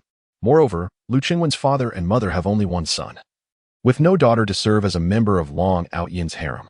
This presents a deadlock for Lu Qingwen. The sole avenue for survival lies in hastening the complete collapse of the Lu family, thereby rendering Long Outyin disinterested in him, relocating the family to the south. He could willingly embrace the life of a wealthy individual, albeit one who is not ostentatious, ensuring the survival of both himself and his family. Long Tianhao gazed at Lang Qingqiu. Qingqiu, share with me your thoughts. In the quiet autumn, Lang Qingqiu remarked, Lu Qingwen would never engage in a losing venture. And with Su Xuejiao and Chun Mingyun investing heavily, I believe this could very well be a significant opportunity. Our Lung family must not lag behind. Lung Tianhao, with a stern expression, retorted, 49 billion? Are you certain? Are we to stake all our cash, our family's future on this? Indeed, Lung Qingqiu asserted firmly. The more desperate the situation, the more daring we must be. I have faith in my judgment. With a thud, Lung Tianhao slammed his palm on the table, exclaiming, what about that plot of land? How do we acquire it? One must choose. I have made my choice. You have no right to choose. You are merely the CEO, lacking such decision-making authority. You instructed me to attend the meeting. I represented you. The words have been spoken, and contracts have been signed with the government. This sum must be dispersed. You. At that moment, Long Outyin set down his wine glass and stood up, saying, Qingqiu, you have made a grave mistake this time. What does that have to do with you? Do not be disrespectful. Young Outyin is currently my advisor. Long Outyin smiled slightly. We can breach the contract. I can leverage my connections to minimize the losses and swiftly secure that parcel of land. I will not agree to breach the contract. Long Outyin replied earnestly. Qingqiu, how can you not understand? You know what sort of person Lu Qingwen is. He is a mere opportunist. How can you place your trust in him? Cold Qingqiu coldly gazed at Long Outyin. I can perceive his heart, which is pure and untainted, while you, on the other hand, embody the essence of hypocrisy, a true villain cloaked in pretense. Cold Tianhao interjected, enough. I have declared that next week a board meeting will convene, during which I shall reinstate Long Outyin as the president of Qianfeng Group. As for you, you shall serve as his deputy. What did you say? Cold Tianhao scoffed. Furthermore, your engagement with Lu Qingwen is hereby annulled. Chapter 41. There is no greater sorrow than a heart that has died. Cold Qingxiu drank heavily, her mood profoundly dismal. She felt an overwhelming chill within, a sense of despair. Between father and daughter, it has always been a matter of interests, devoid of familial affection. Fueled by alcohol, Cold Qingxiu made her way to Dashing Group. Her presence there was undeniably striking. No one dared to obstruct her. All were aware that she was the cherished goddess of Lu Qingwen, his fiancée, soon to be engaged next month. Thus, as Cold Qingxiu strode through, she exuded an imposing aura, more formidable than in her own company. She charged upstairs, where Zhao Gang, having received the news, hurried out to intercept her. President Cold, CEO Lu is currently meeting with important guests. Please wait in the lounge. Cold Qingxiu, emboldened by drink, retorted, nonsense. I, Cold Qingxiu, demand to see Lu Qingwen. When have I ever waited? Stand aside. Though her intoxication had given her courage and impulsiveness, her intellect remained intact. A glance at Zhao Gang's expression revealed that something was amiss. After taking a couple of steps, she turned sharply and glared at him, causing Zhao Gang to freeze. If you dare to leak any information, I shall ensure your demise is most unpleasant. I have not. Starting next month, I shall be the young mistress of the Lu family. Offend me, and I shall speak ill of you by Lu Qingwen's pillow every day. Let's see how you fare. Zhao Gang was utterly flabbergasted. No matter how well he got along with Lu Qingwen, he was merely a sycophant. If he truly incurred the wrath of Lung Qingxiu, his days would undoubtedly be miserable. Observing Zhao Gang's cowardly demeanor, Lung Qingxiu chuckled, "Go stand over there." With that, she pushed the door and entered. Upon reaching the outer office hall, she spotted Secretary Jiang Shihan. Just as Jiang Shihan was about to speak, Lung Qingxiu gestured for silence, her face dark with warning. If you wish to avoid unemployment, keep your mouth shut. Jiang Shihan was taken aback by her words. She dreaded the thought of losing her job. Moreover, she understood all too well how far Lu Qingwen would go for Lung Qingxiu. Lung Qingxiu felt a surge of delight, a refreshing sensation blossoming within her. Being the young mistress of the Lu family was indeed exhilarating. She realized she took great pleasure in this role, commanding respect within Lu Qingwen's enterprise, which filled her with a profound sense of accomplishment and greatly satisfied her vanity. Unconsciously, she thought, Lu Qingwen is mine, and thus everything that belongs to him is also mine. They fear Lu Qingwen, so they must fear me. Hiki, who wouldn't he? I am the young mistress of the Lu family. Upon entering the inner suite, she found it eerily empty. Where were the esteemed guests? Hearing voices from within, Lung Qingxiu's alertness heightened. Could it be he is hiding a beautiful woman? How intriguing. While publicly pursuing me, he harbors a lovely companion in the office. As Cold Qingxiu approached the entrance of the lounge, she noticed the door ajar, revealing a sliver of light.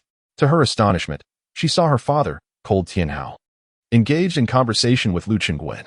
Cold Tianhao sat in a commanding position, exuding arrogance as he spoke. Qingwen, my intelligence network has thoroughly investigated this slum redevelopment project. It possesses no potential for profit whatsoever.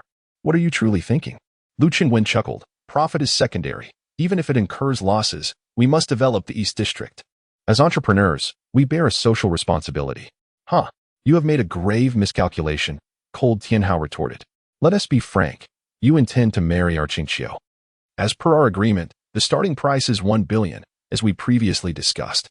At the door, Cold Qingxiu felt a wave of dizziness wash over her, her legs trembling as if they might give way beneath her. What? Father? Did mother agree to the union with the Lu family solely because Lu Qingwen offered a generous sum? What am I? A commodity to be traded? Tears welled in her eyes, swirling in disbelief. Am I truly so valuable? Meanwhile, Lu Qingwen scratched his head, expressing his dilemma. I now need to gather 500 billion in cash for the project. Funds are running low.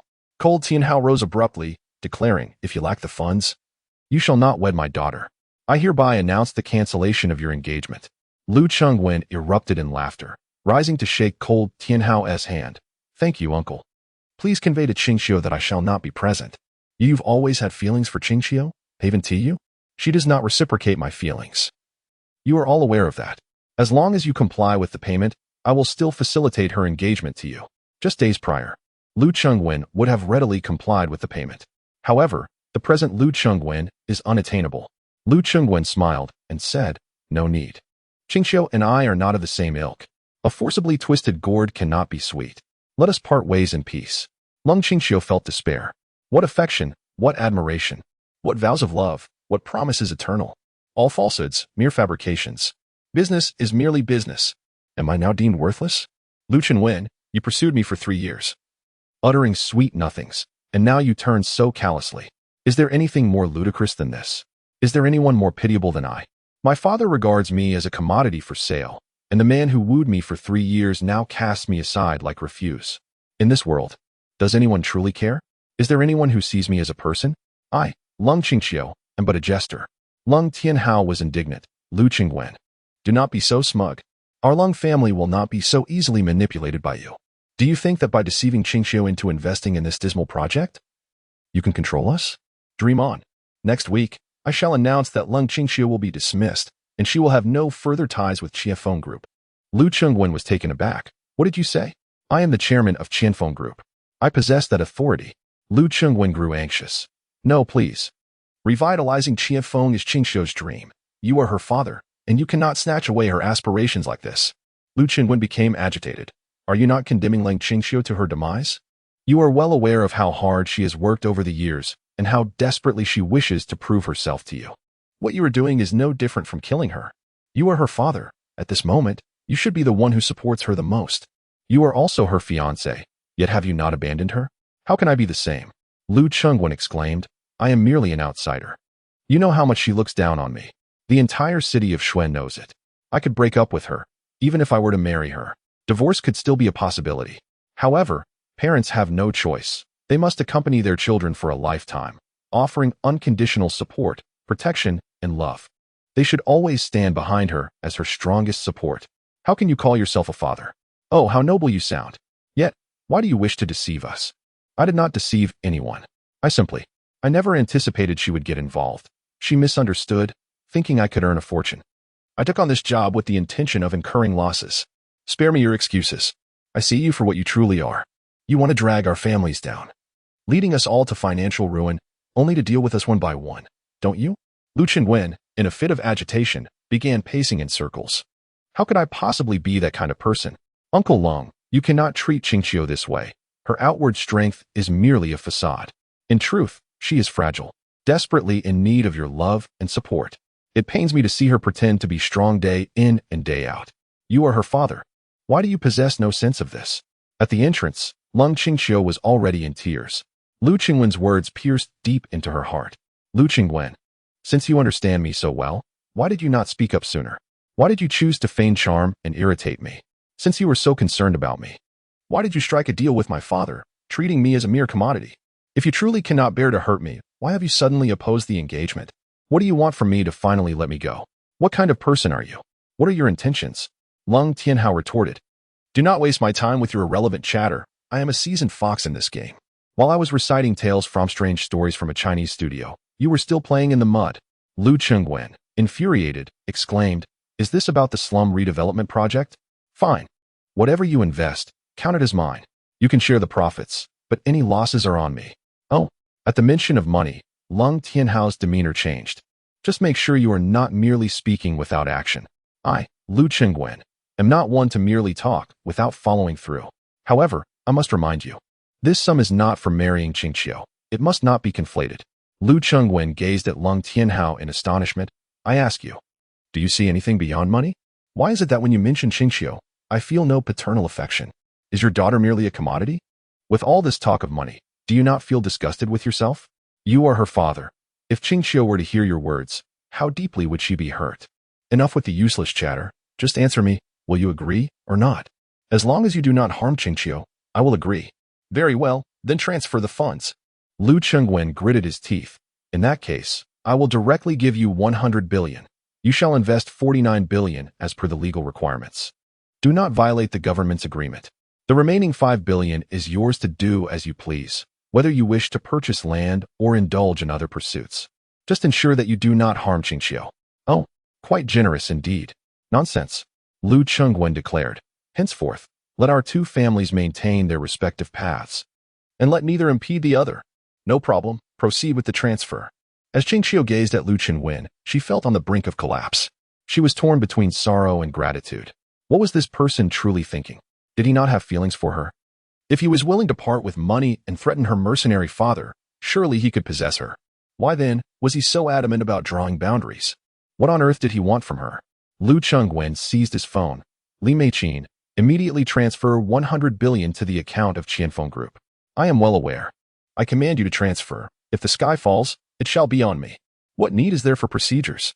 Expedite the process, liaise directly with the bank, and ensure the transfer is completed within 5 minutes. Lu Chengwen hung up the phone. Is that sufficient? Are you satisfied now? Long Tianhao laughed heartily. Young man, you are still too impulsive, too inexperienced. Uncle Long, I implore you, do not harm Qingqiu. Why? Did you not wish to sever ties with our family? Why do you care so much about her? Lu Chengwen was so enraged that tears welled in his eyes. Because I am a person, a being of flesh and blood. Long Tianhao nodded. Nevertheless, our agreement remains in force. Transfer another 100 billion, and Qingqiu shall undoubtedly be yours. Lu Chengwen gritted his teeth. Safe travels. No need for farewells. On a frigid day, Long Tianhao burst into laughter as he pushed open the door. Chapter 42. The goddesses resolve. Long Tianhao departed, prompting Lu Chengwen to seize the phone. Li Meiqin, change the transfer. It should go directly into Lung Qingqiu's personal account. No need. Just trust me on this. After hanging up, Lu Chengwen seethed with frustration, slamming his fist onto his desk. What kind of so-called outstanding entrepreneur is he? One of the 4 great families, my foot. Lung Tianhao, you are nothing but a dog with eyes only for money. Lung Qingqiu is not only beautiful but also capable. With such a daughter, you should cherish, love, and protect her. Damn it, it's truly revolting. Having vented his anger, Lu Chengwen collapsed into his swivel chair, staring blankly at the ceiling. His mind a tangled mess. At that moment, a figure darted out from behind the door. Tears streamed down Lang Qingqiu's face as she gazed at Lu Chengwen with a stoic expression. Qingqiu? What are you doing here? How long have you been here? I heard everything. Lu Chengwen was taken aback. Oh no, this is a disaster. She must be heartbroken. Who wouldn't he be upset in such a situation? It's over. She must despise both me and her father. I can endure her hatred, but how will she face her father from now on? Qingqiu, you need to listen to me. Actually, there are some things that you don't need to say anything. In situations like this, words are futile. Lu Chengwen found himself at a loss for words. This conversation had left Lung Qingqiu in a place from which there was no turning back.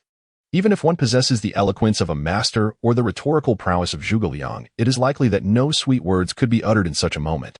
Lu Chengwen wore an expression of deep guilt and murmured, Yes, I am sorry. Lung Qingqiu remained silent, her gaze fixed on Lu Chengwen, tears streaming down her cheeks. Suddenly, Lu Chengwen erupted in fury. Zhao Gang, Jiang Shihan. Get in here this instant. Both Zhao Gang and Jiang Shihan, taken aback, entered the room and, upon witnessing the tense atmosphere, understood that trouble was afoot, their faces paling in fear. Are you both utterly foolish? Did Qingqiu not inform me in advance? What use is it to keep you around? He bellowed. Pack your things and get out. Jiang Shihan, paralyzed with fear, could not react. While Zhao Gang fell to his knees, Lang Qingqiu declared resolutely, I forced them. If you wish to scold someone, direct your ire at me. Lu Chengwen's anger dissipated immediately. I cannot, he stammered. Jiang Shihan, still in shock, was pulled away by Zhao Gang as they hastily exited. At that moment, Li Meiqin burst through the door, and upon entering, she found Lung Qingqiu in tears and Lu Chengwen standing silently beside her. With a sense of urgency, she addressed him. Mr. Lu, the 100 billion transfer requires your signature. Lu Chengwen nodded, bring it forth. As he reached to sign, Lung Qingqiu placed her hand firmly over the signature line. Her tear-filled eyes locked onto his. Lu Chengwen gazed back at her, offering a bittersweet smile. Stop this. If I sign, you will have the funds to continue overseeing Qianfeng and lead it onward. Lung Qingqiu's eyes bore into him as she whispered, Why? Do you refuse to marry me? Lu Chengwen smiled sadly. I will not buy you with money, nor will I force you with it. If you do not love me, being together will only result in mutual torment. So why bother? He slowly withdrew his hand from Qingqiu's and signed the document, passing the pen to Li Meiqin. His voice was exceedingly gentle. Qingqiu, I know I have been a terrible person in the past, and I sincerely apologize for the troubles I caused you. If I could turn back time, I would ensure none of this ever occurred. If there is any way to atone for the pain I have inflicted upon you, I would do anything. Consider this money a small token of my remorse. Please accept it. You are a good girl, intelligent, diligent, and kind-hearted. Trust me, one day you will encounter your true soulmate. He will undoubtedly be a person of great fortune, surpassing others in every aspect, brimming with virtues. He will love you, cherish you, and protect you. He will be the one you have long sought after, and with him, you will never again feel loneliness or despair. Trust me, that person will come, and that day will arrive. Qingqiu seized the signed transfer document with determination. Qingqiu, what are you doing? Lu Qinwen exclaimed. Li Meiqin, please leave, Qingqiu instructed. Li Meiqin had been eager to escape. She bowed quickly and turned to go. What are you doing? Lu Qingwen asked. You need this money. You are wealthy enough. Why not just buy me? Lu Qingwen widened his eyes in disbelief. What are you saying?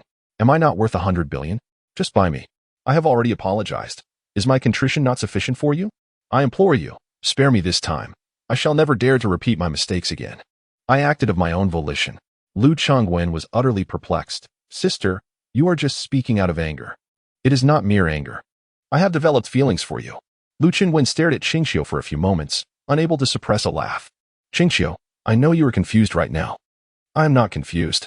The events of the past few days have revealed your true character to me, and I genuinely have feelings for you. From the bottom of my heart, I wish to become the matriarch of the Lu family.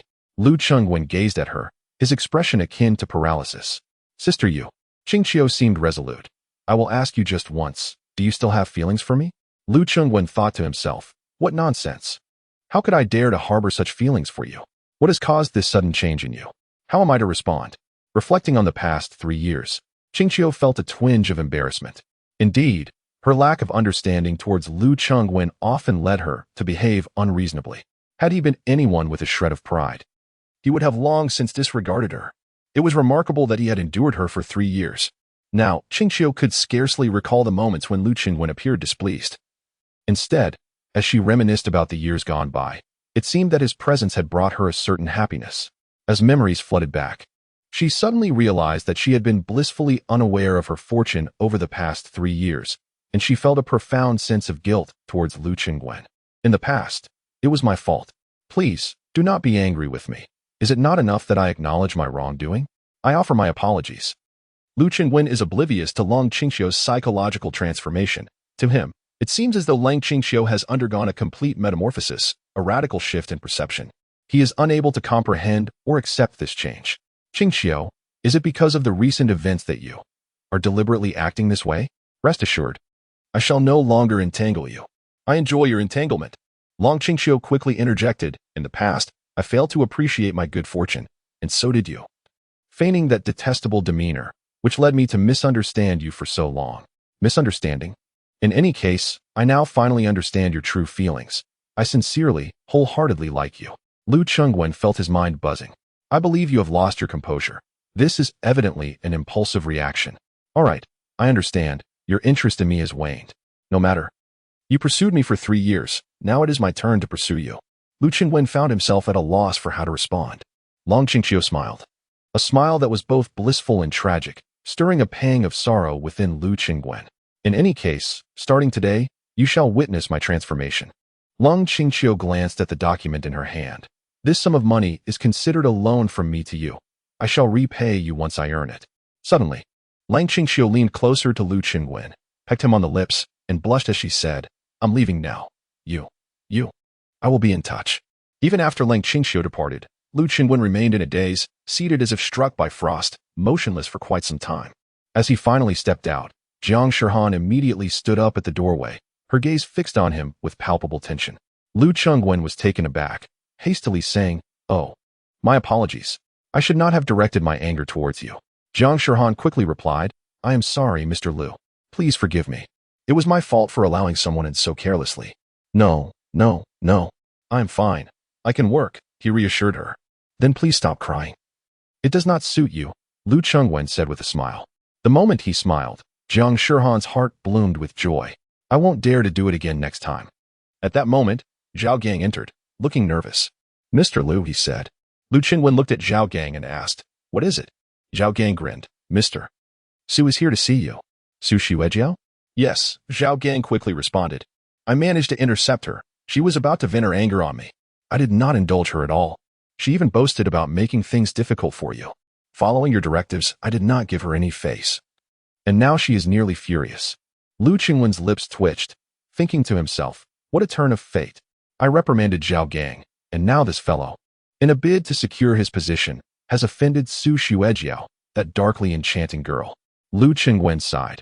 In the future, when Mr. Su comes, you must give her some respect. Do you understand? Understood, Zhao Gang replied, nearly on the verge of tears. Since Lu Qingwen mentioned future visits, it implied that his job was secure. Wonderful. I can continue to be the sycophant. How splendid, he thought, feeling a mix of relief and excitement. Lu Qingwen hurried to the lounge, where he found Su Xuejiao, her chest heaving with agitation. Lu Qingwen quickly smiled and said, General Su, your esteemed presence is an honor. I apologize for not greeting you properly.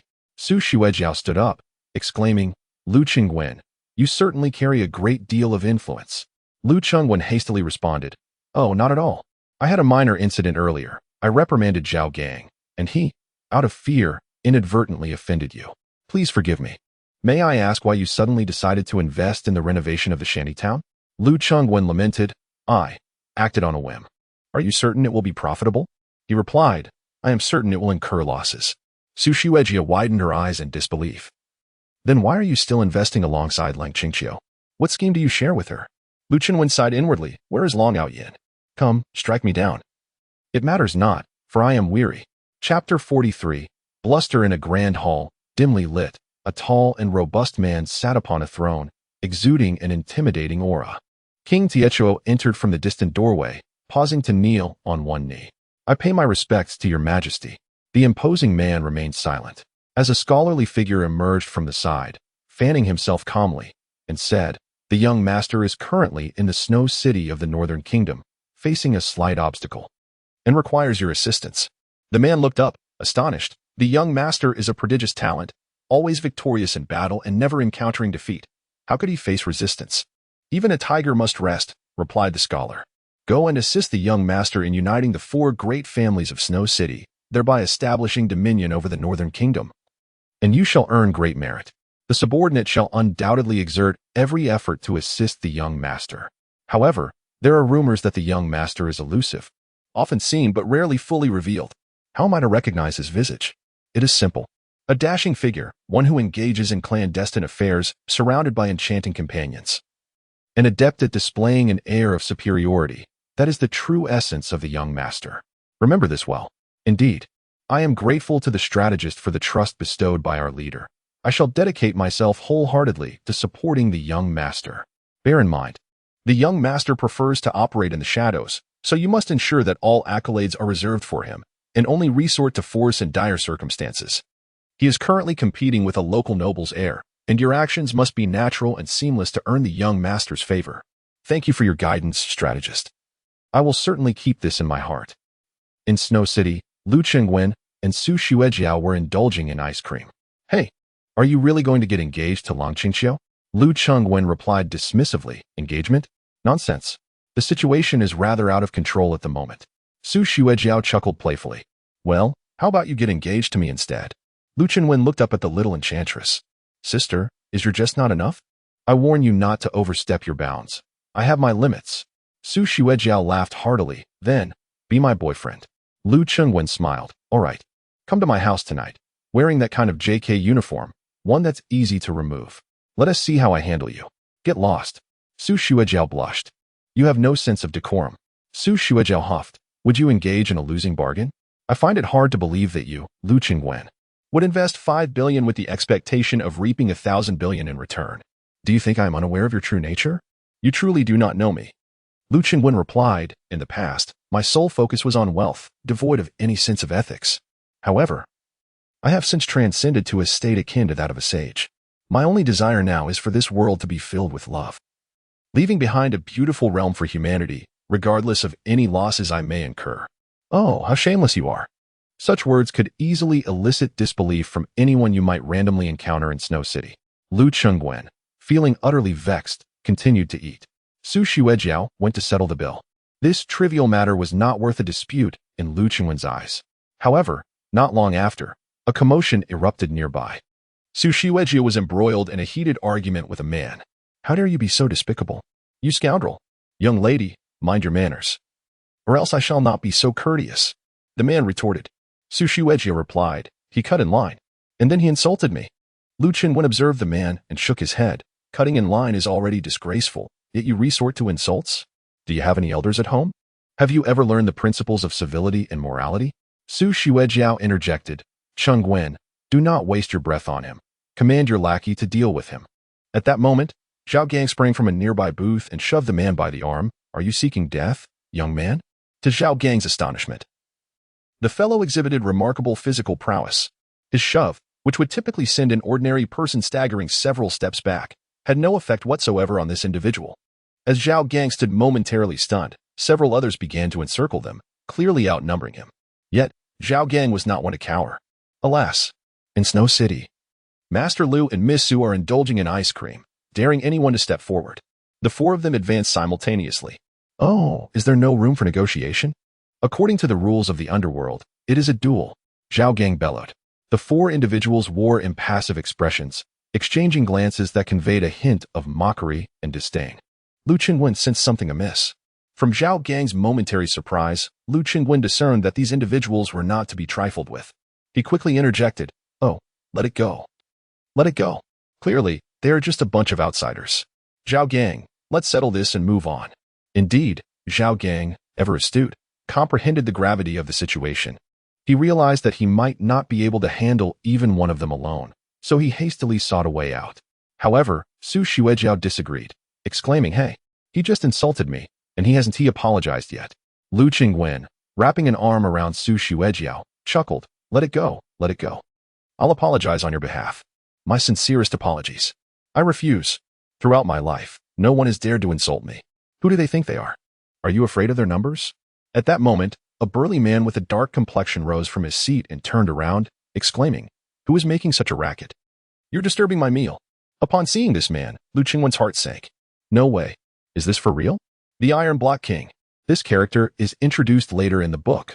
He is one of the four kings of the so-called Dog Squad from the northern borders, known for their formidable strength and domineering demeanor. In the later chapters, he follows the protagonist, Dragon Ao with unwavering loyalty, unafraid to face any peril. How is he making an appearance so soon? This is bad. I must think of a way to retreat swiftly. Su Xuejiao exclaimed in anger. Are they your subordinates? You should manage your subordinates properly. They cut in line and insult people. A burly man with a dark expression approached with a laugh. Apologies, but cutting in line is our daily routine. And insults come easily to us. We even enjoy physical confrontations. Su Xuejiao retorted, "You dare to hit me? My boyfriend is Lu Qingwen, the young master of the Lu family. In Snow City, only he bullies others. No one dares to bully him or his girlfriend." Lu Qingwen swiftly covered Su Xuejiao's mouth. Chuckling, "You settle the matter first, Zhao Gang." Zhao Gang promptly pulled out 2,000 yuan and tossed it on the bar. No need for change. Lu Qingwen took Su Xuejiao's hand and began to lead her outside, casually saying, "Goodbye, goodbye." Su Xuejiao pushed him away. Lu Qingwen, did you not see how they are bullying people? Lu Qingwen thought to himself, "Sister, I can't explain this to you. The situation is not so simple. If things go awry, I might be in deep trouble." At that moment, Iron Tuo Wang chuckled and commanded, "Stop." Lu Qingwen gritted his teeth internally. "Oh no, I've caught his attention." Iron Tuo Wang approached with a smile. "This girl seems rather appealing." The four burly men laughed in agreement. "Indeed, she's quite attractive. Who would have thought that upon arriving here, I would encounter such a lovely young lady? Ha ha ha, the North truly has an abundance of beauties." The four burly men chimed in unison. "The North has many beauties." Su Xuejiao shot back. "Have some self-respect. How does the abundance of beauties in the North concern you? The sight of you all, resembling a group of specters, is enough to dishearten anyone for 3 days. It would be wise to keep your distance from women in the future, you wretches." Iron Boulder Wong chuckled heartily, exclaiming, "A violent little girl. Ha ha ha. I like her." The four burly men echoed in unison, "A violent little girl. We like her." Su Xuejia felt bewildered by their antics. "Are you four merely echoing machines?" Lu Qinwen leaned closer to Su Xuejia, whispering, "These individuals are not to be trifled with. We should retreat." Su Xuejia retorted, "If you wish to leave, then go ahead. Until they apologize, today's events are far from over." Lu Qinwen nodded. "Very well. I shall take my leave first, and we can reconnect another day." Su Xuejia was taken aback and infuriated to see Lu Qinwen genuinely turn to leave. At that moment, Lu Qinwen stood at the entrance, addressing Iron Boulder Wong. "Release me at once." Iron Boulder Wong, surprised that this young man could call him by name, instinctively loosened his grip. "Who might you be?" he inquired. Lu Chengwen found himself at a loss, his mind racing. According to the narrative, the four great kings had never encountered Long Outyin and were unaware that he was using that name here. Their organization was shrouded in mystery, with little to no recognition among its members. The audacity to provoke Su Xuejiao, the prominent female lead, indicated that he had yet to meet Long Outyin. Otherwise, not even 1,000 lifetimes would embolden him to do so. This signified that he had only just arrived in Snow City and was still grappling with the circumstances. While his heart raced, Lu Chengwen maintained an air of calm, slightly raising his chin and fixing a cold gaze upon Iron Boulder Wang. Lu Chengwen slowly stepped forward, approaching the Iron Tuohuang and gazing intently into his eyes. In an instant, Iron Tuohuang felt uncertain. This individual, his stride, breath, and stature, none seemed indicative of a martial artist. Yet, why did he exude such an imposing presence? Iron Tuohuang raised an eyebrow and inquired, "Who are you?" As for Zhao Gang, during the scuffle, his wrist had been firmly grasped by one of Iron Tuohuang's subordinates, causing a dull ache. Rolling up his sleeve revealed a swollen, crimson bruise. Zhao Gang, ever quick-witted, recognized the gravity of the situation. These individuals were seasoned fighters, formidable adversaries. If he were to confront them directly, he would undoubtedly be dispatched in an instant. What should he do? Panic was not an option. He must remain composed, for General Lu was confronting them. He needed to devise a strategy. They were numerous and all skilled practitioners. Lu Chengwen regarded Iron Tuohuang with a cold smile. "Who am I?" He turned to Su Xuejiao and Zhao Gang, chuckling. "This foolish donkey dares to question my identity? Ha ha." As one of Iron Tuohuang's subordinates prepared to strike Lu Chengwen, Iron Tuohuang raised a hand to halt him. Narrowing his eyes, Iron Tuohuang asked, "May I inquire your esteemed name, young sir, and whether we have any prior acquaintance?" Lu Chengwen pivoted, clasping his hands behind his back, and stared down Iron Tuohuang. "I, a renowned warrior of my generation, have no past with a wretch like you. Iron Tuohuang, let me ask you one thing. Do you even remember why you came to the Northern Lands?" This statement left Iron Tuohuang utterly astounded. He exclaimed in astonishment, "Your Excellency, could it be that you are—" "Silence, you imbecile." Lu Chengwen was certain. At this moment, they had yet to make a move, which indicated that he had successfully intimidated them. The four great kings in this narrative were mere simpletons. One could surmise that the author did not employ much thought when crafting their characters. They served as tools, exceptionally skilled, obediently following the lead of the grand male protagonist, diligently toiling away to enhance the protagonist's endeavors. Their utility was limited, thus, intelligence was not a requisite. This presented an opportunity for Lu Chengwen, regardless of the circumstances. He needed to survive the day. He could not allow the Iron Boulder King to abscond with Su Xuejiao without a fight.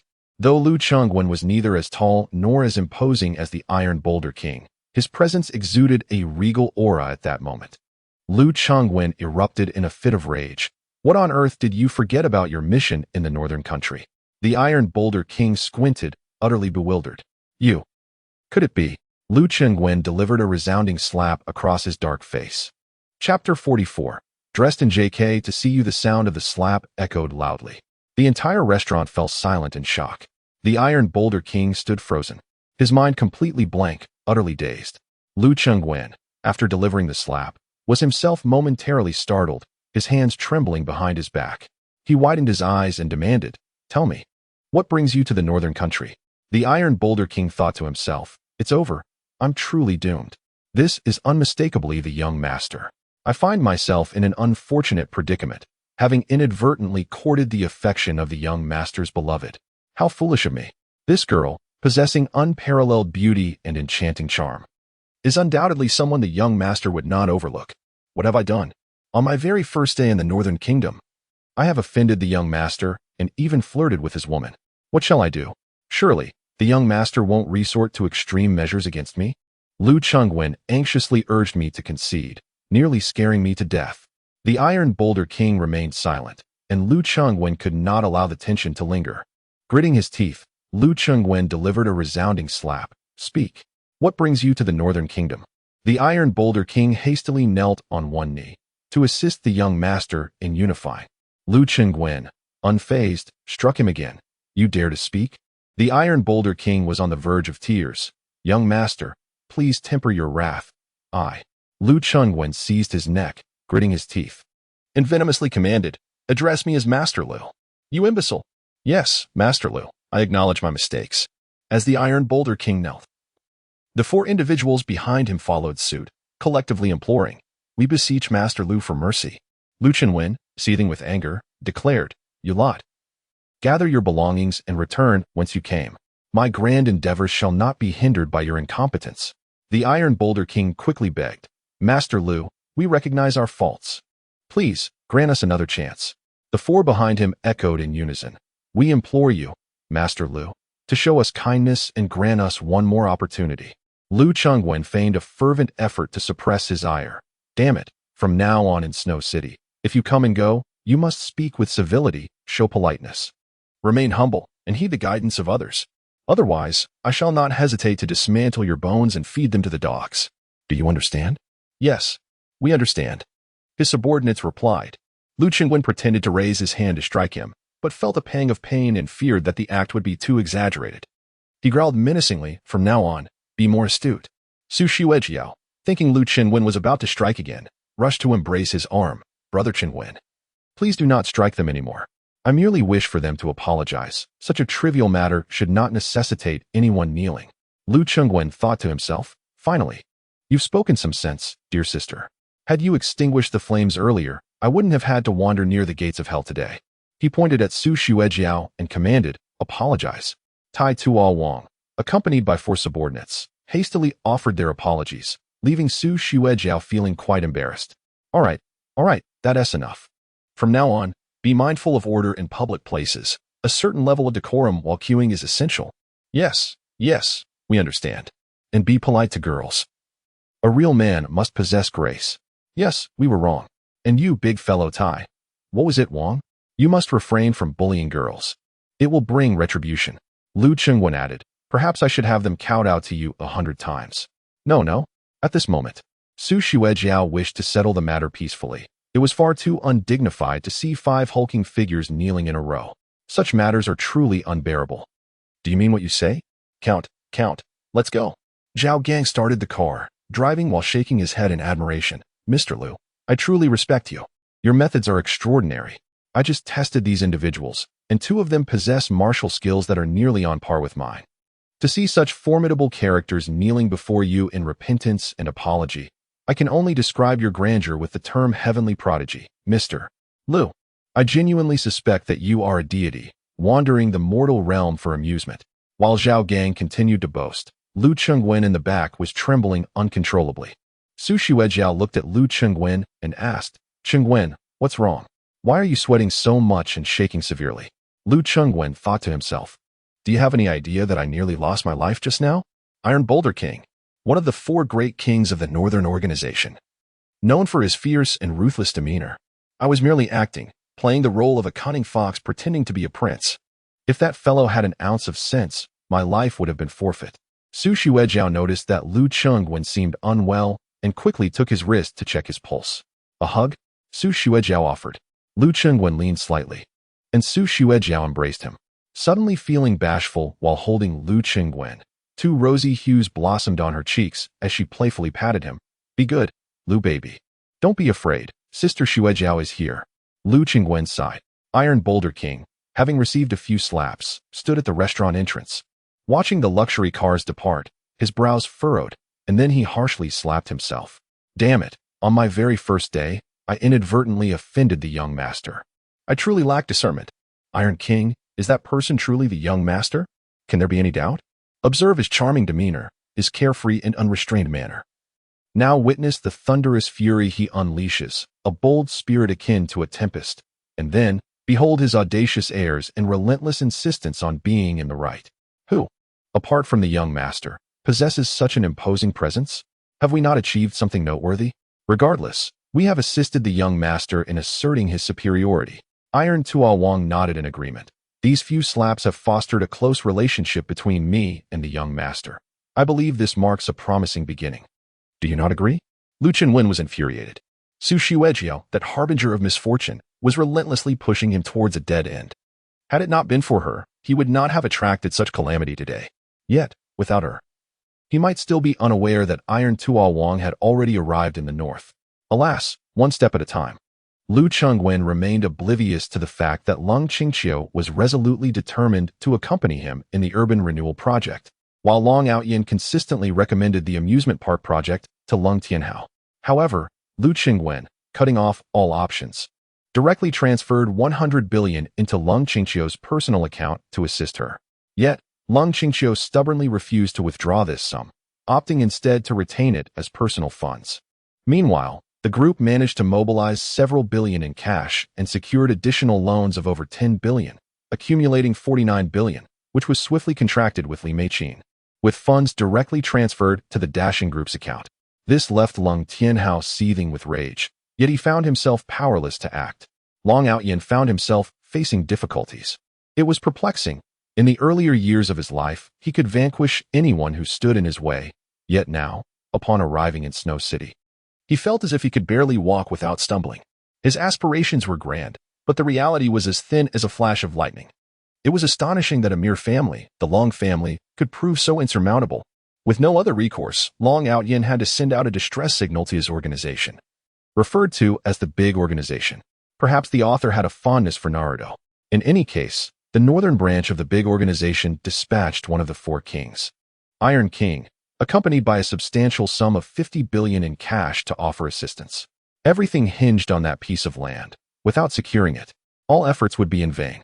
Once he attained control over the land and turned a profit, he could demonstrate his business acumen and operational prowess to Lung Tianhao and Lung Qingqiu. Money was not a concern for Long Outyin. Once he subdued the four prominent families, their wealth would become his, and he could draw from it at will. Those young women would line up, eager to offer him their resources. Moreover, if he did not rely on anyone's money, who would dare feel anxious or fear losing his favor? With this thought, Long Outyin smiled, envisioning a promising future filled with ambition. Everything was in place. All that remained was the capital that Iron King was to deliver. In Lu Qingwen's private villa, he had requested a newly purchased residence, which was already furnished, requiring only slight modifications. It must be acknowledged, wealth brings comfort. The speed of the construction crew was nothing short of astounding. The decor reflected his preferred aesthetic, artistic yet ostentatious, exuding luxury while maintaining a sense of understated simplicity. Lying on the bed, Lu Chengwen languidly gazed at the ceiling, feeling utterly drained. The path I tread seems to have reached its end. What should I do if I have offended the Iron Boulder King? It is not merely the Iron Boulder King. Even one of his subordinates could eliminate me with the ease of unscrewing a bottle cap. Today, Zhao Gang was evidently frightened, wasn't he? This fellow, who prides himself on his robust physique and fighting prowess, has likely never encountered such an underhanded setback in his life. The fact that he was so startled as to contemplate a stealthy escape reflects the terrifying strength of those four assassins. Lu Chengwen suddenly sat upright. What if I escape this city? Who could possibly stop me? As this thought crossed his mind, he sprang to his feet. Just as he landed, the door swung open, and a girl entered. Su Xuejiao stepped in, adorned in a JK uniform. Lu Chengwen was taken aback. What are you doing? Su Xuejiao smiled and said, I'm wearing this uniform for your viewing pleasure. Aren't you the one who revels in seeing girls in uniforms, you big pervert? As she spoke, she twirled around, deliberately showcasing her figure. It must be said that Su Xuejiao looked truly stunning in her uniform. Or rather, it was not merely beautiful, it was simply enchanting. Chapter 45. Do not keep flirting with me. Su Xuejiao's figure could be described as flawless. Standing at just over 1.60 m, she may not seem tall before Lu Chengwen, but she possesses an exquisite charm, petite and delightful, especially in her light pink shirt paired with a pink checkered JK pleated skirt, adorned with a large bow at her chest. Pairing a pristine white pair of ankle socks with deep brown casual student leather shoes, her thighs appeared remarkably fair, as if untouched by any blemish. How can one articulate this? The term innocence hardly suffices. Beyond innocence, there exists an alluring charm. The juxtaposition of youthful purity and sensuality creates a visual impact that quickens the pulse of anyone who beholds it, igniting a longing to embrace her warmly. Lu Chengwen exhaled, feeling a tremendous internal pressure, yet he smiled sincerely, exclaiming, Xuejiao, you are truly stunning. His earnestness was palpable, emanating a sense of awe despite his exhaustion. As though her attire had revitalized him, Su Xuejiao had anticipated that Lu Chengwen might behave like a lecherous wolf, extravagantly praising her beauty, or perhaps making inappropriate advances, or resorting to suggestive jokes that tread the line of propriety. However, she was taken aback by Lu Qingwen's demeanor. Although his tone was calm, it resonated with sincerity and trustworthiness. Had he been playful, she would have had a myriad of witty retorts ready, but his unexpected earnestness left her at a loss, causing her to feel a rush of nervousness. Standing there, every movement felt unnatural, her heart racing as she shyly inquired, "Why are you suddenly so serious?" "It's a bit overwhelming." Lu Qingwen chuckled softly. "You shouldn't wear such outfits too often. Their impact is too potent. Be careful, or the boys in Xueqing might lose sleep over you." Su Xuejiao gleefully leapt into his embrace, asking, "What about you? Will you cause me insomnia?" Lu Qingwen gently patted her head. "I have too many matters that keep me awake at night. Xuejiao, if you ever encounter Tai Tuo again, remember to inform him that you are a friend of Long Outyen. He would never dare to treat you poorly. Do you understand?" "Who is Long Outyen to me? I know you well enough." Lu Qingwen shook his head in regret. "Today, I was merely bluffing. He mistook me for Long Outyen, and thus treats me with both respect and fear. If he were to discover that I am merely a second-generation rich kid, he might very well harm me." "Haha, you're just boasting. There's no way that could happen." "I'm serious. You must remember my words. It is crucial." Su Xuejiao noticed Lu Qingwen's earnest demeanor today and tilted her head to gaze at his face. "So was that why you felt a moment of fear in the car?" Lu Qingwen nodded. Long Outyen's background is quite intricate, making him difficult to handle. In truth, he has a fondness for you. If you were to be with him, he would protect you. What nonsense are you spouting?" Su Xuejiao immediately grew displeased. "I am in your embrace right now. What are you talking about?" Only then did Lu Qingwen realize how naturally he had embraced Su Xuejiao. He slowly pushed her away. "Xuejiao, we can only remain friends." Su Xuejiao furrowed her brows. "What do you mean by that?" "Just the literal meaning," Lu Qingwen replied. "I have many matters to attend to, and I cannot explain everything to you. However, I must undertake my endeavors alone. You, Qingxiu Mingyun, you must keep your distance from me. The endeavors I am about to undertake are perilous, and a moment's carelessness could lead to dire consequences. I am undeterred. What is so remarkable about Long Outyen? Merely a despicable individual. I have no desire to associate with such a person. Xuejiao, there are many things you do not comprehend. If I do not understand, you may enlighten me. Is it a matter of business?" "No. It is far more complicated than that," Lu Qingwen stated. "Long Outyen is, in fact, a principled character." "He, principled?" Su Xuejiao retorted. "I was treating Grandpa Chun, and he attempted to sabotage me from behind. Fortunately, you intervened in time." Lu Qingwen was astonished. "You saw that?" "Indeed," Su Xuejiao continued. "A person who claims to be a healer, who disregards a patient's safety to showcase his own abilities while another doctor is treating the patient. Such unscrupulous behavior makes him principled." Lu Qingwen sighed. "This rascal's actions are indeed inhumane. And you, who remain unfazed by the loss of billions due to the destruction of substandard medicinal materials, you are the truly principled one." Lu Qingwen lamented. "I am principled? Nonsense. This batch of medicine was a problem caused by our own family. That is not your fault. You are a person who bravely takes responsibility." Su Xueji remarked. "I realize now that I have misunderstood you all along. You exhibit remarkable loyalty towards your friends, for instance. During your school days, it is said that you endured several beatings for Chen Machuan. Your kindness extends to your girlfriend as well. Mingzhen often speaks highly of you, recounting how you cared for her with tender affection, as if she were your own little sister. Moreover, you demonstrate profound filial piety towards your parents. Mingyan mentions that despite Uncle Lu's frequent reprimands, you never harbor resentment, instead striving to bring joy to both him and Aunt Lu.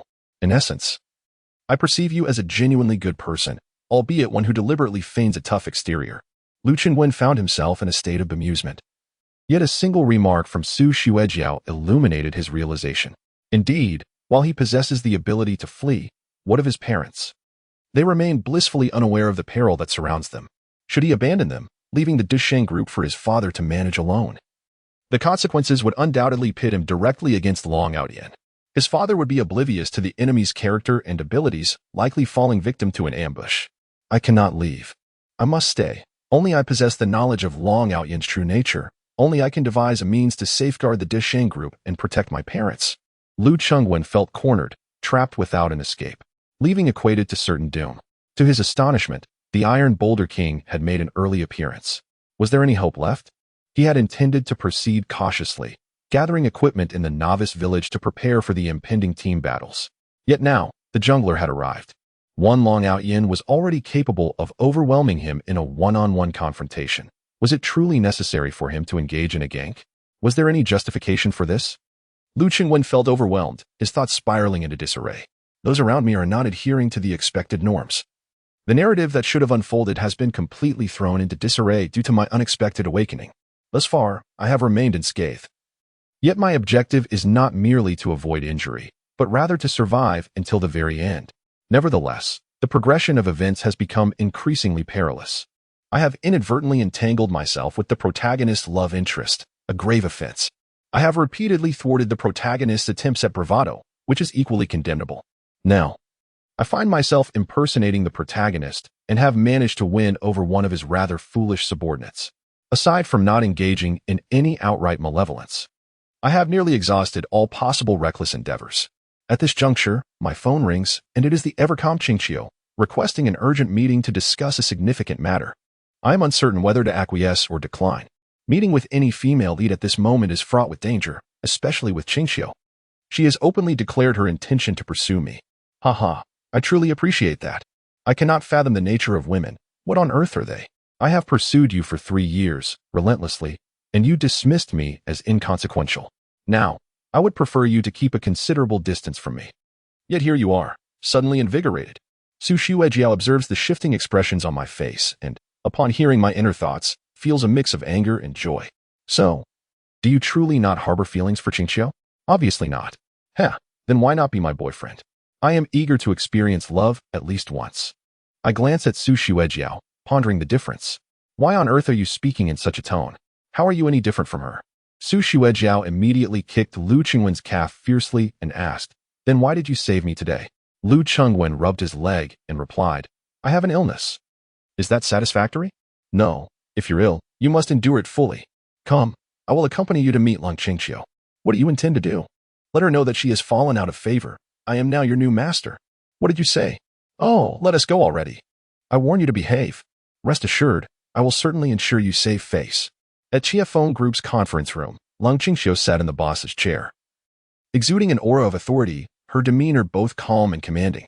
Long Tianhao occupied the seat of honor, his expression stern and serious. Lu Qingwen mused to himself. Are these two once again at odds? Why do you always involve me in your family matters? Uncle Long, Qingqiu, is there something you wish to discuss? Please, take a seat, Long Qingqiu responded. Su Shuejiao cheerfully greeted, Hello, Uncle Long. Long Tianhao quickly returned the greeting. Ah, Shuejiao has come as well. Please, have a seat. As soon as Lu Qingwen settled down, Lang Tianhao said, Qingwen, there is something I must clarify. Your engagement with Qingqiu cannot be fulfilled. Oh, Long Tianhao sighed. I understand you will not agree, but your funds have yet to be deposited in my account. In any case, I, Long Tianhao, have never engaged in unprofitable ventures. Thus, I firmly oppose your union. I will discuss this matter with your father shortly. Long Tianhao thought to himself, something is amiss. Why is this young man so unfazed upon receiving such news? Isn't he supposed to be incapable of living without Long Qingqiu? During these 3 years, this fellow's incessant flattery has become utterly unbearable. He should not be able to accept this news at all. I warn you, I am not attempting to intimidate you. I am being entirely serious. Lu Qingwen nodded. Very well. In that case, please call my father immediately and clarify the situation, so that we do not have to prepare for the engagement ceremony next month. Long Tianhao was taken aback, thinking to himself, so, you wish to challenge me? Do you truly believe I would hesitate? Very well, I shall make the call now. Long Qingqiu looked at Lu Qingwen. Lu Qingwen, what do you mean by this? Lu Qingwen chuckled. Exactly what I mean. Uncle Ling and I are of one mind. Are you not also weary of me? Is this how I expressed myself? I distinctly said. Long Qingqiu, exasperated and furious, glared at the indifferent Lu Qingwen. Regardless of what you two say about me, it matters not. After today, we shall part ways. Long Tianhao attempted to call, but was unable to connect, awkwardly stating, I shall speak to your father later. Very well, if there is nothing else. I shall take my leave. At that moment, a person entered, smiling. It was Long Out Yin. Upon entering and surveying the room, he addressed Long Tianhao. Uncle, I have found a magnate willing to provide 50 billion in cash, with an interest rate of only 1%, ready to lend me for investing in Qianfeng Group. Long Tianhao erupted in laughter, nearly striking the table in delight. Excellent. With this, the situation is entirely under my control. He cast a disdainful glance at Lu Qingwen and proclaimed loudly, "Show him out." Chapter 46, A Life Hanging by a Thread Under Normal Circumstances. This would have been the most humiliating moment for Lu Qingwen. Not only was he rejected in his engagement, but he was also unceremoniously asked to leave. In the past, Lu Qingwen would have either shamelessly pleaded for forgiveness or, in a fit of rage, stormed out, hurling threats before he set out to make the Lung family pay dearly. However, today's Lu Qingwen was a transformed man. He neither displayed any shamelessness nor succumbed to furious outbursts. Today, he was resolutely composed. He quickly rose, bowing to each person present. "Very well, please continue with your affairs. I have matters to attend to at home, so I shall take my leave. No need to see me off, truly. It's quite all right." Lung Qingqiu abruptly stood and shouted, "Stop right there." Lu Qingwen, already at the door, wore a woeful expression. "What now?" he lamented. Lung Qingqiu was on the verge of tears from frustration. Lu Qingwen surveyed the room and suddenly felt a pang of sympathy for her. This girl is quite pitiable. With no affection from her grandmother, no love from her uncle, and her biological father treating her merely as a means to wealth. She stands alone. Now, Long Outyin has openly declared his intent to consume the Lung family. She is destined to be the prey on his chopping block. If I leave, she will have to confront her tyrannical father and the scheming Long Outyin all on her own. Yet, I am powerless to intervene. This is a matter for the protagonists, and as a mere antagonist, I cannot meddle. Lung Qingqiu's hands trembled, tears brimming in her eyes as she stared intently at Lu Qingwen. He felt a mix of guilt and helplessness. I truly have matters to attend to. Su Xuejiao, having overheard Lu Qingwen's unspoken sentiments, wore a displeased expression. "Alas, let us depart." With such a loud proclamation to usher us away. "What reason do you have to linger here?" Long Qingqiu's lips trembled in a pitiful manner, almost pleading as she whispered, "Changwen, please help me." A wave of guilt washed over her. What right did she possess to utter such a request? For 3 years, she had sought his favor. Yet had she ever bestowed upon him a kind glance? No. For 3 years, she had exerted herself to please him. But had she ever granted him a single opportunity? Again, no. For 3 years, she had humbly endeavored to soothe him, but had she ever uttered a kind word in return? Certainly not. Now, in her moment of peril, besieged by her father and Long Outyin, she shamelessly sought his assistance. It was an absurdity. Why should he offend her father and Long Outyin, two formidable adversaries? For her sake? It seemed utterly unreasonable. Yet, Lu Qingwen had become the last straw for Lung Qingqiu. Once the substantial sum of 5 billion was injected, Lung Tianhao would promptly initiate adjustments, ousting Lung Qingqiu and allowing Long Outyin to seize the presidency of Qianfeng Group. Even if she held 100 billion in cash, the fate of Qianfeng Group would be irrevocably detached from her grasp. Lu Qingwen was profoundly shaken, his heart a battleground of conflicting thoughts. His initial instinct urged him to assist Lung Qingqiu, given the depth of his feelings for her and the sight of her in such a desolate state. His impulse to help was nearly overwhelming. However, his opponent was Long Outyin, the principal character. There was no way he could triumph over him. He would merely serve as a stepping stone. Be rational. Lu Qingwen, you must remain composed. Impulsiveness will lead to your demise. Upon your demise, their narrative shall persist. Your fervor and impulsiveness bear no significance. Long Outyin chuckled. Lu Xiao, will you depart or remain? Do make your stance known. Standing silently at the doorway holds little value. He approached Lu Qingwen, leaning in close to whisper, I am well aware of your intentions. The Qianfeng Group is as good as mine. Lang Qingqiu shall inevitably become a plaything in my bed. As for you, all you must do is wait. Next, it shall be your Lu family's turn. Lu Qingwen's fists gradually clenched. At that moment, he found himself locking eyes with Long Outyin. The latter smirked arrogantly while Lu Qingwen struggled to suppress his fury, yet his gaze had begun to grow menacing. Oh, quite a fierce look you've got there, Long Outyin remarked, grinning. Thanks to your mental disarray, the Lu family will soon face an expedited downfall beyond my expectations. I am already prepared to take over the Dashing Group. You and your family shall bear insurmountable debts, destined to a life of begging on the streets. By then, I shall be ready with change, waiting for you by the roadside. At that moment, a head leaned in. Su Xuejia widened her beautiful eyes and inquired, What are you two big men whispering about? Long Outyin, startled, leaned back and quickly replied with a smile. Miss Xuejiao. You would do well to avoid mingling with this worthless second-generation rich kid. His current standing is solely due to his parents, as he possesses no true capabilities. Be wary lest he drags your Su family down with him. Su Xuejiao pouted. I, too, am a worthless second-generation rich kid relying on my parents. So it seems that birds of a feather flock together. Certainly, you are extraordinary, a miraculous healer, and remarkably accomplished at such a young age. Lu Chengwen suddenly interjected. Long Outyin, where is your consortium? Do you dare to let me have a glimpse? Long Outyin glanced at his watch. We will meet at the CAF shortly. What? Do you wish to witness it as well? Indeed, that was his intention. Long Outyin narrowed his eyes. Young man, you are resolutely determined to oppose me, aren't you? No, Lu Chengwen replied. I merely wish to see how impressive you truly are. How grand your ambitions are, that you can contend with the four prominent families of Xueqing. Lung Qingqiu had managed to control her emotions until this moment, when she broke down in tears. This man, I have treated him poorly, even abysmally. Yet, time and again, he comes to my aid. Selflessly and without regard for the consequences. When the entire world abandoned me, he remained. He clearly no longer harbors feelings for me. Why then does he continue to assist me? Lung Qingqiu approached Lu Chengwen and posed the question. Why? Did you not say you no longer liked me? Why are you willing to help me? Lu Chengwen looked at her, suddenly smiling, and reached out to wipe away her tears. Because you were crying. Whoever dares to make my goddess weep, I shall see to it that they pay dearly. Long Qingqiu, amidst her tears, broke into a smile and embraced Lu Chengwen. In that instant, Lu Chengwen's mind became somewhat clearer. Oh no, please, no. This is too much. I was merely pretending to be aloof. Do not be overly moved, it frightens me. Lu Chengwen lamented internally throughout the journey. Lu Chengwen, have you lost your senses? Why do you cry for her? Do you even care? Well, now it seems you've directly taken on Long Outyin. Isn't that courting disaster? Long Qingqiu sat beside Lu Chengwen, momentarily amused by the situation. Regretful? Huh. No, not at all. Why are you always so afraid of Long Outyin? Lu Chengwen looked at Lung Qingqiu. A fortune teller once said he is destined to bring misfortune to me.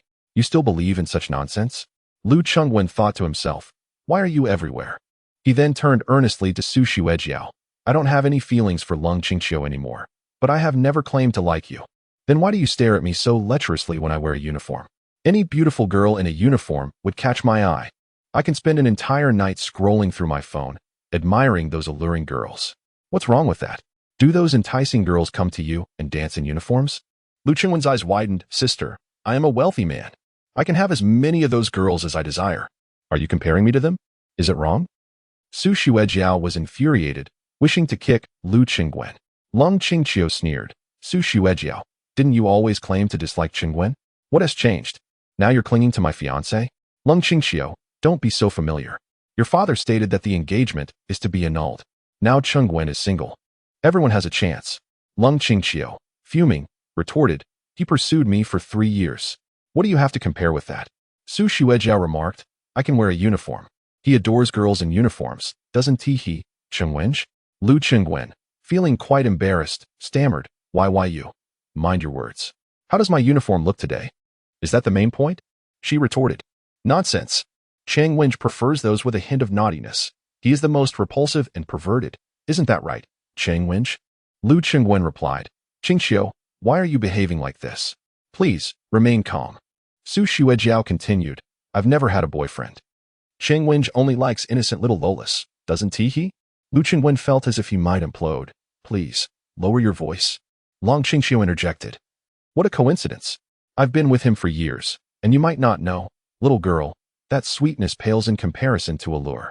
Chengwen has seen and experienced it all. Your charm will merely be a fleeting novelty, right, Chengwen?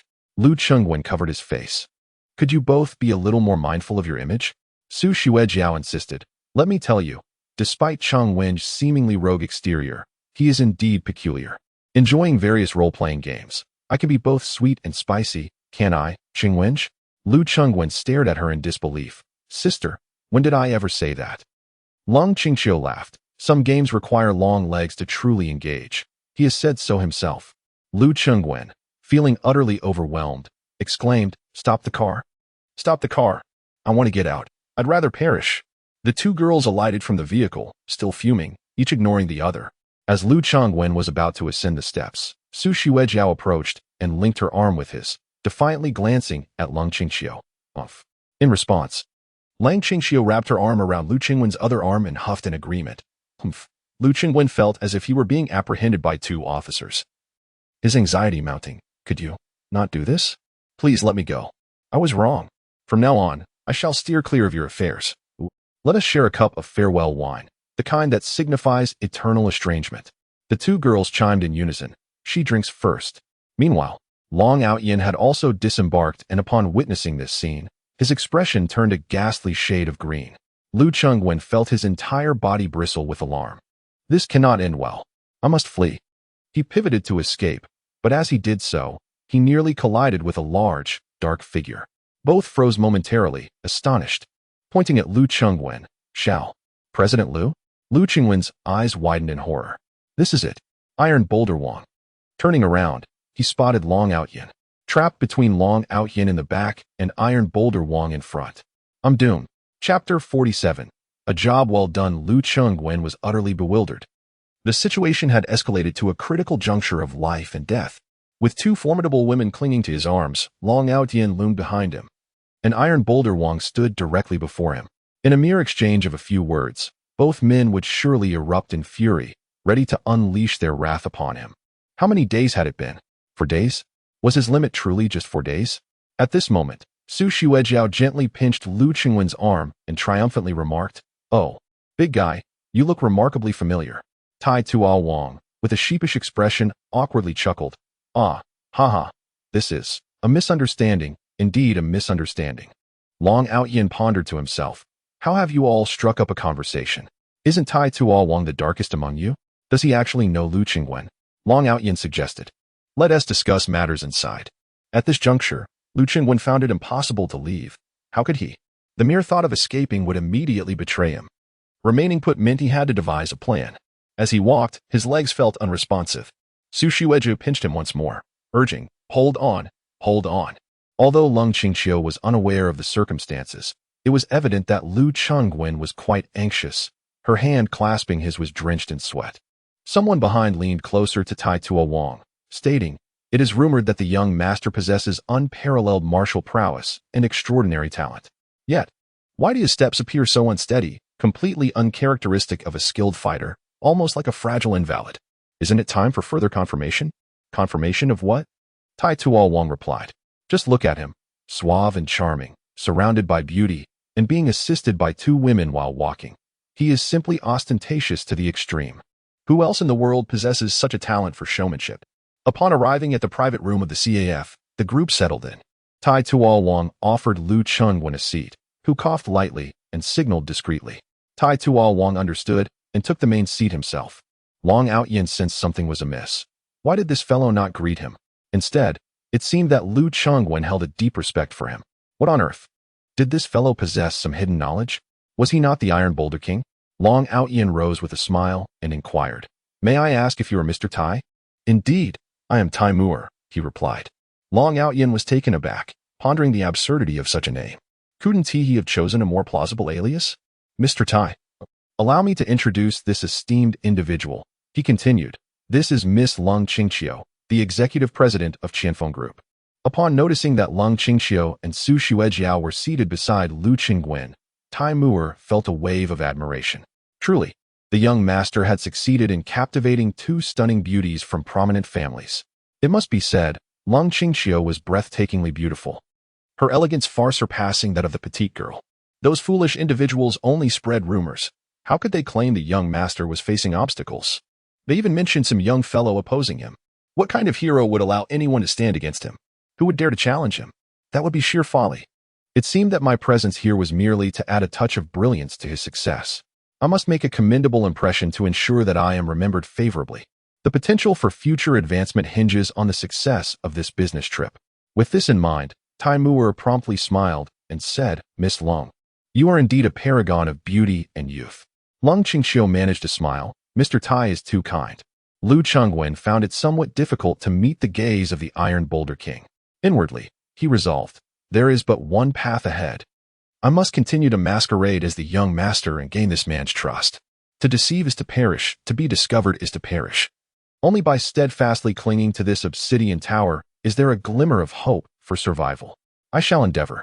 From this moment forth, I shall hypnotize myself. I am the young master. I truly am. Allow you to witness what genuine acting prowess entails.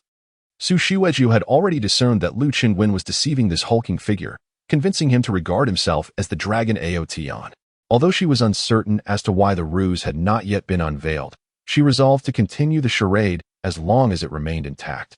Rather than casting a glance at the Iron Boulder King, Lu Chengwen turned to grasp Su Xuejiao's chin, grinning mischievously. Sister Xuejiao, I am utterly enamored by your fragrance. He refrained from overacting, wary of provoking the irritable Lang Qingqiu. However, to his surprise, Lang Qingqiu had already gleaned the situation from his heart and was fully cooperative. Brother Chenwen, Sister Xuejiao's scent is delightful. Does my fragrance not captivate you as well? Do take a whiff. In an instant, Lu Qingwen understood, his spirits lifted. Ah, the astute and clever Lang Qingqiu. This makes my 3 years of devotion worthwhile. Based on your swift and spontaneous reaction today, I have no regrets for these past 3 years. Ha! Lu Chengwen pivoted once more to seize Lang Qingqiu's chin. Then I must take a whiff to ascertain. Well then, you want to come and smell? Lu Chengwen thought to himself, goodness, you truly are cooperative. At this juncture, I cannot falter. Any sign of weakness would spell doom. Like a brazen rogue, Lu Chengwen buried his face into Lang Qingqiu's bosom, inhaling deeply and tilting his head back in feigned ecstasy. Ah, how enchanting! Su Xuejiao, in a moment of playful mischief, leaned heavily against Lu Chengwen, her thigh draping over him. Lu, I feel a bit of discomfort here. Could you perhaps give it a gentle massage? Lu Chengwen thought to himself, ladies, must you be so suggestive? Is this truly necessary? I would not want to be perceived as a lecherous fiend. Yet, with the situation demanding his compliance, he reluctantly obliged. Of course, beneath the hem of her skirt, he remained entirely proper, while the external appearance suggested an impropriety. Su Xueji was well aware of this subtlety, however. Lang Qingqiu was blissfully ignorant. She pondered, how could you two be so brazen, engaging in such antics right before me? Envy sparked within her, and she, too, positioned herself beside Lu Chengwen, her thigh resting against him. Brother Chengwen, I feel discomfort as well. Would you be so kind as to assist me? Thus, Lu Chengwen found himself in an increasingly precarious situation, catering to both parties. Tieshu Wang silently admired Lu Chengwen's prowess. Master, I truly commend you. Who else possesses such remarkable ability to tame women? No one. Even Long Outyin appeared on the brink of apoplexy, his eyes blazing with fury, blood vessels prominently visible. As if ready to burst with rage, Lu Chengwen, you scoundrel. Su Xuejiao chimed in. Brother, why not give my bosom a gentle squeeze? Perhaps it has grown a tad larger. Lang Qingqiu added, brother, I, too, desire your attention. You mustn't show favoritism. The two young ladies commenced their playful rivalry. Lu Chengwen cursed inwardly. Am I not the older brother here? Are you both truly so misguided? Must you engage in this petty competition? Is it the time for a showdown? Su Xuejiao clapped her hands, exclaiming, wow. Brother Chengwen is so impressive. I absolutely adore your domineering presence. Lang Qingqiu added, I quite fancy your fierce demeanor. It exudes masculinity. Just kill me. I will inevitably perish at your hands. Su Xuejiao's desire for my demise is one thing, but how could Lang Qingqiu also possess this side? However, when she exhibits gentleness, she truly becomes endearing. Lu Chengwen remarked, Mr. Tai, is it? Yes, indeed, I am Lu the CEO. Long Outyin exhaled deeply, reminding himself to focus on the matter at hand. Patience in small matters leads to success in greater ones. Tai Mu'er glanced at him and then turned to Lu Chengwen. Mr. Lu, what do you think? Long Outyin immediately felt a surge of anger. They were currently discussing the business of Qianfeng. Why was he even looking at him? Suppressing his irritation, Long Outyin smiled and said, Mr. Tai, this transaction concerns Qianfeng Group, not Dashing Group, and is unrelated to Lu Chengwen. Lu Chengwen interjected, did you not see the president of Qianfeng Group in my embrace? Regarding Qianfeng Group's affairs, I hold considerable influence. Oh, that's splendid. Tai Tuohuang chuckled heartily. In that case, I shall invest. Wait a moment. Long Outyin glared at Tai Tuohuang, thinking, if it weren't for my urgent need for this 50 billion to bolster my position, I would certainly crush you. You foolish buffoon. Long Outyin cautioned, Mr. Tai, you must be here in Snow City on someone else's behalf, correct? Tai Tuohuang felt a tightening in his chest. Oh no, this fellow has discerned my connection with the young master. This will not do. I must present myself more naturally. No, I am merely here to invest. I heard from Mr. Liu that there are promising projects, so I came to take a look. The specifics regarding whether I will invest or how much remains undecided. Long Outyan's frustration intensified upon hearing this. What nonsense are you spewing? I am merely trying to remind you. Mr. Tai? Long Outyan gritted his teeth, articulating each word through clenched jaws. His eyes wide as saucers as he insisted, "You have come here to invest in the amusement park project, correct?" Tai Tuo Wong wondered if this fellow was out of his mind. Who does he think he is? Raising an eyebrow, Tai Tuo Wong retorted, "Do you have a problem with your speech? Why are you speaking as if you have a toothache?" Long Outyan's eyelids twitched with irritation. Lu Qinwen leisurely interjected, "I have changed my mind. We have a slum redevelopment project here, which is quite promising for investment." "Ah, is that so?" Tai Tuo Wong quickly responded, "Excellent, excellent. Let us sign the contract immediately." Long Outyan thought to himself, "Is this fool truly devoid of intellect?" He approached Tai Tuo Wong, leaning over the table to gaze at him. "Do you even understand what the slum redevelopment project entails? Are you aware of the circumstances involved?" "I do not know." "You dare to sign without knowing?" "Of course. As long as Mr. Liu has foresight, I will trust him." Long Outyan felt his heart racing with exasperation. "Your initial purpose for being here was to sign for the amusement park project, not the slum redevelopment, which is unlikely to yield profit." Tai Tuo Wong grew displeased. "Are you instructing me on how to conduct my affairs?" Chapter 48. Depart at once. Long Outyan gazed at the visibly displeased Tai Tuo Wong and thought to himself, "How is it that despite my thorough instruction, you still fail to comprehend? What grounds do you have for your ire?" With gritted teeth, Long Outyan asserted, "You have mistaken your man." Lu Qinwen quickly interjected, "Mr. Tai, I am not one for superfluous dialogue. If it is a waste of time, let us forego it. Can we finalize the contract today? Just give me a response." "Absolutely." Tai Tuo Wong replied immediately, "Yes, yes, yes. We shall complete the contract and payment in one swift motion. My efficiency is unmatched." However, in an instant, Tai Tuo Wong erupted in fury. "Get away from me. I have tolerated you for far too long." Long Outyan's eyes widened in disbelief. How could a mere figure from the northern branch dare to speak to him in such a manner? "What did you say? Repeat that." Tai Tuo Wong, seething with rage, appeared to be straining to contain his emotions. He seized Long Outyan by the collar and whispered fiercely, "You little brat, I am here on a mission today. If it weren't for the need to assist our young master in maintaining a facade of civility and entrepreneurship, I would have dragged you out and beaten you senseless for 30 minutes. You dare, I warn you. My young master is a prodigy of unparalleled talent and a hero of great renown. Just look at him." Tai Tuo Wong grasped Long Outyan's chin and turned to Lu Qinwen. "My young master is charming and dashing, a connoisseur of beauty, surrounded by allure and enjoying the privileges of a remarkable life. And then, take a look at you." Iron Tuo Wong, filled with indignation, exclaimed, "With your demeanor, it's evident you are nothing but a product of the wolves and a servant of dogs, exuding the stench of a destitute fool. And you dare to claim the title of vice president of Qianfeng Group? Meanwhile, the president is at my young master's side, fluttering and fawning like a bird. How dare you repeatedly oppose my young master? If you had any sense, you would humbly serve him, perhaps even find some utility in your existence. Continue to prattle on, and I will not hesitate to end you with a single kick." Long Outyan trembled with rage. "You!" Iron Tuo Wong bellowed, "Get out of my sight." Unable to contain himself any longer, Long Outyan shouted, "Open your eyes and see clearly. Damn it, I am your young master." Iron Tuo Wong was momentarily taken aback, glancing at Lu Qinwen. Though panic surged within Lu Qinwen, he maintained an air of indifference, reclining in his chair with eyes closed. Qing Qiu gently massaged his thighs while Su Xuejiao plucked a grape from the fruit platter and fed it to him, his eyes remaining obstinately shut. Iron Tuo Wong chuckled. "Young man, if you wish to impersonate someone of significance, you should first take a moment to reflect on your own character. Do you truly believe yourself to be my young master?" Long Outyan clutched his chest, retorting, "You. Can't you see he lacks any skill? His demeanor screams of a pampered scion, a worthless second-generation rich kid. This is merely a facade of my young master. Such wasteful trivialities are beyond your comprehension. To flaunt is an art, a profound discipline. The more exceptional individuals tend to exhibit a defiance of convention, embracing a unique and unconventional demeanor, often displaying a sense of world-weariness and indecision.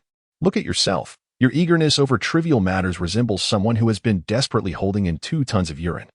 Do you truly believe you are worthy of impersonating the young master of my family? Alas, the two of them have begun to reveal their true identities. Laying their cards on the table, Meanwhile, Lung Qingxiu has completely discerned Long Outyan's true nature.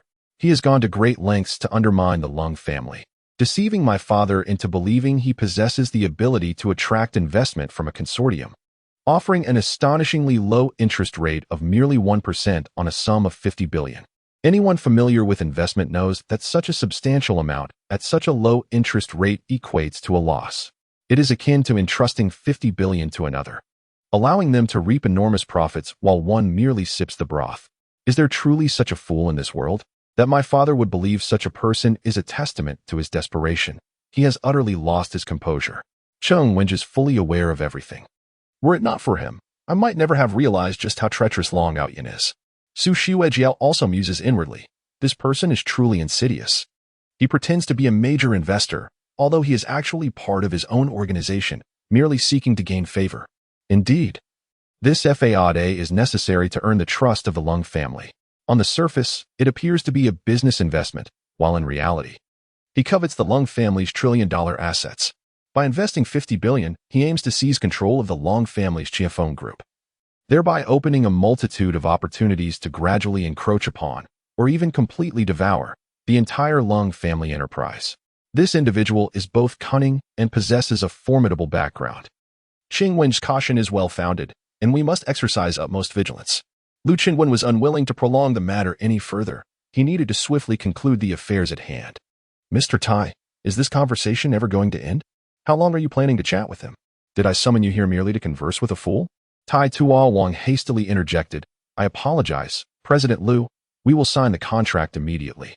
Lu Chengwen rose from his seat, declaring, tomorrow morning. You shall head to the Dashing Group and sign with my general manager. Do not waste my time any longer. He made to leave, prompting Tai Tuo-Wang to quickly respond, of course, my apologies for the inconvenience, President Lu. Please take your time, take care. Long Outyan thought to himself how fortunate it was that they did not possess a ready contract. Otherwise, the 50 billion would have been a sunk cost. He pointed at Tai Tuo-Wang. You're impressive, truly formidable. Tai Tuo-Wang glared at Long Outyan. You, Long, have registered your name with me. I assure you, you will not survive until the end of this month. We shall see how this unfolds. As soon as Lu Chengwen entered the car, he urged the driver, hurry, drive faster. The vehicle sped away. Su Shiwejiao chuckled and said, Brother Qingwen, weren't you enjoying yourself just now? 2 beautiful women attending to you. Must have been quite delightful. Lu Qingwen responded with a serious gaze. Have you lost your senses? Could you not discern the imminent danger? That Long Outyan is a perilous character. And Tai Tuo-Wang along with those 4 brutish men are merciless killers. Enjoyment? Hardly. Lung Qingxiu remarked gravely. Lu Qingwen, even if this is all an act, you and Su Shiwejiao have taken it a bit too far, haven't you? Was it really necessary to escalate to such extremes? Be clear. Were you not secretly pleased just now? Lu Chengwen gazed in astonishment at Lung Qingxiu. Is this what you care about? At that moment, Su Shiwejiao, her petite figure, climbed to the front row and inserted a device resembling a USB drive into the port. She crawled over from the armrest, still donned in her JK uniform, a short student skirt. Lu Qingwen stared intently at Su Shiwejiao's delicate form, his mind drifting elsewhere, muttering mechanically, I'm attending to serious matters. How could I think of such things? It's merely a fleeting performance. I am not invested in this at all. Lung Qingxiu seized Lu Qingwen's chin, turning his face toward her. What are you looking at? She shot him a glare, her cheeks flushed. Lu Chengwen, feeling utterly embarrassed, hurriedly clarified. I wasn't looking at anything. Just a glimpse. It wasn't intentional. It was merely the angle at the time. All right, just listen. At that moment, the multimedia speakers echoed with the dialogue of Long Outyan and Hua Xueqing. What an imbecile. Long Outyan's furious voice resonated. How could he not even recognize who the master is and dare to insult me? Hua Xueqing calmly replied, I can eliminate him, avenging the young master. What good would that do? Long Outyan lamented, I need the funds he possesses. I require that 50 billion. He was thoroughly vexed. If I were to resort to robbery, would I need to complicate matters so much? I must ensure he willingly cooperates, allowing me to display my prowess before Lung Tianhao. Only then can I usurp Lung Qingxiu and ascend as the president of Qianfeng Group, subsequently devouring the Lung family's entire fortune. Long Outyan couldn't help but chuckle in frustration. Xueqing, you are a genius in swordsmanship. However, matters here are far from straightforward. Not everything can be resolved through sheer strength akin to martial prowess. What I desire is a complete and well-functioning Qianfeng group, and I yearn for the Long family to wholeheartedly pledge their allegiance to my consortium. Only then can I relinquish control, allowing them to diligently generate profits for me, serving as my financial stronghold. While forceful acquisition poses no issue, the question remains, will you manage the Qianfeng group, or shall I? Moreover, Lang Qingqiu is mine. She must be mine. Such a stunning beauty must not fall into another's grasp. As long as Lang Qingqiu becomes my woman, devoted to me with unwavering affection, controlling her alone equates to wielding dominion over the entire Qianfeng group. Hua Xueqing sighed, I do not comprehend these matters. If there is anything my subordinates can assist with, please command me, young master. Long Aotian, feeling dejected, remarked, I have a plan that could turn the tide. Suddenly, a loud noise erupted from the speakers, followed by a piercing sound. Su Xuejiao expressed her frustration. We've been discovered. Lu Qingwen turned to Su Xuejiao. You can eavesdrop too? With a smug demeanor, Su Xuejiao replied, I overheard Zhao Gang persuading you in the car to suppress news about the counterfeit drugs. Lu Qingwen realized, oh, so you knew I would inevitably destroy the evidence, and you deliberately feigned support for my continued sale of counterfeit drugs? Su Xuejiao chuckled. Although she and Zhao Gang did not actually discuss destruction in the car, she had no choice but to concede, for otherwise, she could not explain why she was so certain Lu Chengwen would never sell counterfeit drugs. One cannot simply disclose to him that I am acutely aware of your innermost sentiments, for such a revelation would instill fear and prompt his retreat. Indeed, as Su Xuejiao remarked, it is precisely for this reason that I understand your nature, though you may present an appearance that is rather disheveled, with frivolous demeanor and an apparent lack of refinement, alongside an undeniable proclivity for carnal desires. In matters of significant moral consequence, you exhibit a commendable integrity. Lang Qingqiu smiled with a sense of reassurance, stating, I too watched that press conference, and I believe you are undertaking the right course of action. Isn't this the crux of the matter? If they overheard this conversation, they would surely never fall for Long Aotian. How can we conclude this? The troubling aspect is that they perceive me as a virtuous person. I am far from being so. Lu Qingwen was in a state of utter dismay. In any case, this matter will soon unravel. When it does, Long Aotian will seek retribution, and Iron Boulder Wang will not spare me either. You should all leave. Lang Qingqiu suggested, we could unite to confront Long Aotian and that Iron Boulder Wang. Su Xuejiao glanced at Lang Qingqiu, now also considering the broader implications. Indeed, given the current circumstances, his ambitions extend beyond the Lung family. Our Su family, and even the Chen family, are within his sights. Should the Lung family fall, he will inevitably turn his attention to the Su or Chen families. Lu Qingwen felt an overwhelming sense of despair, lamenting inwardly. Regardless of his targets and the order he pursues them, my demise seems inevitable. Associating with me will only bring misfortune upon you, dear sisters. With a sigh, Lu Qingwen declared, in any case, it would be prudent for you to keep your distance from me. Please, disembark and attend to your own affairs. Lang Qingqiu attempted to interject, but Lu Qingwen, growing impatient, insisted, get out of the car. Then we. What do you mean by we? Lu Qingwen exclaimed. I am myself, and you are you, you calamity. Haven't you caused me enough trouble already? Although Lang Qingqiu was acutely aware that Lu Qingwen was deliberately urging her to leave, she could not endure being berated in such a manner. She pushed the door open to exit the vehicle. Lu Qingwen, you simply do not trust me. The car door shut behind her as Su Xuejiao chuckled. It was high time you departed. Did you really think Qingwen would always fawn over you? Silly woman. You should leave too. What? I said you should also leave. Stay out of my sight from now on. On what grounds do you insult me? Feeling good about it. Lu Qingwen widened his eyes, not feeling great, huh? Su Xuejiao's eyes glistened with tears. You are lying. You are deceiving me. You clearly have feelings for me. When I see you, I am not annoyed by anyone else. Just go. Su Xuejiao burst into tears and exited the vehicle. Lu Qingwen sighed, dejectedly rubbing his temples. This is it, I am doomed. Chapter 49. The art of disguise. The car door swung open once more, and Lu Qingwen lifted his gaze to see the furious Su Xuejiao. What is it now? Su Xuejiao shouted, this is my car. Lu Qingwen wandered aimlessly through the streets of Xueqing, lost in thought. He refrained from calling Zhao Gang for a ride, seeking solace in solitude. It had been quite some time since he last smoked, but now, faced with an inevitable demise, he cared little. He purchased a pack of cigarettes, smoking one as he ambled without purpose. A vehicle suddenly halted beside them, and Hua Xuanning pushed the door open to alight. Lu Chengwen barely had the chance to utter a word before she rendered him unconscious and dragged him into the car. When Lu Chengwen regained consciousness, he found himself bound to a chair. A spotlight illuminated the scene, making it difficult for him to open his eyes, but he could faintly discern the silhouette of a man. Lu Chengwen, you truly are a troublesome one, the figure remarked. Long Outyin. A wave of despair washed over Lu Chengwen.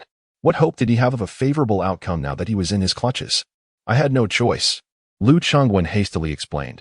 He was making advances towards Su Xuejiao upon their first meeting. You were absent, and I couldn't overpower him. I simply couldn't allow him to bully Su Xuejiao, could I? She is a member of your reserved harem, is she not? Thus, I was merely protecting her on your behalf. Then why did you impersonate me in the CAF? Allowing him to invest 50 billion in your project? Brother, in that situation, could I dare to speak the truth? I had to slap him 4 times to protect Su Xuejiao. If he discovered my deception, he would surely kill me. Would you defend me? Aha, absolutely not.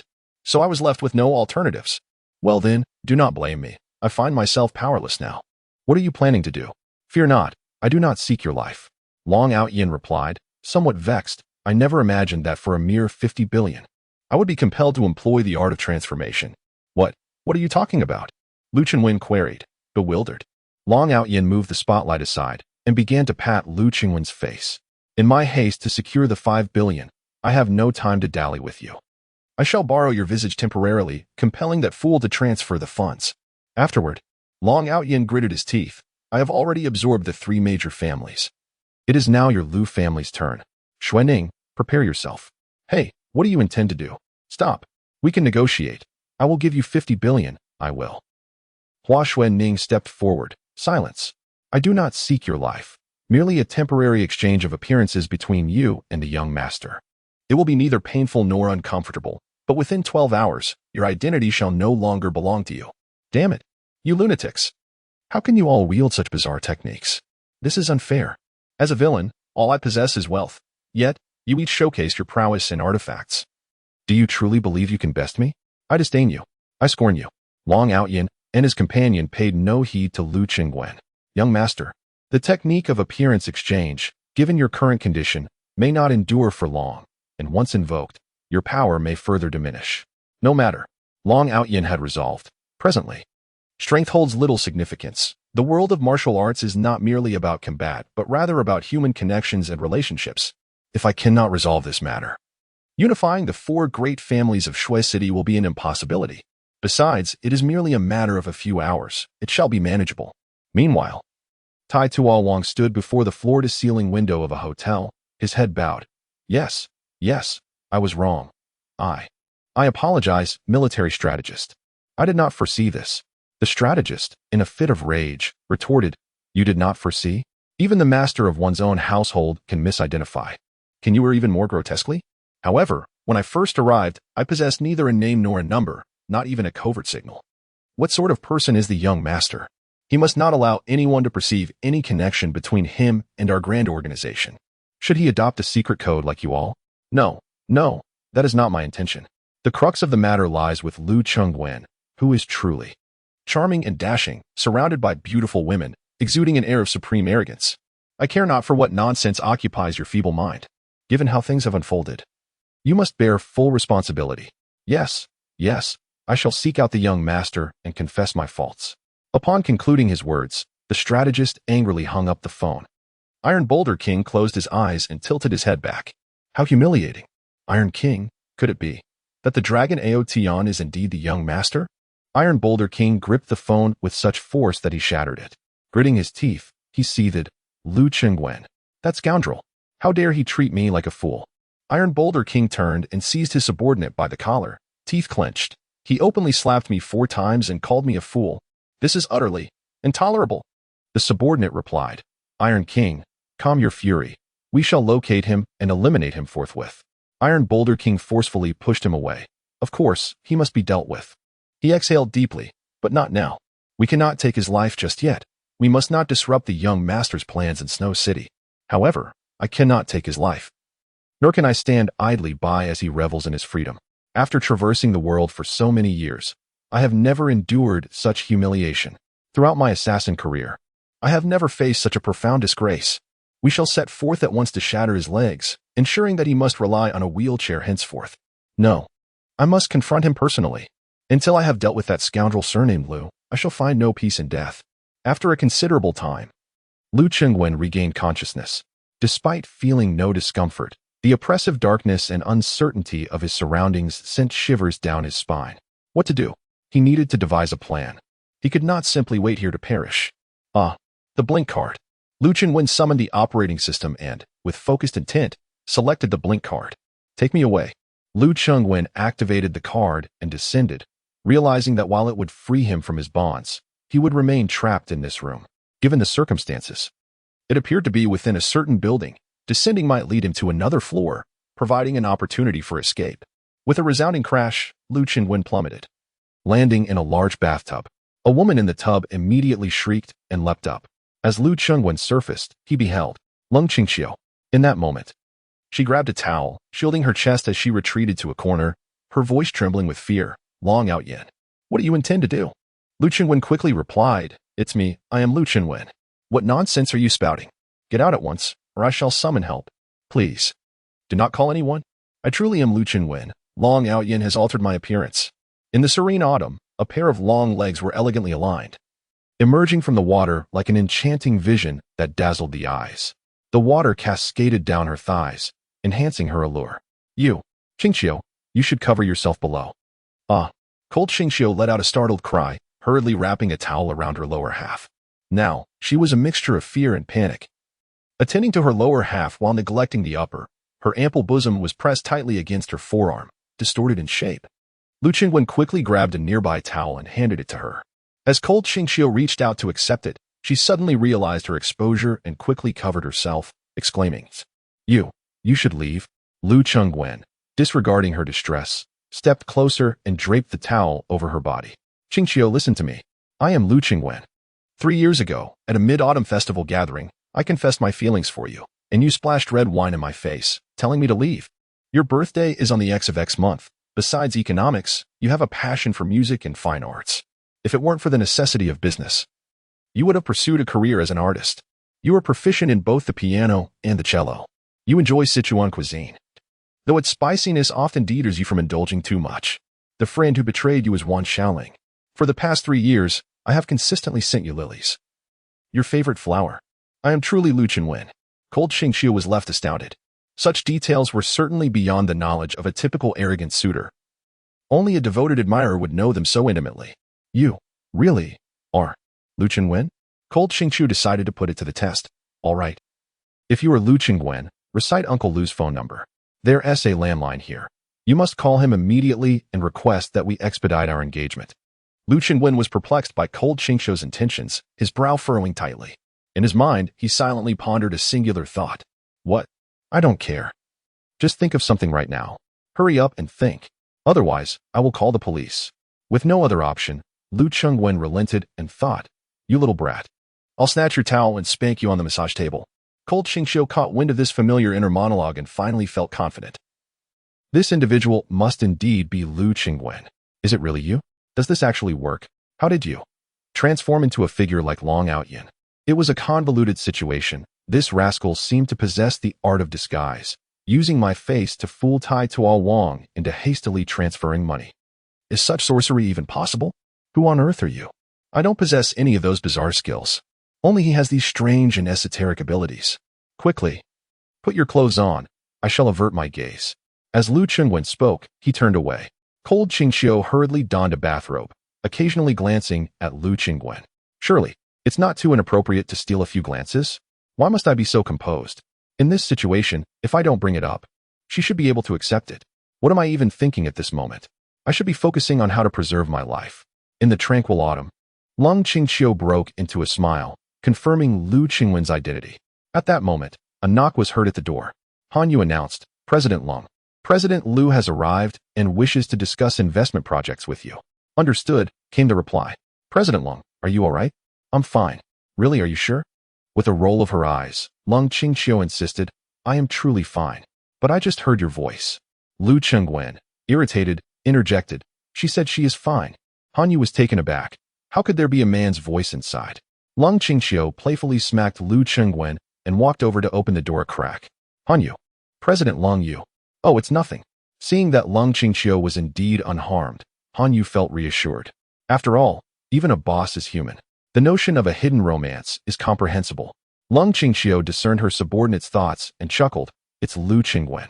Oh, Hanyu exhaled in relief, patting her chest.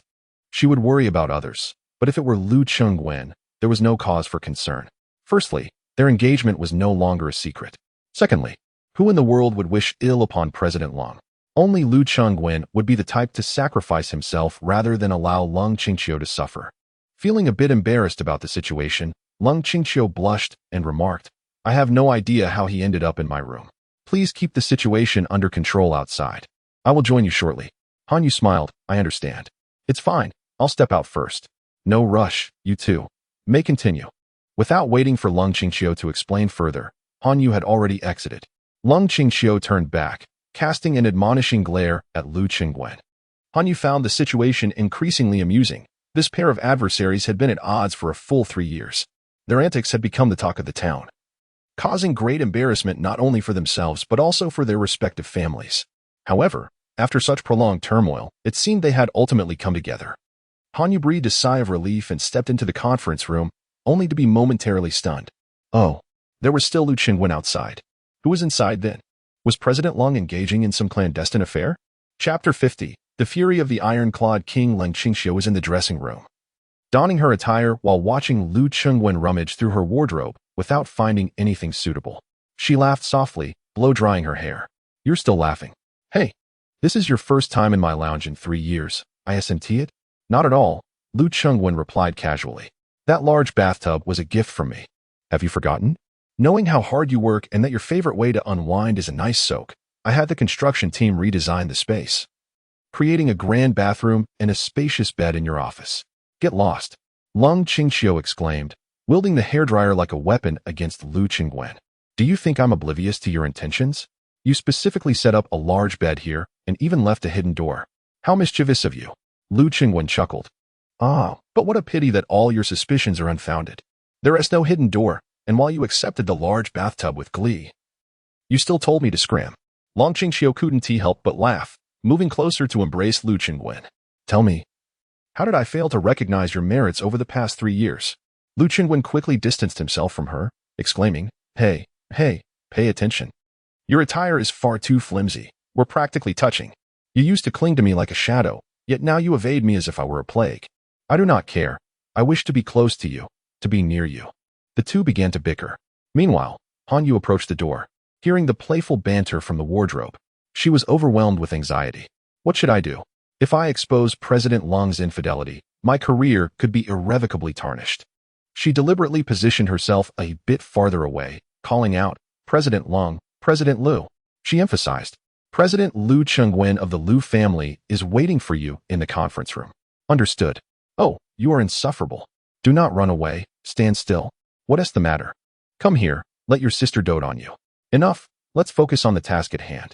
You are precisely my business, and since your clothes are already wet, take them off, and I shall dry them for you. Hanyu was nearly beside herself. Is this not a public display of affection? President Lung has never behaved this way before. She has always maintained her integrity, refraining from overly intimate interactions with men. Could it be that her feminine instincts have awakened? But the principal party is waiting outside. If young Master Lu discovers this, it would be an explosive conflict between our families. President Lung, President Lu is here. Perhaps you should consider a solution. Got it. Let him wait. I have just bathed and need to change before going out. Why do you always keep your distance from me? Approach me, for today I have a delightful task for you.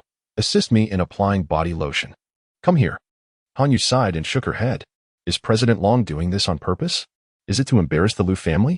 Just as she was about to leave, Lung Qingqiu called out to her, Hanyu. Oh, President Lung, please procure a set of men's clothing tailored to President Lu's physique, swiftly and in full, shirt, trousers, undergarments, and shoes. Understood. I shall dispatch someone immediately. Ensure it is delivered directly. Acknowledged. Outside, Long Ao Yin was growing increasingly impatient. Nevertheless, Hanyu knew she must maintain her composure. While soothing Lu Qingwen outside, she arranged for the clothing to be purchased and neatly packaged in a black bag to present to the gentleman inside. In essence, The two of them engaged in their endeavors for an entire hour. Cold Qingqiu alone spent considerable time preparing, bathing, applying lotion, doing her makeup, and selecting an outfit. She attended to Lu Chengwen as a newlywed would. That's splendid. I still prefer your natural beauty. Lu Chengwen had grown weary of exchanging harsh words with her. This woman was beyond redemption. During their wardrobe change, they had already contacted Su Xuejiao to explain the situation. Lu Chengwen's intention was to prevent Long Outyin from deceiving her using his identity, but upon hearing the news, Su Xuejiao was overjoyed and declared she would arrive shortly. What do you mean by shortly? Who permitted your arrival? Yet, she disregarded his protests and abruptly hung up. Upon entering the reception area, Lung Qingqiu had donned an entirely new professional outfit. Still the resplendent career woman, the alluring CEO, unparalleled in beauty, captivating beyond compare. Long Outyin smiled faintly. Qingqiu, I have an old friend to meet. Please allow him entry. Understood. Tai Tuo Wang had been waiting, reminding himself to remain composed. That scoundrel Lu Chenwen, even at this juncture, pretended to issue commands as if he were the master, leaving him to linger in a reception room. He even expected him to invest in some project, handing over 50 billion in funds. Very well, I shall wait. This impertinent fool truly believes he can toy with me. Today, I shall make you regret your insolence. While he awaited, he unexpectedly spotted Su Xuejiao, who approached him cheerfully. Huh, so you all are putting on quite the performance. Thinking I am a simpleton. Just wait. All the humiliation, all the frustration I have endured, all my rage, take your time to savor it. The entrance of Tai Tuo Wang and Su Xuejiao astonished everyone present. Long Outyin caught a glimpse of a man's silhouette in the living room. Who is that inside? Lung Qingqiu furrowed her brows. That is of no concern to you. Just as Long Outyin was about to respond, a receptionist interjected. President Long, President Lu, Mr. Tai has arrived. Long Outyin intended to finalize the matter at hand before addressing other issues. Qingqiu, this is Mr. Tai, whom you have met before. After careful consideration, I believe investing in that piece of land is the most prudent course of action. We will tackle both the slum redevelopment and the amusement park simultaneously. Mr. Tai, shall we proceed with the contract? Han Yu had already prepared the necessary documents as requested. Iron Tuo Wang approached, his face adorned with a smile as he addressed Lu Chengwen. Here, and here's sign and provide your fingerprint, then transfer the funds. After that, your involvement will cease. He inquired cheerfully, is it a contract we are finalizing? Long Outyin regarded him with a steely gaze. What are you scheming now? Do my words hold no weight? Haha, they do indeed. You are the young master. After all, now that we are clear, let us hasten. I am pressed for time. Very well, 50 billion it is. Consider it a favor. Long Outyin had grown weary of idle chatter. Suddenly, Iron Tuo Wang struck him across the face with a resounding slap. Long Outyin spun around twice before regaining his composure. Astonished as he stared at Iron Tuo Wang. You dare. Iron Tuo Wang replied with a grin. Might I inquire, young master, if that slap was acceptable? Do you have any idea who I am? You are nothing. Iron Tuo Wang retorted, delivering another sharp slap. Lung Qingqiu was taken aback. Han Yu and the others were equally bewildered. Lu Chengwen, concealed within, was utterly confused. What on earth was happening? Had they not yet discerned each other's identities before resorting to such antics? Only Su Xuejiao appeared exhilarated. Bring it on. I'm ready for anything. As Han Yu moved to intervene, she was halted by Lung Qingqiu's icy demeanor. Mr. Iron, are we here to conduct business or engage in violence? Iron Tuo Wang replied, first, we strike, then we negotiate. Long Outyin wiped the blood from the corner of his mouth and the trickle from his nose, his hands smeared with crimson. You better recognize. I am Lu Chengwen, your young master. Greetings, my esteemed master. Might you bestow upon me some guidance regarding my iron sand palm technique? The formidable Iron Tuo Wang seized Long Ao Tian with a grip akin to a cleaver, leaping forth to deliver a crushing blow. Alas! The sound of shattered ribs resounded through the air. Long Ao Tian collapsed to the ground, blood spilling from his lips. You fool! Iron Tuo Wang grasped Long Ao Tian by his hair, hoisting him once more, his other hand pressed to his ear. Pardon? What did you say? I cannot hear you. Long Ao Tian was sent hurtling away, landing in the corner. Han Yu, pale with fright, exclaimed, Cold General, who is this person? His violence is unbearable. We must call the authorities, or Lu General will be killed. Cold Qingqiu maintained her composure, replying, let us observe first. Observe? Still observing? Iron Tuo Wang cornered Long Ao Tian, delivering relentless kicks, his wrath unquenched, even leaping to strike. Please, no more. I concede. What? You concede? How pretentious. Keep up the charade. Deceive me further. You think you possess superior intellect, do you? You believe you are the master of theatrics? You, who indulge in flirtations, you, who pilfer in secrecy, you, who leave the restroom door ajar. Long Aotion gasped, pleading. No, that is not true. I do not leave the restroom door ajar. Iron Tuo Wong, gritting his teeth, leapt to deliver another blow. Very well, speak. Speak. With each word, Iron Tuo Wong ensured a punishing response. Why do you always remain silent? In a fit of rage, she seized a chair and hurled it at the defenseless Long Outyin, who lay crumpled in the corner. The Iron Club King had finally finished his bout. Han Yu's legs were on the verge of giving way, her exquisite, alluring legs clad in flesh-colored stockings, yet they felt weak and unsteady, needing support from Lung Qingqiu. Lung, are you still watching? Lung Qingqiu glanced at her and commanded, sit down. And then, just observe. Han Yu gazed at her cold superior, pondering, are you a devil? At that moment, Su Xuejiao rushed forward, forcefully pulling the Iron Club King aside. On what grounds do you strike him? Long Outyin was already in tears, two streams cascading from the corners of his eyes. You could have said that sooner. Su Xuejiao leaned in closer to Long Outyin's ear. Yes, I understand. Meanwhile, the Iron Club King rolled up his sleeves. This is how you should hit. Take note. His four lackeys immediately chimed in. Iron King is mighty. Su Xuejiao stood up, glaring angrily at the Iron Club King. Our brother Lu said to ask if you haven't eaten. Hitting him like this is akin to mere tickling. The Iron Club King abruptly turned his head, his eyes blazing with fury, sharp and menacing. Long Outyin lay slumped in the corner, having been beaten to a bloody pulp. His visage unrecognizable, now reflecting a sense of despair and panic. Damn it. Truly a tough guy. The Iron Club King commanded his subordinates, bring me my Wolf-Fang club. Han Yu could barely maintain her seat. Su, you are indeed the very embodiment of a devil. Compared to you, our cold general is truly an angel. Chapter 51. True Feelings Revealed Under the Influence of Alcohol. Iron Hammer King approached wielding a spiked club. Upon seeing the weapon, Long Outyin immediately panicked. I can't take it anymore. I truly cannot endure this. Due to the art of shape-shifting. I have depleted my true energy. You cannot do this to me. So stubborn, are we? A tough guy, indeed. Haven't eaten, have you? Just a mere tickle, is it? Another round of verbal onslaught ensued, and even Iron Hammer King was left panting on the side. Su Xuejiao approached again. Brother Qingwen, you say, understood, I will inform him. Su Xuejiao turned around. Our brother Qingwen declared that he possesses an indestructible body, having been tempered in the 8 trigrams furnace of the Supreme Lord for a total of 94 days.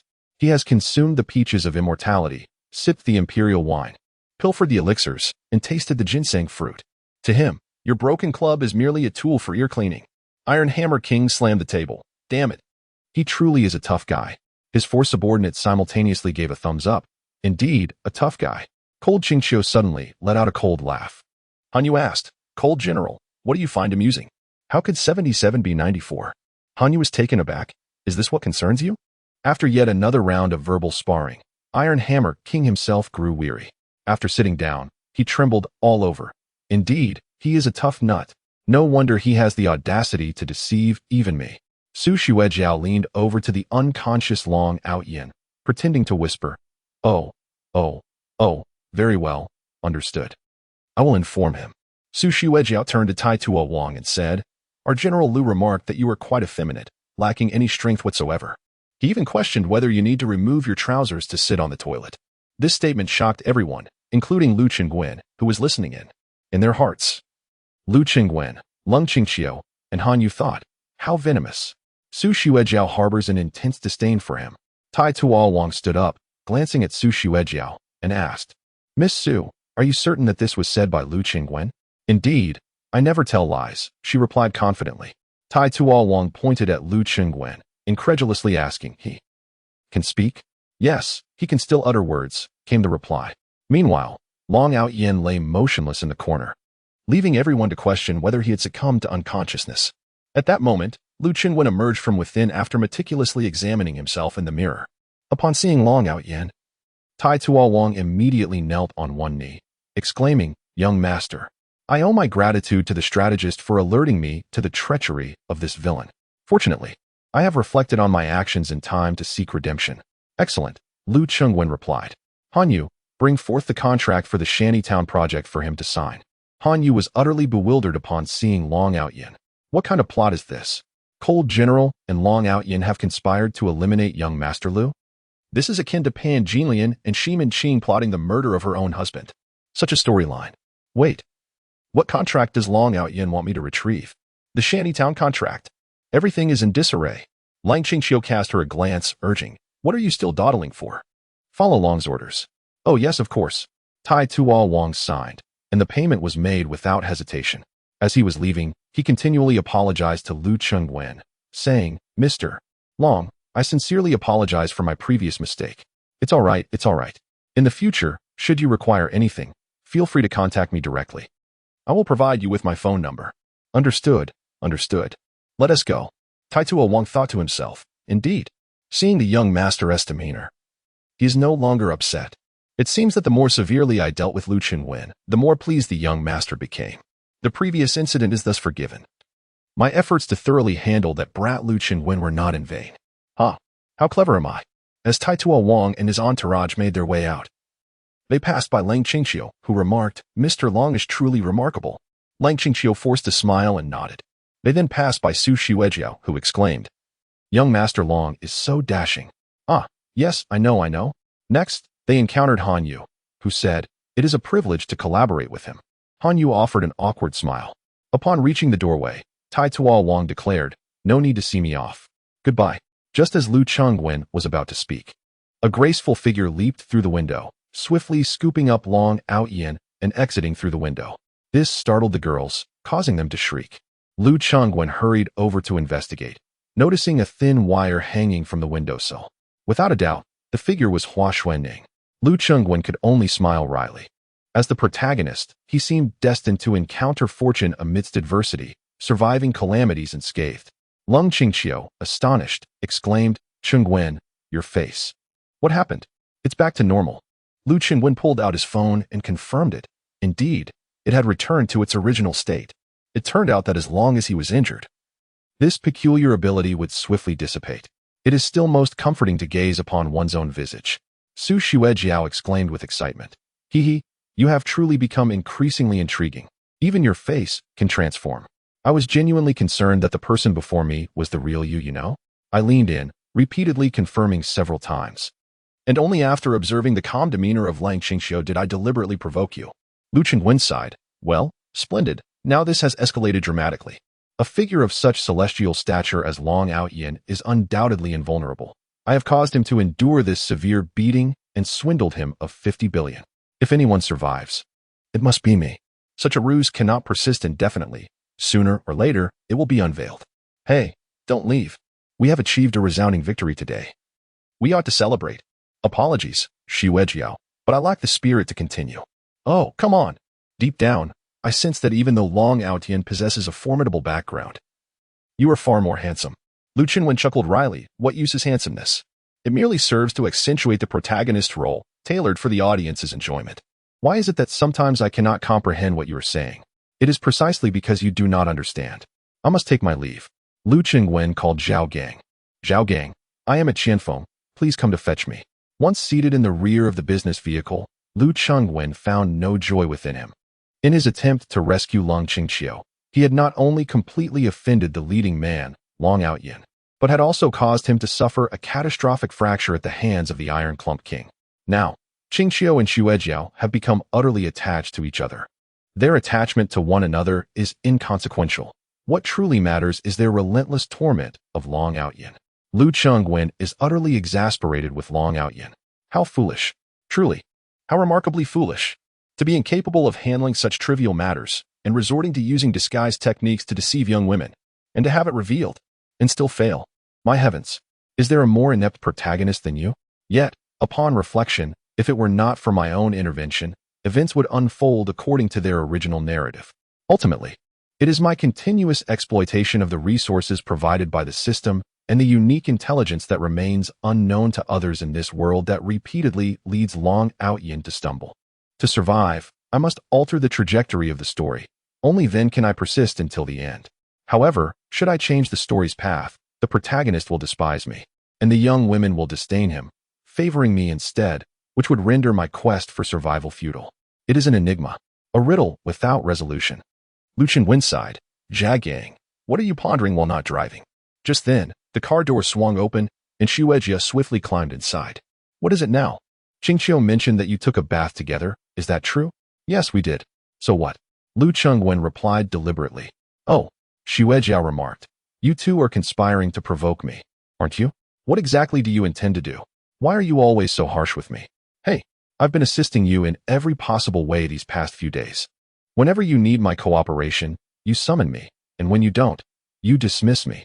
Do you have any idea how much that hurts? Lu Qingwen pushed the car door open. Get out. Su Shuijiao perched herself on the adjacent executive chair, wrapping her arms around her shoulders and crossing her legs defiantly. I will not get out, she declared. Lu Qingwen felt a surge of irritation rising within him. You must get out, he insisted. I refuse. I find your behavior quite unsettling. One moment you are amiable, the next, hostile. Are you deliberately toying with me? I am at my wit's end. Do you comprehend? I have sacrificed my own path for a solitary autumn. I implore you, consider my plight. Your incessant attachment leaves me with no escape. Do exit the vehicle. For heaven's sake. Su Shuejiao regarded Lu Chengwen with a smirk. Oh, you dare to speak to me in such a manner. Huh, what will you do about it?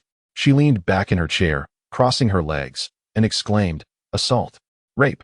Lu Chengwen, you are guilty of assault. Rape. With gritted teeth. Lu Chengwen hastily shut the car door.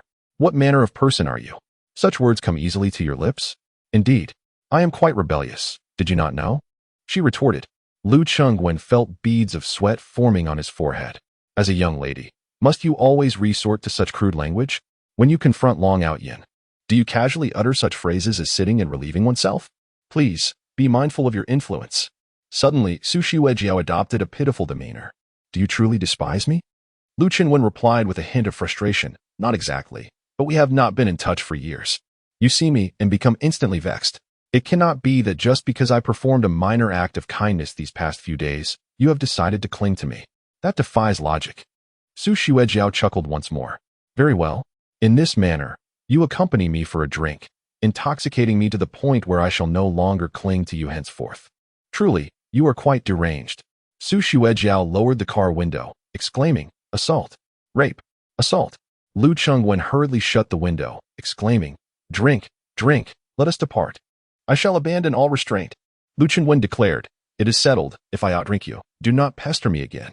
A gentleman's word is as binding as a chariot drawn by 4 horses. Cheers. 3 hours later, Lu Chengwen was laughing heartily, while Su Shuejiao nestled in his embrace. One arm draped around his neck and the other clutching a bottle of wine. My parents believe I am a well-behaved girl. Ah ha ha. Little do they know. I have tattoos. Is that true? I cannot see any. Of course you cannot. It is inked in a most concealed location. Ha ha ha. How concealed can it be? Would you like to see? Indeed. Not a chance. Ha ha. Lu Chengwen raised his glass. That dragon Outyin, what does he possess? If he were not the protagonist, I could easily dispatch him. You are far more handsome than he. Naturally, for I am the antagonist. Antagonists are always dashing, crafted to satiate the audience's vicarious desire for wealthy and handsome figures. Ha ha ha, cheers. If you can outrank me, I shall reveal my tattoo to you. Oh?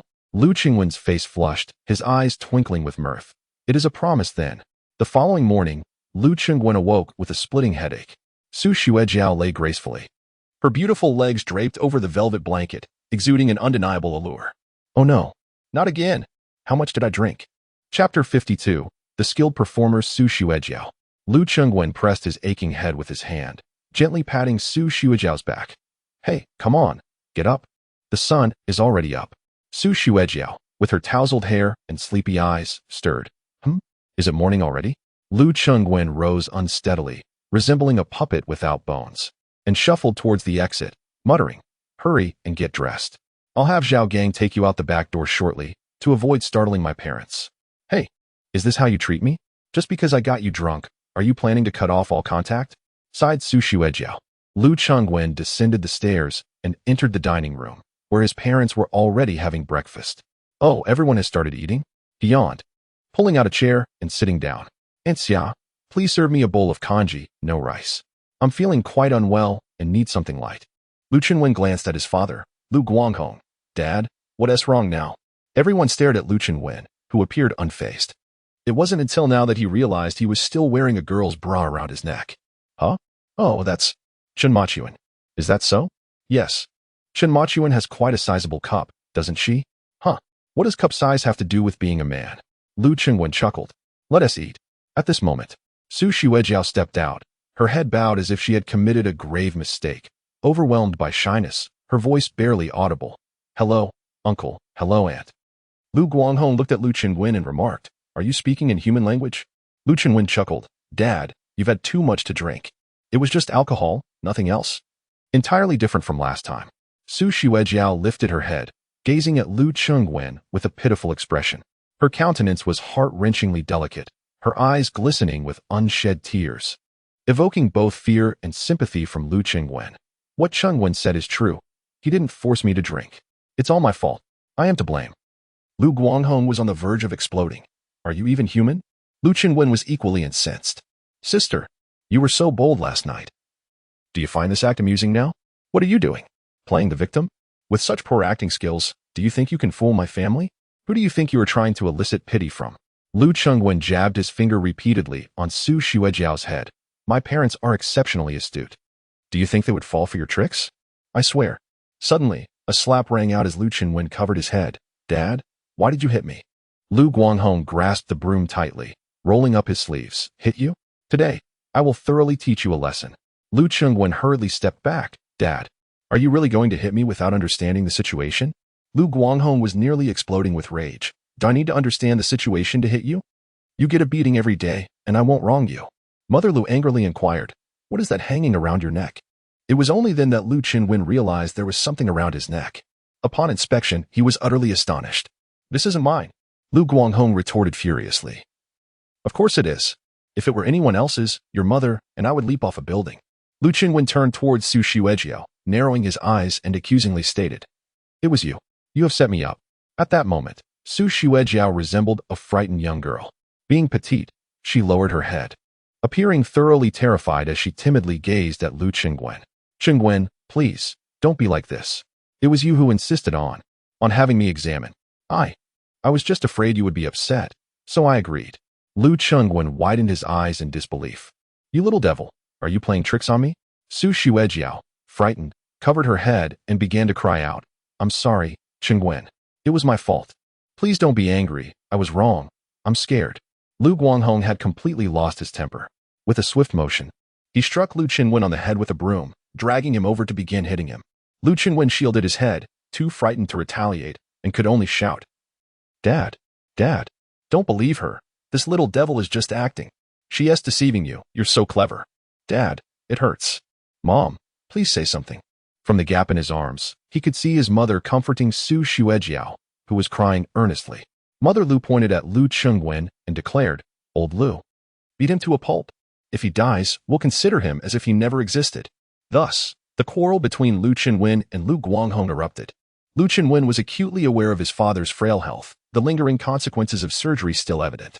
He dared not retaliate, enduring the blows in silence. At that moment, Su Xuejiao suddenly rushed forward, grasping Lu Guanghong's hands to shield Lu Chengwen, tears streaming down her face. Uncle, if you must strike, then strike me instead. Lu Guanghong was taken aback, his heart aching for the pitiable girl before him. He turned to Lu Chengwen, as if wishing to flay him alive. Lu Chengwen looked at Su Xuejiao and raised his thumb in approval. Sister, you truly are something. Lu Guanghong, in a fit of rage, shouted, Beast, kneel down. I command you to kneel. Lu Chengwen felt wronged, thinking, Fine, a family game it is. Yet, father, considering your health, do not let your anger overwhelm you. Once you grasp the full context of this matter, you will undoubtedly feel a sense of indebtedness towards me. I did not instruct you to kneel. Nor did I permit you to speak. Lu Guanghong retorted, preparing to strike again.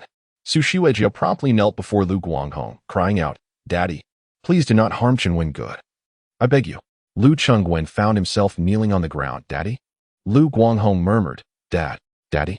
Lu's mother clamped her mouth in disbelief. Has he changed his address? With tears cascading down her cheeks like blossoms in the rain, Su Xuejiao lamented, It is my fault. I am to blame. Cheng Wengu is innocent. It was I who seduced him.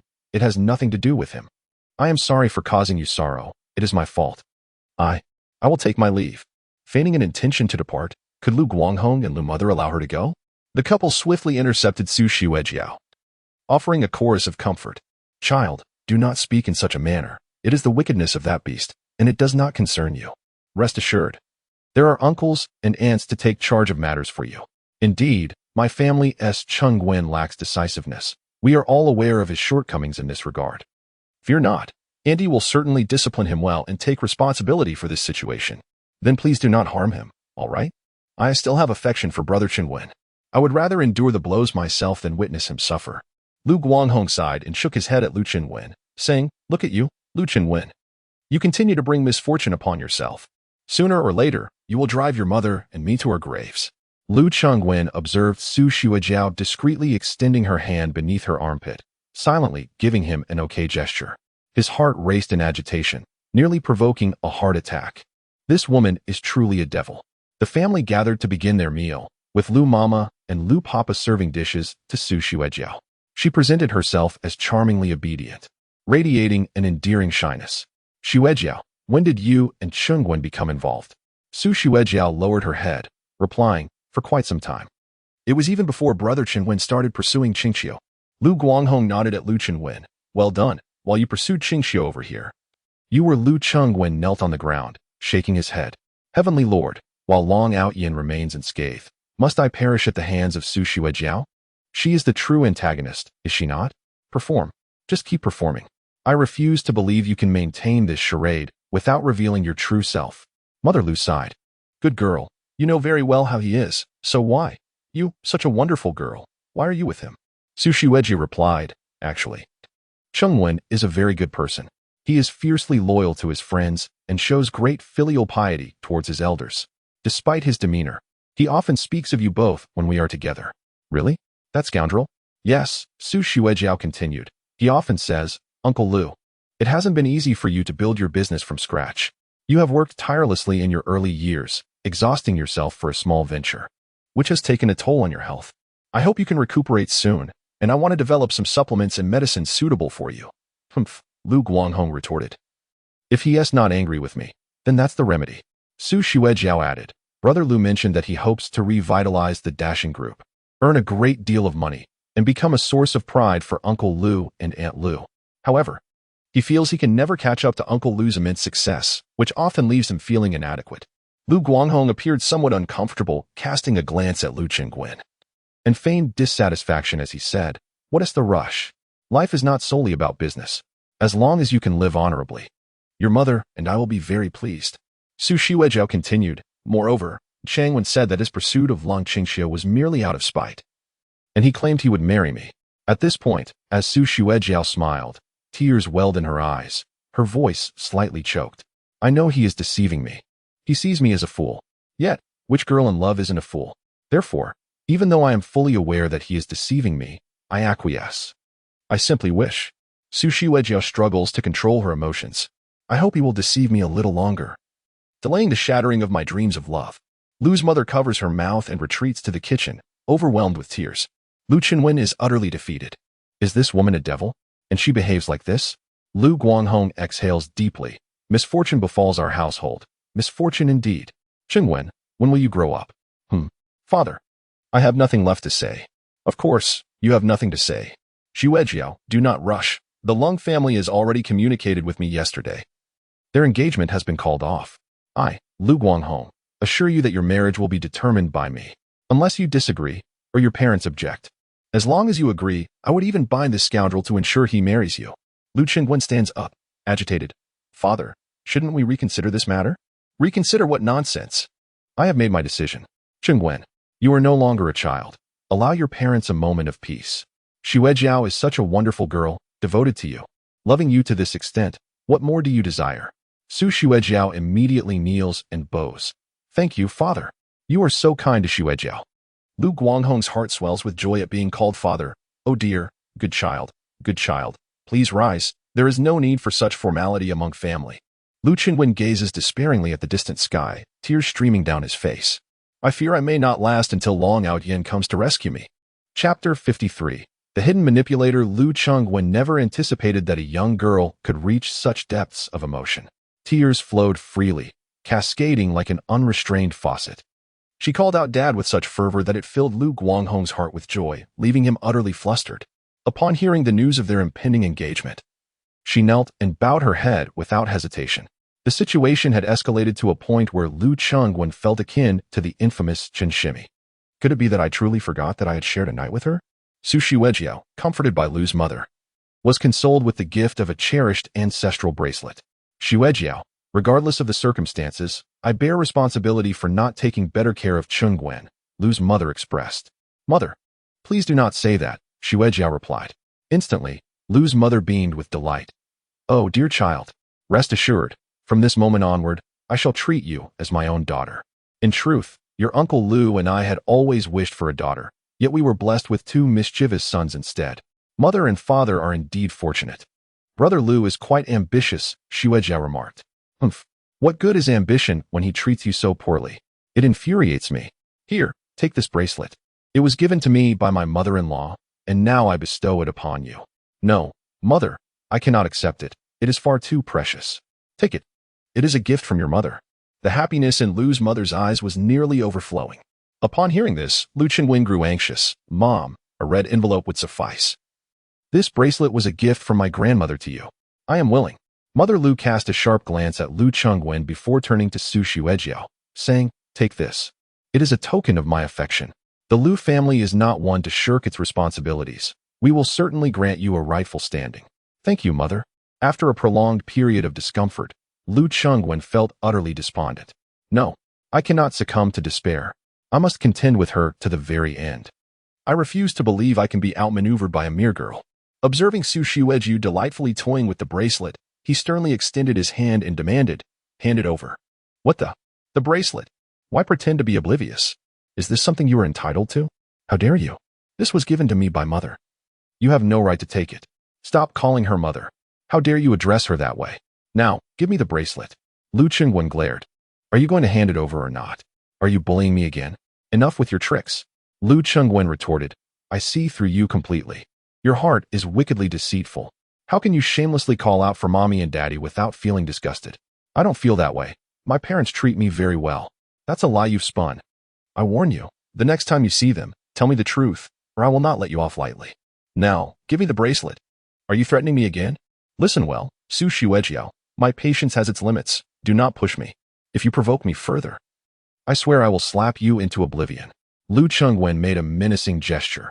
Yet Su Xuejiao was far from intimidated. She had thoroughly understood Lu Qingwen by now. The boy, regardless of how wicked or fierce he may appear, is merely putting on an act, a mere fade designed to instill fear. Akin to a decorative pillow devoid of substance. He would never dare harm himself. However, upon catching sight of Lu Qingwen's parents approaching from behind, he hastily exclaimed, Stop bullying me. I will tell my parents. Hey, parents, are those truly your parents? They are mine. Are you willing to bring them here? Shall I strike you? Lu Mama overheard, exclaiming, Old Lu, has Qingwen been bullying Xuejiao again? Lu Papa clenched his teeth in anger. That little rascal. Noticing their swift approach, Su Xuejiao suddenly clapped her hands, producing a resounding sound, and then pretended to cover her face in grievance, as if she had been slapped. Lu Qingwen was momentarily taken aback, while Su Xuejiao pitifully extended her bracelet towards him, saying, Brother Qingwen, please don't hit me. I'll return the bracelet. Truth be told, I didn't dare to accept it, but since it was given by the elders, I feared it would be impolite to refuse. Lu Qingwen squinted, snatched the bracelet from her hand, and smirked smugly. At least you know your place. Let me tell you, from now on. Suddenly, Lu Papa seized Lu Qingwen's hair from behind, yanking it, and initiating a scuffle. Su Xuejiao nestled into Lu Mama's embrace, bursting into tears once more. Inside the car, Lu Qingwen's hair was in disarray, a vivid handprint adorning his face as he pouted in frustration while starting the engine. Su Xuejiao, seated in the back, whistled cheerfully while fiddling with her new jewelry. Brother Qingwen, I've realized this bracelet looks quite lovely on me. Look, doesn't it complement my skin tone beautifully? Lu Qingwen cast a glance at her through the rearview mirror and retorted, "Get lost." Dragon Aotion sat upon a mat, channeling his energy to heal his wounds. After a considerable time, he exhaled a deep breath and slowly opened his eyes. Hua Xuanning, visibly anxious, inquired, "Young master, how do you feel?" With a fierce glint in his eyes, Dragon Aotion retorted, "What do you think?" Hua Xuanning shook her head, responding, "It is precisely because I do not know that I ask you." Dragon Aotion, with a hint of frustration, declared, "Cursed Iron Tuowang. Once I regain my original strength, I shall shatter every bone in his body, reducing him to mere filth." Hua Xuanning interjected, "Young master, Lu Qingwen must not be spared." "Indeed," Dragon Aotion affirmed. "That scoundrel dared to impersonate me, leading to my current state. To be fair, young master, it was Iron Tuowang who assaulted you, not Lu Qingwen. You were struck because you took on his visage." Dragon Aotion fixed his gaze upon Hua Xuanning. "So you imply this is my fault?" "That is precisely my thought," she replied. As Dragon Aotion prepared to straighten his posture to argue, a sharp pain seized him, causing him to gasp. "Please, young master, refrain from moving. I shall go and eliminate Iron Tuowang to avenge you." "No," Dragon Aotion countered. "The primary concern is Lu Qingwen. It is alarming how he has captivated both Lung Qingqiu and Su Xuejiao. He is indeed a menace." "Then, young master, does that imply? While it is easy to kill him, I must ensure I secure the allegiance of Lung Qingqiu and Su Xuejiao." Dragon Aotion continued, "Has Shuri not yet arrived?" "She is expected to arrive today." "Excellent. Poetic sound and that woman, both striking simultaneously. I desire to see Lu Qingwen utterly disgraced before Lung Qingqiu and Su Xuejiao, transforming into a scoundrel in their eyes. Then, I shall emerge as a paragon of heroism, capturing their hearts." Long Outyin, beads of sweat adorning his brow, sneered, "Xuanning. Remember this, to conquer a city is but a means, yet to conquer the heart is the ultimate goal. To take a life is one thing, but to win a heart is paramount. Once I have secured these two women and dispatched Lu Qingwen, it will be akin to slaying a mere dog." Hua Xuanning, with a solemn expression, cautioned, "Young master, you have entangled yourself in complexity. If this continues, I fear the next encounter may lead to your demise. Who dares to strike me? Ouch, that hurts." Tai Tuowang received a call from the strategist, his face adorned with a smile. "Strategist, I have resolved everything. The funds have been transferred to the young master's enterprise, and that adversary of the young master has been thoroughly beaten, reduced to a pitiful state. What is it? Can I remain here to provide covert protection for the young master? Has something occurred?"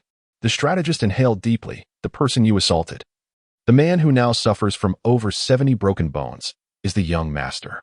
Tai Tuowang's mind momentarily froze. No, that cannot be. He is Lu Qingwen. The young master is Long Outyin." Ending the call, Tai Tuowang collapsed onto the ground in despair. "How is this possible? Have I truly erred so gravely?" The stalwart, rugged man shed tears of humiliation.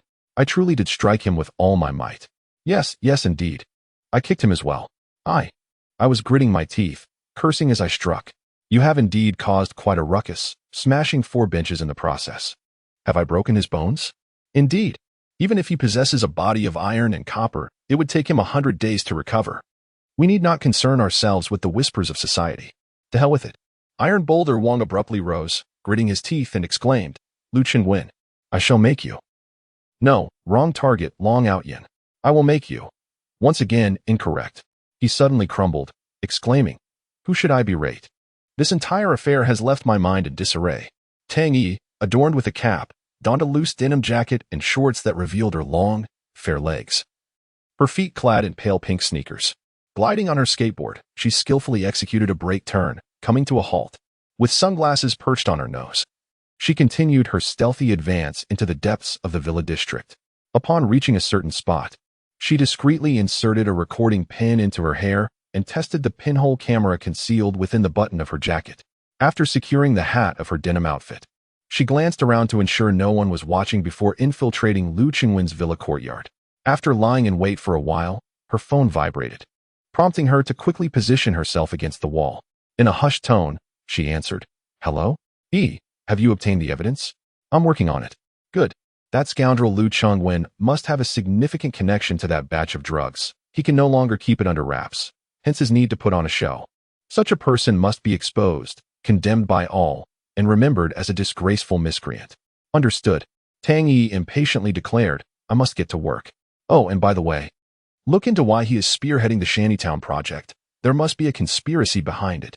If we can uncover how he exploits the hard-earned money of the common people, siphons off government project funds, or reveals any other dark dealings, we can utterly dismantle this unscrupulous businessman and restore a clear blue sky to the city. Yes, yes. Is there anything else? Indeed. Recently, someone spotted him getting close to Su Xuejiao, the eldest daughter of the Su family. He is engaged to Lung Qingxiu. And if he continues to dalliance with Su Xuejiao, it would undoubtedly provide us with a significant opportunity to strike against him. Await my updates. Suddenly, Tang Yi noticed Su Xuejiao entering the villa premises, appearing exceedingly joyful. There's something afoot. I shall get to work. Tang Yi lowered her hat's brim, seething. Lu Chenwen. I. Tang Yi, this righteous, brave, intelligent, and beautiful journalist, am your nemesis. Though you have left no evidence, I shall unveil your grotesque, twisted, malevolent, and shadowy side. I. Tang Yi vow to do so. In the living room, Lu Chengwen sneezed. Damn, who is cursing me behind my back? Chapter 54. Are you a good person or a bad person? Lu Chengwen lay in a stupor on the large sofa in the living room. Zhao Gang. Mr. Lu. Mr. Lu, have I done something wrong? Is it because I didn't beat up that big guy the other day? Lu Chenwen shook his head. I am simply having a streak of bad luck. It seems I am nearing my end. Mr. Lu, let us consult a master. Lu Chengwen chuckled. What a charlatan. That so-called master is nothing but a fraud. I retorted. This master I speak of is no charlatan. He possesses remarkable skills. Numerous affluent individuals consult him for divination, seeking guidance on success and failure, love, and to avert calamities. Just then, the doorbell rang. Who could it be? I'll go take a look. Lu Chengwen sprang up in surprise. What is she doing here? Before he could finish his sentence, Su Xuejiao had already entered. Why shouldn't I come? Zhao Gang, please step outside. I have matters to discuss with Chengwen. Of course, Zhao Gang replied, understanding the situation, and promptly exited, closing the door behind him. Lu Chengwen gazed at Su Xuejiao. What do you intend to do? She responded playfully, oh, nothing much. You are my boyfriend, and I'm here to spend time with you. With a giggle, Su Xuejiao removed her trench coat, revealing a stunning outfit beneath. Lu Chengwen was taken aback.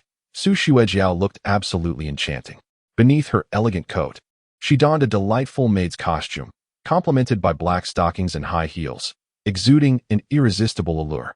Su Xuejiao even produced a pair of bunny ears from her pocket, playfully placing them atop her head as she pranced over to Lu Chengwen.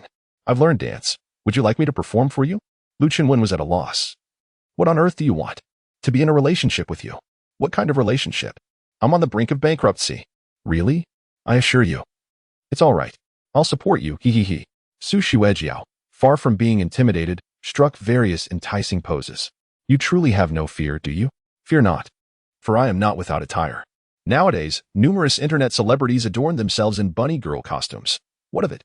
As for you, should the video circulate, I shall seek out Uncle Lu and Aunt Lu, claiming that you have struck me, mistreated me, bullied me, and coerced me into donning eccentric garments to satiate your perverse desires.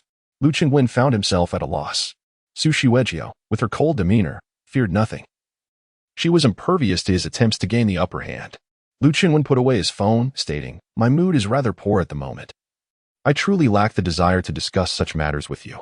Oh, I understand. I shall make you happy. What do you intend to do? Su Xuejiao retrieved her phone and connected it to the indoor smart home system, pressing the control button. The lighting in the entire hall transformed into an enchanting and sultry spectacle. Romantic, soothing, and accompanied by a seductive melody, a feminine voice began to serenade.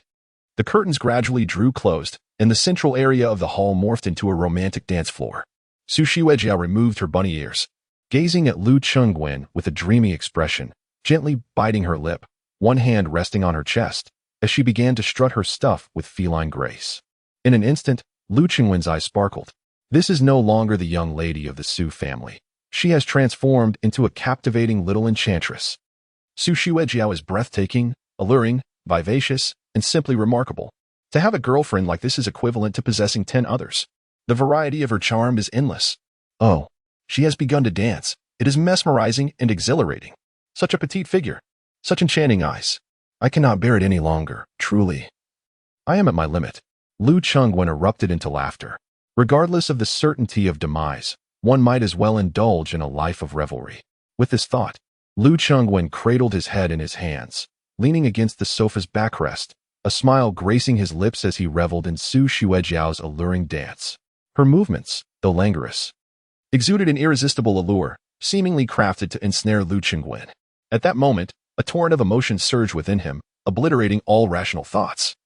As he became utterly entranced by Su Xuejiao's enchanting performance, unable to extricate himself from its spell. This mischievous girl, despite her penchant for theatrics and her tendency to ensnare me, truly captivates with her dance. It evokes an undeniable excitement. Perhaps I should take advantage of this moment to engage her tonight? Su Xuejiao sauntered towards Lu Chengwen with feline grace, initiating an intimate dance that brought them closer together. Meanwhile, Tang Yi had stealthily entered, sensing something amiss with the music, and began recording from a distance. Noticing the insufficient illumination of the living room, it was only upon witnessing Su Xuejiao, sprawled on the floor like a playful kitten, teasingly nuzzling against Lu Chengwen's thigh, that she nearly gasped in shock, hastily covering her mouth. Is that Su Xuejiao? My heavens! The private lives of the affluent are utterly disconcerting. Typically poised and composed, astute and capable, the revelation of such sordid behavior behind the facade is appalling. I must document this as evidence. Wait, isn't this an invasion of their privacy? Beyond shaming them, what purpose would it serve? Furthermore, these two exhibit such perverse and repugnant behavior. This footage could tarnish the reputations of the Lu, Su, and Long families. Nonetheless, my primary objective is not to capture these scandalous moments. I am here in search of evidence. Evidence of Lu Chengwen's involvement in counterfeit drugs. Evidence of Lu Chengwen's illicit gains from the Shantytown redevelopment project. At this moment, Lu Chengwen gently lifted Su Xuejiao's delicate chin, and she, in a playful manner, gazed into his eyes, exuding an irresistible allure. Lu Chengwen couldn't help but exhale, little seductress. How annoying. Su Xuejiao blushed, gently biting Lu Chengwen's finger and climbing onto him. He took a deep breath. If I must perish, so be it. To conquer such a captivating woman, I would die without regret. Hearing Lu Chengwen's inner satisfaction, Su Xuejiao was filled with joy. However, at that moment, Zhao Gang's voice rang out from the entrance. Mr. Lu, young Mr. Lu has arrived. Su Xuejiao suddenly fell into Lu Chengwen's embrace, and he hurriedly fastened his belt. Why is he here now?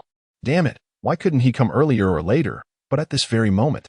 Su Xuejiao quickly grabbed her coat, laughing mischievously as she said, Mr. Lu, don't blame me. You handle this yourself now. Hide, hide, hide. Don't let my brother see you. What are you afraid of? Just hide. Lu Chengwen's mind cleared, and he suddenly realized how foolish he had been. Since my fate is sealed, why should I drag Su Xuejiao's innocence into this? What was I thinking? Such a good girl. Being with her would surely be delightful, but alas, I am not destined for such joys. Su Xuejiao laughed as she concealed herself in a dressing room. Lu Chengwu entered the room and exclaimed, Brother, wow! Your new house is truly magnificent. This place must be worth several million. Upon seeing Lu Chengwu, Lu Chengwen immediately donned a stern expression. So you have finally decided to show yourself? Brother, I have recently found myself in a bit of a financial bind and was hoping to borrow some money from you. Oh, in a financial bind, are we? Yes. If you weren't in a bind, you would be avoiding me, wouldn't you? Brother, it's just a batch of medicinal materials. You burned them, and it's done. I hold no grudge against you. Lu Chengwen widened his eyes and stood up. What did you say? Repeat that. Lu Chengwen continued. I assigned you to manage the pharmaceutical factory, yet you formed factions, suppressed the technical team, and indulged in bureaucratic practices, creating a one-man rule. Not to mention, you dared to tamper with the ingredients of the medicine. Your audacity is astounding. Many pharmaceutical companies operate this way. If we don't reduce costs, we will lose our market share. Tang Yi, hidden in a corner, was filming excitedly. This is fantastic. I didn't expect to arrive just in time to capture evidence of the Lu brothers meddling in the pharmaceutical factory. Once this video is released, the 9th pharmaceutical company will undoubtedly shut its doors, and the Lu family stocks will plummet to worthless levels. Moreover, the brothers, Lu Chengwen and Lu Chengwu, will face justice. Lu Chengwu, disgruntled, shouted, Brother, what has gotten into you these days? Aren't the business tactics I employ the very ones you taught me? In a world where profit reigns supreme, the lower classes are merely the harvest of we capitalists. Their well-being and health are of no concern to us. Our sole objective is to extract their hard-earned money. Is this not the ironclad principle we have always adhered to? Lu Qinwen harbored resentment towards his brother and himself. He despised his brother for being an adult yet unable to distinguish right from wrong, for lacking conviction. He loathed himself for having become a villain in this narrative. Inherently flawed to the core, and for leading his brother astray as well. In a fit of self-loathing, Lu Qinwen struck his own face, cursing his own misdeeds. Enough. Lu Qinwen clutched his chest, sensing an impending hard episode. Qinwu, listen to me. From now on, stay far away from the pharmaceutical factory. Unlike other businesses, it requires the stewardship of professionals, and neither of us qualifies. We must heed Su Xuejiao's guidance. In an instant, Lu Qinwen erupted with fury. You want to entrust it to her? Pharmaceuticals. Pharmaceuticals. These are not mere commodities. They are meant to heal and save lives. The common folk toil endlessly to earn a pittance, only to spend a fortune when illness strikes, desperately seeking health to return to work and provide for their families. The underhanded dealings in the pharmaceutical factory are akin to abominable acts. Whoever engages in such treachery deserves to suffer. Can you even comprehend the gravity of my words? Su Xueji listened from the sidelines, initially seething with anger. It is indeed surprising how resourceful Lu Qinwen is. His half-year study abroad was a strategic maneuver, designed to extricate himself from the management team of the pharmaceutical company. Yet, as the conversation unfolded, she found herself increasingly perplexed. What was it about Lu Qinwen that eluded her understanding? Were his words deliberately crafted for her ears, or did they reflect his genuine sentiments? Tang Yi was equally bewildered. If one were to follow the dialogue, it appeared that Lu Qinwen was not a villain at all. He had identified problems, addressed them, resolved issues, and accepted responsibility. Moreover, he intended to expel his brother from the pharmaceutical management team to prevent similar situations from recurring. Additionally, Lu Qinwen had indeed taken the drastic step of destroying finished pharmaceutical products worth billions. In this instance, one could argue that Lu Qinwen was, at the very least, a virtuous individual. At that moment, Zhao Gang burst in, exclaiming, General Lu, young master, President Qin has arrived. Lu Qinwen inquired, which President Qin? Qin Mingyun. Zhao Gang responded. Lu Qinwen's brother, Lu Qinwu, immediately panicked, saying, Brother, I need to hide for a bit. Chapter 55. Farewell. Lu Qinwen observed his brother retreat into a nearby room, feeling somewhat bewildered. What was troubling him? Zhao Gang chuckled. You know, young master has been afraid of Miss Qin since childhood. She took on the role of sister-in-law and managed him for over a year. Suddenly, Lu Qinwen understood. Indeed, during his relationship with Qin Mingyun, she had been the designated queen of the Lu family, and within the household, she had wielded considerable influence. In the beginning, Lu Qingwu was rather mischievous and unruly, while Qin Mingyun played the role of a caring elder sister, showing him more concern than she did for her own brother. However, this transformed into a nightmare for Lu Qingwu. Qin Mingyun was exceedingly strict with him, to the extent that even Lu Guanghong could not intervene. My goodness, how did Qin Mingyun arrive here? How did she know I was present? As these thoughts crossed his mind, Qin Mingyun had already entered. Upon seeing Lu Qingwen, she offered a shy smile, and both felt a tinge of awkwardness. Zhao Gang promptly said, I'll go watch the door. Lu Qingwen scratched his head and said, Please, have a seat. Qin Mingyun sat down, feeling somewhat reserved, unsure of how to initiate the conversation. Lu Qingwen approached the refrigerator and inquired, What would you like to drink? Oh, anything is fine. The newly acquired house lacked many essentials, only stocked with beverages and water. That works. Qin Mingyun accepted a bottle of water, holding it in her hand as she gazed at Lu Qingwen. Is there something you need? In truth, there was nothing pressing. I heard you bought a new house here. I happened to be passing by, noticed your car parked outside. Saw Zhao Gang, and since I had nothing else to do, I thought I'd drop by. Oh, Lu Qingwen nodded. So you were just passing through? Qin Mingyun set down the water bottle. What are your thoughts on the project in the shantytown? Lu Qinwen replied, I haven't given it much thought. It's simply that the country needs us to step up at this time. So I did. Qin Mingyun chuckled. Such words, if uttered, would hardly be believed by anyone. What do you mean? Lu Qinwen has never engaged in a losing venture. Now, many people are speculating that you must have discovered a lucrative opportunity. Or perhaps this project allows you to reap substantial benefits from other channels. Otherwise, you, Lu Qinwen, would not willingly part with your money. Tang Yi was filled with excitement. Today is truly fortuitous. Not only have I captured explosive headlines about Lu Qinwen's extramarital affair with the eldest daughter of the Su family, but I have also recorded the quarrel among the Lu brothers over the counterfeit drug incident at the pharmaceutical factory. And now, we are discussing the redevelopment of the Shantytown project. My luck is through the roof today. Lu Qingwen responded, Mingyun, I assure you, I am not pursuing this project for profit. The residents of the Shantytown number in the hundreds of thousands, many of whom have been relocated by the government over the years. The project has been delayed for several years, leaving these citizens displaced and without their own homes.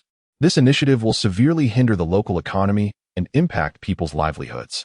Due to this project, many investment opportunities have been forced to a halt, and outside capital's trust in our Snow City is waning.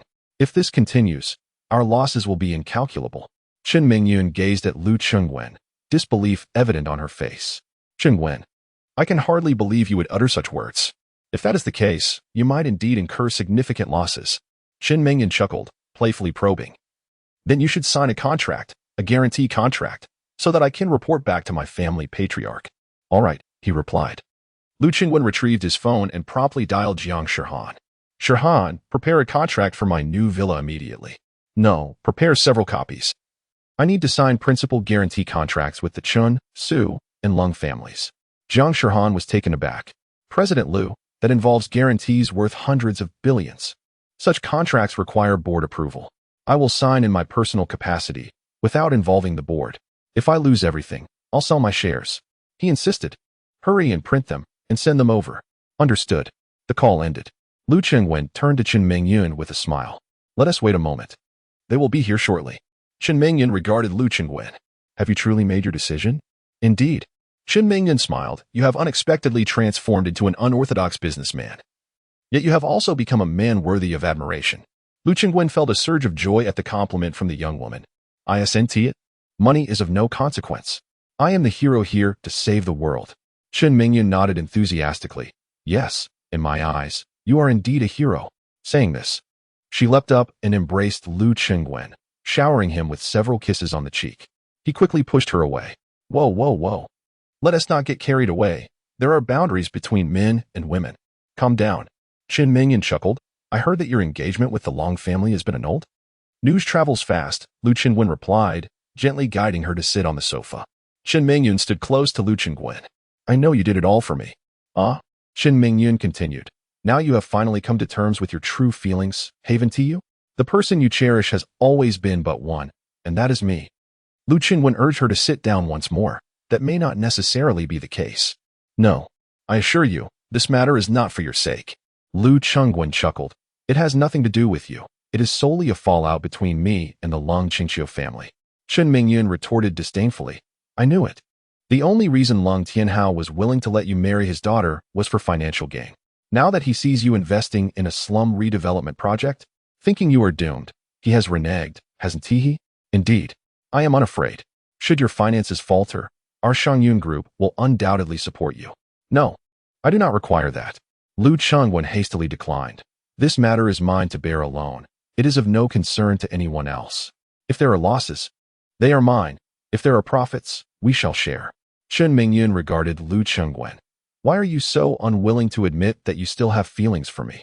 Ask your heart. I know you like me. You have always liked me. Lu Qingwen laughed. Dear sister, we have broken up, so let's not dwell on likes and dislikes. A breakup should be decisive and absolute, severing all ties between us. I refuse. Chen Mingyun leaned closer to Lu Qingwen and embraced him. Do you know? When you said you would take full responsibility, you were incredibly charming. You captivated me.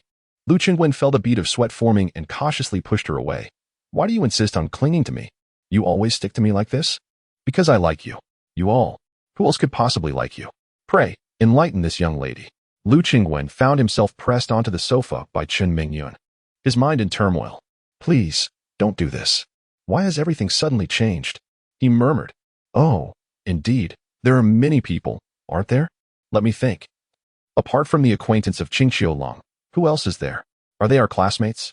Chen Mingyun straddled Lu Qingwen's lap, leaning closer, her breath warm against his face. Qingwen, I've missed you immensely. This house, it hasn't seen any girl, has it? Am I the first?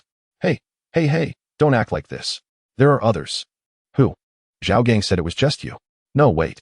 Please calm down. I don't wish to hurt you. I relish being hurt by you. I want to be the mistress of this house, the only one. You. Don't tug at my clothes. I have always kept a place for you, Qingwen.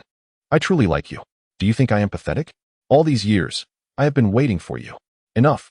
Lu Qingwen forcefully pushed Chen Mingyan away, tossing her onto the sofa. He stood, angrily adjusting the collar of his shirt. I said no, yet you persist, disregarding my feelings. As he glanced back, he noticed Chen Mingyun sprawled on the sofa, her hair cascading over her face, motionless. Instantly, regret washed over him. Did I, perhaps, use too much force? Chen Mingyun remained unresponsive. Did I hurt you? I'm truly sorry. It wasn't my intention. Still, she lay there, unmoving. Lu Chengwen approached her and gently touched her shoulder. I apologize, but I truly lack the inclination for romance at the moment. My mind is in disarray, and there are numerous matters demanding my attention. You are the matriarch of the Qin family. Essentially, you are the decision-maker now. You claim to be beautiful, youthful, and exceedingly wealthy. With your attributes, men from all corners of the earth could vie for your affection. I belong to the past. Let us allow that to remain in the past, shall we? Chen Mingyun suddenly lifted her head, tears glistening on her face as she cried. You were the one who said we could still be friends after breaking up. Lu Qingwen gazed at her disheveled hair and tear-streaked face. That was merely a polite remark. Who remains friends after a breakup? It has been over 3 years since we last communicated. What is the point? Moreover, it was you who once declared that you wished to never see me again, urging me to disappear as far as possible. I am a woman, and I am prone to irrational outbursts. What of it? You cheated, and yet you expect me to remain unbothered? I have been unfaithful. Why do you even engage with me? Am I so despicable? Is that acceptable to you? Please do not present it this way, as though I am no longer the person I once was. The individual you see before you is, in essence, a different person entirely, one who bears no resemblance to the one you once adored. I adore the person you are now. Chen Mingyun stood up, indignant. So, you think wealth is all that matters? Was I with you solely for your riches? Do you believe I am akin to Qingqiu? Why do you even mention her? She is not that type of girl. Indeed, you have feelings for her. I devoted 3 years to you, tirelessly serving you as if I were your maid. Uncle Lu and Aunt Lu's daily lives have become my concern. I tend to their needs personally. Others mock me, claiming that before I even marry, I behave like a daughter-in-law who is overly attached, referring to me as a clingy girl from the Qin family. I am merely a worthless being in your eyes. Someone you wouldn't even spare a glance for, am I not? No. Lu Qingwen exclaimed, there are people in my room, so stop shouting. Who? Lu Qingwen's lips twitched. I have a younger brother. Chen Mingyan turned around, exuding an air of authority. Lu Qingwu, come out this instant. Chapter 56. A calamity approaches. Lu Qingwu cautiously stepped forward. Hey, sister-in-law. Lu Qingwen shot him a glare. What nonsense are you spouting? That is what I'll call her. Chen Mingyun interjected. Tell me, am I not your sister-in-law? Of course. Lu Qingwu replied. Among all the women in the world, I recognize no one but you as my sister-in-law. Well said. What would you do if another woman tried to meddle in my relationship with your brother? I would deal with her ruthlessly. Chen Mingyun looked at Lu Chengwen with a triumphant expression. What do you think? Lu Chengwen mused to himself. Indeed, Lu Qingwu, a man without principles, has met his match in someone as stubborn as Chen Mingyun. Lu Qingwu chuckled. Sister-in-law, I'm in a bit of a financial bind. How much do you need? 20 million. Upon hearing this, Lu Qingwen became anxious. What on earth do you need 20 million for? Chen Mingyun exclaimed in fury. You can spend millions on a luxurious mansion, yet my younger brother can't even have 20 million pocket money? Tomorrow, I shall visit my sister-in-law's company, and she will provide you with the funds. Thank you, sister-in-law. Lu Chengwen pointed at Lu Chengwu, gritting his teeth. If you dare go, I will end you. Brother, do not provoke sister-in-law's temper any further. I might just take you down right now. Chen Mingyun approached Lu Chengwen, her hair disheveled, her gaze fierce, causing him to feel a surge of fear. Mingyun, you. Lu Chengwen, let me be perfectly clear. In this lifetime, no one else shall marry you. You can only wed me. Even in death, I shall remain within the Lu family. At that moment, Zhao Gang entered. Mr. Lu, Miss Chen, young master. Speak your mind or let it out. Lu Chengwen retorted impatiently. The officer Zhang has arrived. He felt as though death was imminent. He ripped off his tie and tossed it onto the coffee table, collapsing onto the sofa. Oh heavens, let me perish. The pot has boiled over. You all go rest for a bit upstairs, Lu Qingwen directed. On what grounds? Chen Mingyun challenged. I am the one entangled in a case over there. All to save your stubborn self. Do you not remember? You eagerly went to dine with Hu Shuhui, nearly fell victim to a drugging. And if I hadn't arrived in time, you would now be Mrs. Hu. Chen Mingyun felt suddenly aggrieved and tugged at Lu Chengwen's sleeve. I acknowledge my mistakes. Please do not be so fierce. I promise I shall not dare again, and from now on, I will only dine with you. Is that acceptable? Lu Chengwen found himself at a loss for words with the woman before him. Perhaps it would be best to retreat. Aren't you embarrassed to see Officer Zhang? Tang Yi felt as though she had encountered a ghost. What kind of absurd narrative is this? The talented Su Shiwejiao from the Su family was actively pursuing Lu Chengwen, donning a provocative bunny outfit to seduce him. And now, Chen Mingyun from the Chen family had come here, desperately seeking to win Lu Chengwen's affection. Does he truly deserve such attention? However, upon reflection, the matters concerning the pharmaceutical company had nothing to do with Lu Chengwen, who was, after all, the captain of the firefighting team. Moreover, regarding the slum redevelopment project, was it possible that this individual had no intention of profiting? Viewed in this light, Lu Chengwen was not the unscrupulous businessman that people spoke of. Rather, he appeared to be a conscientious capitalist. Had we misjudged him? Lu Chengwen felt utterly drained. Please let Officer Zhang in. Zhang Shen'er stood in the foyer. I have already entered. Oh, Officer Zhang, welcome. Please take a seat. Zhang Shen'er, accompanied by an interned police officer, settled onto the sofa. She remained silent, her expression stern as she regarded Lu Chengwen. With a weary tone, Lu Chengwen addressed Zhao Gang. Please attend to our distinguished guests. No need, Zhang Shen'er replied. I overheard your conversation with Miss Chen just now, and it seems you have indeed been wronged. Lu Chengwen looked at Zhang Shen'er, devoid of the energy to argue any further. Officer Zhang, I understand that you hold me in disdain. That is of no consequence to me. Whether you believe I am wronged or not is irrelevant. If you possess evidence, then judge me accordingly. If you do not, please swiftly lift the restrictions imposed upon me. I truly wish to leave the city without delay. With a smile, Zhang Shen'er remarked, we have clarified everything on our end. Your suspicions have been completely dispelled. I am here today to inform you that the restraining order has been nullified. She produced a document, please sign here, and you shall be free. Lu Chengwen accepted the pen and swiftly inscribed his signature. You signed without even glancing? Lu Chengwen returned the pen to the young officer and gazed at Zhang Shen'er. Someone like you would never engage in deceitful actions. I trust you. Zhang Shen'er rose and surveyed her surroundings. This place is quite nice. Is there anything else, Officer Zhang? A faint smile graced her lips. All right. I can tell you're eager for me to leave. Until we meet again. Lu Chengwen, I will keep an eye on you. Thank you. At that moment, Zhao Gang burst through the door in a flurry. President Lu, it's bad. Long Outyin has arrived. Lu Chengwen was taken aback. Long Outyin? Impossible. He was beaten to a pulp by Tai Tuo Wang. How could he possibly be standing? I don't know, but it's definitely him. Lu Chengwen clenched his fists. What the hell? Is the plot advancing so rapidly? Tai Tuo Wang had him knocked out. How could he awaken so quickly? The protagonist truly is beyond reason. Is today destined to be my last? I am utterly unwilling. Zhang Shen'er sensed something amiss. Long Outyin?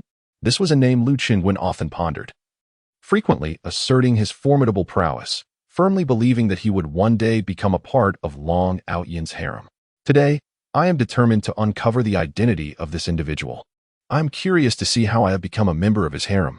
Zhang Shen'er smiled faintly. It seems that Mr. Lu has offended quite a few people. Hasn't he? And who might Long Outyin be, the scion of which family?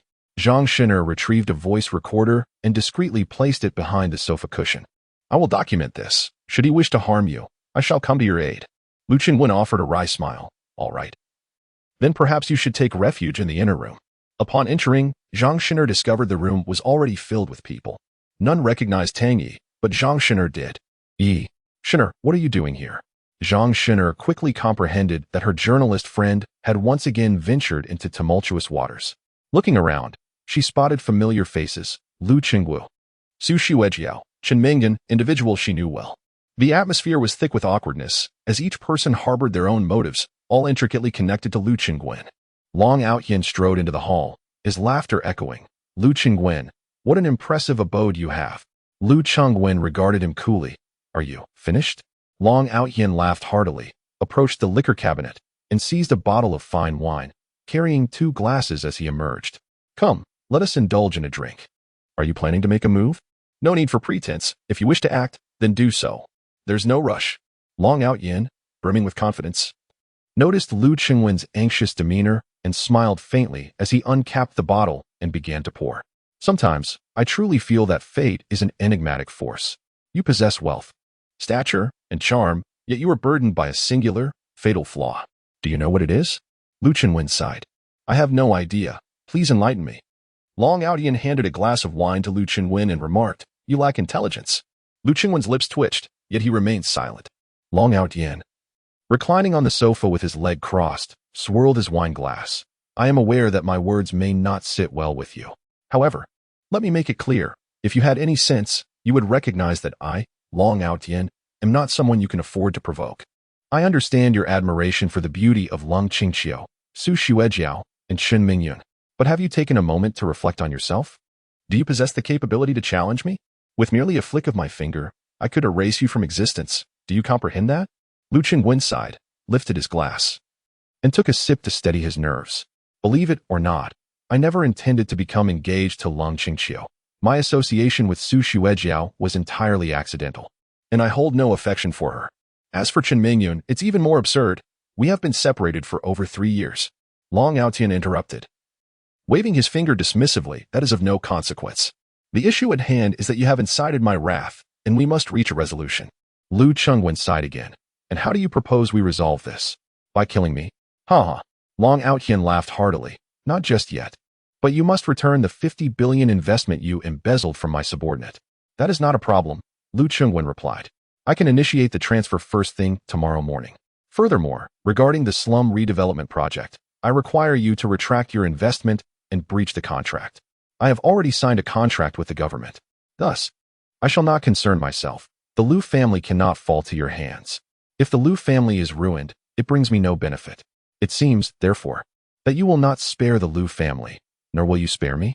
Long Outyan rose. You are quite astute, more so than I had anticipated. Although you are merely a commoner, in my eyes, a mere puddle of mud, unworthy even to partake in the warmth of sustenance, you do possess a semblance of intellect. Lu Chenwen took a sip of wine. There is something I fail to comprehend. Speak. Given the severity of Iron Block Wang's assault, how did you recover so swiftly? It appears you have forgotten. I am a miraculous physician, a master of alchemy, capable of concocting the revitalizing bone elixir. The revitalizing bone elixir. Su Xuejiao, listening within, furrowed her brow at the mention of this name. Chen Mingyun inquired softly, Is it a formidable elixir? Su Xuejiao nodded gravely. It exists within legendary texts. An elixir that can mend all fractured and shattered bones within 24 hours. For masters of qi cultivation or those with special physiques, the time required is even shorter. Considering the duration of Long Outyan's disappearance, he may embody both attributes. Tang Yi appeared perplexed. This defies logic? Su Xuejiao cast a cold glance at this outsider.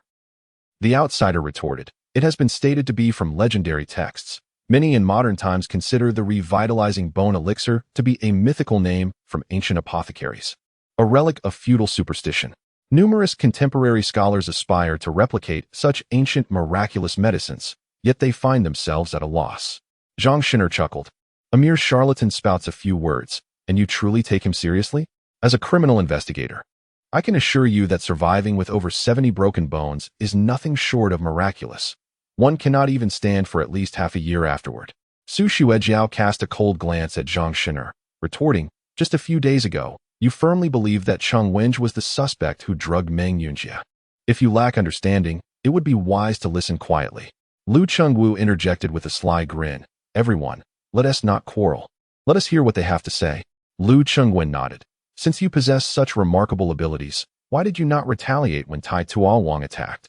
At the mention of this, Long Outyan's eyes widened in indignation. That is because I utilized the technique of face changing. While employing this method, I was unable to mobilize my true energy for several hours, which allowed that fool to gain the upper hand.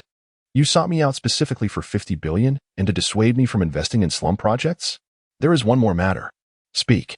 I require 500 billion from you to fund the amusement park project. Lu Qingwen's eyes widened in disbelief as he stared at Long Outyan. Chapter 57. Lu's general manager is 3 minutes away from an outburst. This was the closest Lu Qingwen had ever been to death. The system had previously alerted him that he had a total of 7 chances, each time facing a villain, and following the script meant certain demise. In the initial 2 instances, Lu Chengwen was utterly bewildered and met his end in a daze. As he sought to comprehend the situation and prepared to make his mark, He found that the outcomes orchestrated by the antagonists remained obstinately unchanged, leading to two more untimely demises. By the fifth encounter, an overwhelming anxiety had begun to envelop him. No one had shared a similar experience. He had perished 5 times across 4 different realms, in addition to his original reality. The notion of death, even once, is sufficient to instill paralyzing dread. Yet, after enduring 5 deaths, Lu Qingwen was gripped by an insurmountable terror. During his 5th traversal, he performed at his utmost, managing to survive for 3 days. However, a minor oversight ultimately led to his downfall. Through the agonizing cycle of repeated deaths, Lu Qingwen gleaned a crucial truth. As an antagonist, one must never err. A seemingly insignificant mistake could yield catastrophic consequences, leaving no chance for redemption.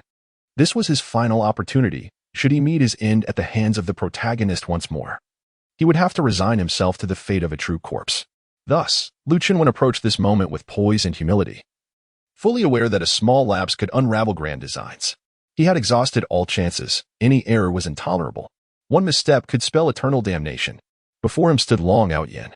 The fury that surged within Lu Qingwen was beyond articulation. Long Outyin, you are the protagonist. You are formidable. You possess countless treasures, a multitude of allies, an array of techniques, and vast connections. You excel in everything. All the fairest maidens are yours. The legacies of numerous prestigious families, painstakingly amassed over generations, culminate in your dominion. This world belongs to you. Everything is yours. And I am destined to be but a mere piece of meat upon your chopping block. Am I not? The essence of my existence is merely to serve as a trivial interlude in the grand tapestry of your illustrious life, is it not? How absurd. This wretched system revels in witnessing the grotesque visage of a humble delivery boy, a poor soul suddenly thrust into wealth, does it not? It yearns to see me, in all my humility and degradation, struggling desperately to survive. It delights in my subservience as I grovel before the protagonist, living a life of ignominy simply to endure. Lu Qingwen's eyes burned with fury as he gazed at Long Outyin. Your gaze is commendable, Long Outyin remarked nonchalantly. But I have yet to encounter an adversary who has bested me with mere looks. He approached Lu Qingwen and suggested, why not become my dog? I shall provide for you in return. Lu Qingwen's eyelids twitched. Why must I invest in the amusement park project? The amusement park will become a landmark in Snow City, evolving into the new epicenter for shopping, leisure, and entertainment. Its potential is limitless, Long Outyin replied, reclining on the sofa, legs crossed, exuding an air of leisure. In any case, once the project is realized, I will oversee the financials. All revenues will be allocated under my auspices. This arrangement must remain confidential, known only to you and me. You may spend the money, but the profits will belong to me. Lu Qingwen clenched his fists tightly. What if I refuse? Long Outyin chuckled, standing beside Lu Qingwen and lightly patting his shoulder. You will acquiesce. Reflect upon your family, your father, your mother, and, oh yes, your younger brother, correct? Inside, Lu Qingwu was about to charge out when he was firmly restrained by Chen Mingyun, while Su Xuejiao quickly covered his mouth, sternly instructing him to remain silent. Long Outyin arrogantly declared, that fool Tai Tuo Wang can go to hell. He is merely a meddlesome idiot. Yet, there are still Copper Tuo Wang, Silver Tuo Wang, Golden Tuo Wang, over 100 worthless kings awaiting you. I need not soil my hands to bring ruin upon your family. Contemplate this wisely. Upon hearing Long Outyin's threats, especially when he mentioned mother, Lu Qingwen realized that confronting such a beast directly was futile. Only cunning could prevail. Very well, I concede to your demands. Good. Remember, your life, as well as your family's, resides in my grasp. Long Outyin threatened, should you dare to play tricks, I will ensure your entire family vanishes. With that, Long Outyin departed. Lu Qingwen sat upon the sofa, devoid of any expression, neither anger nor anxiety, neither joy nor sorrow. Only a frightening calmness enveloped him. He held a glass of wine, gazing out at the night scenery, his countenance oscillating between a semblance of a smile and a hint of anger. A group of individuals streamed out from within, yet Lu Qingwen did not spare them a glance. Su Xuejiao approached him first, smiling. Brother Lu, you should leave. Lu Qingwen interjected. Su Xuejiao retorted, what right does he have to be arrogant? Together, we shall surely overcome him. Lu Qingwen turned to face Su Xuejiao.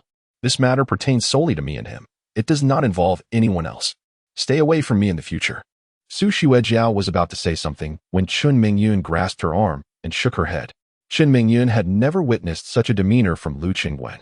He was typically a man whose emotions were vividly displayed on his face.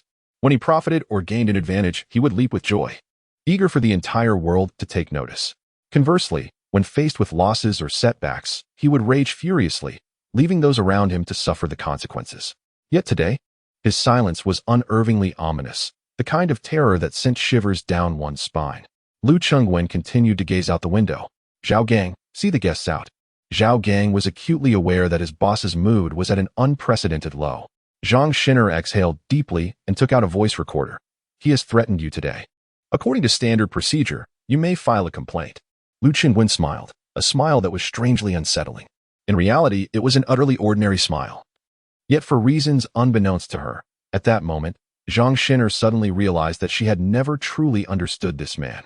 His smile momentarily distracted her, revealing that he was indeed the eldest son of the Lu family, the current president of the Dashing Group. He possessed the poise of a great leader. Tumultuous waves may roil within him, yet his expression remained serene, his smile seemingly indifferent. However, within that composed smile lay strength, resilience, tenacity, and an indomitable spirit.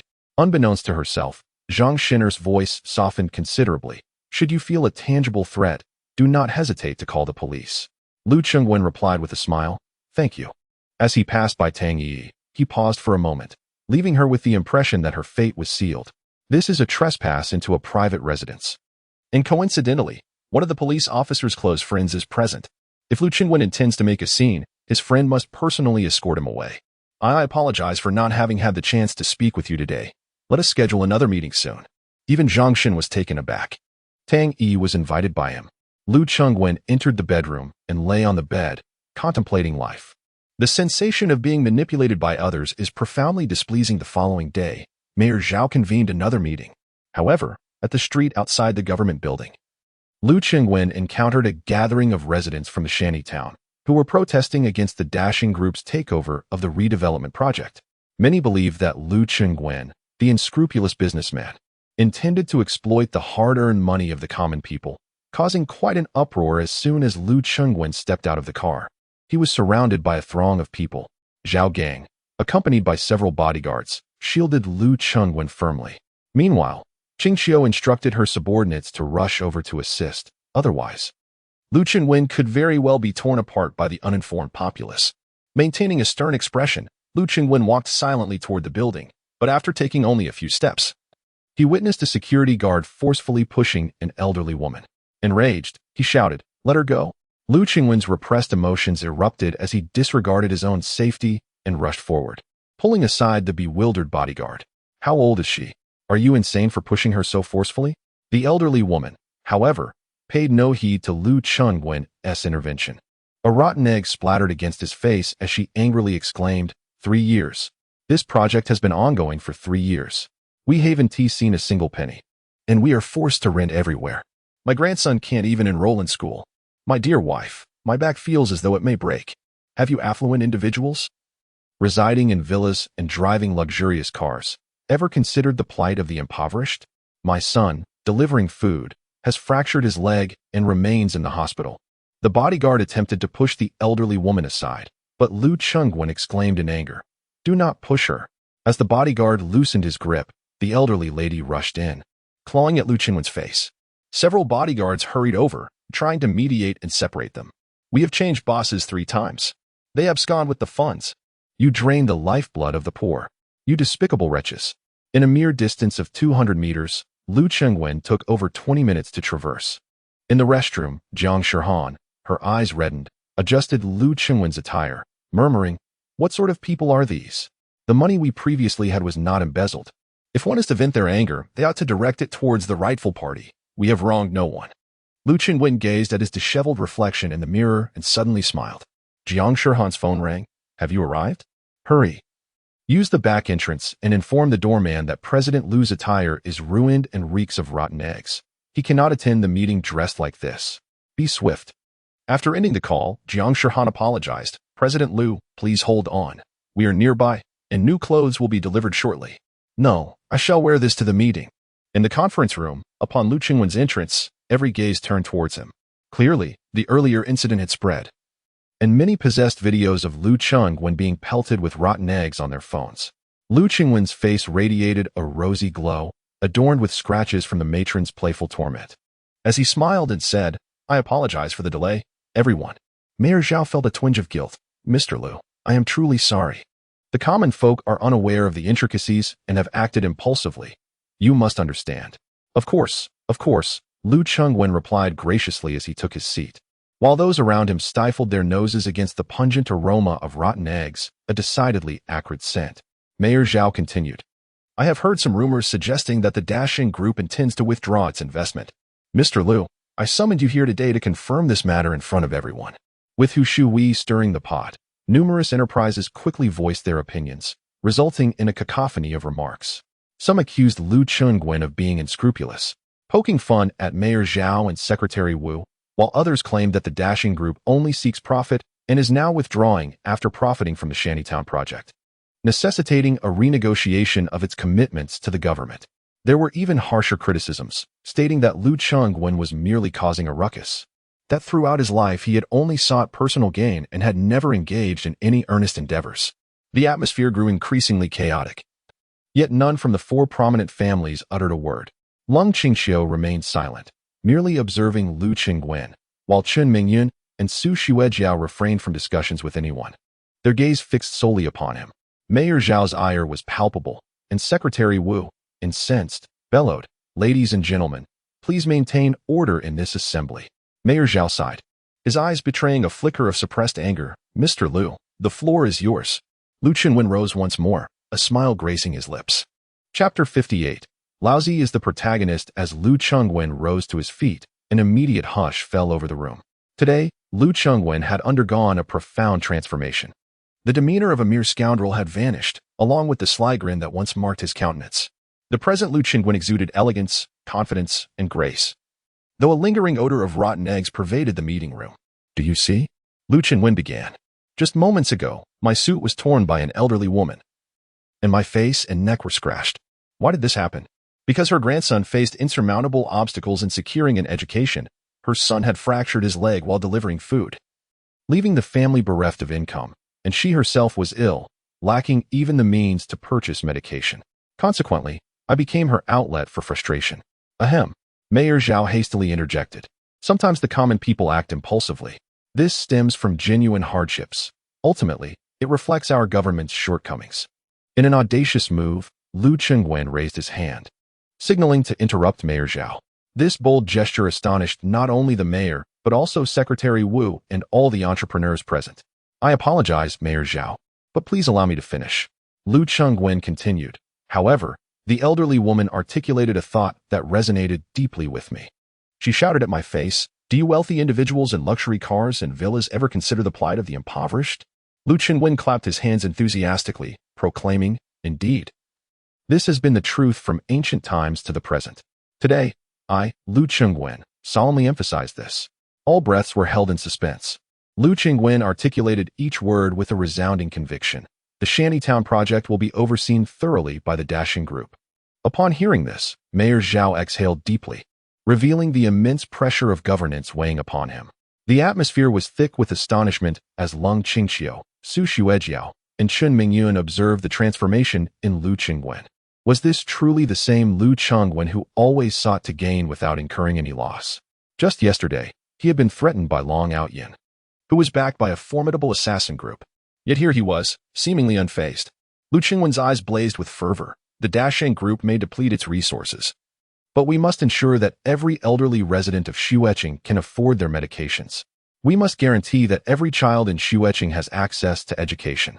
We must secure the livelihoods of all the working-class citizens in our city. Mayor Zhao was electrified. By conscience, a conscientious entrepreneur. If Lu Chengwen were to fulfill these promises, he would undoubtedly become a hero of Shueching. Just as he was about to lead the applause, Lu Chengwen emphatically continued, "Moreover, I intend to rectify the agricultural market." Everyone was bewildered. What did the agricultural market have to do with this? Lu Chengwen lamented passionately. If the eggs are spoiled, they should not be sold to the elderly. He proposed, "Let those vendors selling rotten eggs be executed for the crime of unlawfully selling biochemical weapons, then apprehended and subjected to bamboo slivers thrust beneath their fingernails." Followed by saline. Mayor Zhao hastily interjected, "All right, enough with the rotten eggs.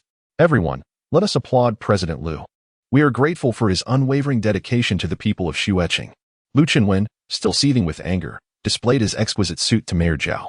This suit is incredibly expensive. And now I've lost face because of this. Indeed, this outfit is on me. I will personally compensate you. The crucial issue is the smell, Mayor. Do take a whiff. Silence. Mayor Zhao was momentarily amused by the absurdity of the situation. Be careful, or I shall strike you. Lu Chengwen continued. Furthermore, I request that the members of the task force immediately compile a list of those experiencing financial hardship. We, at the Dashing Group, will cover the rental expenses for the past 3 years in one lump sum. We must find a solution for the children unable to attend school. It is unacceptable that they are deprived of education when they are clearly eligible for housing. Additionally, for residents in shanty towns who are unable to earn an income due to illness, we need to establish specific policies regarding their medical expenses.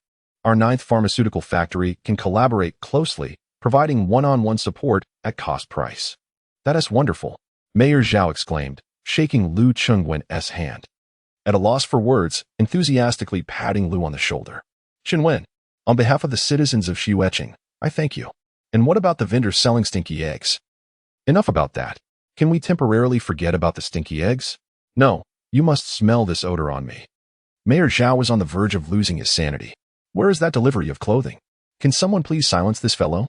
With a glimmer of joy in his eyes, Mayor Zhao realized the difficulty of his position. The economic situation in the city had been dire for the past 2 years. In his 2.5 years in office, he had numerous aspirations but was constantly hindered by a lack of funds. The renovation project of the shanty towns has become a heavy burden for everyone. If this project can indeed be realized, Snow City will undoubtedly usher in its spring. How difficult can it be to persuade entrepreneurs to invest? The government cannot contribute much to this project, and the historical debts must be acknowledged by someone. It truly becomes an exercise in futility as one pleads to various parties. While entrepreneurs may grant you some favor, asking them to invest hundreds of billions is another matter entirely. Despite countless attempts, there remains a distinct absence of a leading figure to spearhead the initiative.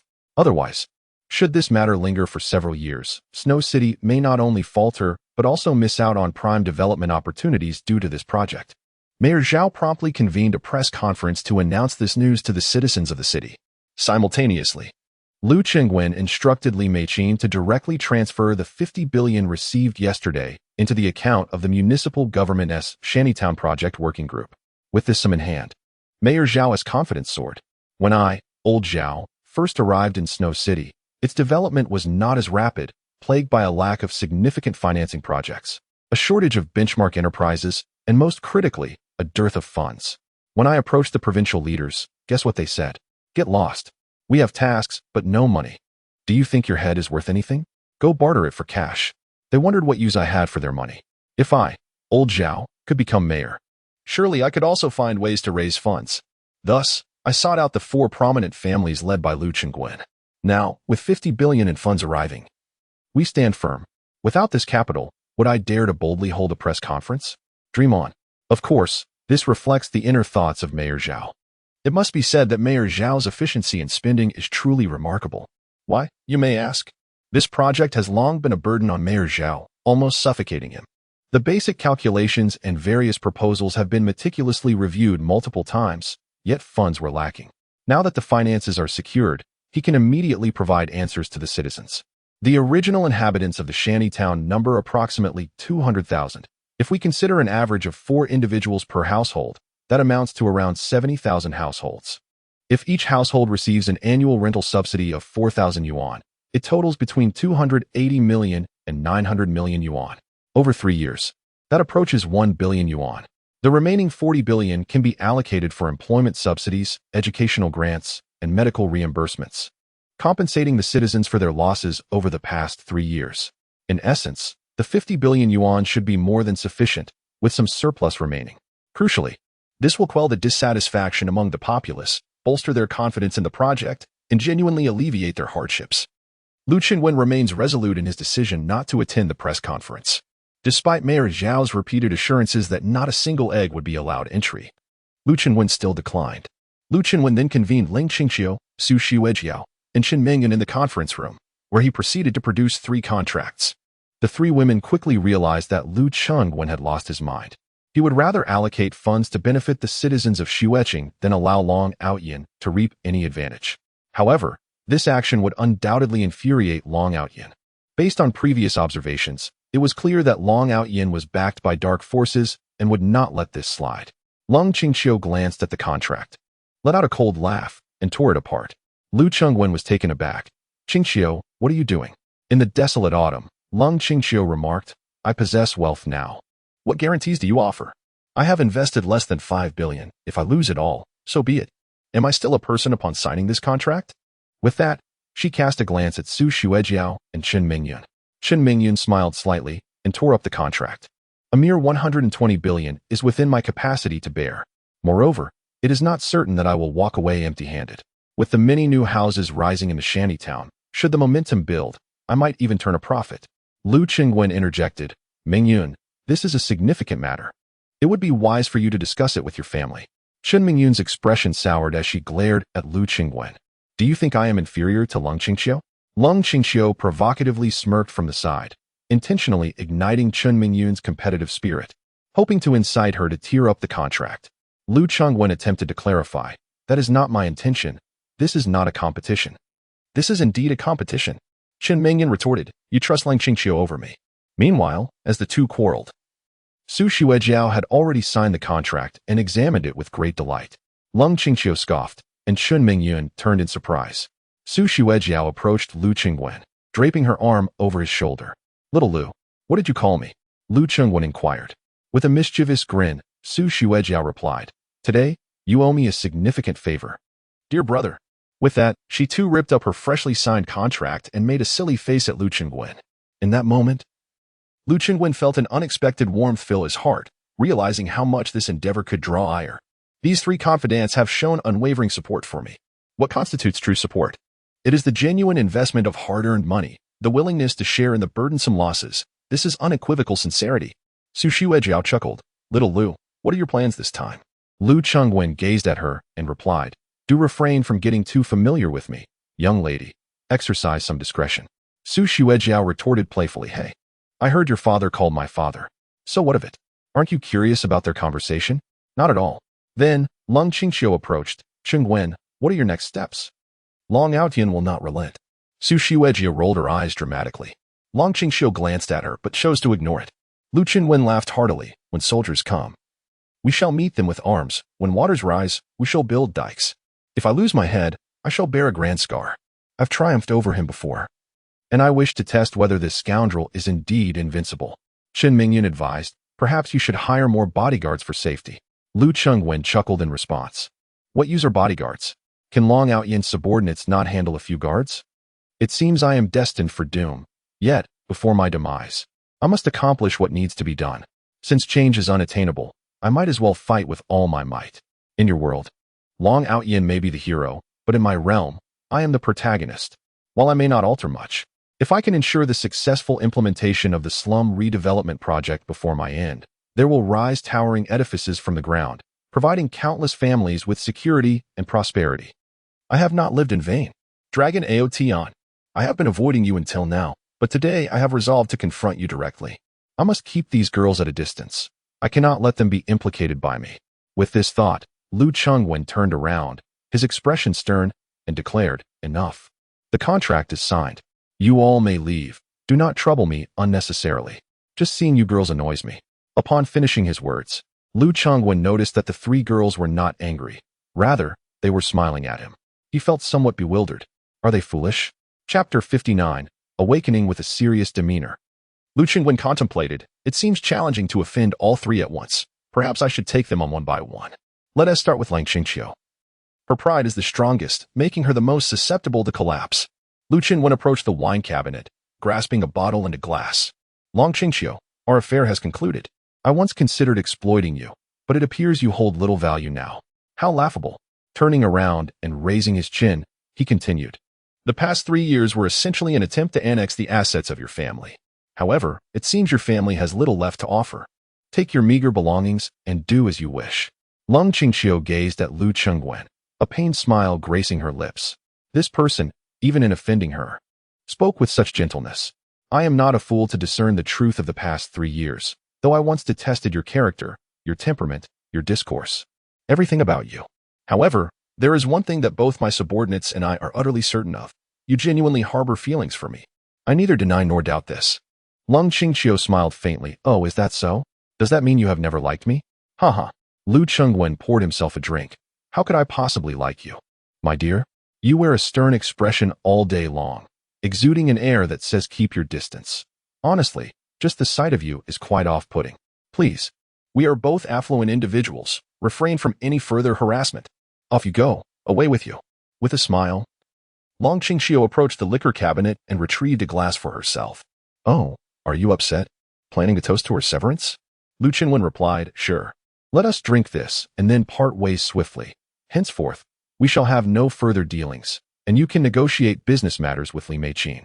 Long Qingqiu poured a drink and clinked glasses with Lu Chengwen, gently expressing her gratitude.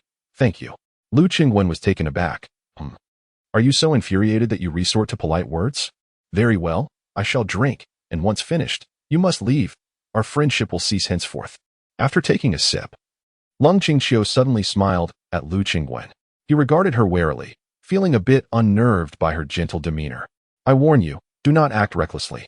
What else do you intend? Out of the blue, Lang Qingqiu embraced Lu Chengwen and planted a kiss on his cheek. He quickly pushed her away. What are you doing?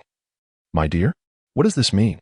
Tilting her head playfully, she remarked, you, with all your time spent sulking, might consider how to deal with Long Outyen. However, I must admit, you have become increasingly agreeable to my eyes of late. You truly are rather handsome. Lu Chengwen wiped his face, exclaiming you are unwell. Long Qingqiu chuckled. Hey, shall we dine together tonight? It's on me. Didn't we agree to sever ties? Lu Chengwen retorted. With a smile, Long Qingqiu replied, I understand. My father has no say in my marriage, as you are well aware. Therefore, as long as you wish to marry, I am willing to wed. Lu Chengwen broke into a sweat, insisting, be quiet. You are insane. You are undoubtedly unwell. Chen Mingyan approached the liquor cabinet, retrieving a glass to shield herself from Long Qingqiu while pouring herself a drink. Lang Qingqiu shot her a glance but remained silent. Chen Mingyun turned her gaze to Lu Chengwen, asking, are you going to scold me next? What? Chen Mingyan downed her drink in one gulp, declaring, listen here, Lu Chengwen. No one else shall marry you in this lifetime. You can only wed me. Lu Chengwen stared at her, bewildered. What do you want? We've been broken up for 3 years. Can you please let me go? Before he could finish his sentence, Su Xuejiao bounced over, heading straight for the liquor cabinet. In a moment of panic, Lu Chengwen grabbed her, nearly losing his composure. What are you doing? What do you intend to do? They're drinking with you. I want to drink too. She protested. We are drinking the severance wine. Think carefully before you partake. While Lu Chengwen was arguing with Su Xuejiao, Chen Mingyun suddenly leaned in and kissed him on the lips. Startled, Lu Chengwen stepped back, wiping his mouth in disbelief. What was that for? Chen Mingyun remained silent, merely smiling at him. Xuejiao, you are my grandmother. I concede to you. Please refrain from drinking. There seems to be something amiss with today's wine. It is unacceptable. Everyone else is drinking, so why shouldn't I? There must be something wrong with this wine. You should heed my words. Will you give it to me? Should I call your father? Lu Chengwen was infuriated. Call. As Su Xuejiao genuinely prepared to make the call, one could only wonder whether this thespian was staging a scene akin to 3 mothers educating their sons or Changban Slope. In a swift motion, Lu Chengwen snatched the phone and handed her the bottle. Drink. Go ahead. Su Xuejiao happily poured herself a glass, but halfway through, her entire expression contorted. Unable to contain herself any longer, she burst out laughing, sticking out her tongue, stomping her feet, and fanning her tongue with her hands. What kind of wine is this? It's so spicy. Both Lung Qingqiu and Chen Mingyun couldn't help but chuckle. Lu Chengwen joined in the laughter. You claim you can't drink. Why are you joining the fun? Su Xuejiao shut her mouth, fixating her gaze on Lu Chengwen, and suddenly raised her glass, ready to down it in one gulp. Lu Chengwen quickly intervened. You've already had some. No need for a toast. Your tongue is meant for savoring rare herbs. Do not ruin your natural talent. To become a top-tier divine physician, the skills of observation, listening, inquiry, and pulse-taking are merely foundational. In reality, a true master of medicine possesses myriad abilities, discerning flavors, smelling herbs, observing fire, refining elixirs, navigating needles, suspending threads, scraping bones, and concocting poisons. The list is endless. These are extraordinary skills unseen in the common folk. Much like the advanced medical standards in America, which only the wealthy elite can afford, leaving the working class and middle class to seek treatment in private clinics.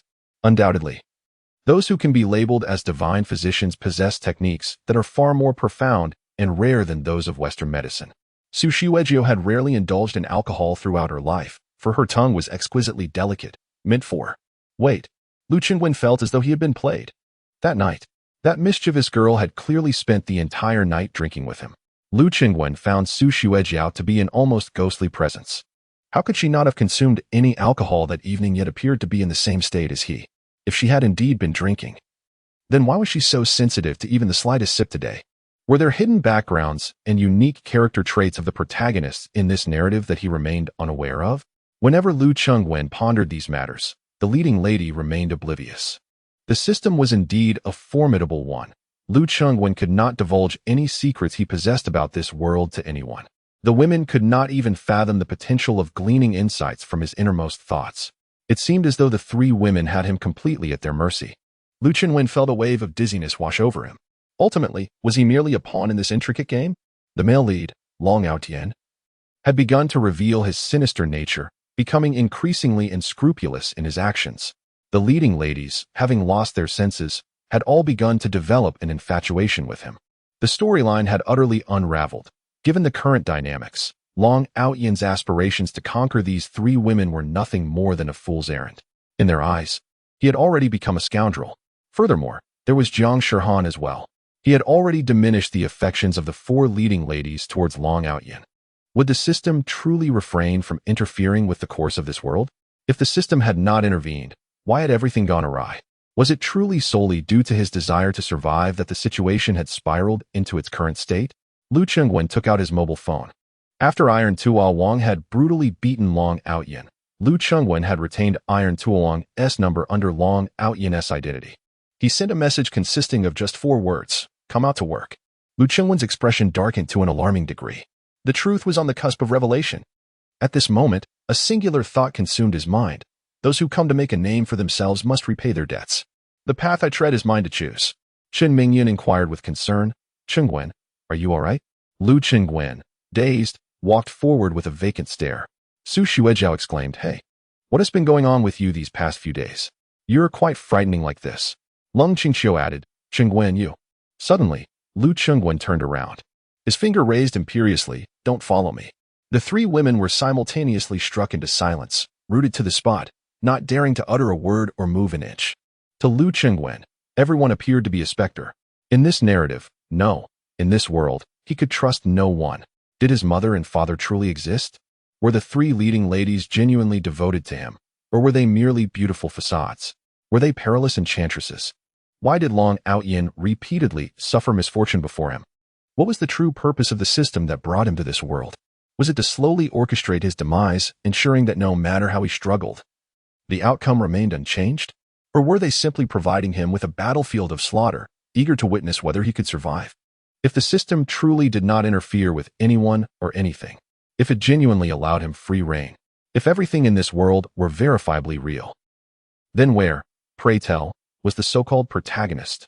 Or rather, every individual is the protagonist of their own story. No, one might even assert that I am the true protagonist.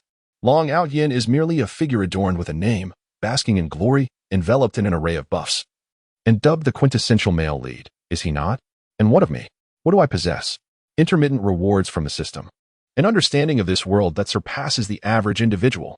A general awareness of certain characters and plots that lie ahead. These are my weapons. You wield your halo, while I possess my hidden talents. You benefit from your buffs, while I am blessed with my celestial vision. You are the child of destiny. Yet I, having perished 7 times, have been resurrected in this realm to engage in a final confrontation with you, the chosen one. Who truly is the protagonist? It remains uncertain. The child of fate versus the chosen one. Without a clash, it is indeed a challenge to ascertain who is more formidable. As Lu Qingwen contemplated this, he gritted his teeth and pressed down on the accelerator, his sleek business sedan hurtling toward a secluded area on the outskirts. An abandoned factory. There, Long Outyin sat regally in a chair, resembling a refined gentleman, crossing his legs as he perused a newspaper. Beside him stood a small square table, adorned with a bottle of exquisite whiskey and 2 glasses. Behind him, Hua Xueqing stood, her expression impassive as she gazed toward the entrance. With a sudden clang, Lu Qingwen's tall, slender figure appeared at the doorway, the setting sun casting his shadow into the factory. Behind him loomed a fiery sunset, rendering Lu Qingwen's form akin to a dark curtain, obscuring his features. Long Outyen folded the newspaper, a faint smile gracing his lips. You summoned me. Does this imply you wish for my mercy? Lu Chengwen stood at the threshold, slowly lifting his eyelids, his fierce gaze fixed upon Long Outyen. Hua Xue's brow furrowed tightly, sensing a palpable shift in the man's aura, starkly different from before. The shadowy figure obscured all details, save for those piercing, malevolent eyes that glimmered with an unsettling brightness. Lu Qingwen's voice emerged slightly hoarse. Long Outyen, from this day forth, Xueqing shall belong to me, Lu Qingwen. Chapter 60. The 4th level of the immovable King O. Long Outyen chuckled. All who have uttered such words before me now rest in eternal silence. My apologies, but I do not recognize those individuals, Lu Qingwen replied, his composure unwavering, betraying no hint of trepidation. Hua Xue felt an increasing sense of unease. Lu Qingwen exuded an unprecedented aura of danger and extreme peril. The 3 of them understood that Lu Qingwen's presence here was akin to dancing on the precipice of death. Either he possessed unwavering confidence in his victory, or he sought nothing less than demise. His steps were steady and resolute, devoid of fear or concern. The Lu Qingwen who had previously trembled and smiled in an attempt to placate Long Outyen was no longer the same man. Hua Xue slowly drew her longsword, then smiled. Are you still worried he might come and slay me? Long Outyen rose, hands tucked into his pockets. Indeed, your presence is quite imposing, yet to me, it seems you have come seeking your own demise. Lu Chengwen halted 10 meters away, declaring, Iron Clump King, emerge and fulfill your duty. Hua Xue anxiously surveyed the surroundings. After a considerable time, a shadow descended from the heavens, landing with a resounding thud between Lu Chengwen and Long Outyen. Simultaneously, 4 towering figures slowly entered through the iron gate. Long Outyen, with a look of frustration, pressed his forehead. These fools. Lu Chengwen stated, eliminate them. The Iron Boulder King glanced at Long Outyen, then at Lu Chengwen. His lips moved, but he took no action. But I have allowed them to remain. Lu Chengwen coldly remarked. What do you amount to? Long Outyen retorted furiously, do you idiots still not understand who your master is? Dispose of them, and I shall consider your past transgressions forgiven. No need to shout, Lu Chengwen interjected. Your ruse has already been unveiled. With an air of nonchalance, Lu Chengwen lowered his head to retrieve a cigarette, his voice calm as he commanded, make your move. The Iron Boulder King gritted his teeth, his eyes aflame with anger. Who is the young master? Long Outyen's eyes widened in disbelief. Are you seriously joking with me? Still asking? It is I? Damn it. I am the young master of your clan. You buffoons are utterly more foolish than donkeys. The Iron Boulder King turned to Lu Chengwen. Have you been deceiving me all along? Lu Chengwen smiled. This was a desperate gamble. Long Outyen, Hua Xuening, the Iron Boulder King, and those 4 individuals, any one of them could easily take his life. He lacked formidable cultivation, powerful female guardians, and the willing subservience of the Iron Boulder King and his men. Yet he possessed intellect. He had the courage to fight once more. Determined to rise from the brink of despair, Iron Tuo Wang represents his ultimate trump card. If he can deceive him just once more, success will allow him to turn the tide and seize the world. Lu Chengwen gazed at Iron Tuo Wang, shaking his head in disappointment. Iron Tuo Wang, do you understand why I summoned you for this task? This is your final opportunity. If you accomplish this, all past grievances will be forgiven. Fail. And Lu Chengwen tilted his head. This world cannot accommodate you. Iron Tuo Wang's fury was swiftly supplanted by confusion. Suddenly, he knelt and wept. What is the meaning of this? What are you 2 doing? Who is who? Could you please speak the truth? You both are driving me to the brink. If I make one more mistake, it will be irreparable. You both exude such an overwhelming presence, leaving me utterly conflicted. And the faces, do you switch them at will? Did you change faces from the beginning, or only later? Who has usurped whose identity? Who is the true heir, and who is not? Speak honestly, I implore you. Lu Chengwen observed Iron Tuo Wang, now weeping on the ground, and thought to himself, I am truly sorry. This is the only course of action today. I understand your suffering, but I am out of options. Please bear with it. Hua Xuanning, with a stern expression, watched Lu Chengwen, poised for action. Iron Tuo Wang suddenly awakened to the realization that the aura of this individual was unmistakably formidable.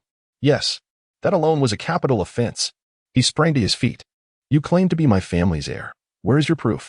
Do you possess martial skills? After I struck you so harshly, why would you still offer me an opportunity? Lu Chengwen smiled. The Golden Boulder King is on the way. The Iron Boulder King was taken aback. If you do not take action, he will. If you do, he is likely to respond in kind. Lu Chengwen chuckled softly. At this juncture, you dare ask why I afforded you this opportunity? You. I interrupted more than 70 of your bones. How have you recovered so swiftly? The recovery pill, he replied. Lu Chengwen approached Long Outyin, disregarding his sinister gaze.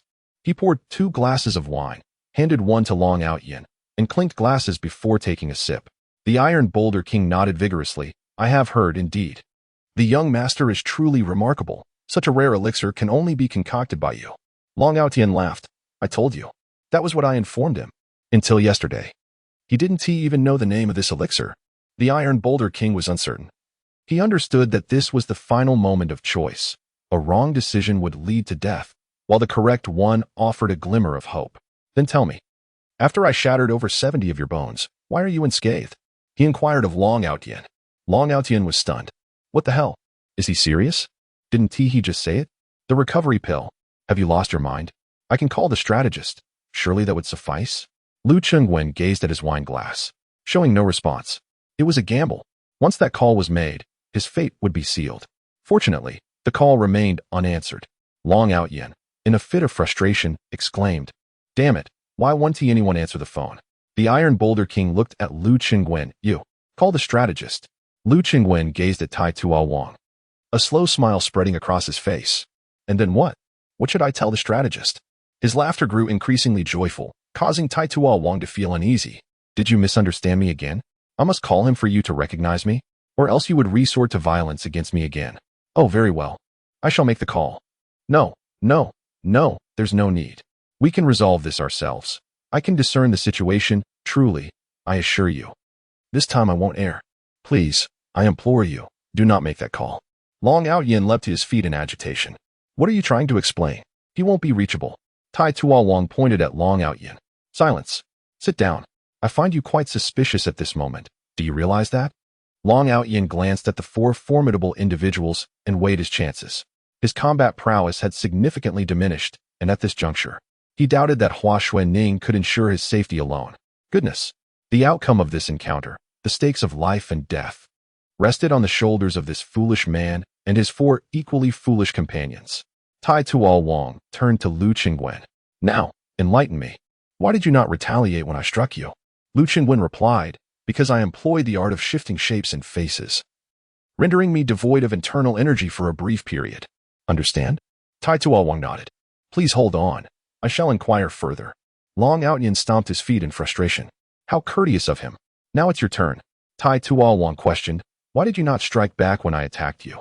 Long Outyin's face quivered with suppressed anger as he gritted his teeth, responding through clenched jaws. Because I utilized the art of shifting shapes and faces, thus lacking genuine energy. You imbecile. Iron Tuo Wang sneered. Isn't that what he just said? Do you find it amusing to merely echo his words? Long Outyin clutched his chest, exclaiming, You fool. I truly wish to tear you apart. Hua Xuanning interjected, Young master, Iron Tuo Wang is not all there, and Lu Chengwen harbors ulterior motives. You are still recovering from your injuries and lack combat power. Allow me to protect you as we withdraw. Long Outyin glared at Hua Xuanning. Could you refrain from announcing my lack of fighting capability so loudly? Hua Xuanning cleared her throat and proclaimed, Our young master currently possesses no combat power. Long Outyin bowed his head, massaging his Jingming acupoint. Why are the people around me so foolish? Could Iron Tuo Wang truly let me leave? Today, he has staked everything. It is imperative to discern truth from falsehood. Long Outyin fixed his gaze on Iron Tuo Wang. Just one thing. Even though I may lack combat power now, my foundation remains. And as for Lu Chengwen, open your eyes and see if he possesses any skills. Iron Tuo Wang turned to Lu Chengwen. Indeed. Do you have any skills? Lu Chengwen replied, Then let us compare. I shall not strike you. Use your lifelong learning and unleash your most powerful move against me. A figure leaned closer to Iron Tuo Wang. It is rumored that the young master's immovable king technique has reached the 4th level. If he is indeed the young master, he should be able to withstand your attack, Iron Wang. Iron Tuo Wang nodded. Gentlemen, in order to discern the true young master, how about each of you take a punch from me? Lu Chengwen furrowed his brow. Do you dare to strike me? Long Outyin immediately leapt up, pointing at Lu Chengwen. So, what now? Are you scared? Haha. You possess no remarkable skills, merely flaunting your deceit here. Lu Chengwen, I have seen through your fade long ago. Do you truly believe you can ensnare us with nothing but your words? The truth has been revealed, has it? Lu Chengwen smiled faintly. Very well. Let us commence from your end. Indeed. Hua Xuanning hastily interjected. Young master, you have just utilized the recovery pill to mend your external injuries. Yet your internal energy is insufficient. Forcing the refinement of the immovable king technique at this moment may lead to internal harm. Hua Xuanning nodded. My young master lacks the internal energy. Enduring a blow would result in severe internal injuries, which the recovery pill cannot rectify. Silence. You fool. Long Ao Tian exclaimed in anger, tearing off his outer garment. Today, I shall confront Lu Chengwen. Tai Tuo Wang, deliver a punch upon me.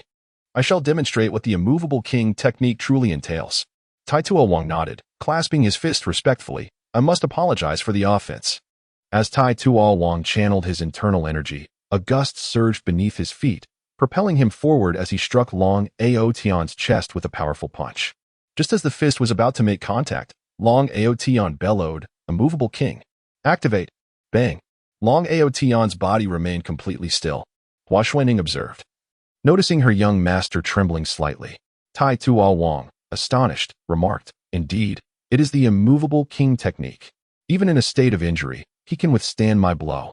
Long Ao Tian chuckled, blood trickling from his nostrils and the corner of his mouth, dripping onto Tai Tuo Wang's hand. With great difficulty, he uttered, Now. Do you understand who I truly am? Tai Tuo Wang nodded. My apologies.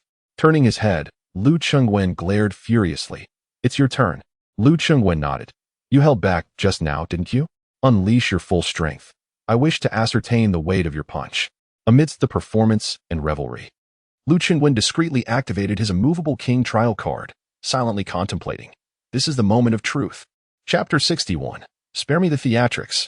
The dragon form fierce fist surged forth like a galloping steed, its energy piercing the sky. A single strike landed upon Lu Chengwen's chest. He remained utterly unmoved, calmly gazing at Iron Clump King. Iron Clump King was taken aback. Slowly, he raised his head, only to behold a face devoid of any expression.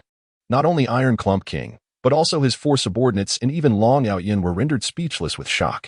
Everyone present, apart from Lu Chengwen, were martial artists well aware of the formidable power behind that punch. It wasn't merely that Iron Clump King's fist epitomized peak strength within the realm of ancient martial arts. Rather, it was the sheer absurdity of such a fist striking an ordinary person, untrained in martial arts, akin to using a cannon to swat a mosquito. A single blow would be fatal. Even an average martial artist, let alone a master like Long Outyin in his prime, would likely sustain internal injuries if they were to withstand such a blow head-on. At the very least, they would be compelled to take several steps back, diligently regulating their breath to gradually quell the overwhelming force within. Yet, Lu Chengwen broke the silence. Is that all? Seemingly somewhat disappointed, he encouragingly nodded. Not bad, I suppose. To his astonishment, Iron Clump King instinctively took 2 steps back. He suddenly felt that the young man before him was exceedingly enigmatic. He appeared to lack any martial prowess.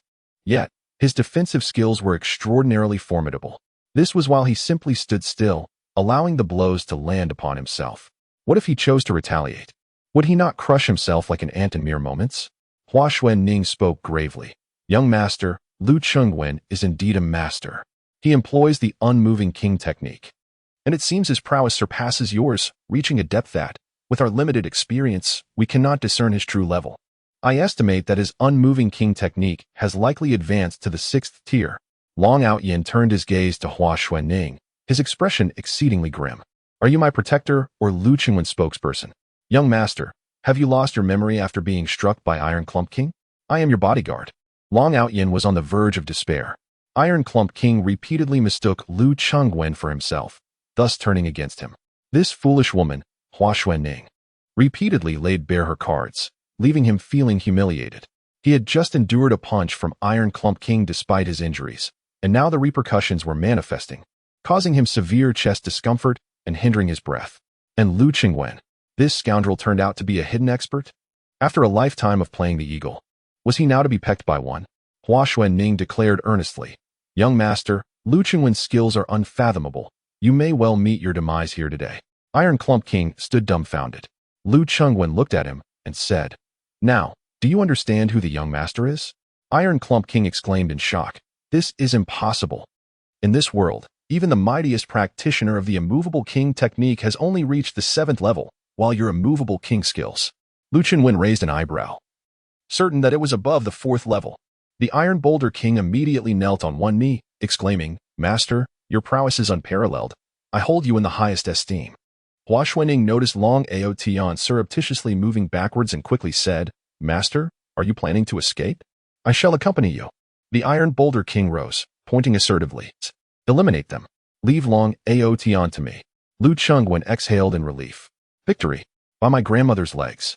I too possess a certain aura. If only I had 300 to 500 of these immovable king experience cards, I could navigate this world with ease, and Long Ao Tian would be powerless against me. Alas, I possess but a single card. I have already maximized its potential through my verbal dexterity. I can only hope that the subsequent events unfold as I desire." Long Ao Tian and Hua Xuanning have fled, and the Iron Boulder King, seeking to atone for his misdeeds, has set off in pursuit with the 4 great kings. Now, Lu Qingwen finds himself alone in the factory, seated in the vast, empty hall, suddenly feeling his legs weaken. A wave of trepidation washed over him. Had he misspoken even a single word during their discussions, it could have spelled disaster. Fortunately, that large organization is both peculiar and clumsy. Its structure is cumbersome. With only a handful of branches actually engaged in work, the Iron Boulder King is merely a leader of the Red Shirt faction. The organizational framework of this large entity is exceedingly intricate, comprising several major branches: Master, Strategist, Guide, Planner, Red, White, and Black. The Master refers to the management level. The Strategist occupies this particular echelon, tasked with maintaining direct communication among various departments, issuing specific assignments, and determining rewards and punishments based on performance. The Council refers to the internal logistics organization, primarily responsible for the aggregation and analysis of intelligence, providing the principal with information and strategic proposals. In simpler terms, they serve as the intellectual advisors confined to their offices. Similarly, they maintain direct and principal communication. The agents denote the external intelligence personnel, charged with gathering information and consolidating it for the Council, solely responsible for delivering intelligence and observing the outcomes of operations. The tacticians are specialists who handle the aftermath of assassinations. The combatants represent the fighting divisions, with the 4 pillars of gold, silver, copper, and iron standing out within this hierarchy, tasked with specific combat missions, predominantly engaging in direct confrontations. The support division, while primarily a combat department, may occasionally take on the attributes of the combatants and, on rare occasions, adopt a covert role. The shadow division is the most crucial department, with all other divisions revolving around it. This department is shrouded in mystery. Aside from the principal, no one is privy to the identities, numbers, or locations of its members. They are responsible for clandestine assassination operations, to ensure that no members of the various departments recognize or are able to contact one another. There are no codes or means of communication among them, and they are often unaware of each other's existence. Each individual is to focus solely on their designated tasks. Aside from their responsibilities, they need not concern themselves with other matters or inquire further. Should there be a need for assassination, it shall be executed. Should there be a need for revelry, it shall be indulged in, all orchestrated under the overarching strategy of the principal. Long Outyin is only acquainted with a few individuals clad in black, and he is entirely unfamiliar with the black-clad figures from the Northern Realm, let alone the red-clad ones. Lu Qingwen ingeniously exploited their mutual wariness, their unfamiliarity with one another, and the complete closure of their communication channels to take a gamble. Fortunately, fortune smiled upon him, and he emerged victorious. Ding dong. System, congratulations, host, on completing your metamorphosis and successfully repelling the protagonist once. Sending you heart emojis. Lu Qingwen toyed with his wine glass, lifting his gaze with a fierce glint. I am officially at war with the male lead. Are you not concerned? System, not in the slightest. The higher-ups are exceedingly impressed with your performance. Is that so? Lu Chengwen replied. They relish the spectacle, do they not? System, indeed. The host is truly astute. Everyone wagered that you would be crushed by Long Outyen, yet not only did you survive, but you also incited Iron Tuo Wang to confront him. This unforeseen twist took everyone by surprise. However, there is one troubling matter. What is it? Lu Chengwen inquired. System, we have identified a significant issue. Lu Chengwen chuckled. Do tell. System, based on the current circumstances, the original storyline of this world has completely unraveled. Lu Chengwen abruptly stood, shaking his fist. Damn it. Hasn't it already fallen apart? What are you all doing? Speak something of substance, will you? Rewards. I demand rewards. System, very well. This time, we have 3 rewards for you to choose from. Speak. System, the first reward is a peak experience card, along with 2 cards for the immovable king experience. The second reward is a growth type reward, the beginner card of the Great Sage's Tiger Fist. Upon utilizing this card, you shall instantly acquire the prowess of the first level of the Great Sage's Tiger Fist, a martial art that can be continuously enhanced as the host strengthens. The third reward is a superpower card. Possessing this card means that from this moment forth, you shall randomly receive a superpower. Lu Chengwen pondered deeply. The immovable king card is indeed alluring, yet there are only 2 available. This implies that I must rely on them to continually extend my life. Perpetually exchanging such rewards to confront Long Outyen, in hopes of acquiring new cards for my protection. However, therein lies a predicament. What if Long Outyen, in a fit of rage, delivers 3 blows upon me? Such a card could easily spiral out of control. The growth card, while indeed valuable, necessitates time for cultivation and advancement, rendering it nearly useless in the initial stages. As for the first level of the Great Sage's Tiger Fist, and the superpower card? Random. Ha, what a jest. Haven't I suffered enough already? On one occasion during my travels, I acquired a superpower that caused my excrement to spiral. Who could I possibly showcase such a superpower to? How could I wield such a power to project an imposing presence when I wish to flaunt my prowess? Should I bellow, bring forth my toilet, so that these knaves may behold? Utterly futile. I shall choose the Great Sage's Tiger Fist. Congratulations to the host for acquiring a complete set of the Great Sage's Tiger Fist. May the host enjoy their practice. As Lu Chengwen just received the Great Sage's Tiger Fist, he felt a remarkable surge of strength coursing through his body. Delighted, he executed a couple of moves. Genuinely impressed by the outcome, indeed, this set of martial arts is beyond the capabilities of the average opponent. After years of arduous training, requiring both extraordinary talent and fortuitous circumstances to ascend to the ranks of ancient martial arts masters, one finds it rather exhilarating to have attained such status so effortlessly. Upon hearing this, Lu Chengwen was filled with excitement. Are you certain he is dead? He is undoubtedly doomed. But are you certain? Did you witness his head being severed? No. Where did he fall? A cliff quite high? Given his severe injuries, he would surely perish from such a fall. Lu Chengwen thought to himself. This fool is pushing the protagonist off a cliff. Isn't that merely aiding Long Outyen in his transformation and evolution? Haven't you ever watched a television drama or a movie? Which protagonist ever dies from falling off a cliff? He declared loudly, take me to the cliff, quickly. What do you need to go to the cliff for? That rascal is definitely not dead. We must go to the bottom of the cliff, capture him, and finish him off. Iron Boulder King laughed heartily. Young master, you worry too much. That cliff is exceedingly high. Falling from it guarantees death. There is no possibility of survival. I assure you, he cannot be dead. Follow me. With determination, Lu Chengwen marched toward the precipice, gritting his teeth and thinking, you dare to play this game with me? Am I merely an average villain? If you encounter a villain like me, consider yourself unfortunate, Long Outyen. Today, somebody must perish, and it shall be you. At the cliff's edge, Lu Chengwen glanced down. Indeed, it was a dizzying height. Iron Boulder King interjected, young master, do not look. Such a high cliff, with nothing but stones below.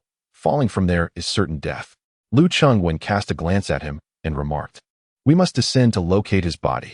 Is it truly necessary? Came the reply. Absolutely. Lu Chengwen stated, hold on to me. I shall see if there are any caves below. He searched diligently, harboring a glimmer of hope. If he could find him and deliver the finishing blow, then Long Outyen would be doomed. The thought of vanquishing Long Outyen filled him with glee. Without him, this narrative would lack a dominant male protagonist. He would then be free to act as he pleased. Would he still need to reject those formidable female leads? Would he need to squander his wealth for self-preservation? Would he have to maintain a low profile? exhibiting humility and caution. His family fortune exceeded 1,000 billion, and in this world, he had no rivals. He could pursue whatever he desired. Standing at the very edge of the precipice, Lu Chengwen grasped a gnarled tree and peered down intently, but he could not discern the body. Nor could he clearly see the stones below. Iron Boulder King, feeling rather bored, commented, "Young master, he must be dead. If he could survive from such a height, it would be utterly unreasonable, truly a miracle." Lu Chengwen stepped onto a rock, extending his body outward as much as possible. "Young master, you aren't considering jumping down to search for his body, are you? I must caution you, at this height, no lightness of body can save you. Do not underestimate the danger." Iron Boulder King rushed towards the cliff, noting that Lu Chengwen's figure had vanished from view below, and nodded. Turning back, he remarked, "The young master is nothing short of extraordinary. His protective skills today have truly astounded me. I had thought his immovable king technique was already unrivaled in the realm. Unexpectedly, the old man's lightness of skill has reached such a remarkable level. Standing before this towering cliff, I feel my legs weaken merely at the sight." The young master, without a moment's hesitation, leapt downwards. "What does this signify?" The four individuals pointed in unison at the fallen tree. Iron King nodded. "Indeed, you grasp it excellently. The young master is akin to this grand tree. We must embrace it. Go ahead and rejoice, for with the young master as our sturdy tree, we shall undoubtedly soar to great heights in the future. Ha ha ha. What significance is there in being a red-clad guardian in a large organization? The earnings are meager, and daily tasks are laborious. The young master, however, is wealthy. A mere trickle from his fingers would suffice for us to indulge in a life of ease and pleasure for the remainder of our days. Ha ha ha." One man, with a sorrowful expression, lamented, "Iron King, you may not have noticed, but the young master has fallen." "What?" Iron King exclaimed, laughter escaping him. "Impossible. Absolutely impossible. The young master possesses unparalleled skills. How could he be more foolish than us? If he fell and were to perish, we would truly be without a burial place." The four men wept. "Iron King, let us descend and search. Perhaps we might still find his remains." Iron King's legs suddenly weakened. "Is it truly a fall?" He even let out a cry. Iron King turned, filled with rage and despair, shouting, "Young master." Chapter 62. Who can deceive me in a haze? Lu Chengwen gradually opened his eyes. The surrounding light was dim, and jagged stones were scattered about. The air was thick with a damp, acrid scent. Struggling to support his body, he managed to sit up and beheld an elderly man with disheveled white hair and a beard as white as snow, clad in tattered garments, who was meditating with his eyes closed. Opposite him lay Hua Xuanning, unconscious on the ground. Long Ao Tian, appearing battered and bruised, was glaring at him. Suddenly, the old man erupted into a fit of laughter. "I have secluded myself here for many years, meditating in solitude, and today I find myself graced by so many visitors. This cave has truly become lively." Long Ao Tian, weak yet respectful, clasped his fists and inquired, "May I ask the esteemed name of the elder?" The old man smiled faintly and replied, "My humble name is of little renown in the martial world. It is best left unspoken." Lu Chengwen's mind raced. Goodness, the protagonist is indeed the protagonist. I knew he wouldn't perish. Thankfully, I followed him down. Otherwise, this old man would undoubtedly take him as an adopted son and impart to him unparalleled skills, aiding in his ascension. No, I must thwart this endeavor. Lu Chengwen hastily clasped his fists again and continued, seeing the elder's youthful vigor, resonant voice, and extraordinary demeanor, with an aura of heroism about him. "Could it be that you are the long reclusive?" "Indeed, I am the six-fingered ape demon, Hun Tian Gang." Long Ao Tian was nearly driven to exasperation. "Did you just announce your name? Did you really? You merely received a few compliments, and yet you disclosed both your name and your title." In his heart, Lu Chengwen lamented that this story had become utterly chaotic, with many characters he did not recognize. This individual was surely not in the original text, was he? He quickly declared, "The heroic exploits of Elder Tian Gang are renowned throughout the realm. It is indeed a privilege to witness your esteemed presence today. I am most fortunate. And should I perish now, I would have no regrets." Hunyuan Gang cast a glance at Lu Chengwen, scoffing, "Humph, a sycophant. I detest those who flatter and curry favor. You do not appear to be a virtuous individual. Your oily demeanor and cunning visage betray your true nature." Long Outyin laughed heartily. "Lu Chengwen, do you think you can win the favor of an elder through flattery? What do you take the elder for?" "Elder, This man is Lu Qingwen, the most unscrupulous merchant in Xuecheng. He is devoid of compassion, cunning beyond measure, and engages in all manner of villainy. Please, uphold justice. Lu Qingwen narrowed his eyes. Realizing Long Outyan's intent to use Hunyuan Gang's hand to eliminate him now that he was unable to act himself, he quickly interjected, Elder, I am not a rogue merchant. I am a conscientious businessman. I have just invested 500 billion in a renovation plan for the impoverished neighborhoods, a fact well known throughout Xuecheng. Silence, both of you. Hunyuan Gang commanded, surveying the two with an air of gravitas. You do not appear to be virtuous individuals. As Hunyuan Gang, the six-fingered demon, I hold the concept of benevolence in the highest regard. Those who lack benevolence and righteousness, harboring malicious thoughts, I shall slay without hesitation. With that, he struck out with his palm, causing a distant stone to explode with a resounding crash. This display astonished both Lu Qingwen and Long Outyan. While splitting a stone with one hand might not be extraordinary, most martial artists could achieve that. Claiming to be a martial artist without the ability to shatter a mere stone would be folly. Yet, to achieve such a feat from over 20 meters away, relying solely on internal energy, indicated an extraordinary depth of skill. Both men felt a surge of tension within. The enigmatic Hunyuan Gang, having endured a prolonged seclusion, exhibited an eccentric temperament. Such a peculiar individual, should he unleash a blow towards your head in displeasure? Who could withstand it? Long Outyan declared, Lu Qingwen, do you see? Today marks your demise. Lu Qingwen pondered for a moment. Senior, could this martial technique be the long lost? Indeed. Hunyuan Gang gazed at his palm with a sigh. You possess keen insight. This is the long-forgotten Hunyuan Bagua palm. Long Outyan was nearly apoplectic. First, he introduced himself, and now he revealed his martial art. Did Lu Qingwen ever mention the Hunyuan Bagua palm? It was entirely his own proclamation, was it not?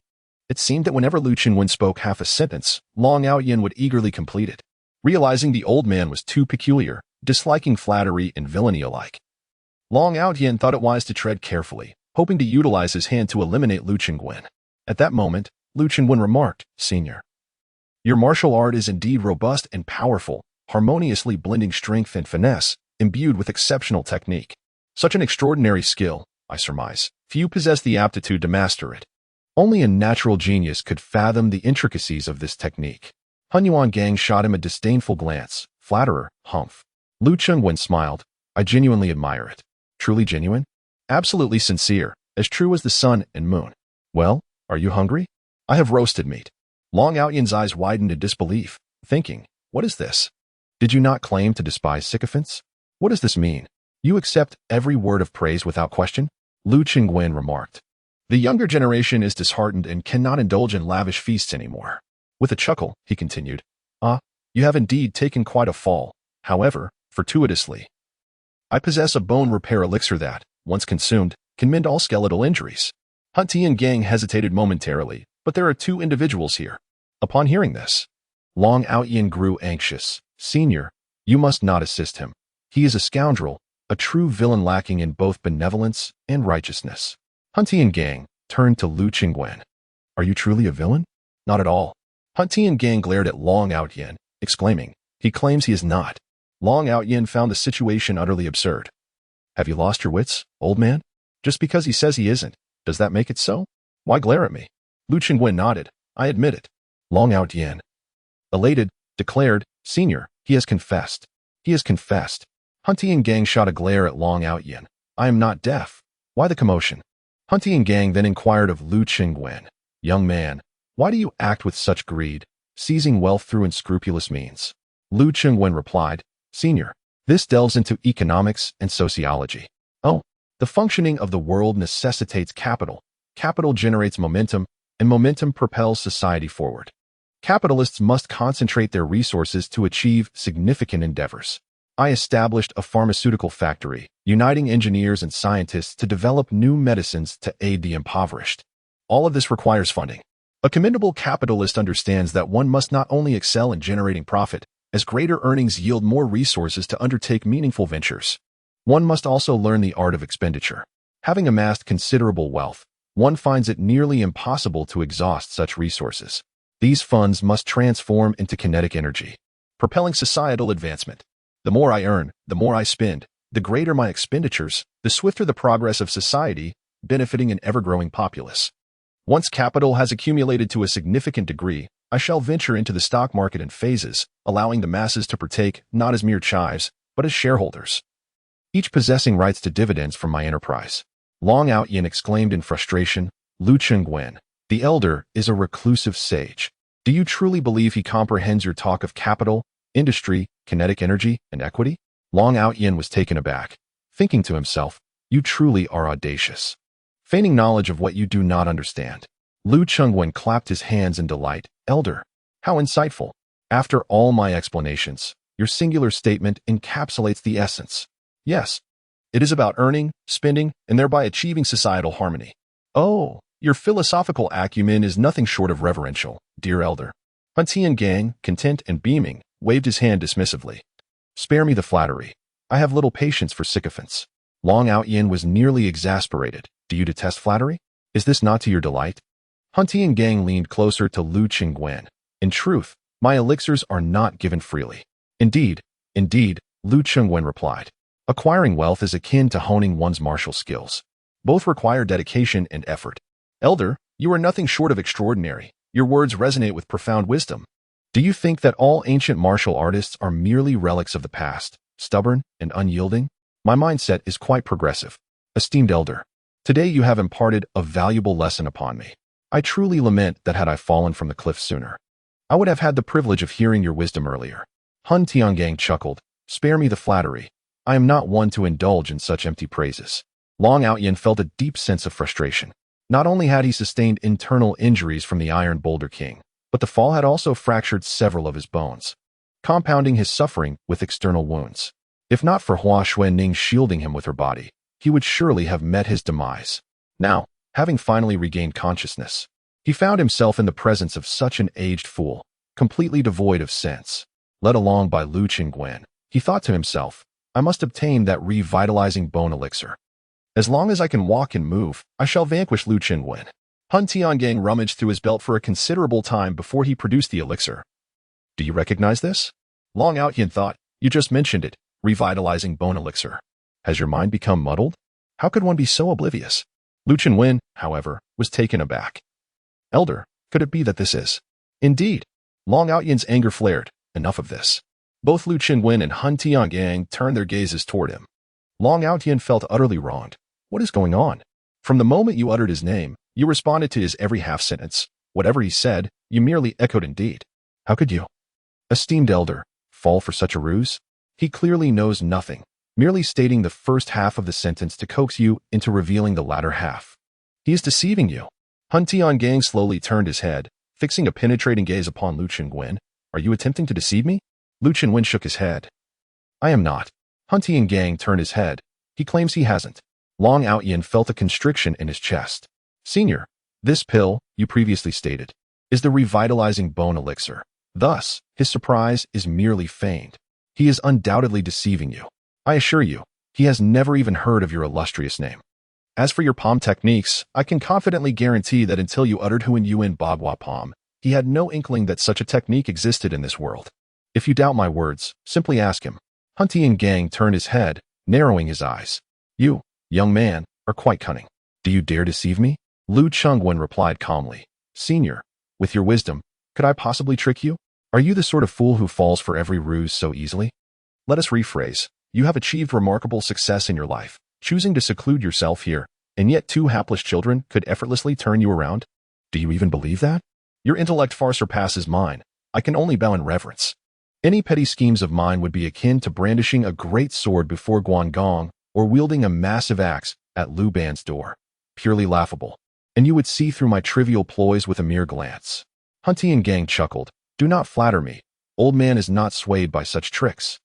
Long Out Yin felt his internal injury worsen, and he spat out a mouthful of blood, nearly fainting from indignation. Chapter 63. The protagonist is on the brink of madness. Long Out Yin gasped as he looked at Han Tiangang. Senior, I mean no disrespect. I merely fear that you might be deceived by treacherous individuals. Lu Chengwen remarked, you might as well give up. The combined intelligence of the two of us pales in comparison to a single hair from our senior. Huan Tiangang responded, indeed, that is a valid point. Long Out Yin, nearly in tears, interjected, Senior, Oh, never mind. Huan Tiangang continued, Both of you have suffered greatly, yet there is only one recovery pill available. Here is the plan. I shall pose a question, and the one who answers correctly shall receive the pill. Please proceed, senior. Huan Tiangang turned to Lu Qingwen and asked, "What is 1 plus 1? Lu Qingwen pondered, resting his chin on his hand, and replied, "It equals 2. Huan Tiangang exclaimed, "Ah, a prodigy." Long Out Yin, in a state of urgency, protested senior, that is. Huan Tiangang interrupted, "Do not rush. I shall ask you as well. What is 1 plus 1? Long Out Yin was taken aback. "What the? It's the exact same question. It equals 2. Nonsense." Huan Tiangang retorted. "That answer has already been provided. How dare you?" Long Out Yin thought to himself, "If I weren't injured, I would certainly leap up and kick you, old man. Why not just give it to him? Is this a joke? Senior, 1 plus 1 cannot yield any other number. I refuse to accept this." Huan Tiangang smirked. "I shall ensure you comprehend fully." He turned back to Lu Qingwen and asked again, "What is 1 plus 1? Lu Qingwen replied, 14. Huan Tiangang was elated. "Ah, genius." Long Out Yin was incredulous. "Is that even possible? 14. Do you two have any semblance of accuracy left?" Huan Tiangang looked at Long Out Yin and said, "I will ask you again. What is 1 plus 1? Long Ao Tian pondered. "How should I respond?" "It equals 19. Hun Yuan Gang looked at Long Ao Tian, shaking his head in disappointment. "Are you foolish? 1 plus 1 equals 19? How dare you say that?" "I am willing." Hun Yuan Gang then turned to Lu Qingwen. "It's your turn. How much is 1 plus 1? Lu Qingwen closed his eyes and replied, "Between 9,124 and 9,125. Hun Yuan Gang, filled with excitement, slapped his thigh. "By the heavens, you are a genius." Long Ao Tian immediately overturned the stone table before him, exclaiming, "Just give it to him. I don't want it anymore. What is this nonsense?" Hun Yuan Gang retorted, "Do not lose your temper in my presence. I ask you, how much is 1 plus 1? Long Ao Tian, in tears, stammered, I. Hun Yuan Gang shook his head. "Wrong again." Long Ao Tian protested, "But I haven't even spoken yet." Lu Qingwen interjected, "The elder embodies wisdom. Before you could even utter your answer, he already knew you were mistaken." Hun Yuan Gang nodded in agreement. "Now, tell him the answer." Lu Qingwen, brimming with confidence, declared, "It equals x plus y minus z multiplied by delta cubed, then divided by the fruit of pi." Hun Yuan Gang gave Lu Qingwen a thumbs up. Impressive. Long Ao Tian was left speechless. "Divided by pi? Are you serious?" Hun Yuan Gang remarked. "Though I do not comprehend the meaning of pi, it sounds profound." Long Ao Tian was on the verge of exasperation. He wanted to leave, but his bones were too shattered. This was a dire predicament. Long Ao Tian, you must remain calm. You pride yourself as the chosen one. You cannot be trapped here without a path to salvation. The old man has been thoroughly pleased by Lu Qingwen's flattery, and now every word from Lu Qingwen's lips sounds melodious to his ears. I must turn the tide. With this thought, Long Out Yin suddenly broke into a smile. "I have lost." Long Out Yin clasped his fists in respect. "Senior's wisdom and thought processes are beyond my grasp in this lifetime. I can only express my admiration for you, and my reverence for you flows like an endless river." Hun Yuan Gang wore a stern expression. "Flatterer." Long Out Yin nodded. "Indeed, I am a flatterer, but your wisdom, esteemed senior, is truly admirable. I find it impossible to encapsulate the depth, breadth, and vastness of your intellect with mere words." "Silence." Hun Yuan Gang snapped. "Do you take me for a 3-year-old to toy with?" I do not." Hun Yuan Gang scoffed. "What does 1 plus 1 equal? Pi? Impossible." "Then what about? You tell him what 1 plus 1 truly equals." Lu Qingwen remained unfazed. "It equals a triangle," Hun Yuan Gang declared. "Did you see that? If you wish to flatter me, it must be done in this manner." Long Out Yin was in tears, feeling wronged. What on earth is the thought process of these two? What nonsense are they spouting? Not only can I not compete with you, but I can't even comprehend what you are discussing. How can two fools collide to create such a bizarre chemical reaction? Hun Yuan Gang turned to Lu Qingwen and said, "Young man, regarding my temper, I shall bestow upon you this revitalizing bone-nourishing pill." "Thank you, esteemed senior." Lu Qingwen took the elixir with a broad smile. Yet upon glancing at the unconscious figure of Hua Xuanning, a stirring of emotion welled within him. Hua Xuanning was, in fact, a good girl. Her mind was merely clouded due to a fragment of her spiritual awareness being sealed. Bearing the weight of profound enmity, she had willingly allied herself with darkness, and she did not deserve to meet her end here. With a sigh, Lu Qingwen said, "Senior, Perhaps this elixir would be better served to Miss Hua over there. Hunyuan Gang was taken aback. Why? We are both men. In such matters, life and death are fated. She is a girl, and it is unacceptable for a man to consume an elixir for survival while allowing a girl to perish. Hunyuan Gang raised his thumb in approval. Noble. Struggling. Lu Chengwen crawled over, gently turning Hua Xuanning's body, feeling its softness. Just as he was about to place the elixir in her mouth, Hunyuan Gang interjected. Hey, are you trying to kill her? What? Hunyuan Gang continued. She is currently unconscious. If you put the elixir in her mouth, will she chew it? If she swallows it directly, without the throat muscles functioning, she could choke to death. What should we do then? Crush it and feed it to her. Oh. Hey. You. Long Outyin was about to intervene when Hunyuan Gang reached out, pulling him closer. They are saving a life. Why are you causing trouble? She is my maid. If anyone should save her, it ought to be me. Stop your nonsense. Do you have the revitalizing elixir? The demeanor you exhibited moments ago unmistakably revealed your selfish desire to indulge yourself, utterly disregarding the young girl. Do you think I am oblivious to your intentions? In truth, Hua Xuanning had long since awakened. She merely found herself unable to move or articulate her thoughts. The fierce exchange of banter between Lu Chengwen and Long Outyin, along with Lu Chengwen's inner musings, such as his intent to crush the medicine for his own consumption, were all crystal clear to her. Was a strand of her spiritual consciousness sealed? Such matters were already within my knowledge. It was one of the 12 divine lords of the grand organization who personally enacted the seal, proclaiming that the one to unseal it would become their lifelong master. She had always harbored the hope that the young master could assist her in breaking the seal. Yet the method to do so was rather embarrassing. Furthermore, the young master had yet to attain the maturity necessary to overcome such a barrier. Each of the 4 shadow assassins had been deprived of their most vital essence, awaiting the young master's intervention for liberation. However, without the young master reaching the upper echelons of the 4 gates, they could not break free. Thus, the 4 enchanting shadow maidens resolved to preserve their youthful purity for the young master. When the seal is lifted, we shall undergo a collective metamorphosis, and the young master will ascend like a dragon riding the winds. This is our destiny, a path we have consciously chosen. How could Lu Chengwen possibly